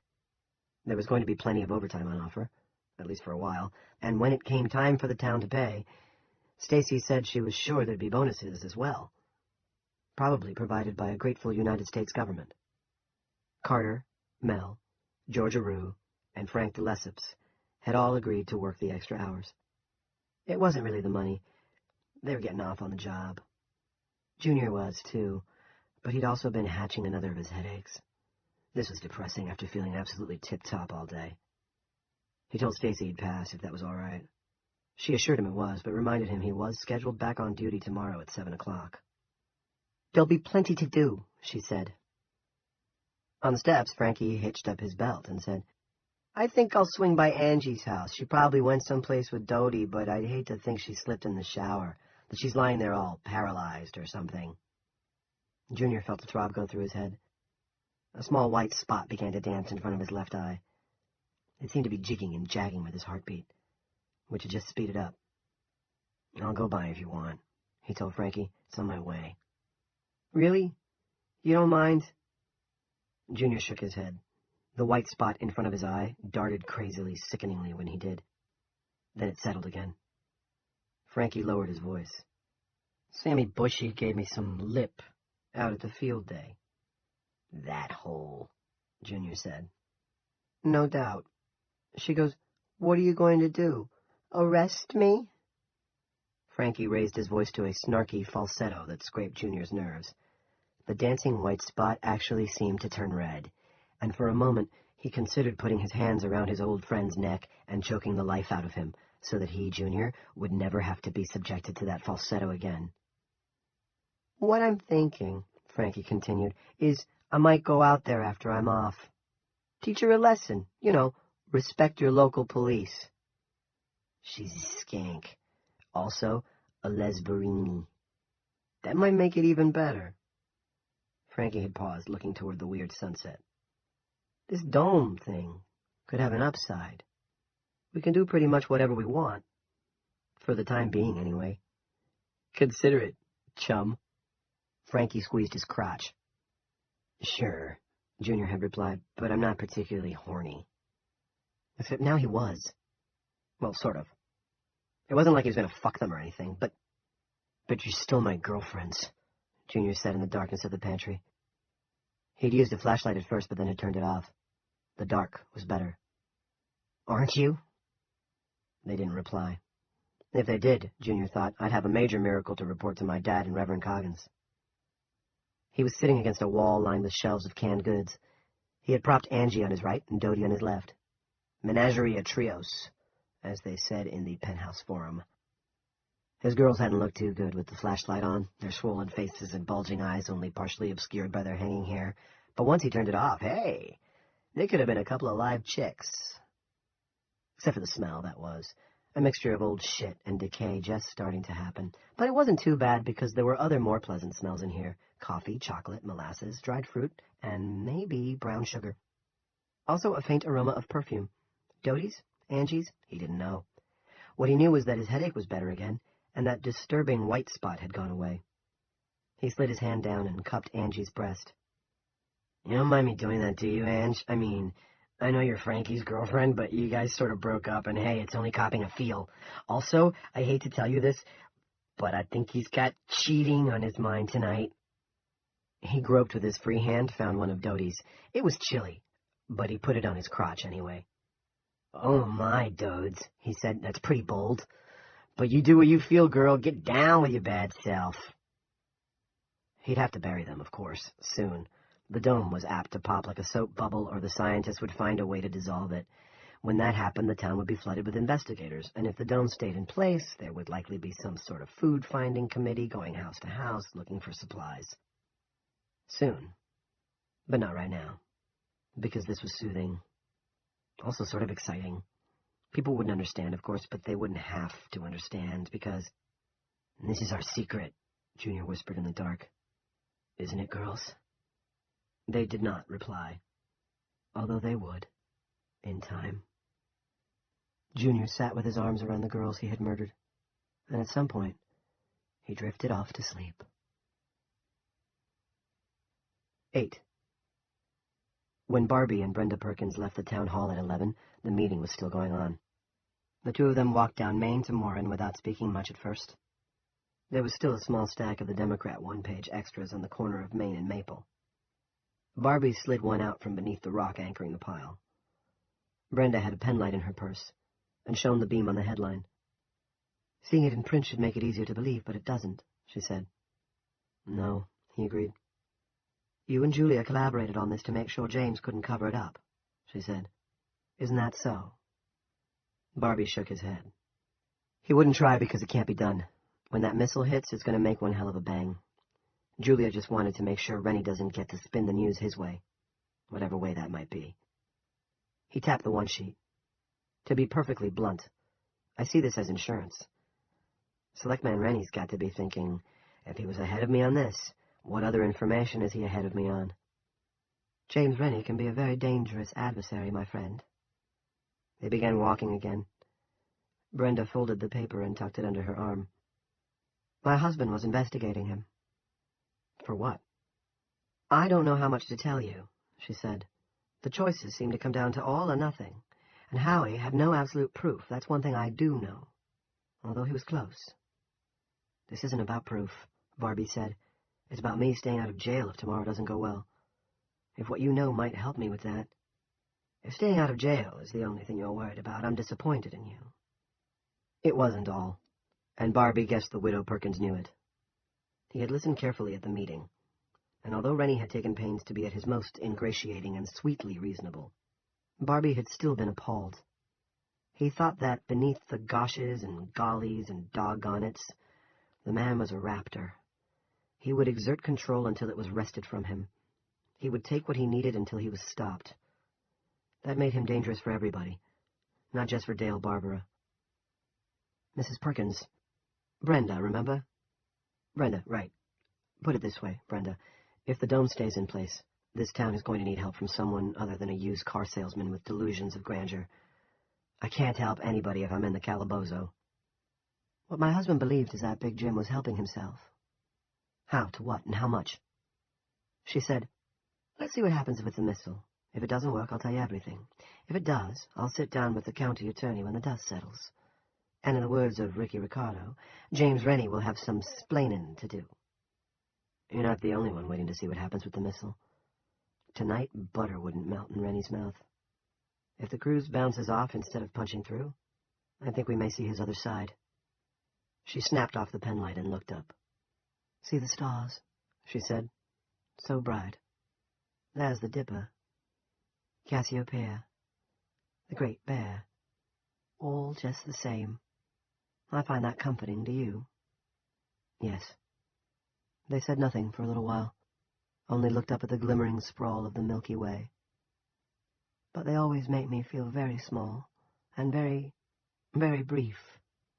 She laughed, then said rather timidly, Would you mind if I took your arm, Barbie? Not at all. She grasped his elbow. He put his hand over hers. Then he walked her home. 9. Big Jim adjourned the meeting at 11:20. Peter Randolph bade them all good night and left. He planned to start the evacuation on the west side of town at 7 a.m. sharp, and hoped to have the entire area around Little Bitch Road clear by noon. Andrea followed, walking slowly with her hands planted in the small of her back. It was a posture with which they had all become familiar. Although his meeting with Lester Coggins was very much on his mind, and sleep, he wouldn't mind getting a little damn sleep, Big Jim asked her if she could stay behind a moment or two. She looked at him questioningly. Behind him, Andy Sanders was ostentatiously stacking files and putting them back in the gray steel cabinet. And close the door, Big Jim said pleasantly. Now, looking worried, she did as he asked. Andy went on doing the end-of-meeting housework, but his shoulders were hunched, as if against a blow. Whatever it was Jim wanted to talk to her about, Andy knew already. And judging by his posture, it wasn't good. "What's on your mind, Jim?" she asked. "Nothing serious," which meant it was. "But it did seem to me, Andrea, that you were getting pretty chummy with that Barbara fellow before the meeting. With Brenda, too, for that matter." "Brenda? That's just—" She started to say ridiculous, but that seemed a little strong. "Just silly. I've known Brenda for 30 years. And Mr. Barbara for 3 months, if, that is, eating a man's waffles and bacon is a basis for knowing him." "I think he's Colonel Barbara now." Big Jim smiled. Hard to take that seriously when the closest thing you can get to a uniform is a pair of blue jeans and a T-shirt. "You saw the president's letter." "I saw something Julia Shumway could have composed in her own gosh-darn computer. Isn't that right, Andy?" "Right," Andy said without turning around. He was still filing, and then refiling what he'd already filed, from the look of it. "I suppose it was from the president," Big Jim said. The smile she hated was spreading on his broad, jowly face. Andrea observed with some fascination that she could see stubble on those jowls, maybe for the first time, and she understood why Jim was always so careful to shave. The stubble gave him a sinister Nixonian look. "Well?" Worry was now edging into fright.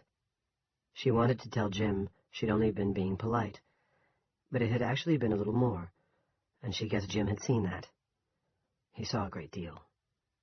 "Well, he is the commander-in-chief, you know." Big Jim made a pshaw gesture. "Do you know what a commander is, Andrea? I'll tell you. Someone who merits loyalty and obedience because he can provide the resources to help those in need. It's supposed to be a fair trade." "Yes," she said eagerly. "Resources like that cruiser missile thing." "And if it works, that's all very fine."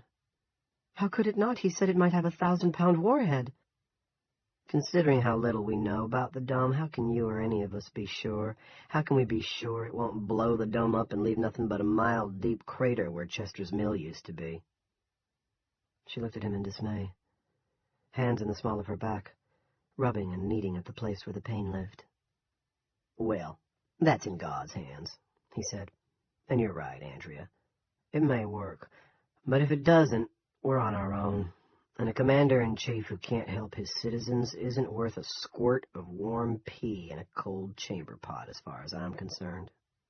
If it doesn't work, and if they don't blow all of us to glory, somebody is going to have to take hold in this town. Is it going to be some drifter the president taps with his magic wand, or is it going to be the elected officials already in place? Do you see where I'm going with this?" "Colonel Barbara seemed very capable to me," she whispered. "Stop calling him that," Big Jim shouted. Andy dropped a file, and Andrea took a step backward, uttering a squeak of fear as she did so. Then she straightened, momentarily recovering some of the Yankee steel that had given her the courage to run for selectman in the first place. "Don't you yell at me, Jim Rennie. I've known you since you were cutting out Sears catalog pictures in the first grade and pasting them on construction paper, so don't you yell." "Oh, gosh, she's offended." The fierce smile now spread from ear to ear, lifting his upper face into an unsettling mask of jollity. "Isn't that too cotton-picking bad? But it's late and I'm tired and I've handed out about all the sweet syrup I can manage for one day. So you listen to me now and don't make me repeat myself." He glanced at his watch. "It's 11:35 and I want to be home by midnight." "I don't understand what you want of me." He rolled his eyes as if he couldn't believe her stupidity. "In a nutshell, I want to know you're going to be on my side, mine and Andy's, if this harebrained missile idea doesn't work. Not with some dishwashing Johnny-come-lately." She squared up her shoulders and let go of her back. She managed to meet his eyes, but her lips were trembling. "And if I think Colonel Barbara, Mr. Barbara, if you prefer, is better qualified to manage things in a crisis situation?" "Well, I have to go with Jiminy Cricket on that one," Big Jim said. "Let your conscience be your guide." His voice had dropped to a murmur that was more frightening than his shout had been. "But there's those pills you take. Those Oxycontins." Andrea felt her skin go cold. What about them? Andy's got a pretty good supply put aside for you, but if you were to back the wrong horse in this here race, those pills just might disappear. Isn't that right, Andy? Andy had begun washing out the coffee maker. He looked unhappy, and he wouldn't meet Andrea's brimming eyes. But there was no hesitation in his reply. Yes, he said, in a case like that I might have to turn them down the pharmacist's toilets. Dangerous to have drugs like that around with the town cut off and all. You can't do that, she cried. I have a prescription. Big Jim said kindly, the only prescription you need is sticking with the people who know this town best, Andrea. For the present, it's the only kind of prescription that will do you any good. Jim, I need my pills. She heard the whine in her voice, so much like her mother's during the last bad years when she'd been bedridden, and hated it. I need them. I know, Big Jim said. God has burdened you with a great deal of pain. Not to mention a big old monkey on your back, he thought. Just do the right thing, Andy said. His dark-circled eyes were sad and earnest. Jim knows what's best for the town, always has. We don't need some outsider telling us our business. If I do, will I keep getting my pain pills? Andy's face lit in a smile. You betcha. I might even take it on myself to up the dosage a little. Say 100 milligrams more a day. Couldn't you use it? You look awfully uncomfortable. I suppose I could use a little more, Andrea said dully. She lowered her head. She hadn't taken a drink, not even a glass of wine, since the night of the senior prom when she'd gotten so sick. Had never smoked a joint, had never even seen cocaine except on TV. She was a good person. A very good person. So how had she gotten into a box like this? By falling while she was going to get the mail? Was that all it took to turn someone into a drug addict? If so, how unfair. How horrible. But only 40 milligrams. 40 more would be enough, I think. Are you sure? Big Jim asked. She didn't feel sure at all. That was the devil of it. Maybe 80, she said, and wiped the tears from her face. And in a whisper, You're blackmailing me. The whisper was low, but Big Jim heard it. He reached for her. Andrea flinched, but Big Jim only took her hand. Gently. No, he said. That would be a sin. We're helping you. And all we want in return is for you to help us. 10. There was a thud. It brought Sammy wide awake in bed, even though she'd smoked half a doob and drunk 3 of Phil's beers before falling out at 10 o'clock. She always kept a couple of 6s in the fridge and still thought of them as Phil's beers, although he'd been gone since April. She'd heard rumors that he was still in town, but discounted them. Surely if he was still around, she would have seen him sometime during the last 6 months, wouldn't she? It was a small town, just like that song said. Thud. That got her bolt upright and listening for little Walter's wail. It didn't come, and she thought, oh, God, that damn crib fell apart, and if he can't even cry. She threw the covers back and ran for the door. She smacked into the wall to the left of it instead. Almost fell down. Damn dark, damn power company. Damn Phil going off and leaving her like this. With no one to stick up for her when guys like Frank the Lesseps were mean to her and scared her and... Thud. She felt along the top of the dresser and found the flashlight. She turned it on and hurried out the door. She started to turn left into the bedroom where little Walter slept, but the thud came again. Not from the left, but from straight ahead. Across the cluttered living room. Someone was at the trailer's front door.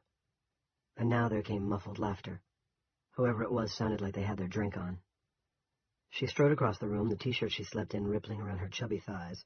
She'd put on a little weight since Phil left, about 50 pounds, but when this dome shit was over, she intended to get on Nutrisystem, return to her high school weight, and threw open the door. Flashlights, 4 of them and high-powered, hit her in the face. From behind them came more laughter. One of those laughs was more of a nyuk, nyuk, nyuk, like Curly in the Three Stooges. She recognized that one, having heard it all through high school. Mel Searles. Look at you, Mel said, all dressed up and no one to blow. More laughter. Sammy raised an arm to shield her eyes, but it did no good. The people behind the flashlights were just shapes, but one of the laughers sounded female. That was probably good. Turn off those lights before I go blind, and shut up, you'll wake the baby. More laughter, louder than ever, but 3 of the 4 lights went out. She trained her own flashlight out the door and wasn't comforted by what she saw. Frankie de Lesseps and Mel Searles flanking Carter Thibodeau and Georgia Rue. Georgia, the girl who'd put her foot on Sammy's tit that afternoon and called her a dyke. A female, but not a safe female. They were wearing their badges, and they were indeed drunk. What do you want? It's late. Want some dope, Georgia said. You sell it, so sell some to us. I want to get high as apple pie in a red dirt sky, Mel said, and then laughed. Nyuk, nyuk, nyuk. I don't have any, Sammy said. Bullshit. The place reeks of it, Carter said. Sell us some. Don't be a bitch. Yeah, Georgia said. In the light of Sammy's flash, her eyes had a silvery glitter. Never mind that we're cops. They all roared at this. They would wake the baby for sure. No. Sammy tried to shut the door. Thibodeau pushed it open again. He did it with just the flat of his hand. Easy as could be. But Sammy went stumbling backward. She tripped over little Walter's goddamn choo-choo and went down on her ass for the second time that day. Her T-shirt flew up. Ooh, pink underwear. Are you expecting one of your girlfriends? Georgia asked, and they all roared again. The flashlights that had gone out now came back on, spotlighting her. Sammy yanked the T-shirt down almost hard enough to rip the neck. Then she got unsteadily to her feet, the flashlight beams dancing up and down her body. Be a good hostess and invite us in, Frankie said, barging through the door. Thank you very much. His light flashed around the living room. What a pigsty. Pigsty for a pig, Georgia bellowed, and they all broke up again. If I was Phil, I might come back out of the woods just long enough to kick your fucking ass. She raised her fist. Carter Thibodeau knuckle-dapped her. You still hiding out at the radio station? Mel asked. Tweaking the rock? Getting all paranoid for Jesus? I don't know what you... She wasn't mad anymore, only afraid. This was the disconnected way people talked in the nightmares that came if you smoked weed dusted with PCP. Phil's gone. Her 4 visitors looked at each other, then laughed. Searle's idiotic nyek, nyek, nyek rode above the others. Gone, bugged out, Frankie crowed. Fucking as if, Carter replied. And then they bumped knucks. Georgia grabbed a bunch of Sammy's paperbacks off the top shelf of the bookcase and looked through them. Nora Roberts, Sandra Brown, Stephanie Meyer. You read this stuff? Don't you know fucking Harry Potter rules? She held the books out, then opened her hands and dropped them on the floor. The baby still hadn't awakened. It was a miracle. If I sell you some dope, will you go? Sammy asked. Sure, Frankie said. And hurry up, Carter said. We got an early call tomorrow. Evacuation details, so shag that fat ass of yours. Wait here. She went into the kitchenette and opened the freezer. Warm now. Everything would be thawed. For some reason that made her feel like crying. And took out one of the gallon baggies of dope she kept in there. There were 3 others. She started to turn around, but someone grabbed her before she could, and someone else plucked the baggie from her hand. I want to check out that pink underwear again, Mel said in her ear. See if you got Sunday on your ass. He yanked her shirt up to her waist. Nope, guess not.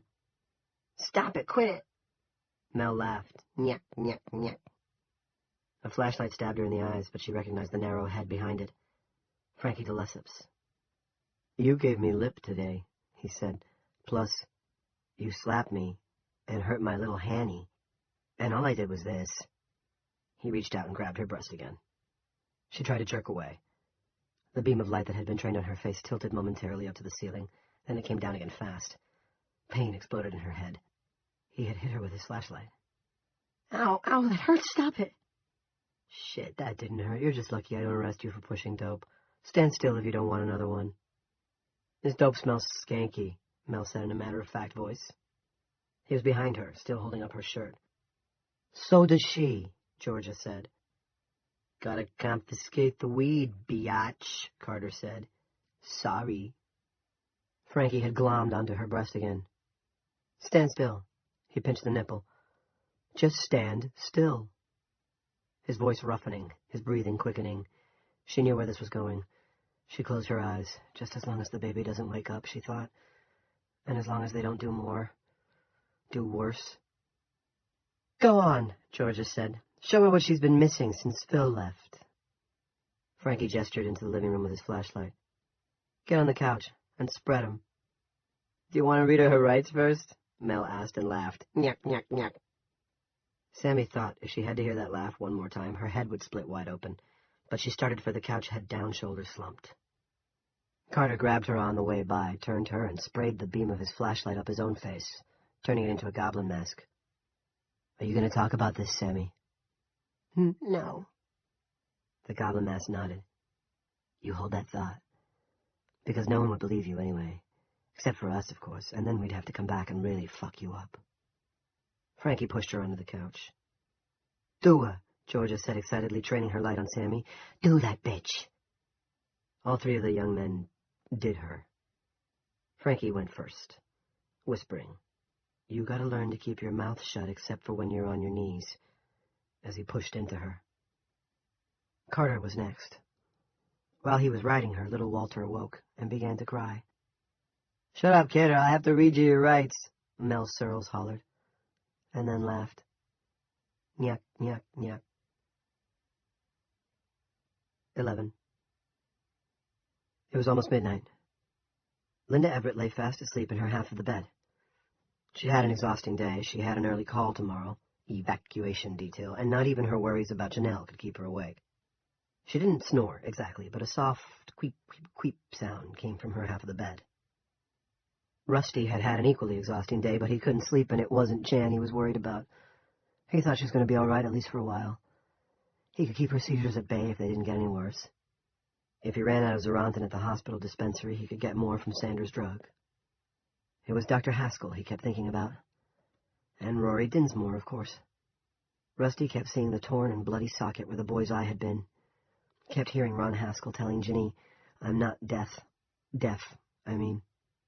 Except he had been deaf. He rolled over in bed, trying to leave these memories behind, and what came in their place was Rory muttering, It's Halloween. Overlapping that, his own daughter's voice, It's the Great Pumpkin's fault. You have to stop the Great Pumpkin. His daughter had been having a seizure. The Dinsmore kid had taken a ricochet to the eye and a bullet fragment to the brain. What did that tell him?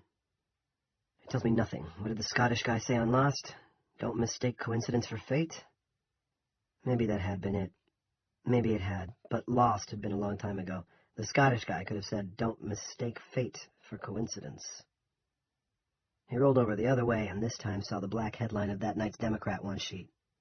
Explosives to be fired at barrier. It was hopeless. Sleep was out of the question for now, and the worst thing you could do in a situation like that was try to flog your way into dreamland. There was half a loaf of Linda's famous cranberry orange bread downstairs. He'd seen it on the counter when he came in. Rusty decided he'd have a piece of it at the kitchen table and thumb through the latest issue of American Family Physician. If an article on whooping cough wouldn't put him to sleep, nothing would. He got up, a big man dressed in the blue scrubs that were his usual nightwear, and left quietly, so as not to wake Linda. Halfway to the stairs he paused and cocked his head. Audrey was whining, very soft and low, from the girls' room. Rusty went down there and eased the door open. The golden retriever, just a dim shape between the girls' beds, turned to look at him and voiced another of those low whines. Judy was lying on her side, with one hand tucked under her cheek, breathing long and slow. Janny was a different story. She rolled restlessly from one side to the other, kicking at the bedclothes and muttering. Rusty stepped over the dog and sat down on her bed, under Janny's latest boy band poster. She was dreaming, not a good dream by her troubled expression, and that muttering sounded like protests. Rusty tried to make out the words, but before he could, she ceased. Audrey whined again. Jan's nightdress was all twisted. Rusty straightened it, pulled up the covers, and brushed Janny's hair off her forehead. Her eyes were moving rapidly back and forth beneath her closed lids, but he observed no trembling of the limbs, no fluttering fingers, no characteristic smacking of the lips. REM sleep rather than seizure, almost certainly. Which raised an interesting question. Could dogs also smell bad dreams? He bent and kissed Jan's cheek. When he did, her eyes opened, but he wasn't entirely sure she was seeing him. This could have been a Petty Mall symptom, but Rusty just didn't believe it. Audie would have been barking, he felt sure. "Go back to sleep, honey," he said. "He has a golden baseball, Daddy." "I know he does, honey. Go back to sleep." "It's a bad baseball." "No, it's good. Baseballs are good, especially golden ones." "Oh," she said. "Go back to sleep." "Okay, Daddy." She rolled over and closed her eyes. There was a moment of settling beneath the covers, and then she was still. Audrey, who had been lying on the floor with her head up watching them, now put her muzzle on her paw and went to sleep herself. Rusty sat there a while, listening to his daughters breathe, telling himself there was really nothing to be frightened of. People talked their way in and out of dreams all the time. He told himself that everything was fine. He only had to look at the sleeping dog on the floor if he doubted. But in the middle of the night, it was hard to be an optimist. When dawn was still long hours away, bad thoughts took on flesh and began to walk. In the middle of the night, thoughts became zombies. He decided he didn't want the cranberry orange bread after all. What he wanted was to snuggle against his bed-warm sleeping wife. But before leaving the room, he stroked Audrey's silky head. "Pay attention, girl," he whispered. Audie briefly opened her eyes and looked at him. He thought, golden retriever. And following that, the perfect connection. Golden baseball. A bad baseball. That night, despite of the girls' newly discovered feminine privacy, Rusty left their door open. 12. Lester Coggins was sitting on Rennie's stoop when Big Jim got back. Coggins was reading his Bible by flashlight. This did not inspire Big Jim with the reverence devotion, but only worsened a mood that was already bad. "God bless you, Jim," Coggins said, standing up. When Big Jim offered his hand, Coggins seized it in a fervent fist and pumped it. "Bless you, too," Big Jim said gamely. Coggins gave his hand a final hard shake and let go. "Jim, I'm here because I've had a revelation. I asked for one last night, yea, for I was sorely troubled, and this afternoon it came. God has spoken to me, both through the Scripture and through that young boy." "The Dinsmore kid?"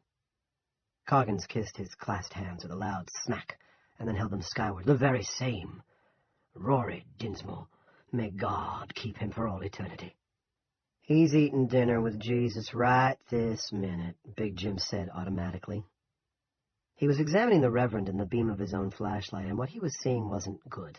Although the night was cooling rapidly, sweat shone on Coggins' skin. His eyes were wide, showing too much of the whites. His hair stood out in wild curls and bumbershoots. All in all, he looked like a fellow whose gears were slipping, and might soon be stripping. Big Jim thought, this is not good. "Yes," Coggins said, "I'm sure, eating the great feast, wrapped in the everlasting arms." Big Jim thought it would be hard to do both things at the same time, but kept silent on that score. "And yet his death was for a purpose, Jim. That's what I've come to tell you." "Tell me inside," Big Jim said, and before the minister could reply, "Have you seen my son?" "Junior? No." "How long have you been here?" Big Jim flicked on the hall light, blessing the generator as he did so. "An hour, maybe a little less, sitting on the steps, reading, praying, meditating." Rennie wondered if anyone had seen him, but did not ask. Coggins was upset already, and a question like that might upset him more. "Let's go in my study," he said, and led the way, head down, lumbering slowly along in his big, flat strides. Seen from behind, he looked a bit like a bear dressed in human clothes. One who was old and slow, but still dangerous. 13. In addition to the picture of the Sermon on the Mount with his safe behind it, there were a great many plaques on the walls of Big Jim's study, commending him for various acts of community service.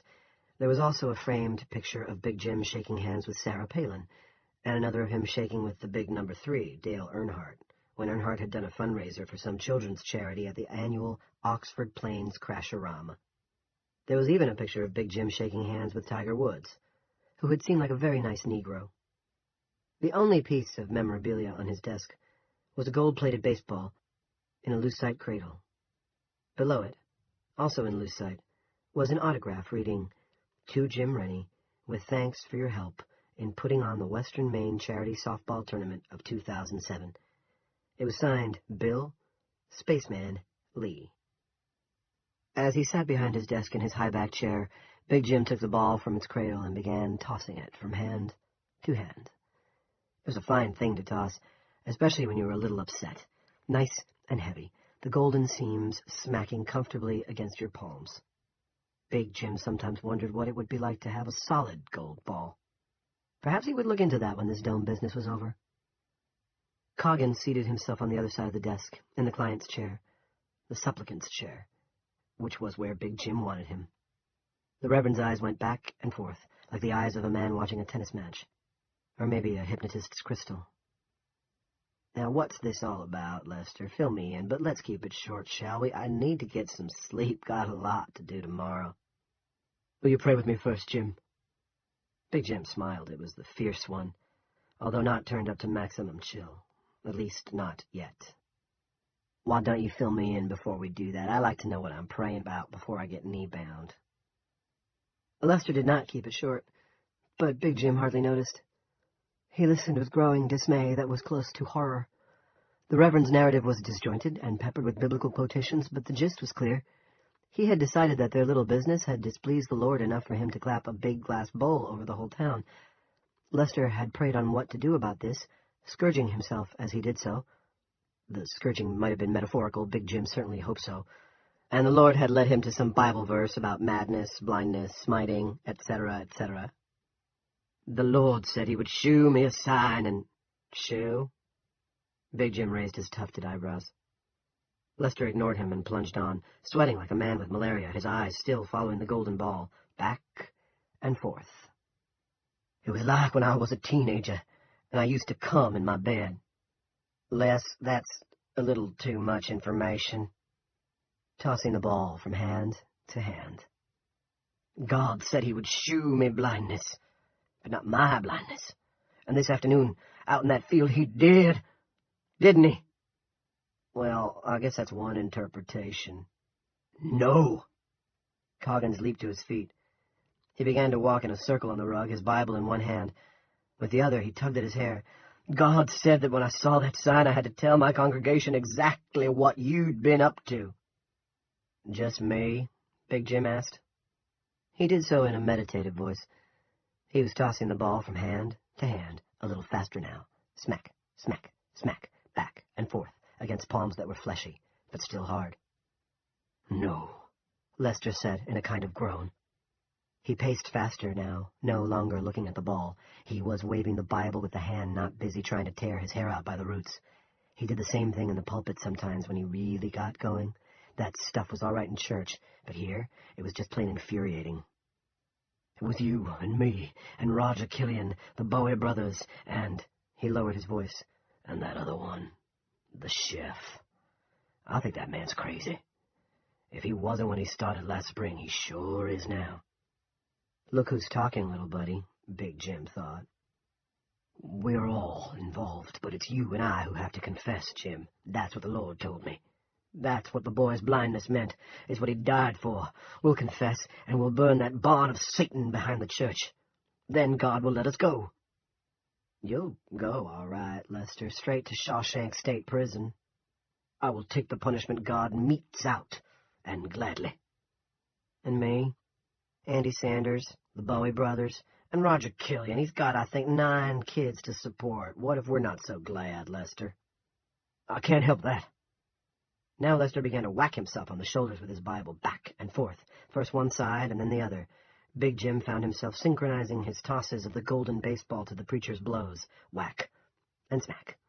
Whack and smack. Whack and smack. It's sad about the Killian children, of course, but Exodus 20, verse 5, For I, the Lord thy God, am a jealous God, visiting the iniquity of the fathers upon the children unto the 3rd and 4th generation. We have to bow to that. We have to clean out this chancre, however much it may hurt. Make right what we have made wrong. That means confession and purification. Purification by fire. Big Jim raised the hand not currently holding the gold baseball. Whoa, whoa, whoa. Think about what you're saying. This town depends on me, and you, of course, in ordinary times, but in times of crisis it needs us. He stood up, pushing his chair back. This had been a long and terrible day. He was tired, and now this. It made a man angry. "We have sinned." Coggins spoke stubbornly, still whacking himself with his Bible, as if he thought treating God's holy book like that was perfectly okay. "What we did, Les, was keep thousands of kids from starving in Africa. We even paid to treat their hellish diseases. We also built you a new church, and the most powerful Christian radio station in the Northeast. And lined our own pockets, don't forget that." Coggins shrilled. This time he smacked himself full in the face with the good book. A thread of blood seeped from one nostril. "Lined 'em with filthy dope money." He smacked himself again. "And Jesus' radio station is being run by a lunatic who cooks the poison that children put into their veins.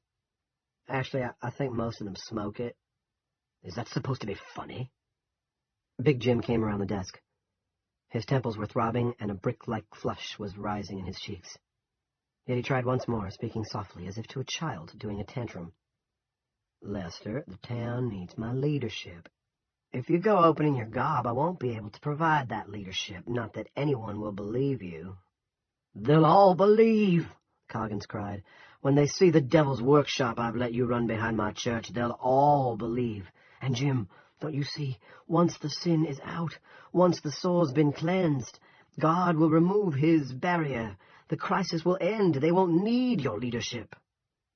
That was when James P. Rennie snapped. "They'll always need it," he roared, and swung the baseball in his closed fist. It split the skin of Lester's left temple as Lester was turning to face him. Blood poured down the side of Lester's face. His left eye glared out of the gore. He lurched forward with his hands out. The Bible flapped at Big Jim like a blabbery mouth. Blood pattered down onto the carpet. The left shoulder of Lester's sweater was already soaked. "No, this is not the will of the Lord. It's my will, you troublesome fly." Big Jim swung again, and this time connected with the Reverend's forehead, dead center. Big Jim felt the shock travel all the way up to his shoulder. Yet Lester staggered forward, wagging his Bible. It seemed to be trying to talk. Big Jim dropped the ball to his side. His shoulder was throbbing. Now blood was pouring onto the carpet. And still the son of a buck wouldn't go down. Still he came forward, trying to talk, and spitting scarlet in a fine spray. Coggins bumped into the front of the desk. Blood splattered across the previously unmarked blotter, and then began to sidle along it. Big Jim tried to raise the ball again, and couldn't. I knew all that high school shot-putting would catch up with me someday, he thought. He switched the ball to his left hand and swung it sideways and upward. It connected with Lester's jaw, knocking his lower face out of true, and spraying more blood into the not-quite-steady light of the overhead fixture. A few drops struck the milky glass. "Gah!" Lester cried. He was still trying to sidle around the desk. Big Jim retreated into the knee-hole. "Dad?" Junior was standing in the doorway, eyes wide, mouth open. "Gah!" Lester said, and began to flounder around toward the new voice. He held out the Bible. "Gah! God! Don't just stand there. Help me!" Big Jim roared at his son. Lester began to stagger toward Junior, flapping the Bible extravagantly up and down. His sweater was sodden, his pants had turned a muddy maroon, his face was gone, buried in blood. Junior hurried to meet him. When Lester started to collapse, Junior grabbed him and held him up. "I got you, Reverend Coggins, I got you, don't worry." Then Junior clamped his hands around Lester's blood-sticky throat and began to squeeze. 14. 5 interminable minutes later. Big Jim sat in his office chair, sprawled in his office chair, with his tie put on special for the meeting, pulled down and his shirt unbuttoned. He was massaging his hefty left breast. Beneath it, his heart was still galloping and throwing off arrhythmias, but showed no signs of actually going into cardiac arrest. Junior left. Rennie thought at first he was going to get Randolph, which would have been a mistake, but he was too breathless to call the boy back. Then he came back on his own, carrying the tarp from the back of the camper. He watched Junior shake it out on the floor, oddly businesslike, as if he'd done this 1,000 times before.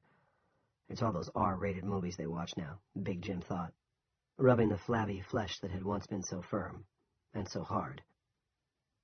"I'll help," he wheezed. knowing he could not.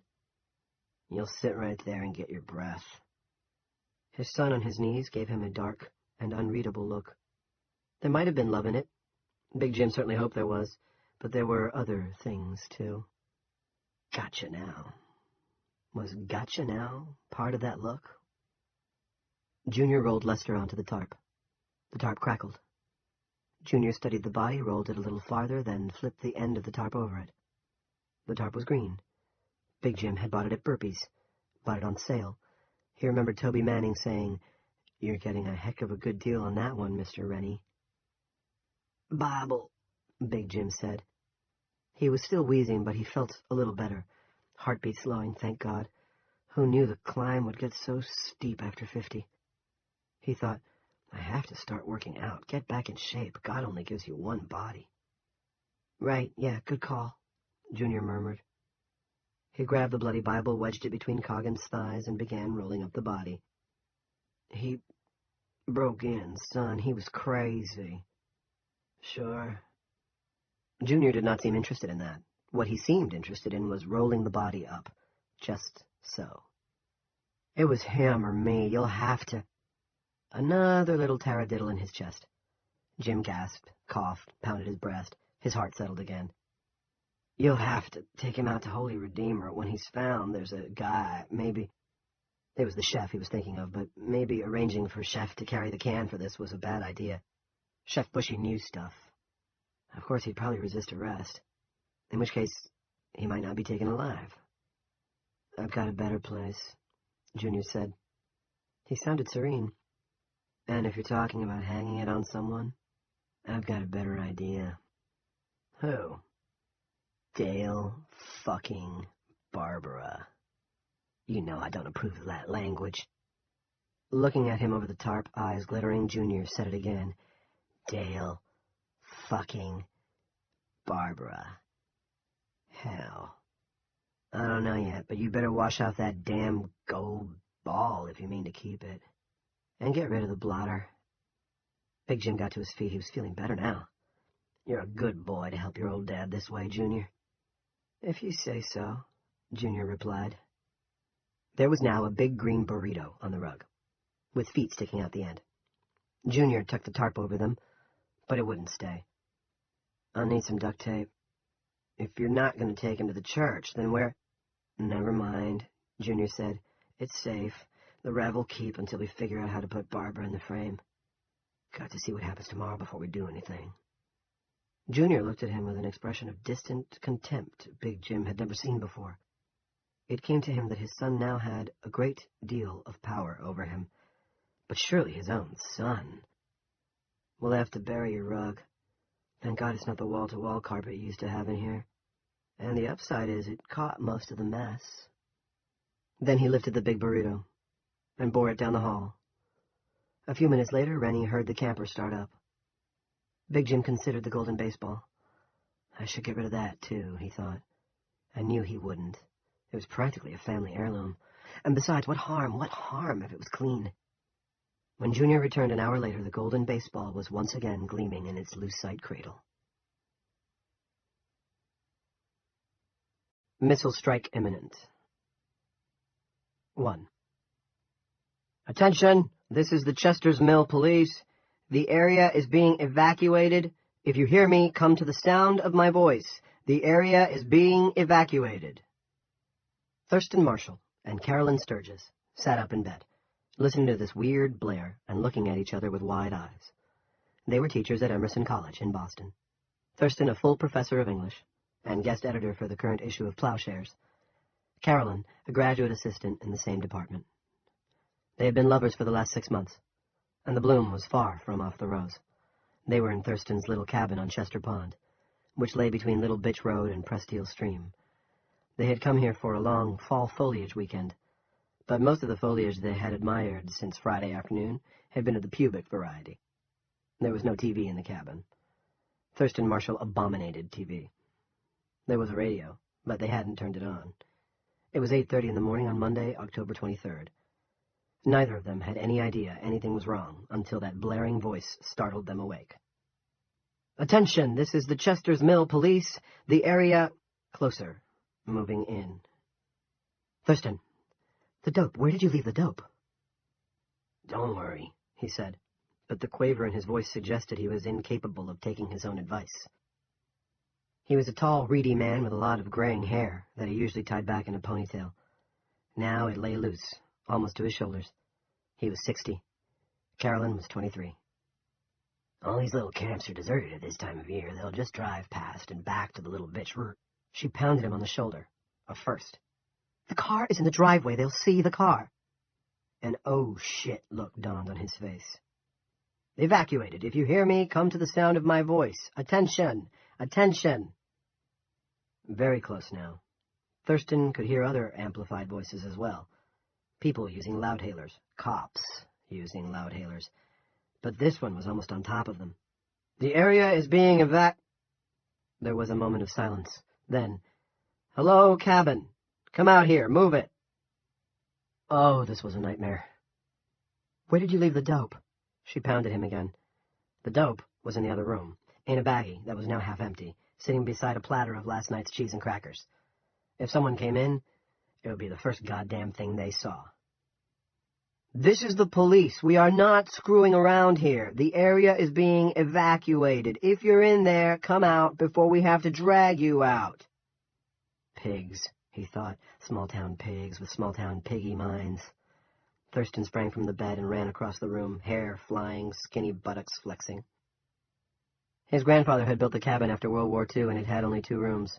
A big bedroom facing the pond, and a living room kitchen. Power was provided by an old Henschke generator, which Thurston had turned off before they had retired. Its ragged blat was not exactly romantic. The embers of last night's fire, not really necessary, but très romantic, still winked sleepily in the fireplace. Maybe I was wrong. Maybe I put the dope back in my attaché. Unfortunately, no. The dope was there, right next to the remains of the brie they had gorged on before commencing last night's fuckathon. He ran to it, and there was a knock on the door. No, a hammering on the door. "Just a minute," Thurston cried, madly merry. Carolyn was standing in the bedroom doorway, wrapped in a sheet, but he hardly noticed her. Thurston's mind, still suffering residual paranoia from the previous evening's indulgences, tumbled with unconnected thoughts. Revoked tenure, 1984 thought police, revoked tenure, the disgusted reaction of his 3 children by 2 previous wives, and, of course, revoked tenure. "Just a minute, just a sec, let me get dressed." But the door burst open, and, in direct violation of about 9 different constitutional guarantees, 2 young men strode in. One held a bullhorn. Both were dressed in jeans and blue shirts. The jeans were almost comforting, but the shirts bore shoulder patches and badges. "We don't need no stinking badges," Thurston thought numbly. Carolyn shrieked, "Get out of here!" "Check it out, Junes," Frankie de Lesseps said. "It's when horny met slutty." Thurston snatched up the baggie, held it behind his back, and dropped it into the sink. Junior was eyeing the equipment this move revealed. "That's about the longest and skinniest dorkola I've ever seen," he said. He looked tired, and he came by the look honestly. He'd had only 2 hours' sleep, but he was feeling fine, absolutely ripping, old bean. Not a trace of a headache. This work suited him. "Get out!" Carolyn shouted. Frankie said, "You want to shut your mouth, sweetheart, and put on some clothes. Everyone on this side of town's being evacuated." "This is our place. Get the fuck out!" Frankie had been smiling. Now he stopped. He strode past the skinny, naked man standing by the sink. Quailing by the sink might have been more accurate. And grabbed Carolyn by the shoulders. He gave her a brisk shake. "Don't give me lips, sweetheart. I'm trying to keep you from getting your ass fried. You and your boyfriend—" "Get your hands off me. You'll go to jail for this. My father's a lawyer." She tried to slap him. Frankie, not a morning person, never had been, seized her hand and bent it back. Not really hard, but Carolyn screamed. The sheet dropped to the floor. "Whoa! That's a serious rack," Junior confided to the gaping Thurston Marshall. "Can you keep up with that, old fella?" "Get your clothes on, both of you," Frankie said. "I don't know how dumb you are, but pretty dumb would be my guess, since you're still here. Don't you know—" He stopped, looked from the woman's face to the man's, both equally terrified, equally mystified. "Junior," he said. "What?" "Titsy McGee and Wrinkle Boy don't know what's going on." "Don't you dare call me any of your sexist—" Junior held up his hands. Ma'am, get dressed. You have to get out of here. The U.S. Air Force is going to fire a cruise missile at this part of town in... He looked at his watch. A little less than 5 hours. Are you insane? Carolyn screamed. Junior heaved a sigh and then pushed ahead. He guessed he understood the whole cop thing a little better now. It was a great job, but people could be so stupid. If it bounces off, you'd just hear a big bang. Might cause you to shit your pants, if you were wearing any. But it wouldn't hurt you. If it punches through, though, you'd most likely get charbroiled, since it's going to be really big, and you're less than 2 miles from what they say is going to be the point of impact. Bounces off what, you dimwit? Thurston demanded. With the dope in the sink, he now used one hand to cover his privates. Or at least he tried to. His love machine was indeed extremely long and skinny. The dome, Frankie said, and I don't appreciate your mouth. He took a long step forward and punched the current guest editor of Plowshares in the gut. Thurston made a hoarse woofing sound, doubled over, staggered, almost kept his feet, went to his knees, and vomited up about a teacup's worth of thin white gruel that still smelled of brie. Carolyn held her swelling wrist. You'll go to jail for this, she promised Junior in a low, trembling voice. Bush and Cheney are long gone. This isn't the United States of North Korea anymore. I know that, Junior said, with admirable patience for one who was thinking he wouldn't mind doing a little more choking. There was a small, dark Gila monster in his brain that thought a little more choking would be just the way to start the day off right. But no. He had to do his part in completing the evacuation. He had taken the oath of duty, or whatever the fuck it was. I do know it, he repeated, but what you two massholes don't get is that you aren't in the United States of America anymore either. You're in the Kingdom of Chester now, and if you don't behave, you're going to end up in the dungeons of Chester. I promise. No phone call, no lawyer, no due process. We're trying to save your lives here. Are you too fucked dumb to understand that? She was staring at him, stunned. Thurston tried to get up, couldn't manage it, and crawled toward her. Frankie helped him along. With a boot to the butt, Thurston cried out in shock and pain. That's for holding us up, Grandpa, Frankie said. I admire your taste in chicks, but we got a lot to do. Junior looked at the young woman. Great mouth. Angelina lips. He bet she could, as the saying went, suck the chrome off a trailer hitch. If he can't get dressed by himself, you help him. We've got 4 more cabins to check out, and when we get back here, you want to be in that Volvo of yours and on your way into town. I don't understand any of this, Carolyn wailed. Not surprised, Frankie said, and plucked a baggie of dope out of the sink. Didn't you know this stuff makes you stupid? She began to cry. Don't worry, Frankie said. I'm confiscating it, and in a couple of days, booyah, you'll smarten up all on your own. You didn't read us our rights, she wept. Junior looked astonished. Then he laughed. You have the right to get the fuck out of here and shut the fuck up, okay? In this situation, those are the only rights you have. Do you understand that? Frankie was examining the confiscated dope. Junior, he said, there's hardly any seeds in this. This is fucking primo. Thurston had reached Carolyn. He got to his feet, farting quite loudly as he did so. Junior and Frankie looked at each other. They tried to hold it in. They were officers of the law, after all, and couldn't. They burst out laughing simultaneously. Trombone Charlie is back in town, Frankie yelled, and they gave each other a high five. Thurston and Carolyn stood in the bedroom doorway, covering their mutual nakedness in an embrace, staring at the cackling intruders. In the background, like voices in a bad dream, loud hailers continued to announce that the area was being evacuated. Most of the amplified voices were now retreating toward Little Bitch. I want that cargo when we get back, Junior said, or I will fuck you up. They left. Carolyn dressed herself, then helped Thurston. His stomach hurt too much for him to bend over and put on his own shoes. By the time they were finished, both of them were crying. In the car, on their way back down the camp lane that led to Little Bitch Road, Carolyn tried to reach her father on her cell. She got nothing but silence. At the intersection of Little Bitch and Route 119, a town police car was pulled across the road. A stocky female cop with red hair pointed at the soft shoulder, then waved at them to use it. Carolyn pulled over instead and got out. She held up her puffy wrist. We were assaulted by 2 guys calling themselves cops, one named Junior and one named Frankie. They, get your ass gone or I'll assault you myself, George LaRue said. I ain't shitting, honey pie. Carolyn stared at her, stunned. The whole world had turned sideways and slipped into a Twilight Zone episode while she was asleep. That had to be it. No other explanation made even marginal sense. They'd hear the Rod Serling voiceover any time now. She got back into the Volvo, the sticker on the bumper faded but still readable, Obama 12, yes, we still can, and detoured around the police car. Another, older cop was sitting inside it, going over a checklist on a clipboard. She thought of appealing to him, then thought better of it. "Try the radio," she said. "Let's find out if something really is going on." Thurston turned it on and got nothing but Elvis Presley and the Jordanaires, trudging through How Great Thou Art.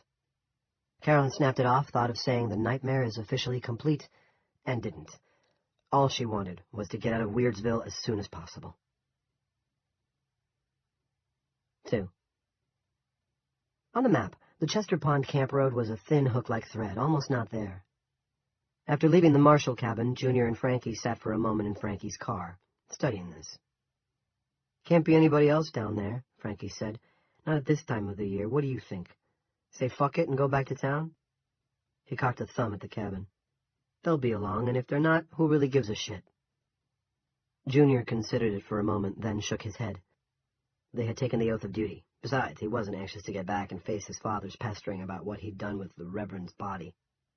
Coggins was now keeping his girlfriend's company in the McCain pantry, but there was no need for his dad to know that. At least not until the big man figured out how to nail Barbara with it. And Junior believed his father would figure it out. If there was one thing Big Jim Rennie was good at, it was nailing people. "Now it doesn't even matter if he finds out I left school," Junior thought, "because I know worse about him. Way worse." Not that dropping out seemed very important now. It was chump change compared to what was going on in the mill. But he'd have to be careful just the same. Junior wouldn't put it past his father to nail him if the situation seemed to call for it. "Junior, Earth to Junior." "I'm here," he said, a little irritated. "Back to town?" "Let's check out the other cabins. It's only a quarter of a mile, and if we go back to town, Randolph will find something else for us to do." "Wouldn't mind a little chow, though." "Where, at Sweetbriar? Want some rat poison in your scrambled eggs, courtesy of Dale Barbara?" "He wouldn't dare."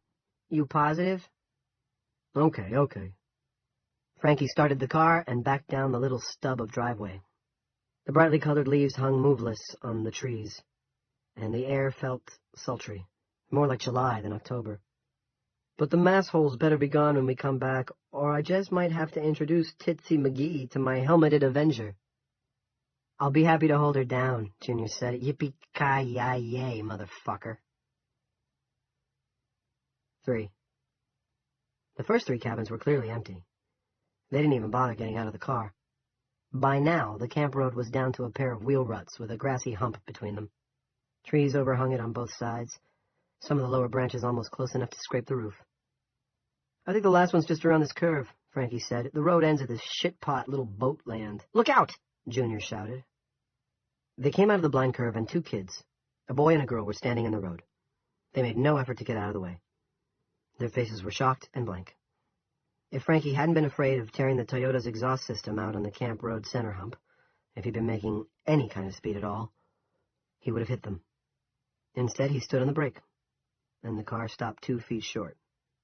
"Oh, my God, that was close," he said. "I think I'm having a heart attack." "If my father didn't, you won't," Junior said. "Huh?" "Never mind."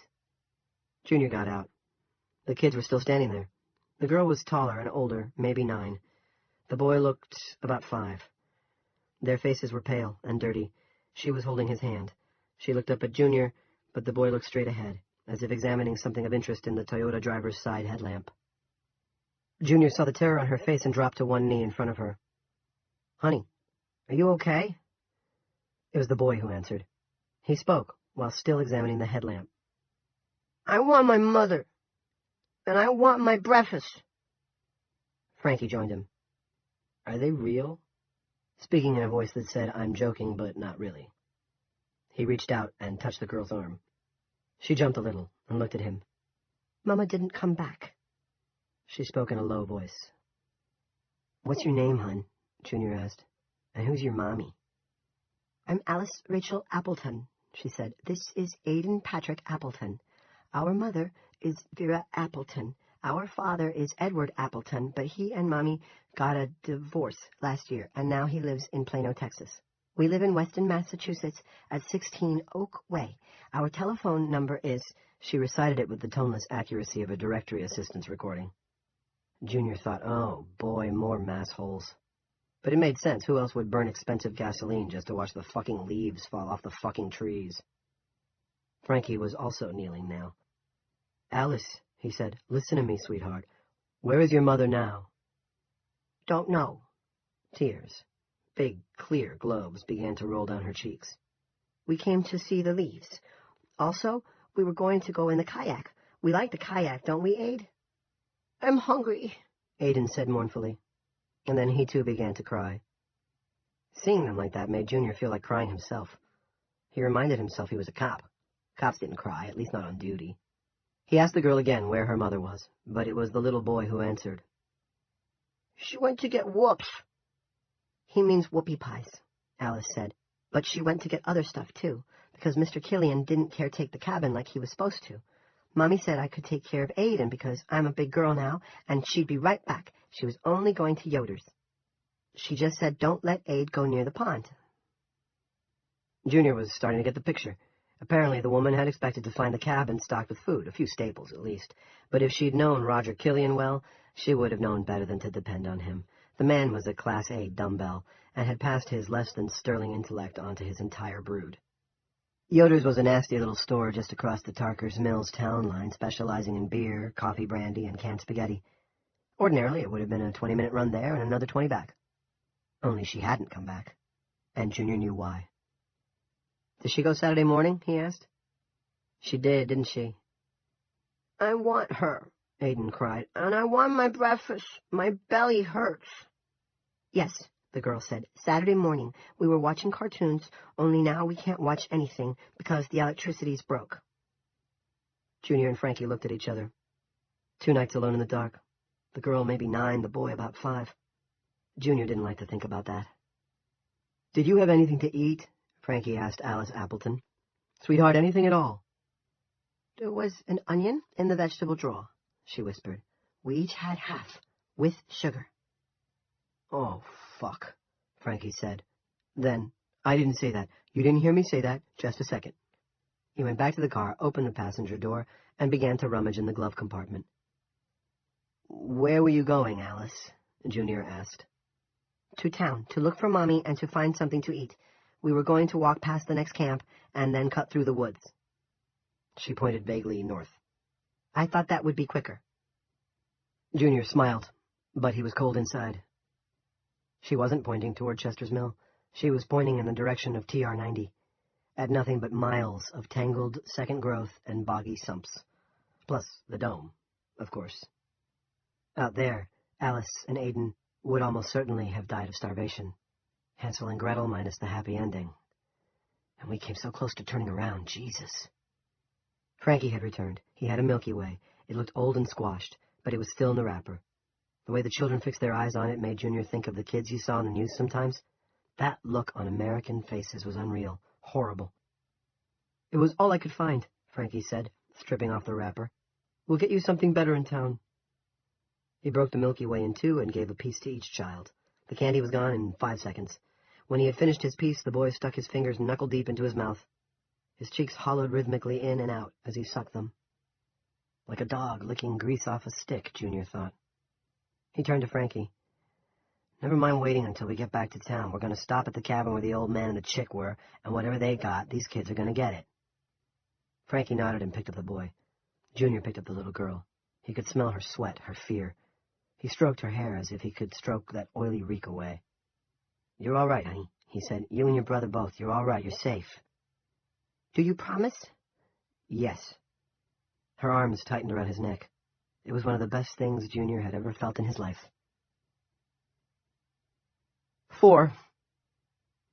The western side of Chester's Mill was the least populated part of town, and by 9:15 that morning, it was almost entirely clear.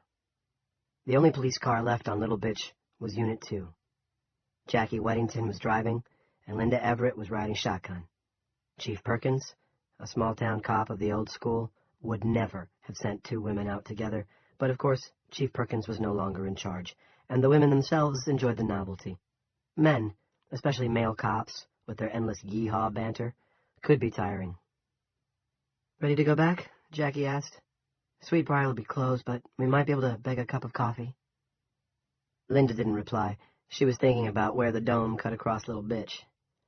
Going out there had been unsettling, and not just because the sentries were still standing with their backs turned and hadn't budged when she gave them a good morning through the car's roof speaker.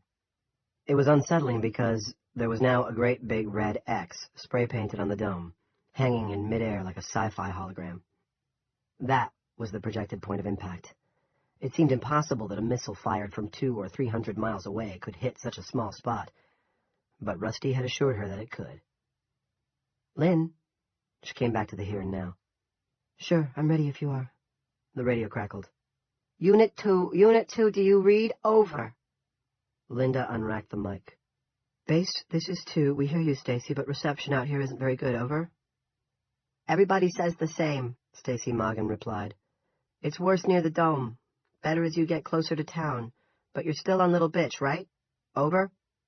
"Yes," Linda said. "Just check the Killians and the Bouchers. Both gone. If that missile busts through, Roger Killian's going to have a lot of roast chickens. Over." "We'll have a picnic. Pete wants to talk to you. Chief Randolph, I mean. Over." Jackie pulled the cruiser to the side of the road. There was a pause with static crackling in it. Then Randolph came on. He didn't bother with any overs. Never had. "Did you check the church, Unit 2? "Holy Redeemer?" Linda asked. "Over." "That's the only one I know out there, Officer Everett, unless a Hindu mosque grew overnight." Linda didn't think Hindus were the ones who worshipped in mosques, but this didn't seem like the right time for corrections. Randolph sounded tired and grouchy. "Holy Redeemer wasn't in our sector," she said. "That one belonged to a couple of the new cops. Thibodeau and Searles, I think. Over." "Check it again," Randolph said, sounding more irritable than ever. "No one's seen Coggins, and a couple of his parishioners want to canoodle with him, or whatever they call it." Jackie put a finger to her temple and mimed shooting herself. Linda, who wanted to get back and check on her kids at Marta Edmonds' house, nodded. "Roger that, Chief," Linda said. "Will do. Over." "Check the parsonage, too." There was a pause. "Also the radio station. The damn thing keeps bellowing away, so there must be someone there." "Will do." She started to say over and out, then thought of something else. "Chief, is there anything new on the TV? Has the president said anything? Over?" "I don't have time to listen to every word that guy drops out of his silly mouth. Just go on and hunt up the Padre and tell him to get his butt back here, and get your butts back, too. Out." Linda racked the mic and looked at Jackie. "Get our butts back there?" Jackie said. "Our butts?" "He's a butt," Linda said. The remark was supposed to be funny, but it fell flat. For a moment, they just sat in the idling car, not talking. Then Jackie spoke in a voice that was almost too low to be heard. "This is so bad." "Randolph instead of Perkins, you mean?" "That, and the new cops." She gave the last word verbal quotation marks. "Those kids. You know what? When I was punching in, Henry Morrison told me Randolph hired 2 more this morning. They came in off the street with Carter Thibodeau, and Pete just signed them up. No questions asked." Linda knew the sort of guys who hung out with Carter, either at Dippers or at the gas and grocery, where they used the garage to tune up their finance company motorcycles. 2 more, why? "Pete told Henry we might need him if that missile doesn't work. To make sure the situation doesn't get out of hand," he said. "And you know who put that idea in his head." Linda knew, all right. "At least they're not carrying guns." "A couple are. Not department issue, they're personals. By tomorrow, if this doesn't end today, that is, they all will be. And as of this morning, Pete's letting them ride together instead of pairing them with real cops. Some training period, huh? 24 hours, give or take. Do you realize those kids now outnumber us?" Linda considered this silently. "Hitler Youth," Jackie said. "That's what I keep thinking. Probably overreacting, but I hope to God this thing ends today, and I don't have to find out." "I can't quite see Peter Randolph as Hitler." "Me either. I see him more as Hermann Goering. It's Rennie I think of when I think of Hitler." She put the cruiser in gear, made a K-turn, and headed them back toward Christ, the Holy Redeemer Church. 5. The church was unlocked and empty, the generator off. The parsonage was silent, but Reverend Coggins' Chevrolet was parked in the little garage. Peering in, Linda could read 2 stickers on the bumper. The one on the right, "If the rapture's today, somebody grab my steering wheel." The one on the left boasted, "My other car is a 10-speed.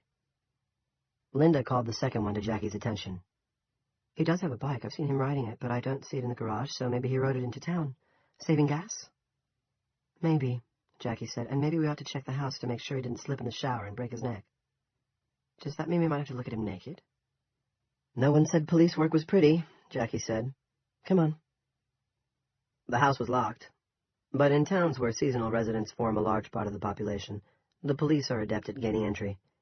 They check the usual places for a spare key. Jackie was the one who found it, hanging on a hook behind a kitchen shutter. It opened the back door. "Reverend Coggins?" Linda called, sticking her head in. "It's the police. Reverend Coggins, are you here?" No answer. They went in. The lower floor was neat and orderly, but it gave Linda an uncomfortable feeling. She told herself it was just being in someone else's house, a religious person's house, and uninvited. Jackie went upstairs. "Reverend Coggins, police. If you're here, please make yourself known." Linda stood at the foot of the stairs, looking up. The house felt wrong, somehow. That made her think of Janelle, shaking in the grip of her seizure. That had been wrong, too. A queer certainty stole into her mind. If Janelle were here right now, she would have another seizure. Yes, and start talking about queer things. Halloween. And the Great Pumpkin, maybe. It was a perfectly ordinary flight of stairs. But she didn't want to go up there. Just wanted Jackie to report the place was empty so they could go on to the radio station. But when her partner called for her to come up, Linda did. 6. Jackie was standing in the middle of Coggins' bedroom. There was a plain wooden cross on one wall and a plaque on another. The plaque read, "His eye is on the sparrow." The coverlet of the bed was turned back. There were traces of blood on the sheet beneath. "And this," Jackie said. "Come around here." Reluctantly, Linda did. Lying on the polished wood floor between the bed and the wall was a knotted length of rope. The knots were bloody. "Looks like somebody beat him," Jackie said grimly. "Hard enough to knock him out, maybe, then they laid him on the—" She looked at the other woman. "No? I take it you didn't grow up in a religious home," Linda said. "I did so. We worship the Holy Trinity, Santa Claus, the Easter Bunny, and the Tooth Fairy. What about you?" "Plain old Tapwater Baptist, but I heard about things like this. I think he was flagellating himself." "Yug! People do that for sins, right?" "Yes, and I don't think it ever went entirely out of style." "Then this makes sense. Sort of. Go in the bathroom and look on the toilet tank." Linda made no move to do so. The knotted rope was bad enough. The feel of the house, too empty, somehow, was worse. "Go on. It's nothing that'll bite you, and I'll bet you $1 to a dime that you've seen worse."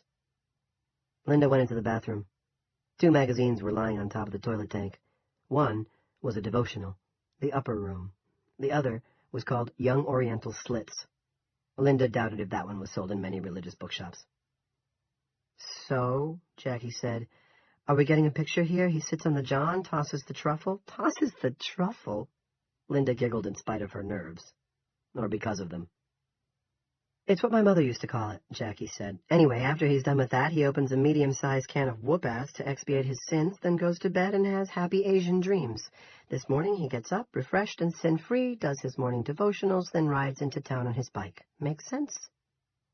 It did. It just didn't explain why the house felt so wrong to her. "Let's check the radio station," she said. "Then we'll head into town ourselves and get coffee. I'm buying." "Good," Jackie said.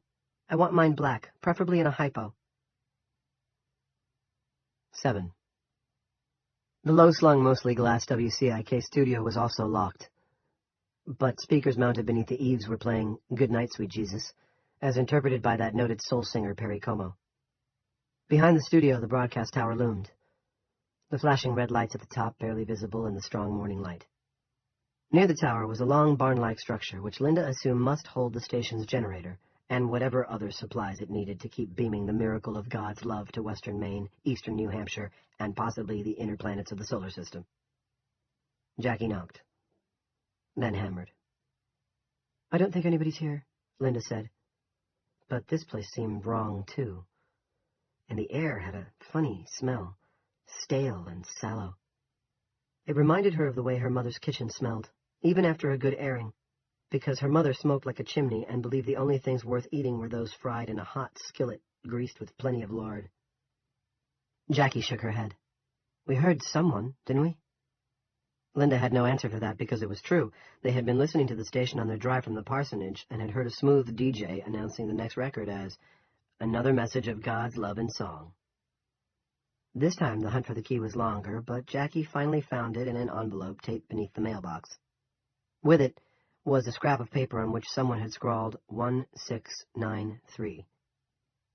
The key was a dupe and a little sticky, but after some chivying it worked. As soon as they were in, they heard the steady beep of the security system. The keypad was on the wall. When Jackie punched in the numbers, the beeping quit. Now there was only the music.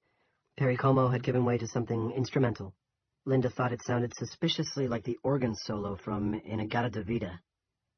The speakers in here were 1,000 times better than the ones outside, and the music was louder, almost like a living thing.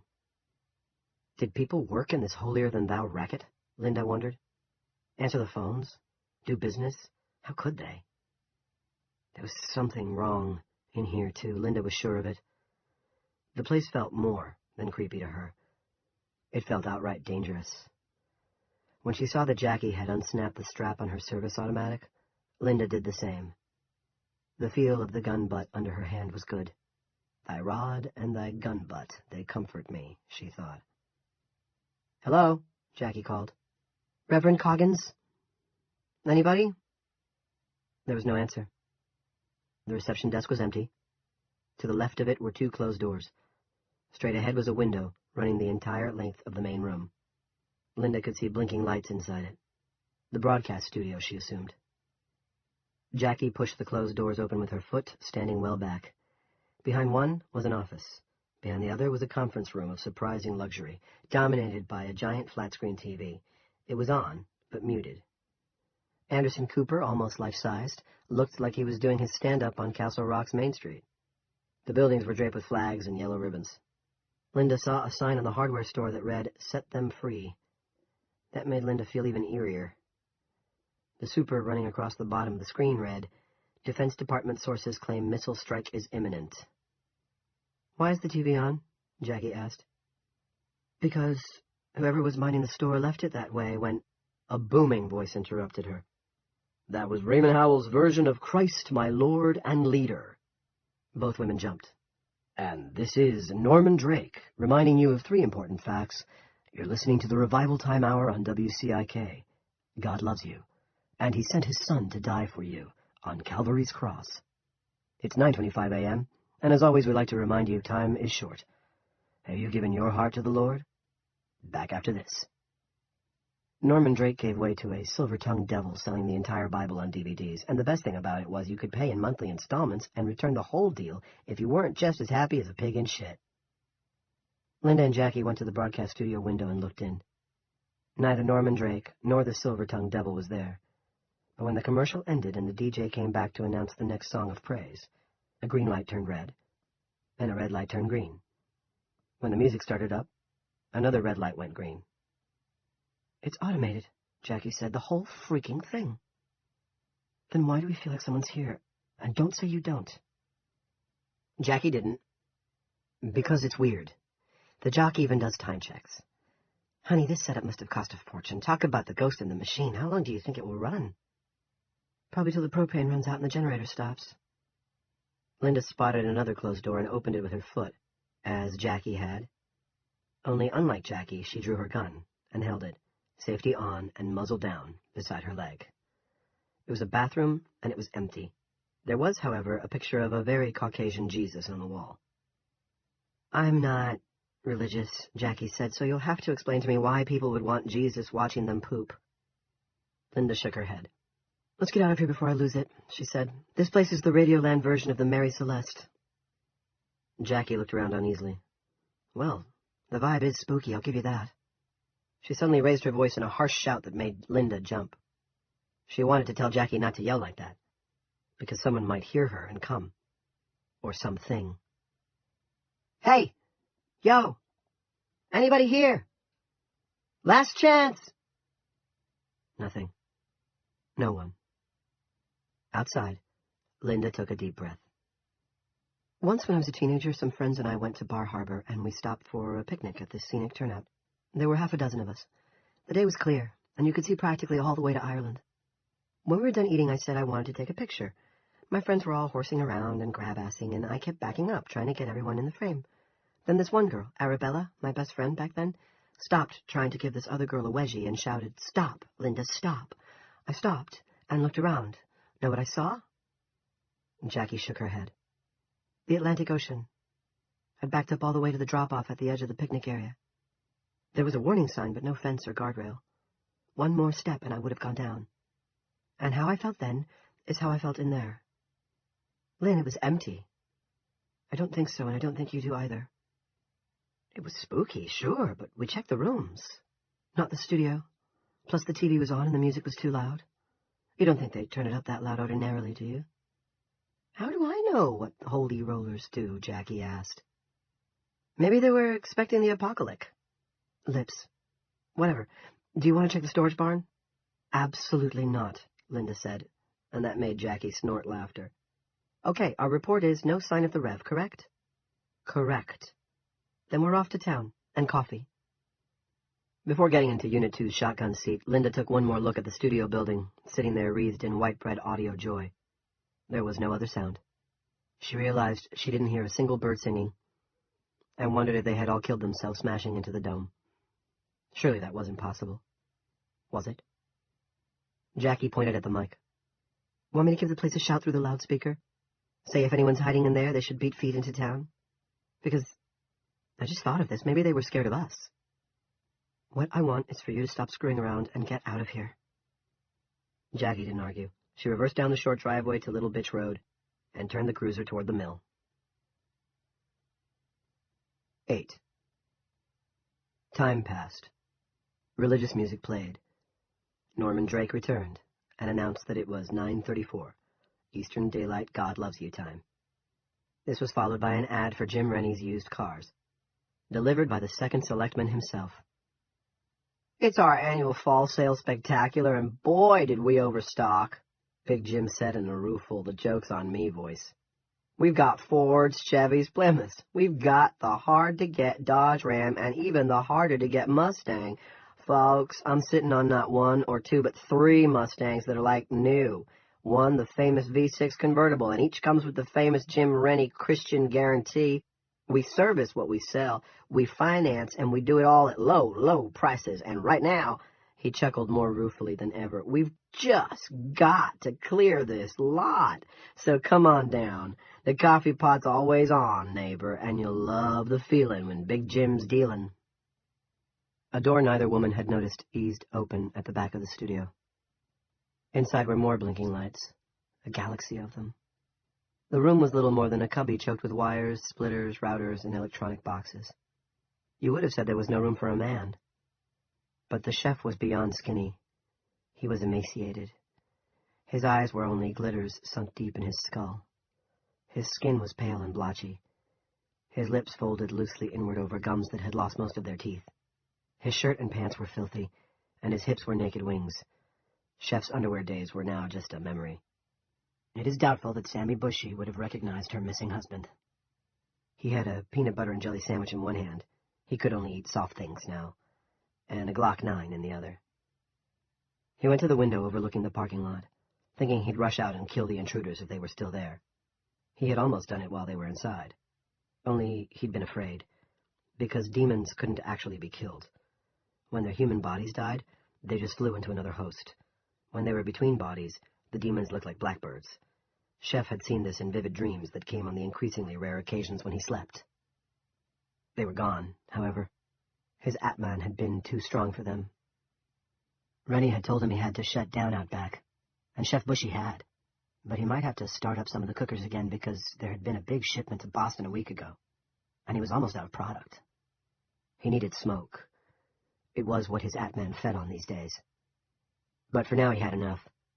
He had given up on the blues music that had been so important to him in his Phil Bushy stage of life. B.B. King, Coco and Hound Dog Taylor, Muddy and Howlin' Wolf, even the immortal little Walter. He had given up on fucking. He had even pretty much given up on moving his bowels.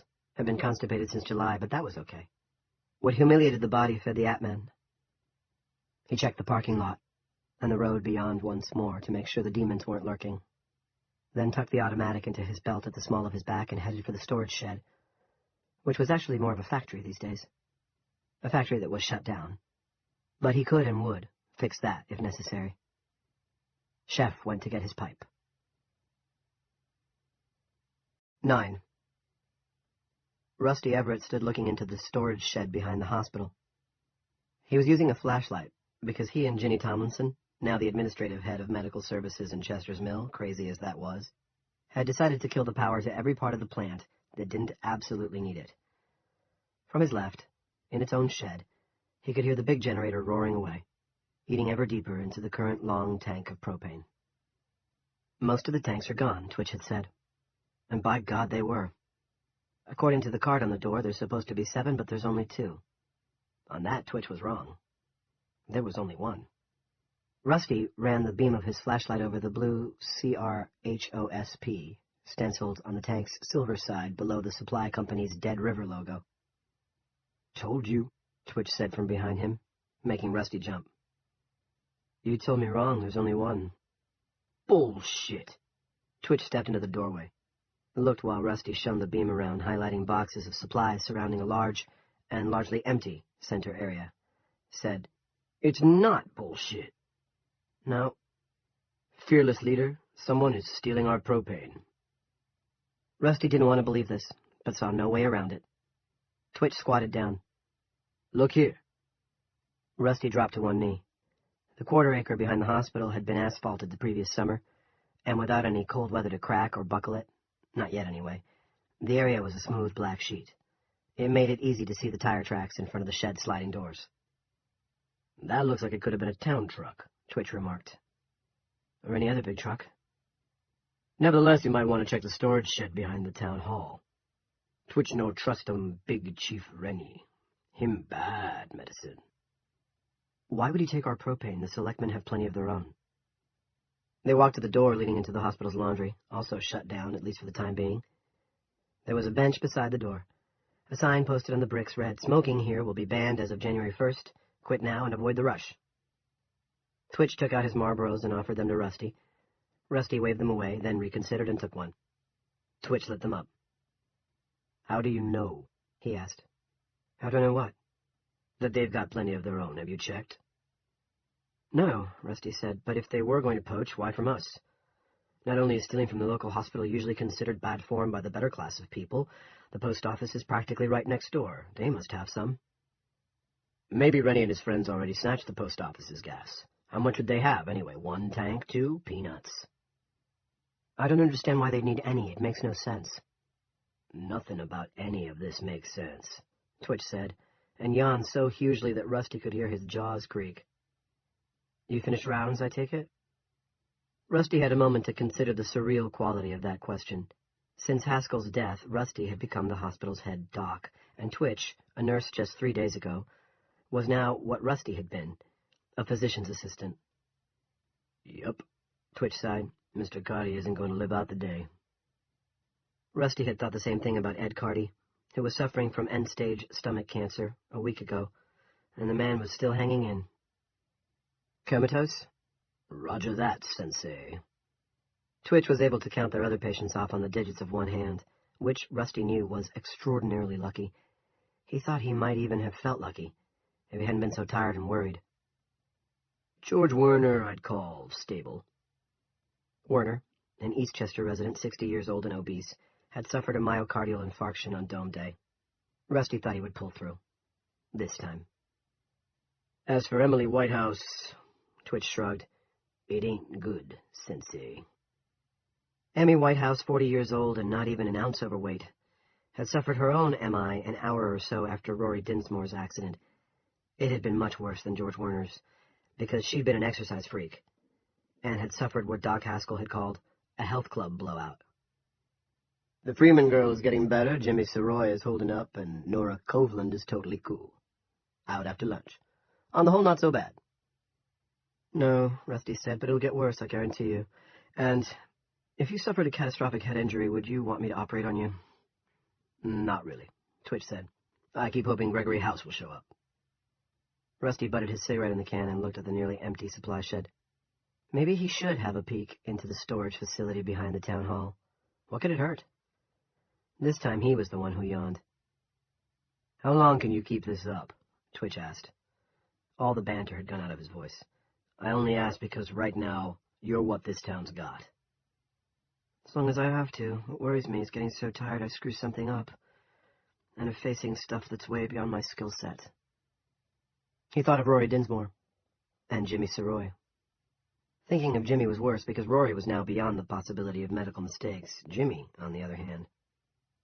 Rusty saw himself back in the operating room, listening to the soft bleep of the equipment, saw himself looking down at Jimmy's pale, bare leg, with a black line drawn on it where the cut would have to be made. Thought of Dougie Twitchell trying out his anesthesiologist skills. Felt Ginny Tomlinson slapping a scalpel into his gloved hand, and then looking at him over the top of her mask with her cool blue eyes. God spare me from that, he thought. Twitch put a hand on Rusty's arm. Take it easy, he said. 1 day at a time. Fuck that, 1 hour at a time, Rusty said, and got up. I have to go over to the health center, see what's shaking there. Thank Christ this didn't happen in the summer. We would have had 3,000 tourists and 700 summer camp kids on our hands. Want me to come? Rusty shook his head. Check on Ed Carty again, why don't you, see if he's still in the land of the living. Rusty took one more look at the supply shed, then plodded around the corner of the building on a diagonal toward the health center on the far side of Catherine Russell Drive. 10. Ginny was at the hospital, of course. She would give Mrs. Coveland's new bundle of joy a final weigh-in before sending them home. The receptionist on duty at the health center was 17-year-old Gina Buffalino, who had exactly 6 weeks' worth of medical experience. As a candy striper, she gave Rusty a deer-in-the-headlights look when he came in that made his heart sink. But the waiting room was empty, and that was a good thing. A very good thing. Any call-ins? Rusty asked. One. Mrs. Venciano, out on the Black Ridge Road. Her baby got his head caught between the bars of his playpen. She wanted an ambulance. I told her to grease the kid's head up with olive oil and see if she could get him out that way. It worked. Rusty grinned. Maybe there was hope for this kid yet. Gina, looking divinely relieved, grinned back. The place is empty, at least, Rusty said, which is great. Not quite. Ms. Grinnell is here. Andrea, I put her in 3. Gina hesitated. She seemed pretty upset. Rusty's heart, which had begun to rise, sank back down again. Andrea Grinnell. And upset, which meant she wanted a bump on her OxyContin prescription, which he in all good conscience could not give, even supposing Andy Sanders had enough stock to fill it. Okay. He started down the hall to exam room 3, then stopped and looked back. You didn't page me. Gina flushed. She asked me specifically not to? This puzzled Rusty, but only for a second. Andrea might have a pill problem, but she was no dummy. She'd known that if Rusty was over at the hospital, he was probably with Twitch. And Dougie Twitchell happened to be her baby brother, who even at the age of 39 must be protected from the evil facts of life. Rusty stood at the door with the black 3 decaled on it, trying to gather himself. This was going to be hard. Andrea wasn't one of the defiant boozers he saw who claimed that alcohol formed absolutely no part of their problems. Nor was she one of the meth heads who had been showing up with increasing frequency over the last year or so. Andrea's responsibility for her problem was more difficult to pinpoint, and that complicated the treatment. Certainly she'd been in agony after her fall. Oxy had been the best thing for her, allowing her to cope with the pain so she could sleep and begin therapy. It wasn't her fault that the drug which allowed her to do those things was the one doctors sometimes called hillbilly heroin. He opened the door and went in, rehearsing his refusal. Kind but firm, he told himself. Kind but firm. She was sitting in the corner chair under the cholesterol poster, knees together, head bowed over the purse in her lap. She was a big woman, who now looked small, diminished somehow. When she raised her head to look at him and he saw how haggard her face was, the lines bracketing her mouth deep, the skin under her eyes almost black, he changed his mind and decided to write the script on one of Dr. Haskell's pink pads after all. Maybe after the dome crisis was over, he'd try to get her into a detox program, threatened to tattle to her brother if that was what it took. Now, however, he would give her what she needed, because he had rarely seen need so stark. Eric. Rusty. I'm in trouble. I know, I can see it. I'll write you a... No. She was looking at him with something like horror. Not even if I beg. I am a drug addict, and I have to get off. I'm just a darn old junkie. Her face folded in on itself. She tried to will it straight again and couldn't. She put her hands over it instead. Big, wrenching sobs that were hard to listen to came through her fingers. Rusty went to her, going down on one knee and putting an arm around her. Andrea, it's good that you want to stop. Excellent, but this might not be the best time. She looked at him with streaming, reddened eyes. You're right about that. It's the worst time, but it has to be now. And you mustn't tell Dougie or Rose. Can you help me? Can it even be done? Because I haven't been able to. Not on my own. Those hateful pink pills. I put them in the medicine cabinet and say no more today, and an hour later I'm taking them down again. I've never been in a mess like this, not in my whole life. She dropped her voice as if confiding a great secret. I don't think it's my back anymore. I think it's my brain telling my back to hurt, so I can go on taking those damn pills. Why now, Andrea? She only shook her head. Can you help me or not? Yes, but if you're thinking about going cold turkey, don't. For one thing, you're apt to. For a brief moment he saw Janny, shaking in her bed, muttering about the great pumpkin. You're apt to have seizures. She either didn't register that or set it aside. How long? To get past the physical part? 2 weeks. Maybe 3. And that's putting you on the fast track, he thought, but didn't say. She gripped his arm. Her hand was very cold. Too slow. An exceedingly unpleasant idea surfaced in Rusty's mind. Probably just transient paranoia brought on by stress, but persuasive. Andrea, is someone blackmailing you? Are you kidding? Everyone knows I take those pills. It's a small town. Which did not, in Rusty's opinion, actually answer the question. What's the absolute shortest it can take? With B12 shots plus thiamine and vitamins, you might manage it in 10 days, but you'd be miserable. You wouldn't be able to sleep much, and you'll have restless leg syndrome. Not mild either. They don't call it kicking the habit for nothing. And you'd have to have someone administer the step-down dosage, someone who can hold the pills and won't give them to you when you ask. Because you will. 10 days. She looked hopeful. And this might be over by then anyway, yes? This dome thing? Maybe this afternoon, that's what we all hope. 10 days, she said. 10 days. And, he thought, you'll want those goddamn things for the rest of your life. But this he didn't say aloud either. 11. Sweetbriar Rose had been extraordinarily busy for a Monday morning. But, of course, there had never been a Monday morning like this in the town's history. Still, the patrons had left willingly enough when Rose announced the grill was closed and wouldn't reopen until 5 that afternoon. And by then maybe you can all go over to Moxie's in Castle Rock and eat there, she finished.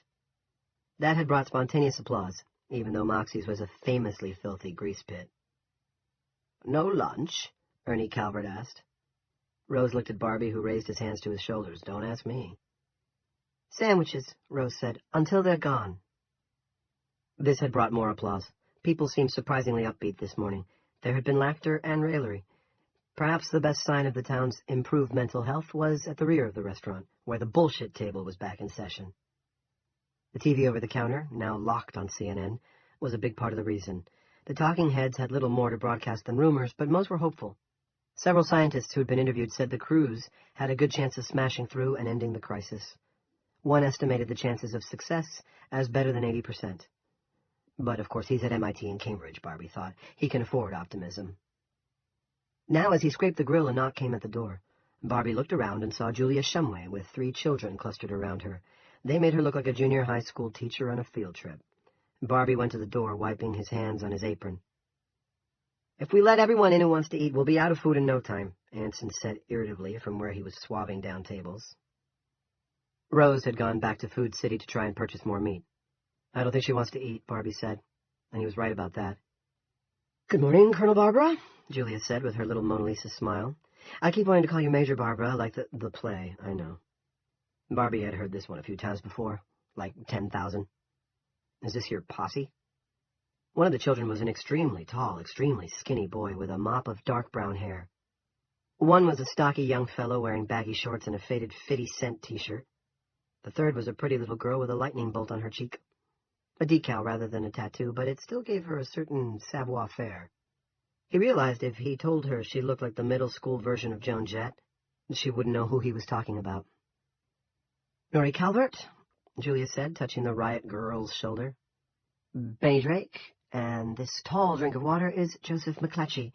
Yesterday's protest demonstration was his idea. But I never meant anyone to get hurt, Joe said. And it wasn't your fault they did, Barbie told him, so rest easy on that. Are you really the bull goose? Benny asked, looking him over. Barbie laughed. No, he said, and I'm not even going to try and be the bull goose unless I absolutely have to. But you know the soldiers out there, right? Norrie asked. Well, not personally. For one thing, they're Marines. I was Army. You're still Army, according to Colonel Cox, Julia said. She was wearing her cool little smile, but her eyes were dancing with excitement. Can we talk to you? Young Mr. McClatchy has had an idea, and I think it's brilliant, if it works. It'll work, Joe said. When it comes to computer stuff, I'm the bull goose. Step into my office, Barbie said, and escorted them toward the counter. 12. It was brilliant, all right. But it was already going on 10:30, and if they were really going to make this thing happen, they would have to move fast. He turned to Julia. Do you have your Julia slapped it smartly into his palm before he could finish. Cox's number is in memory. Great, now if I knew how to access the memory. Joe took the phone. What are you, from the Dark Ages? Yes, Barbie said, when knights were bold and ladies fair went without their underwear. Norrie laughed hard at that, and when she raised her fist, Barbie tapped her small fist with his big one. Joe pushed a couple of buttons on the minuscule keypad.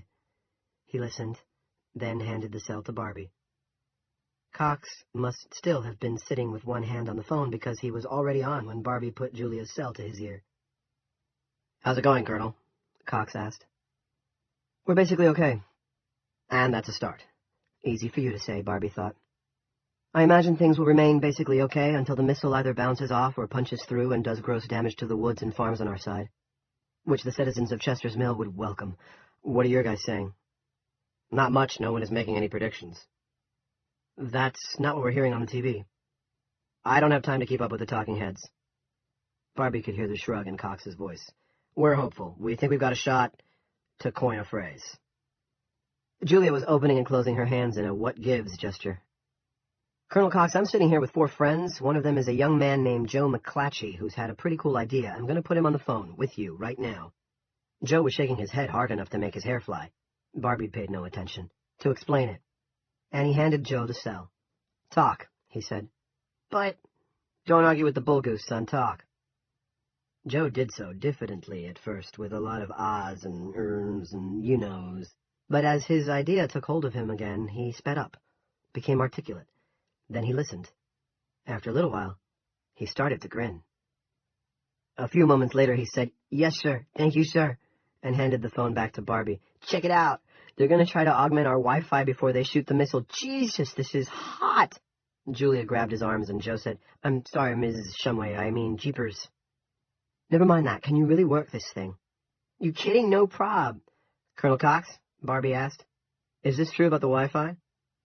We can't stop anything you folks want to try to do, Cox said. I think you were the one who originally pointed that out to me, so we might as well help. You'll have the fastest internet in the world, at least for today. That's some bright kid you got there, by the way. Yes, sir, that was my impression, Barbie said, and gave Joe a thumbs up. The kid was glowing. Cox said, if the boy's idea works and you record it, make sure we get a copy.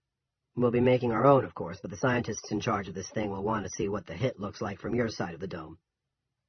I think we can do better than that, Barbie said. If Joe here can put this together, I think most of the town will be able to watch it live. This time Julia raised her fist, grinning. Barbie bumped it. 13. Holy shit, Joe said. The awe on his face made him look 8 instead of 13. The whip-crack confidence was gone from his voice.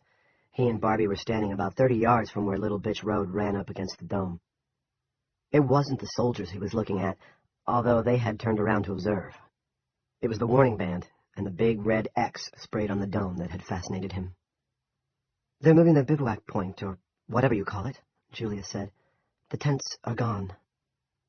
"Sure, in about..." Barbie looked at his watch. 90 minutes, it's going to get very hot over there.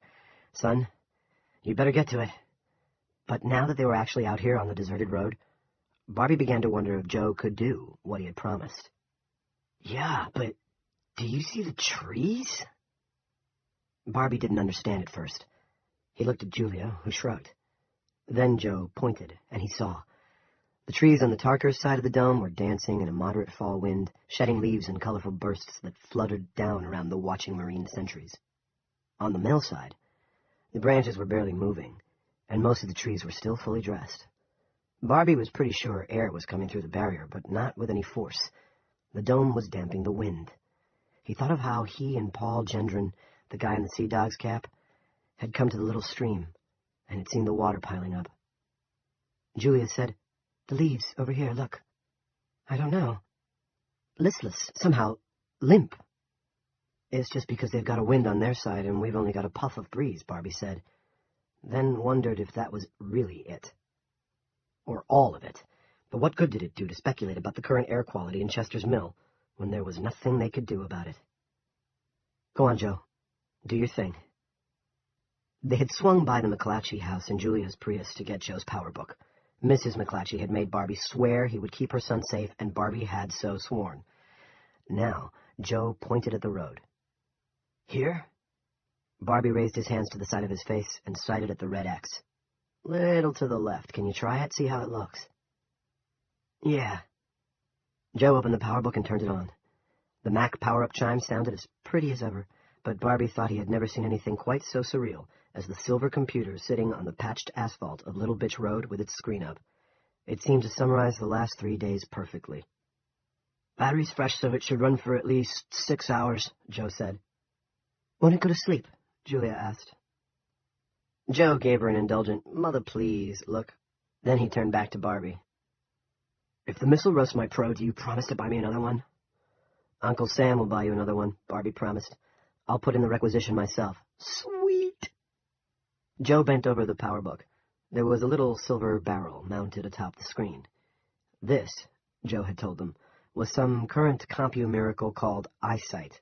He ran his finger over the computer's touchpad, hit enter, and suddenly the screen filled with a brilliant image of Little Bitch Road. From ground level, each little bump and irregularity in the tar looked like a mountain. At mid-range, Barbie could see the Marine sentries up to their knees. "Sir, does he have a picture, sir?" one of them asked. Barbie looked up. "Let's put it this way, Marine. If I was doing inspection, you'd be doing push-ups with my foot in your ass. There's a scuff on your left boot. Unacceptable in a non-combat assignment." The Marine looked down at his boot, which was indeed scuffed. Julia laughed. Joe did not. He was absorbed. "It's too low. Miss Shumway, have you got something in the car we can use to—" He raised his hand about 3 feet off the road. "I do," she said. "And get me my little gym bag, please." He fiddled some more with the power book, then held out his hand. "Sell?" Barbie handed it to him. Joe hit the tiny buttons with blinding speed. Then, "Benny? Nori, okay. You guys there? Good. Never been in a beer joint before, I bet. You ready? Excellent. Stand by." He listened, then grinned. "Are you kidding? Dude, according to what I'm getting, the jack is awesome. They're blasting the Wi-Fi. Got a jet." He snapped the phone closed and handed it back to Barbie. Julia came back with Joe's gym bag and a carton containing undistributed sheets of the Democrat Sunday Extra edition. Joe set the power book on the carton. The sudden rise in the image from ground level made Barbie a bit dizzy, then checked it and pronounced it totally rad. He rummaged in the gym bag, brought out a black box with an antenna, and plugged it into the computer. The soldiers were clustered on their side of the dome, watching with interest. "Now I know how a fish feels in an aquarium," Barbie thought. "Looks okay," Joe murmured. "I got a green bulb." "Shouldn't you call your... If it's working, they'll call me," Joe said. Then, this could be trouble. Barbie thought he was referring to the computer, but the boy wasn't even looking at it. Barbie followed his gaze and saw the green chief of police car. It wasn't moving fast, but the bubblegums were pulsing. Pete Randolph got out from behind the wheel. Emerging from the passenger side, the cruiser rocked a little when his weight left the springs, came Big Jim Rennie. "Just what in the heck do you think you're doing?" he asked. The phone in Barbie's hand buzzed. He handed it to Joe without taking his eyes from the approaching selectman and chief of police. 14. The sign over the door of Dippers said, "Welcome to the biggest dance floor in Maine." And for the first time in the Roadhouse's history, that floor was crowded at 11:45 in the morning. Tommy and Willow Anderson greeted people at the door as they arrived, a little like ministers welcoming parishioners to church. In this case, the First Church of Rock Bands Direct from Boston. At first the audience was quiet, because there was nothing on the big screen but one blue word: waiting. Benny and Norrie had plugged in their equipment and switched the TV's feed to input 4. Then, suddenly, Little Bitch Road appeared in living color, complete with brightly colored leaves swirling down around the marine sentries. The crowd broke into applause and cheers. Benny gave Norrie a high five, but that wasn't enough for Norrie. She kissed him on the mouth, and hard. It was the happiest moment of Benny's life, even better than staying vertical while doing a full pipe roughie. "Call him," Norrie demanded. "Right on," Benny said. His face felt as if it might actually catch fire and burn, but he was grinning. He punched redial and held the phone to his ear. "Dude, we got it. The picture's so radical, it—" Joe cut him off. "Houston, we have a problem." 15. "I don't know what you folks think you're doing," Chief Randolph said, "but I want an explanation, and that thing's shut down until I get one." He pointed at the power book. "Pardon me, sir," one of the Marines said. He was wearing a second lieutenant's stripes. "That's Colonel Barbara, and he has official government sanction for this operation." To this, Big Jim offered his most sarcastic smile. A vein in his neck was throbbing. "This man is a colonel of nothing but troublemakers. He cooks in the local restaurant." "Sir, my orders—" Big Jim shook his finger at the second lieutenant. "In Chester's Mill, the only official government we're recognizing right now is our own soldier, and I am its representative." He turned to Randolph. "Chief, if that kid won't turn it off, pull the plug." "It has no plug that I can see," Randolph said. He was looking from Barbie to the Marine's second lieutenant to Big Jim. He had begun to sweat. "Then put a boot through the darn screen. Just kill it." Randolph stepped forward. Joe, looking scared but determined, stepped in front of the power book on the carton. He still had the cell phone in his hand. "You better not. It's mine, and I'm not breaking any laws." "Get back, Chief," Barbie said. "That's an order. If you still recognize the government of the country you live in, you'll obey it." Randolph looked around. "Jim, maybe nothing," Big Jim said. "Right now this is the country you live in. Kill that cotton-picking computer." Julia stepped forward, grabbed the power book, and turned it so that the iVision camera was taking in the new arrivals. Tendrils of hair had escaped her businesslike bun and hung against her pink cheeks. Barbie thought she looked extraordinarily beautiful. "Ask Norrie if they see," she told Joe. Big Jim's smile froze into a grimace. "Woman, put that down." "Ask them if they see." Joe spoke into the phone, listened, then said, "They do. They're seeing Mr. Rennie and Officer Randolph. Norrie says they want to know what's happening." There was dismay on Randolph's face, fury on Rennie's. "Who wants to know?" Randolph asked. Julia said, "We've set up a live feed to Dippers." "That sin pit," Big Jim said. His hands were clenched. Barbie estimated the man was probably 100 pounds overweight, and he grimaced when he moved his right arm, as if he'd strained it, but he looked like he could still hit, and right now he looked mad enough to take a swing. Although whether it him, Julia, or the boy, he didn't know. Maybe Rennie didn't either. "People have been gathering there since 11:15, she said. "News travels fast."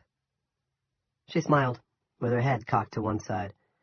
"Would you like to wave to your constituency, Big Jim?" "It's a bluff," Big Jim said. "Why would I bluff about something so easy to check?" She turned to Randolph. "Call one of your cops and ask them where the big gathering in town is this morning." Then back to Jim again. "If you shut this down, hundreds of people will know you closed off their view of an event that vitally concerns them. One their lives may depend on, in fact." "You had no sanction," Barbie, ordinarily quite good at controlling himself, felt his temper fraying.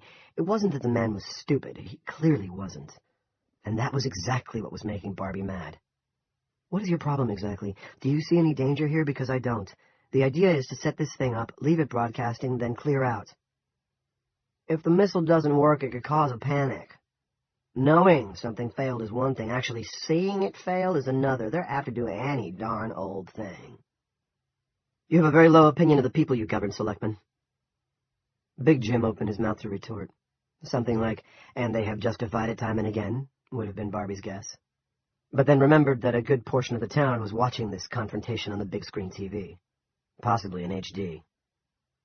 I'd like you to wipe that sarcastic smile off your face, Barbara. Are we now policing expressions, too? Julia asked. Scarecrow Joe covered his mouth, but not before Randolph and Big Jim saw the kid's grin and heard the snicker that escaped from between his fingers. People, the second lieutenant said, you had better clear the scene. Time is passing. Julia, turn that camera on me, Barbie said. She did so. 16. Dippers had never been so packed, not even at the memorable New Year's Eve show in 2009 featuring the Vatican sex kittens. And it had never been so silent. Over 500 people stood shoulder to shoulder and hip to hip, watching as the camera on Joe's PowerBook Pro did a dizzying 180 and came to rest on Dale Barbara. There's my boy, Rose Twitchell murmured and smiled. Hello there, folks, Barbie said, and the picture was so good that several people helloed back. I'm Dale Barbara, and I've been recommissioned as a colonel in the United States Army. A general ripple of surprise greeted this. The video deal out here on Little Bitch Road is entirely my responsibility, and as you may have gathered, there has been a difference of opinion between myself and Selectman Rennie about whether or not to continue the feed. This time the ripple was louder, and not happy. We have no time to argue the fine points of command this morning, Barbie continued. We're going to train the camera on the point where the missile is supposed to hit. Whether or not the broadcast continues is in the hands of your second selectman. If he kills the feed, take it up with him. Thanks for your attention. He walked out of the picture. For a moment, the gathering on the dance floor had a view of nothing but woods.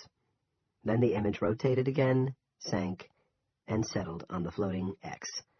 Beyond it, the sentries were packing the last of their gear into 2 big trucks.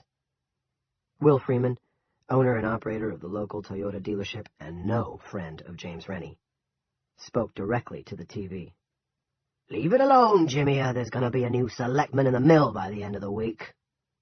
There was a general rumble of agreement. The townspeople stood quietly, watching and waiting to see if the current program, both dull and unbearably exciting, would continue, or if the transmission would end. 17. What do you want me to do, Big Jim? Randolph asked. He took a handkerchief from his hip pocket and mopped the back of his neck. What do you want to do? Big Jim responded. For the first time since he'd taken the keys to the Green Chief's car, Pete Randolph thought he would be quite willing to turn them over to someone else. He sighed and said, I want to let this alone. Big Jim nodded, as if to say, be it on your own head. Then he smiled, if, that is, a pulling back of the lips can be so characterized. Well, you're the chief. He turned back to Barbie, Julia, and Scarecrow Joe. We've been outmaneuvered, haven't we, Mr. Barbara? I assure you that there's no maneuvering going on here, sir, Barbie said. Bull. Pucky. This is a bid for power, pure and simple. I've seen plenty in my time. I've seen them succeed, and I've seen them fail. He stepped closer to Barbie, still favoring his sore right arm. Up close, Barbie could smell cologne and sweat. Rennie was breathing harshly. He lowered his voice. Perhaps Julia didn't hear what came next, but Barbie did. You're all in the pot, Sonny. Every cent. If the missile punches through, you win. If it just bounces off, beware me.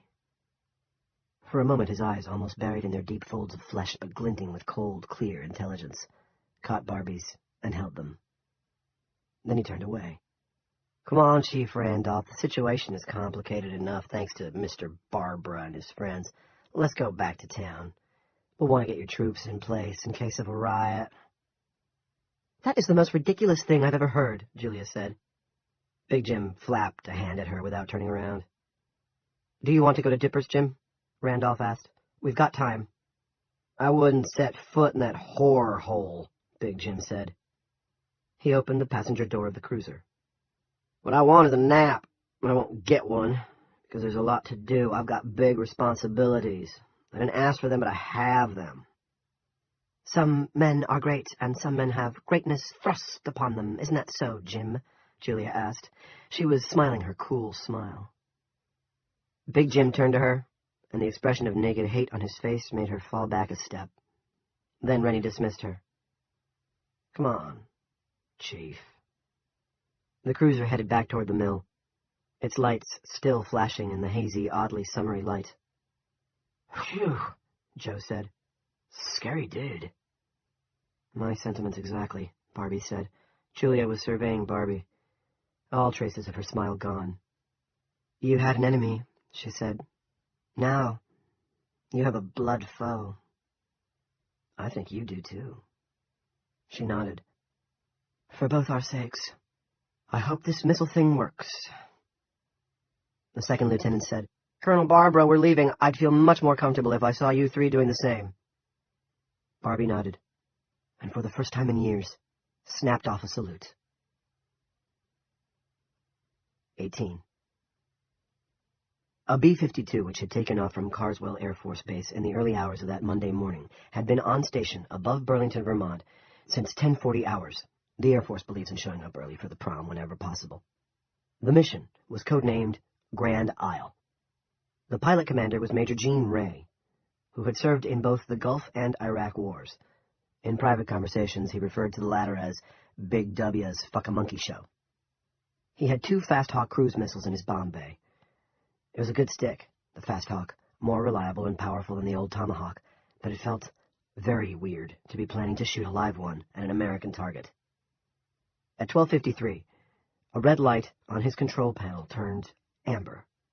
The ComCom took control of the plane from Major Ray and began to turn it into position. Below him, Burlington disappeared under the wings. Ray spoke into his headset. It's just about showtime, sir. In Washington, Colonel Cox said, Roger that, Major. Good luck. Blast the bastard. It'll happen, Ray said. At 12:54, the amber light began to pulse. At 12:54 and 55 seconds, it turned green. Ray flicked the switch marked 1. There was no sensation, and only a faint whoosh from below. But he saw the Fast Hawk begin its flight on bid. It quickly accelerated to its maximum speed, leaving a jet cone trail like a fingernail scratch across the sky. Gene Ray crossed himself, finishing with a kiss at the base of his thumb. Go with God, my son, he said. The Fast Hawk's maximum speed was 3,500 miles an hour. 50 miles from its target, about 30 miles west of Conway, New Hampshire, and now on the east side of the White Mountains, its computer first calculated and then authorized final approach. The missile's speed dropped from 3,500 miles an hour to 1,850 as it descended. It locked on Route 302, which is North Conway's Main Street. Pedestrians looked up uneasily as the Fast Hawk passed overhead. Isn't that jet way too low? A woman in the parking lot of Settlers Green Outlet Village asked her shopping companion, shading her eyes. If the Fast Hawk's guidance system could have talked, it might have said, You ain't seen nothing yet, sweetheart. It passed over the Maine, New Hampshire border at 3,000 feet, trailing a sonic boom that rattled teeth and broke windows. When the guidance system picked up Route 119, it slipped first to 1,000 feet, then down to 500. By now, the computer was in high gear, sampling the guidance system's data and making 1,000 course corrections a minute. In Washington, Colonel James O. Cox said, Final approach, people. Hang on to your false teeth. The Fast Hawk found Little Bitch Road and dropped almost to ground level, still blasting at near Mach 2 speed, reading every hill and turn, its tail burning too brightly to look at, leaving a toxic stench of propellant in its wake. It tore leaves from the trees, even ignited some. It imploded a roadside stand in Tarker's Hollow, sending boards and smashed pumpkins flying into the sky. The boom followed. causing people to fall to the floor with their hands over their heads.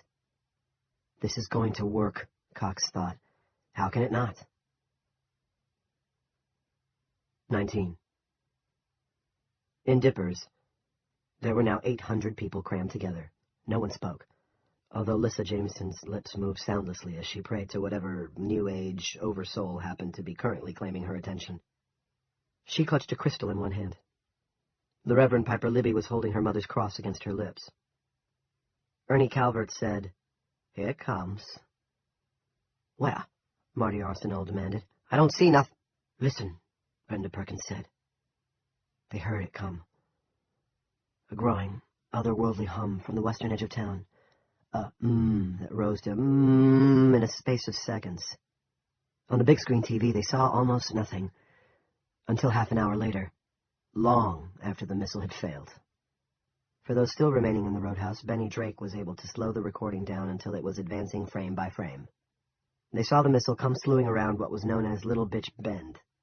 It was no more than 4 feet off the ground, almost kissing its own blurred shadow.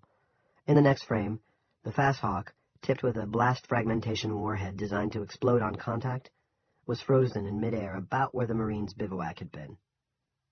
In the next frames, the screen filled with a white so bright it made the watchers shade their eyes. Then, as the white began to fade, they saw the missile fragments, so many black dashes against the diminishing blast, and a huge scorch mark where the red X had been. The missile had hit its spot exactly. After that, the people in Dippers watched the woods on the Tarker's side of the dome burst into flame. They watched the asphalt on that side first buckle, and then begin to melt. 20. "Fire the other one," Cox said dully, and Jean Ray did. It broke more windows and scared more people in eastern New Hampshire and western Maine. Otherwise, the result was the same. In the frame. 1. At 19 Mill Street, home of the McClatchy family, there was a moment of silence when the recording ended. Then Norrie Calvert burst into fresh tears. Benny Drake and Joe McClatchy, after looking at each other over her bowed head with identical "what do I do now" expressions, put their arms around her quaking shoulders and gripped each other's wrists in a kind of soul shake. "That's it?" Claire McClatchy asked unbelievingly. Joe's mother wasn't crying, but she was close. Her eyes glistened. She was holding her husband's picture in her hands, had taken it off the wall shortly after Joe and his friends had come in with the DVD. "That's all?" No one answered. Barbie was perched on the arm of the easy chair where Julia was sitting. I could be in big trouble here, he thought. But it wasn't his first thought. That had been that the town was in big trouble. Mrs. McClatchy got to her feet. She still held her husband's picture. Sam had gone to the flea market that ran at Oxford Speedway each Saturday until the weather got too cold. His hobby was refinishing furniture, and he often found good stuff at the stalls there. 3 days later, he was still in Oxford, sharing space at the Raceway Motel with several platoons of reporters and TV people. He and Claire couldn't speak to each other on the phone, but had been able to stay in touch by email. So far. "What happened to your computer, Joey?" she asked. "Did it blow up?" Joe, his arms still around Norrie's shoulders, his hands still gripping Benny's wrist, shook his head. "I don't think so," he said. "It probably just melted." He turned to Barbie. "The heat might set the woods on fire out there. Someone ought to do something about that."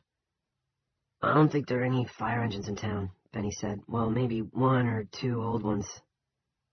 "Let me see what I can do about that," Julia said. Claire McClatchy towered over her. It was easy enough to see where Joe had gotten his height. "Barbie, it would probably be best if I handled this on my own." "Why?" Claire looked bewildered. One of her tears finally overspilled and ran down her cheek.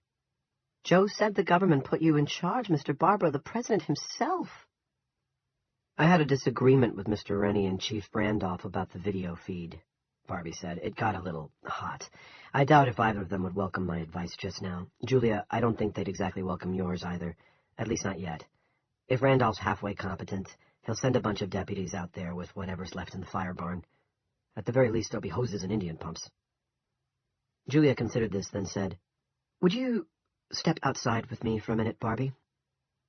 He looked at Joe's mother, but Claire was no longer paying them any attention. She had moved her son aside and was sitting next to Norrie, who pressed her face against Claire's shoulder. Dude, the government owes me a computer, Joe said as Barbie and Julia walked toward the front door. Noted, Barbie said, and thank you, Joe. You did well. A lot better than their damn missile, Benny muttered. On the front stoop of the McClatchy home, Barbie and Julia stood silent, looking toward the town common, Prestile Stream, and the Peace Bridge. Then, in a voice that was low-pitched and angry, Julia said, "He's not. That's the thing. That's the goddamn thing." "Who's not what?" "Peter Randolph is not halfway competent. Not even 1/4.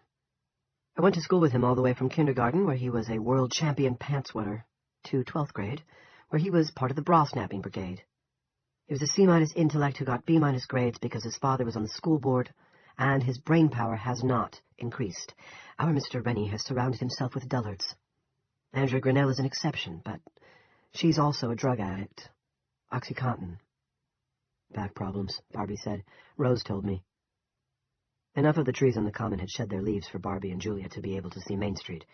It was deserted now. Most people would still be at Dippers discussing what they had seen, but its sidewalks would soon fill with stunned, disbelieving townsfolk drifting back to their homes, men and women who would not yet even dare ask each other what came next. Julia sighed and ran her hands through her hair. "Jim Rennie thinks if he just keeps all the control in his own hands, things will eventually come right side up. For him and his friends, at least. He's the worst kind of politician. Selfish, too egocentric to realize he's way out of his league, and a coward underneath that bluff can-do exterior of his. When things get bad enough, he'll send this town to the devil if he thinks he can save himself by doing so. A cowardly leader is the most dangerous of men. You're the one who should be running this show." "I appreciate your confidence. But that's not going to happen no matter what your Colonel Cox and the President of the United States may want. It's not going to happen even if 50,000 people march down Fifth Avenue in New York waving signs with your face on them. Not with that fucking dome still over our heads." "Every time I listen to you, you sound less Republican," Barbie remarked. She struck him on the bicep with a surprisingly hard fist. "This is not a joke." "No," Barbie said, "it's not a joke. It's time to call for elections, and I urge you to stand for second selectman yourself." She looked at him pityingly. "Do you think Jim Rennie is going to allow elections as long as the dome is in place? What world are you living in, my friend?" "Don't underestimate the will of the town, Julia." "And don't you underestimate James Rennie. He's been in charge here for donkey's years, and people have come to accept him. Also, he's very talented when it comes to finding scapegoats. An out-of-towner, a drifter, in fact, would be perfect in the current situation. Do we know anybody like that?" "I was expecting an idea from you, not a political analysis." For a moment, he thought she was going to hit him again. Then she drew in a breath, let it out, and smiled. "You come on all aw shucks, but you've got some thorns, don't you?" The town hall whistle began to blow a series of short blasts into the warm, still air. "Someone's called in a fire," Julia said. "I think we know where." They looked west, where rising smoke smudged the blue. Barbie thought most of it had to be coming from the Darker's Mills side of the dome, but the heat would almost certainly have ignited small fires on the Chester's side as well. "You want an idea? Okay, here's one. I'll track down Brenda. She'll either be at home or at Dippers with everyone else, and suggest she take charge of the firefighting operation." "And if she says no?" "I'm pretty sure she won't. At least there's no wind to speak of, not on this side of the dome, so it's probably just grass and brush. She'll tap some guys to pitch in, and she'll know the right ones. They'll be the ones Howie would have picked." "None of them new officers, I take it?" "I'll leave that up to her, but I doubt if she'll be calling on Carter Thibodeau or Melvin Searles. Freddie Denton, either. He's been in the cops for 5 years, but I know from Brenda that Duke was planning to let him go. Freddie plays Santa every year at the elementary school, and the kids love him. He's got a great ho-ho-ho. He's also got a mean streak." "You'll be going around Rennie again?" "Yes." "Payback could be a bitch." "I can be a bitch myself when I have to be. Brenda, too, if she gets her back up." "Go for it, and make sure she asks that guy Burpee. When it comes to putting out a brush fire, I'd trust him rather than any town fire barn leftovers. He's got everything in that store of his." She nodded. "That's a damn good idea." "Sure you don't want me to tag along?" "You've got other fish to fry. Did Bren give you Duke's key to the fallout shelter?" "She did." "Then the fire may be just the distraction you need. Get that Geiger counter." She started for her Prius, then stopped and turned back. Finding the generator, assuming there is one, is probably the best chance this town has got. Maybe the only one. And Barbie? Right here, ma'am, he said, smiling a little. She didn't. Until you've heard Big Jim Rennie's stump speech, don't sell him short. There are reasons he's lasted as long as he has. Good at waving the bloody shirt, I take it. Yes, and this time the shirt is apt to be yours. She drove off to find Brenda and Romeo Burpee. 2. Those who had watched the Air Force's failed attempt to punch through the dome left Dippers pretty much as Barbie had imagined. Slowly, with their heads down, not talking much. Many were walking with their arms about one another. Some were crying. 3 town police cars were parked across the road from Dippers, and half a dozen cops stood leaning against them, ready for trouble. But there was no trouble. The green chief of police car was parked further up, in the front lot of Brownie's store, where a hand-lettered sign in the window read, "Closed until freedom allows fresh supplies." Chief Randolph and Jim Rennie sat inside the car, watching. "There," Big Jim said with unmistakable satisfaction. "I hope they're happy." Randolph looked at him curiously. "Didn't you want it to work?" Big Jim grimaced as his sore shoulder twinged. "Of course, but I never thought it would, and that fellow with the girl's name and his new friend Julia managed to get everyone all worked up and hopeful, didn't they? Oh, yes, you bet. Do you know she's never endorsed me for office in that rag of hers? Not one single time." He pointed at the pedestrians streaming back toward town. "Take a good look, pal. This is what incompetency, false hope, and too much information gets you. They're just unhappy and disappointed now, but when they get over that, they'll be mad. We're going to need more police." "More? We've got 18 already, counting the part-timers and the new deputies." "It won't be enough, and we've got—" The town whistle began to hammer the air with short blasts. They looked west and saw the smoke rising. "We've got Barbara and Shumway to thank," Big Jim finished. "Maybe we ought to do something about that fire. It's a Tarker's Mills problem, and the U.S. government's, of course, they started a fire with their cotton-picking missile. Let them deal with it. But if the heat sparked one on this side, stop being an old woman and drive me back to town. I've got to find Junior. He and I have things to talk about." 3. Brenda Perkins and the Reverend Piper Libby were in Dipper's parking lot, by Piper's Subaru. "I never thought it would work," Brenda said. "But I'd be a lie if I said I wasn't disappointed." "Me too," Piper said, bitterly. "I'd offer you a ride back to town, but I have to check on a parishioner." "Not out on Little Bitch, I hope," Brenda said. She lifted a thumb at the rising smoke. "No, the other way, Eastchester, Jack Evans. He lost his wife on Dome Day, a freak accident. Not that all of this isn't freakish." Brenda nodded. "I saw him out at Dinsmore's field, carrying a sign with his wife's picture on it. Poor, poor man." Piper went to the open driver's side window of her car where Clover was sitting behind the wheel and watching the departing crowd. She rummaged in her pocket, gave him a treat, then said, "Push over, Clove. You know you flunked your last driver's test." To Brenda she confided, "He can't parallel park worth a damn." The shepherd hopped onto the passenger side. Piper opened the car door and looked at the smoke. "I'm sure the woods on the Tarker's Mills side are burning briskly, but that needn't concern us." She gave Brenda a bitter smile. "We have the dome to protect us." "Good luck," Brenda said. "Give Jack my sympathy and my love." "I'll do that," Piper said, then drove off. Brenda was walking out of the parking lot with her hands in the pockets of her jeans, wondering how she was going to get through the rest of the day, when Julia Shumway drove up and helped her with that. 4. The missiles exploding against the dome didn't wake Sammy Bushy. It was the clattery wooden crash, followed by little Walter's screams of pain, that did that. Carter Thibodeau and his friends had taken all of her fridge dope when they left, but they hadn't searched the place, so the shoebox with the rough skull and crossbones drawn on it was still in the closet. There was also this message, printed in Phil Bushy's scrawly, back-slanting letters: "My shit, touch it, and you die." There was no pot inside. Phil had always sneered at pot as a cocktail party drug, and she had no interest in the baggie of crystal. She was sure the deputies would have enjoyed smoking it, but Sammy thought crystal was crazy shit for crazy people, Who else would inhale smoke that included the residue of matchbook striker pads marinated in acetone? There was another smaller baggie, however, that contained half a dozen dreamboats, and when Carter's posse left, she had swallowed one of these with warm beer from the bottle stashed under the bed she now slept in alone. Except for when she took little Walter in with her, that was. Or Dodie. She had briefly considered taking all of the dreamboats and ending her crappy, unhappy life once and for all. Might even have done it, if not for little Walter. If she died, who would take care of him? He might even starve to death in his crib, a horrible thought. Suicide was out, but she had never felt so depressed and sad and hurt in all her life.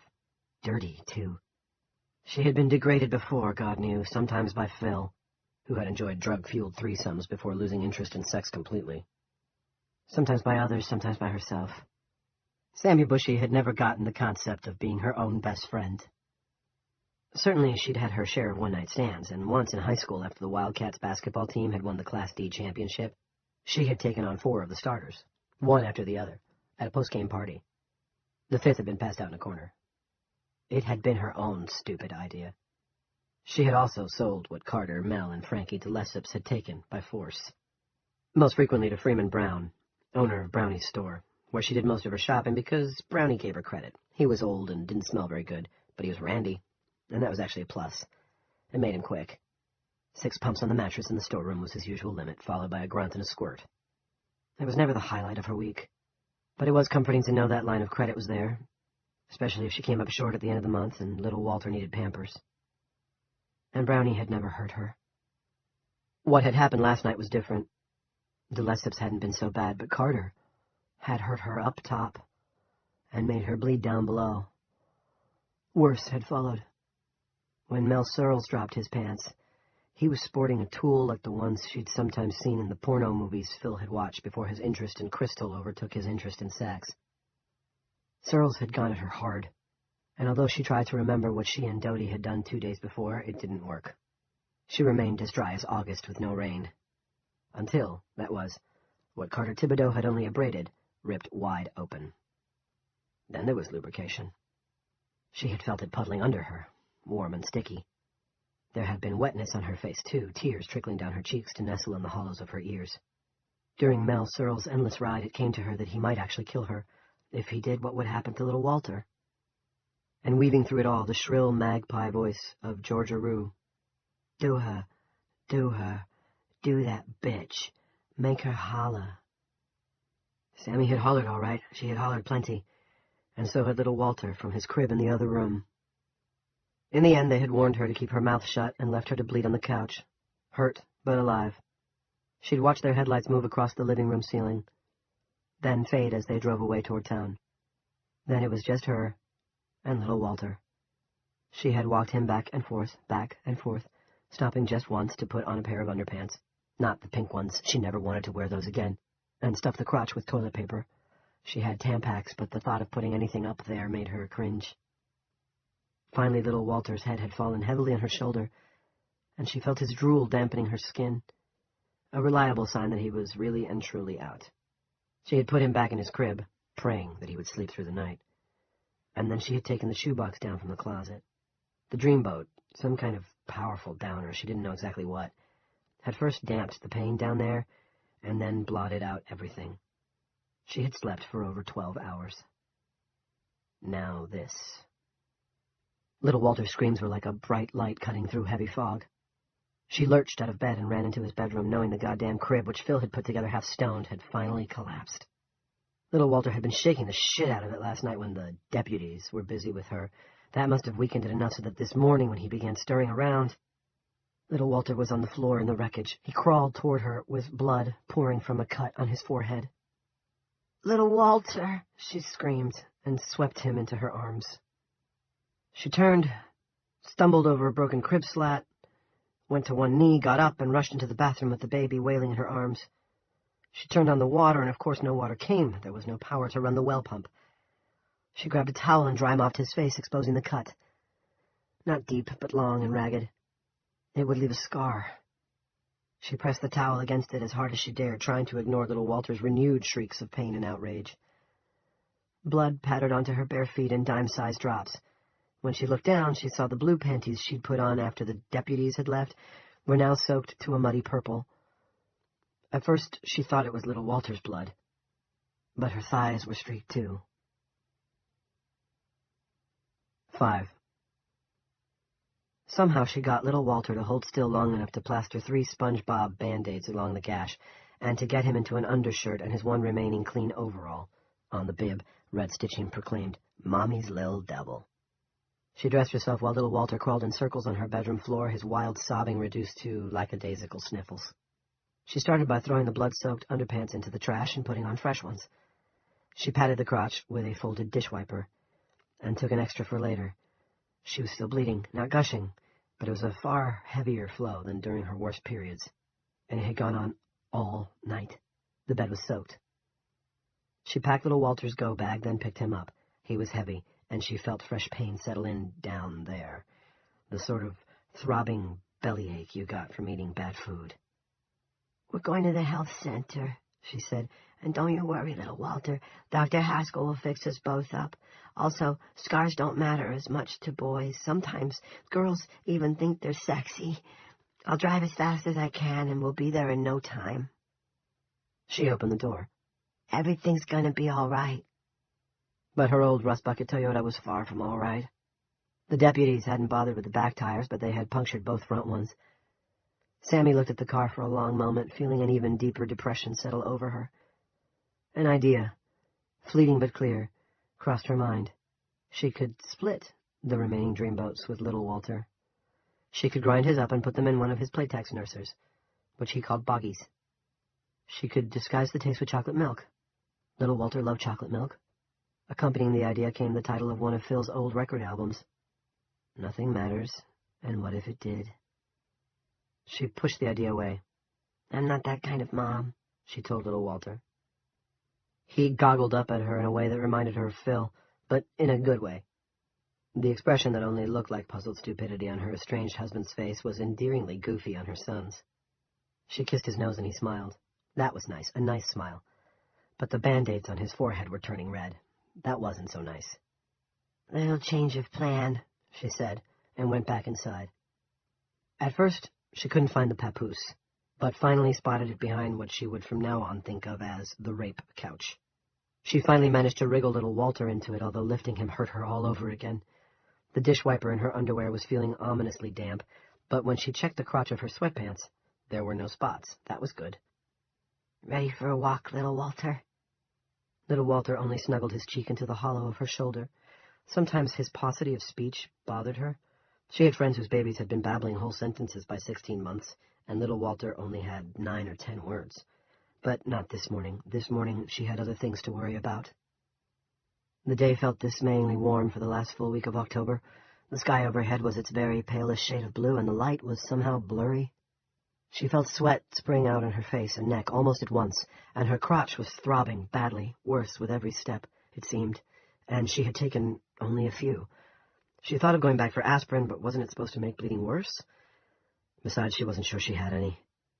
There was something else as well, something she hardly dared admit to herself. If she went back into the house, she wasn't sure she'd have the heart to come back out again. There was a white scrap of paper under the Toyota's left windshield wiper.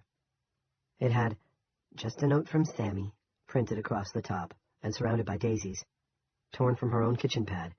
The idea caused a certain tired outrage. Scrawled under the daisies was this: "Tell anyone, and more than your tires will be flat."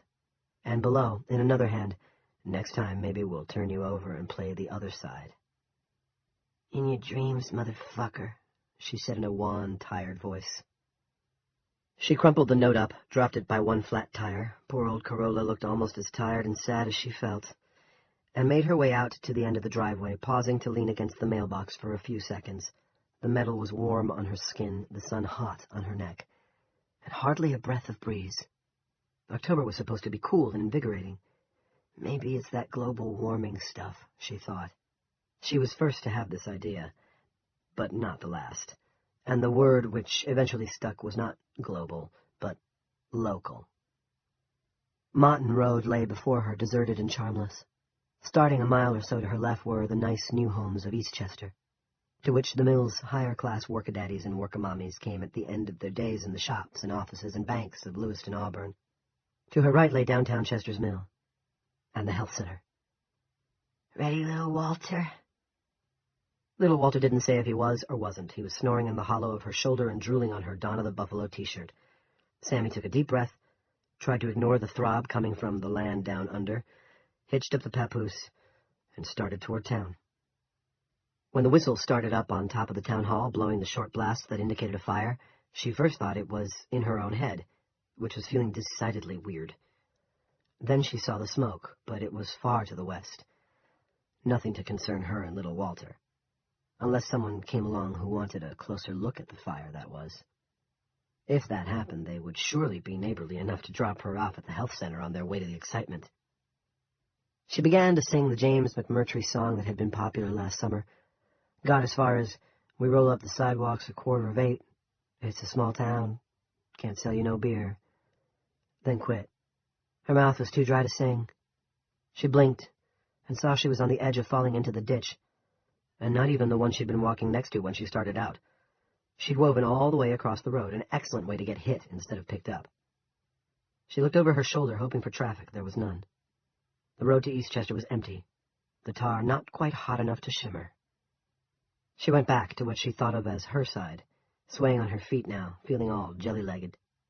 "Drunken sailor," she thought.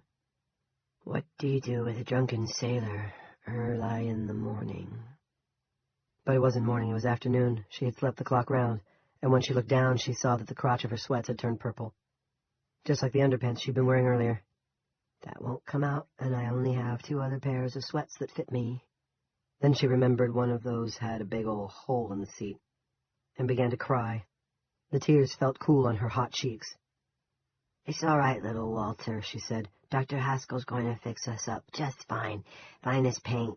Good as Then a black rose began to bloom in front of her eyes, and the last of her strength left her legs. Sammy felt it go, running out of her muscles like water.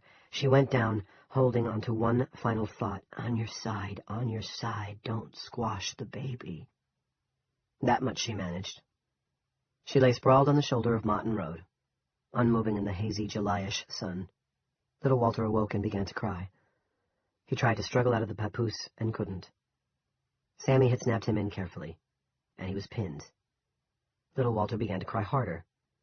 A fly settled on his forehead, sampled the blood oozing through the cartoon images of SpongeBob and Patrick, then flew off, possibly to report this taste treat at Fly HQ and summon reinforcements. Grasshoppers reed in the grass. The town whistle honked. Little Walter, trapped with his unconscious mother, wailed for a while in the heat, then gave up and lay silent, looking around listlessly as sweat rolled out of his fine hair in large, clear drops. 6. Standing beside the Globe Theater's boarded-up box office and under its sagging marquee, the Globe had gone out of business 5 years before, Barbie had a good view of both the town hall and the police station. His good buddy Junior was sitting on the cop shop steps, massaging his temples as if the rhythmic whoop of the whistle hurt his head. Al Timmons came out of the town hall and jogged down to the street. He was wearing his gray janitor's fatigues, but there was a pair of binoculars hanging from a strap around his neck and an Indian pump on his back, empty of water from the ease with which he was carrying it. Barbie guessed Al had blown the fire whistle. Go away, Al, Barbie thought. How about it? Half a dozen trucks rolled up the street. The first 2 were pickups, the third a panel job. All 3 lead vehicles were painted a yellow so bright it almost screamed. The pickups had Burpee's department store decaled on the doors. The panel truck's box bore the legendary slogan, "Meet me for Slurpees at Burpee's." Romeo himself was in the lead truck. His hair was its usual daddy cool marvel of sweeps and spirals. Brenda Perkins was riding shotgun. In the pickup's bed were shovels, hoses, and a brand-new sump pump still plastered with the manufacturer's stickers. Romeo stopped beside Al Timmons. "Jump in the back, partner," he said, and Al did. Barbie withdrew as far as he could into the shadow of the deserted theater's marquee. He didn't want to be drafted to help fight the fire out on Little Bitch Road. He had business right here in town. Junior hadn't moved from the PD's steps, but he was still rubbing his temples and holding his head. Barbie waited for the trucks to disappear, then hurried across the street. Junior didn't look up. and a moment later he was hidden from Barbie's view by the ivy-covered bulk of the town hall. Barbie went up the steps and paused to read the sign on the message board. Town meeting Thursday, 7 p.m. if crisis is not resolved. He thought of Julia saying, until you've heard Big Jim Rennie's stump speech, don't sell him short. He might get a chance Thursday night. Certainly Rennie would make his pitch to stay in control of the situation. And for more power, Julia's voice spoke up in his head. He'll want that too, of course, for the good of the town. The town hall had been built of quarried stone 160 years before, and the vestibule was cool and dim. The generator was off. No need to run it with no one here. Except someone was, in the main meeting hall. Barbie heard voices, 2 of them belonging to children. The tall oak doors were standing ajar. He looked in and saw a skinny man with a lot of graying hair sitting up front at the selectmen's table. Opposite him was a pretty little girl of about 10. They had a checkerboard between them. The long hair had his chin propped on one hand, studying his next move. Down below, in the aisle between the benches, a young woman was playing leapfrog with a boy of 4 or 5. The checker players were studious. The young woman and the boy were laughing. Barbie started to withdraw, but too late. The young woman looked up. Hi, hello? She picked up the boy and came toward him. The checker players looked up too, so much for stealth. The young woman was holding out the hand she wasn't using to support the little boy's bottom. I'm Carolyn Sturgis. That gentleman is my friend, Thurston Marshall. The little guy is Aiden Appleton. Say hi, Aiden. Hi, Aiden said in a small voice, and then plugged his thumb into his mouth. He looked at Barbie with eyes that were round and blue and mildly curious. The girl ran up the aisle to stand beside Carolyn Sturgis. The long hair followed more slowly. He looked tired and shaken. I'm Alice Rachel Appleton, she said. Aiden's big sister. Take your thumb out of your mouth, Aid. Aid didn't. Well, it's nice to meet all of you, Barbie said. He didn't tell them his own name. In fact, he sort of wished he were wearing a fake mustache. But this still might be all right. He was almost positive these people were out-of-towners. Are you a town official? Thurston Marshall asked. If you're a town official, I wish to lodge a complaint. I'm just the janitor, Barbie said, then remembered they had almost certainly seen Al Timmons leave. Hell probably had a conversation with him. The other janitor. You must have met Al. I want my mother, Aiden Appleton said. I miss her bad. We met him, Carolyn Sturgis said. He claims the government shot some missiles at whatever is holding us in, and all they did was bounce off and start a fire. That's true, Barbie said, and before he could say more, Marshall weighed in again. I want to lodge a complaint. In fact, I want to lay a charge. I was assaulted by a so-called police officer. He punched me in the stomach. I had my gallbladder out a few years ago, and I'm afraid I may have internal injuries. Also, Carolyn was verbally abused. She was called a name that degraded her, sexually. Carolyn laid a hand on his arm. Before we go making any charges, Thirst, you want to remember we had D-O-P-E. Dope, Alice said at once. Our mom smokes marijuana sometimes because it helps when she's having her P-E-R-I-O-D. Oh, Carolyn said. Right. Her smile was wan. Marshall drew himself up to his full height. Possession of marijuana is a misdemeanor, he said. What they did to me was felony assault, and it hurts terribly. Carolyn gave him a look in which affection was mingled with exasperation. Barbie suddenly understood how it was between them. Sexy May had met erudite November, and now they were stuck with each other, refugees in the New England version of No Exit. Thirst, I'm not sure that misdemeanor idea would fly in court. She smiled apologetically at Barbie. We had quite a lot. They took it. Maybe they'll smoke up the evidence, Barbie said. She laughed at this. Her graying boyfriend did not. His bushy brows had drawn together. All the same, I plan to lodge a complaint. I'd wait, Barbie said. The situation here, well, let's just say that a punch in the gut isn't going to be considered that big a deal as long as we're still under the dome. I consider it a big deal, my young janitor friend. The young woman now looked more exasperated than affectionate. Thirst. The good side of that is that nobody's going to make a big deal out of some pot, either, Barbie said. Maybe it's a push, as the gamblers say. How'd you come by the kiddos? The cops we ran into at Thurston's cabin saw us at the restaurant, Carolyn said. The woman who runs it said they were closed until supper, but she took pity on us when we said we were from Massachusetts. She gave us sandwiches and coffee.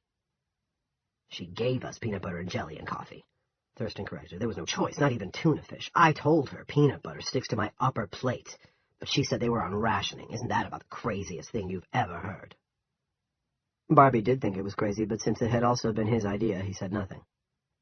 When I saw the cops come in, I was ready for more trouble, Carolyn said. But Aid and Alice seemed to have mellowed them out. Thurston snorted. Not so mellow, they apologized, or did I miss that part? Carolyn sighed, then turned back to Barbie. They said maybe the pastor of the Congregational Church could find the four of us an empty house to live in until this is over. I guess we're going to be foster parents, at least for a while. She stroked the boy's hair. Thurston Marshall looked less than pleased at the prospect of becoming a foster parent, but he put an arm around the girl's shoulders, and Barbie liked him for that. One cop was Junior, Alice said. He's nice. Also, a fox. Frankie isn't as good-looking, but he was nice, too. He gave us a Milky Way bar. Mom says we're not supposed to take candy from strangers, but... She shrugged, to indicate things had changed. In fact, she and Carolyn seemed to understand much more clearly than Thurston. They weren't nice before, Thurston said. They weren't nice when they were punching me in the stomach, Carol. You have to take the bitter with the sweet, Alice said philosophically. That's what my mother says. Carolyn laughed. Barbie joined in, and after a moment, so did Marshall, although he held his stomach while he did it, and looked at his young girlfriend with a certain reproach. I went up the street and knocked on the church door, Carolyn said. There was no answer, so I went in. The door was unlocked, but there was nobody there. Do you have any idea when the pastor will be back? Barbie shook his head. I'd take your checkerboard and go on up to the parsonage if I were you. It's around back. You're looking for a woman named Piper Libby. Cherchez la femme, Thurston said. Barbie shrugged, then nodded. She's good people, and God knows there are empty houses in the mill. You could almost have your pick, and you'll probably find supplies in the pantry wherever you go. This made him think of the fallout shelter again. Alice, meanwhile, had grabbed the checkers, which she stuffed in her pockets, and the board, which she carried. Mr. Marshall's beat me every game so far, she told Barbie. He says it's patronizing to let kids win just because they're kids. But I'm getting better, aren't I, Mr. Marshall? She smiled up at him. Thurston Marshall smiled back. Barbie thought this unlikely quartet might be okay. Youth must be served, Alice, my dear, he said, but not immediately. I want Mommy, Aiden said morosely. If there was only a way to get in touch with her, Carolyn said. Alice, you're sure you don't remember her email address? And to Barbie she said, Mom left her cell phone at the cabin, so that's no good. She's a hot male, Alice said. That's all I know. Sometimes she says she used to be a hot female, but Daddy took care of that. Carolyn was looking at her elderly boyfriend. Blow this pop shop? Yes, we may as well repair to the parsonage, and hope the lady comes back soon from whatever errand of mercy she happens to be on. Parsonage might be unlocked, too, Barbie said. If it isn't, try under the doormat. I wouldn't presume, he said. I would, Carolyn said, and giggled. The sound made the little boy smile. Presume, Alice Appleton cried, and went flying up the center aisle with her arms outstretched and the checkerboard flapping from one hand. Presume, presume, come on, you guys, let's presume. Thurston sighed and started after her. If you break the checkerboard, Alice, you'll never beat me. Yes, I will, 'cause youth must be served, she called back over her shoulder. Besides, we could tape it together. Come on. Aiden wriggled impatiently in Carolyn's arms. She set him down to chase after his sister. Carolyn held out her hand. Thank you, Mr. More than welcome, Barbie said, shaking with her. Then he turned to Thurston. The man had the fish-belly grip Barbie associated with guys whose intelligence-to-exercise ratio was out of whack. They started out after the kids. At the double doors, Thurston Marshall looked back. A shaft of hazy sun from one of the high windows struck across his face, making him look older than he was, making him look 80. I edited the current issue of Plowshares, he said. His voice quivered with indignation and sorrow. That is a very good literary magazine, one of the best in the country. They had no right to punch me in the stomach, or laugh at me. No, Barbie said, of course not. Take good care of those kids. We will, Carolyn said. She took the man's arm and squeezed it. Come on, Thurs. Barbie waited until he heard the outer door close, then went in search of the stairs leading to the town hall, conference room, and kitchen. Julia had said the fallout shelter was half a flight down from there. 7. Piper's first thought was that someone had left a bag of garbage beside the road. Then she got a little closer and saw it was a body. She pulled over and scrambled out the car so fast she went to one knee, scraping it. When she got up, she saw it wasn't one body, but two, a woman and a toddler. The child, at least, was alive, waving its arms feebly. She ran to them and turned the woman onto her back. She was young and vaguely familiar, but not a member of Piper's congregation. Her cheek and brow were badly bruised. Piper freed the child from the carrier, and when she held him against her and stroked his sweaty hair, he began to cry hoarsely. The woman's eyes fluttered open at the sound, and Piper saw that her pants were soaked with blood. "Little Walter," the woman croaked, which Piper misheard. "Don't worry, there's water in the car. Lie still. I've got your baby. He's okay." Not knowing if he was or not. "I'll take care of him." "Little Walter," the woman said again, and closed her eyes. Piper ran back to her car with her heart beating hard enough for her to feel it in her eyeballs. Her tongue tasted coppery.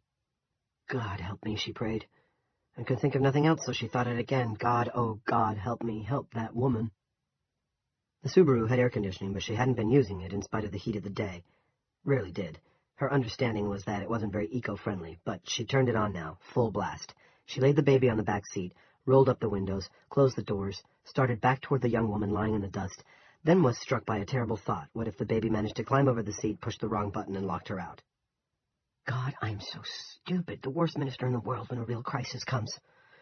Help me not to be so stupid. She rushed back, opened the driver's door again, looked over the seat, and saw the boy still lying where she had put him, but now sucking his thumb. His eyes went to her briefly, then looked up at the ceiling as if he saw something interesting there. Mental cartoons, maybe. He had sweated right through the little T-shirt beneath his overall. Piper twisted the electronic key fob back and forth in her fist until it broke free of the key ring. Then she ran back to the woman, who was trying to sit up. "Don't," Piper said, kneeling beside her and putting an arm around her. "I don't think you should." "Little Walter," the woman croaked. "Shit, I forgot the water. God, why did you let me forget the water?" Now the woman was trying to struggle to her feet. Piper didn't like this idea, which ran counter to everything she knew of first aid, but what other option was there? The road was deserted, and she couldn't leave her out in the blaring sun. That would be worse, and more of it. So, instead of pushing her back down, Piper helped her to stand. "Slow," she said, now holding the woman around the waist and guiding her staggering steps as best she could. "Slow and easy does it. Slow and easy wins the race. It's cool in the car, and there's water." "Little Walter," the woman swayed, steadied, then tried to move a little faster. "Water," Piper said. "Right. Then I'm taking you to the hospital." "Health center." This Piper did understand, and she shook her head firmly. "No way. You're going straight to the hospital, you and your baby both." "Little Walter," the woman whispered. She stood swaying head down, hair hanging in her face, while Piper opened the passenger door, and then eased her inside. Piper got the bottle of Poland Spring out of the center console and took off the cap. The woman snatched it from her before Piper could offer it and drank greedily, water overspilling the neck and dripping off her chin to darken the top of her T-shirt. "What's your name?" Piper asked. "Sammy Bushy." And then even as her stomach cramped from the water, that black rose began to open in front of Sammy's eyes again. The bottle dropped out of her hand and fell to the floor mat, gurgling, as she passed out. Piper drove as fast as she could, which was pretty fast, since Motton Road remained deserted. But when she got to the hospital, she discovered that Dr. Haskell had died the day before, and the physician's assistant, Everett, was not there. Sammy was examined and admitted by that famed medical expert, Dougie Twitchell.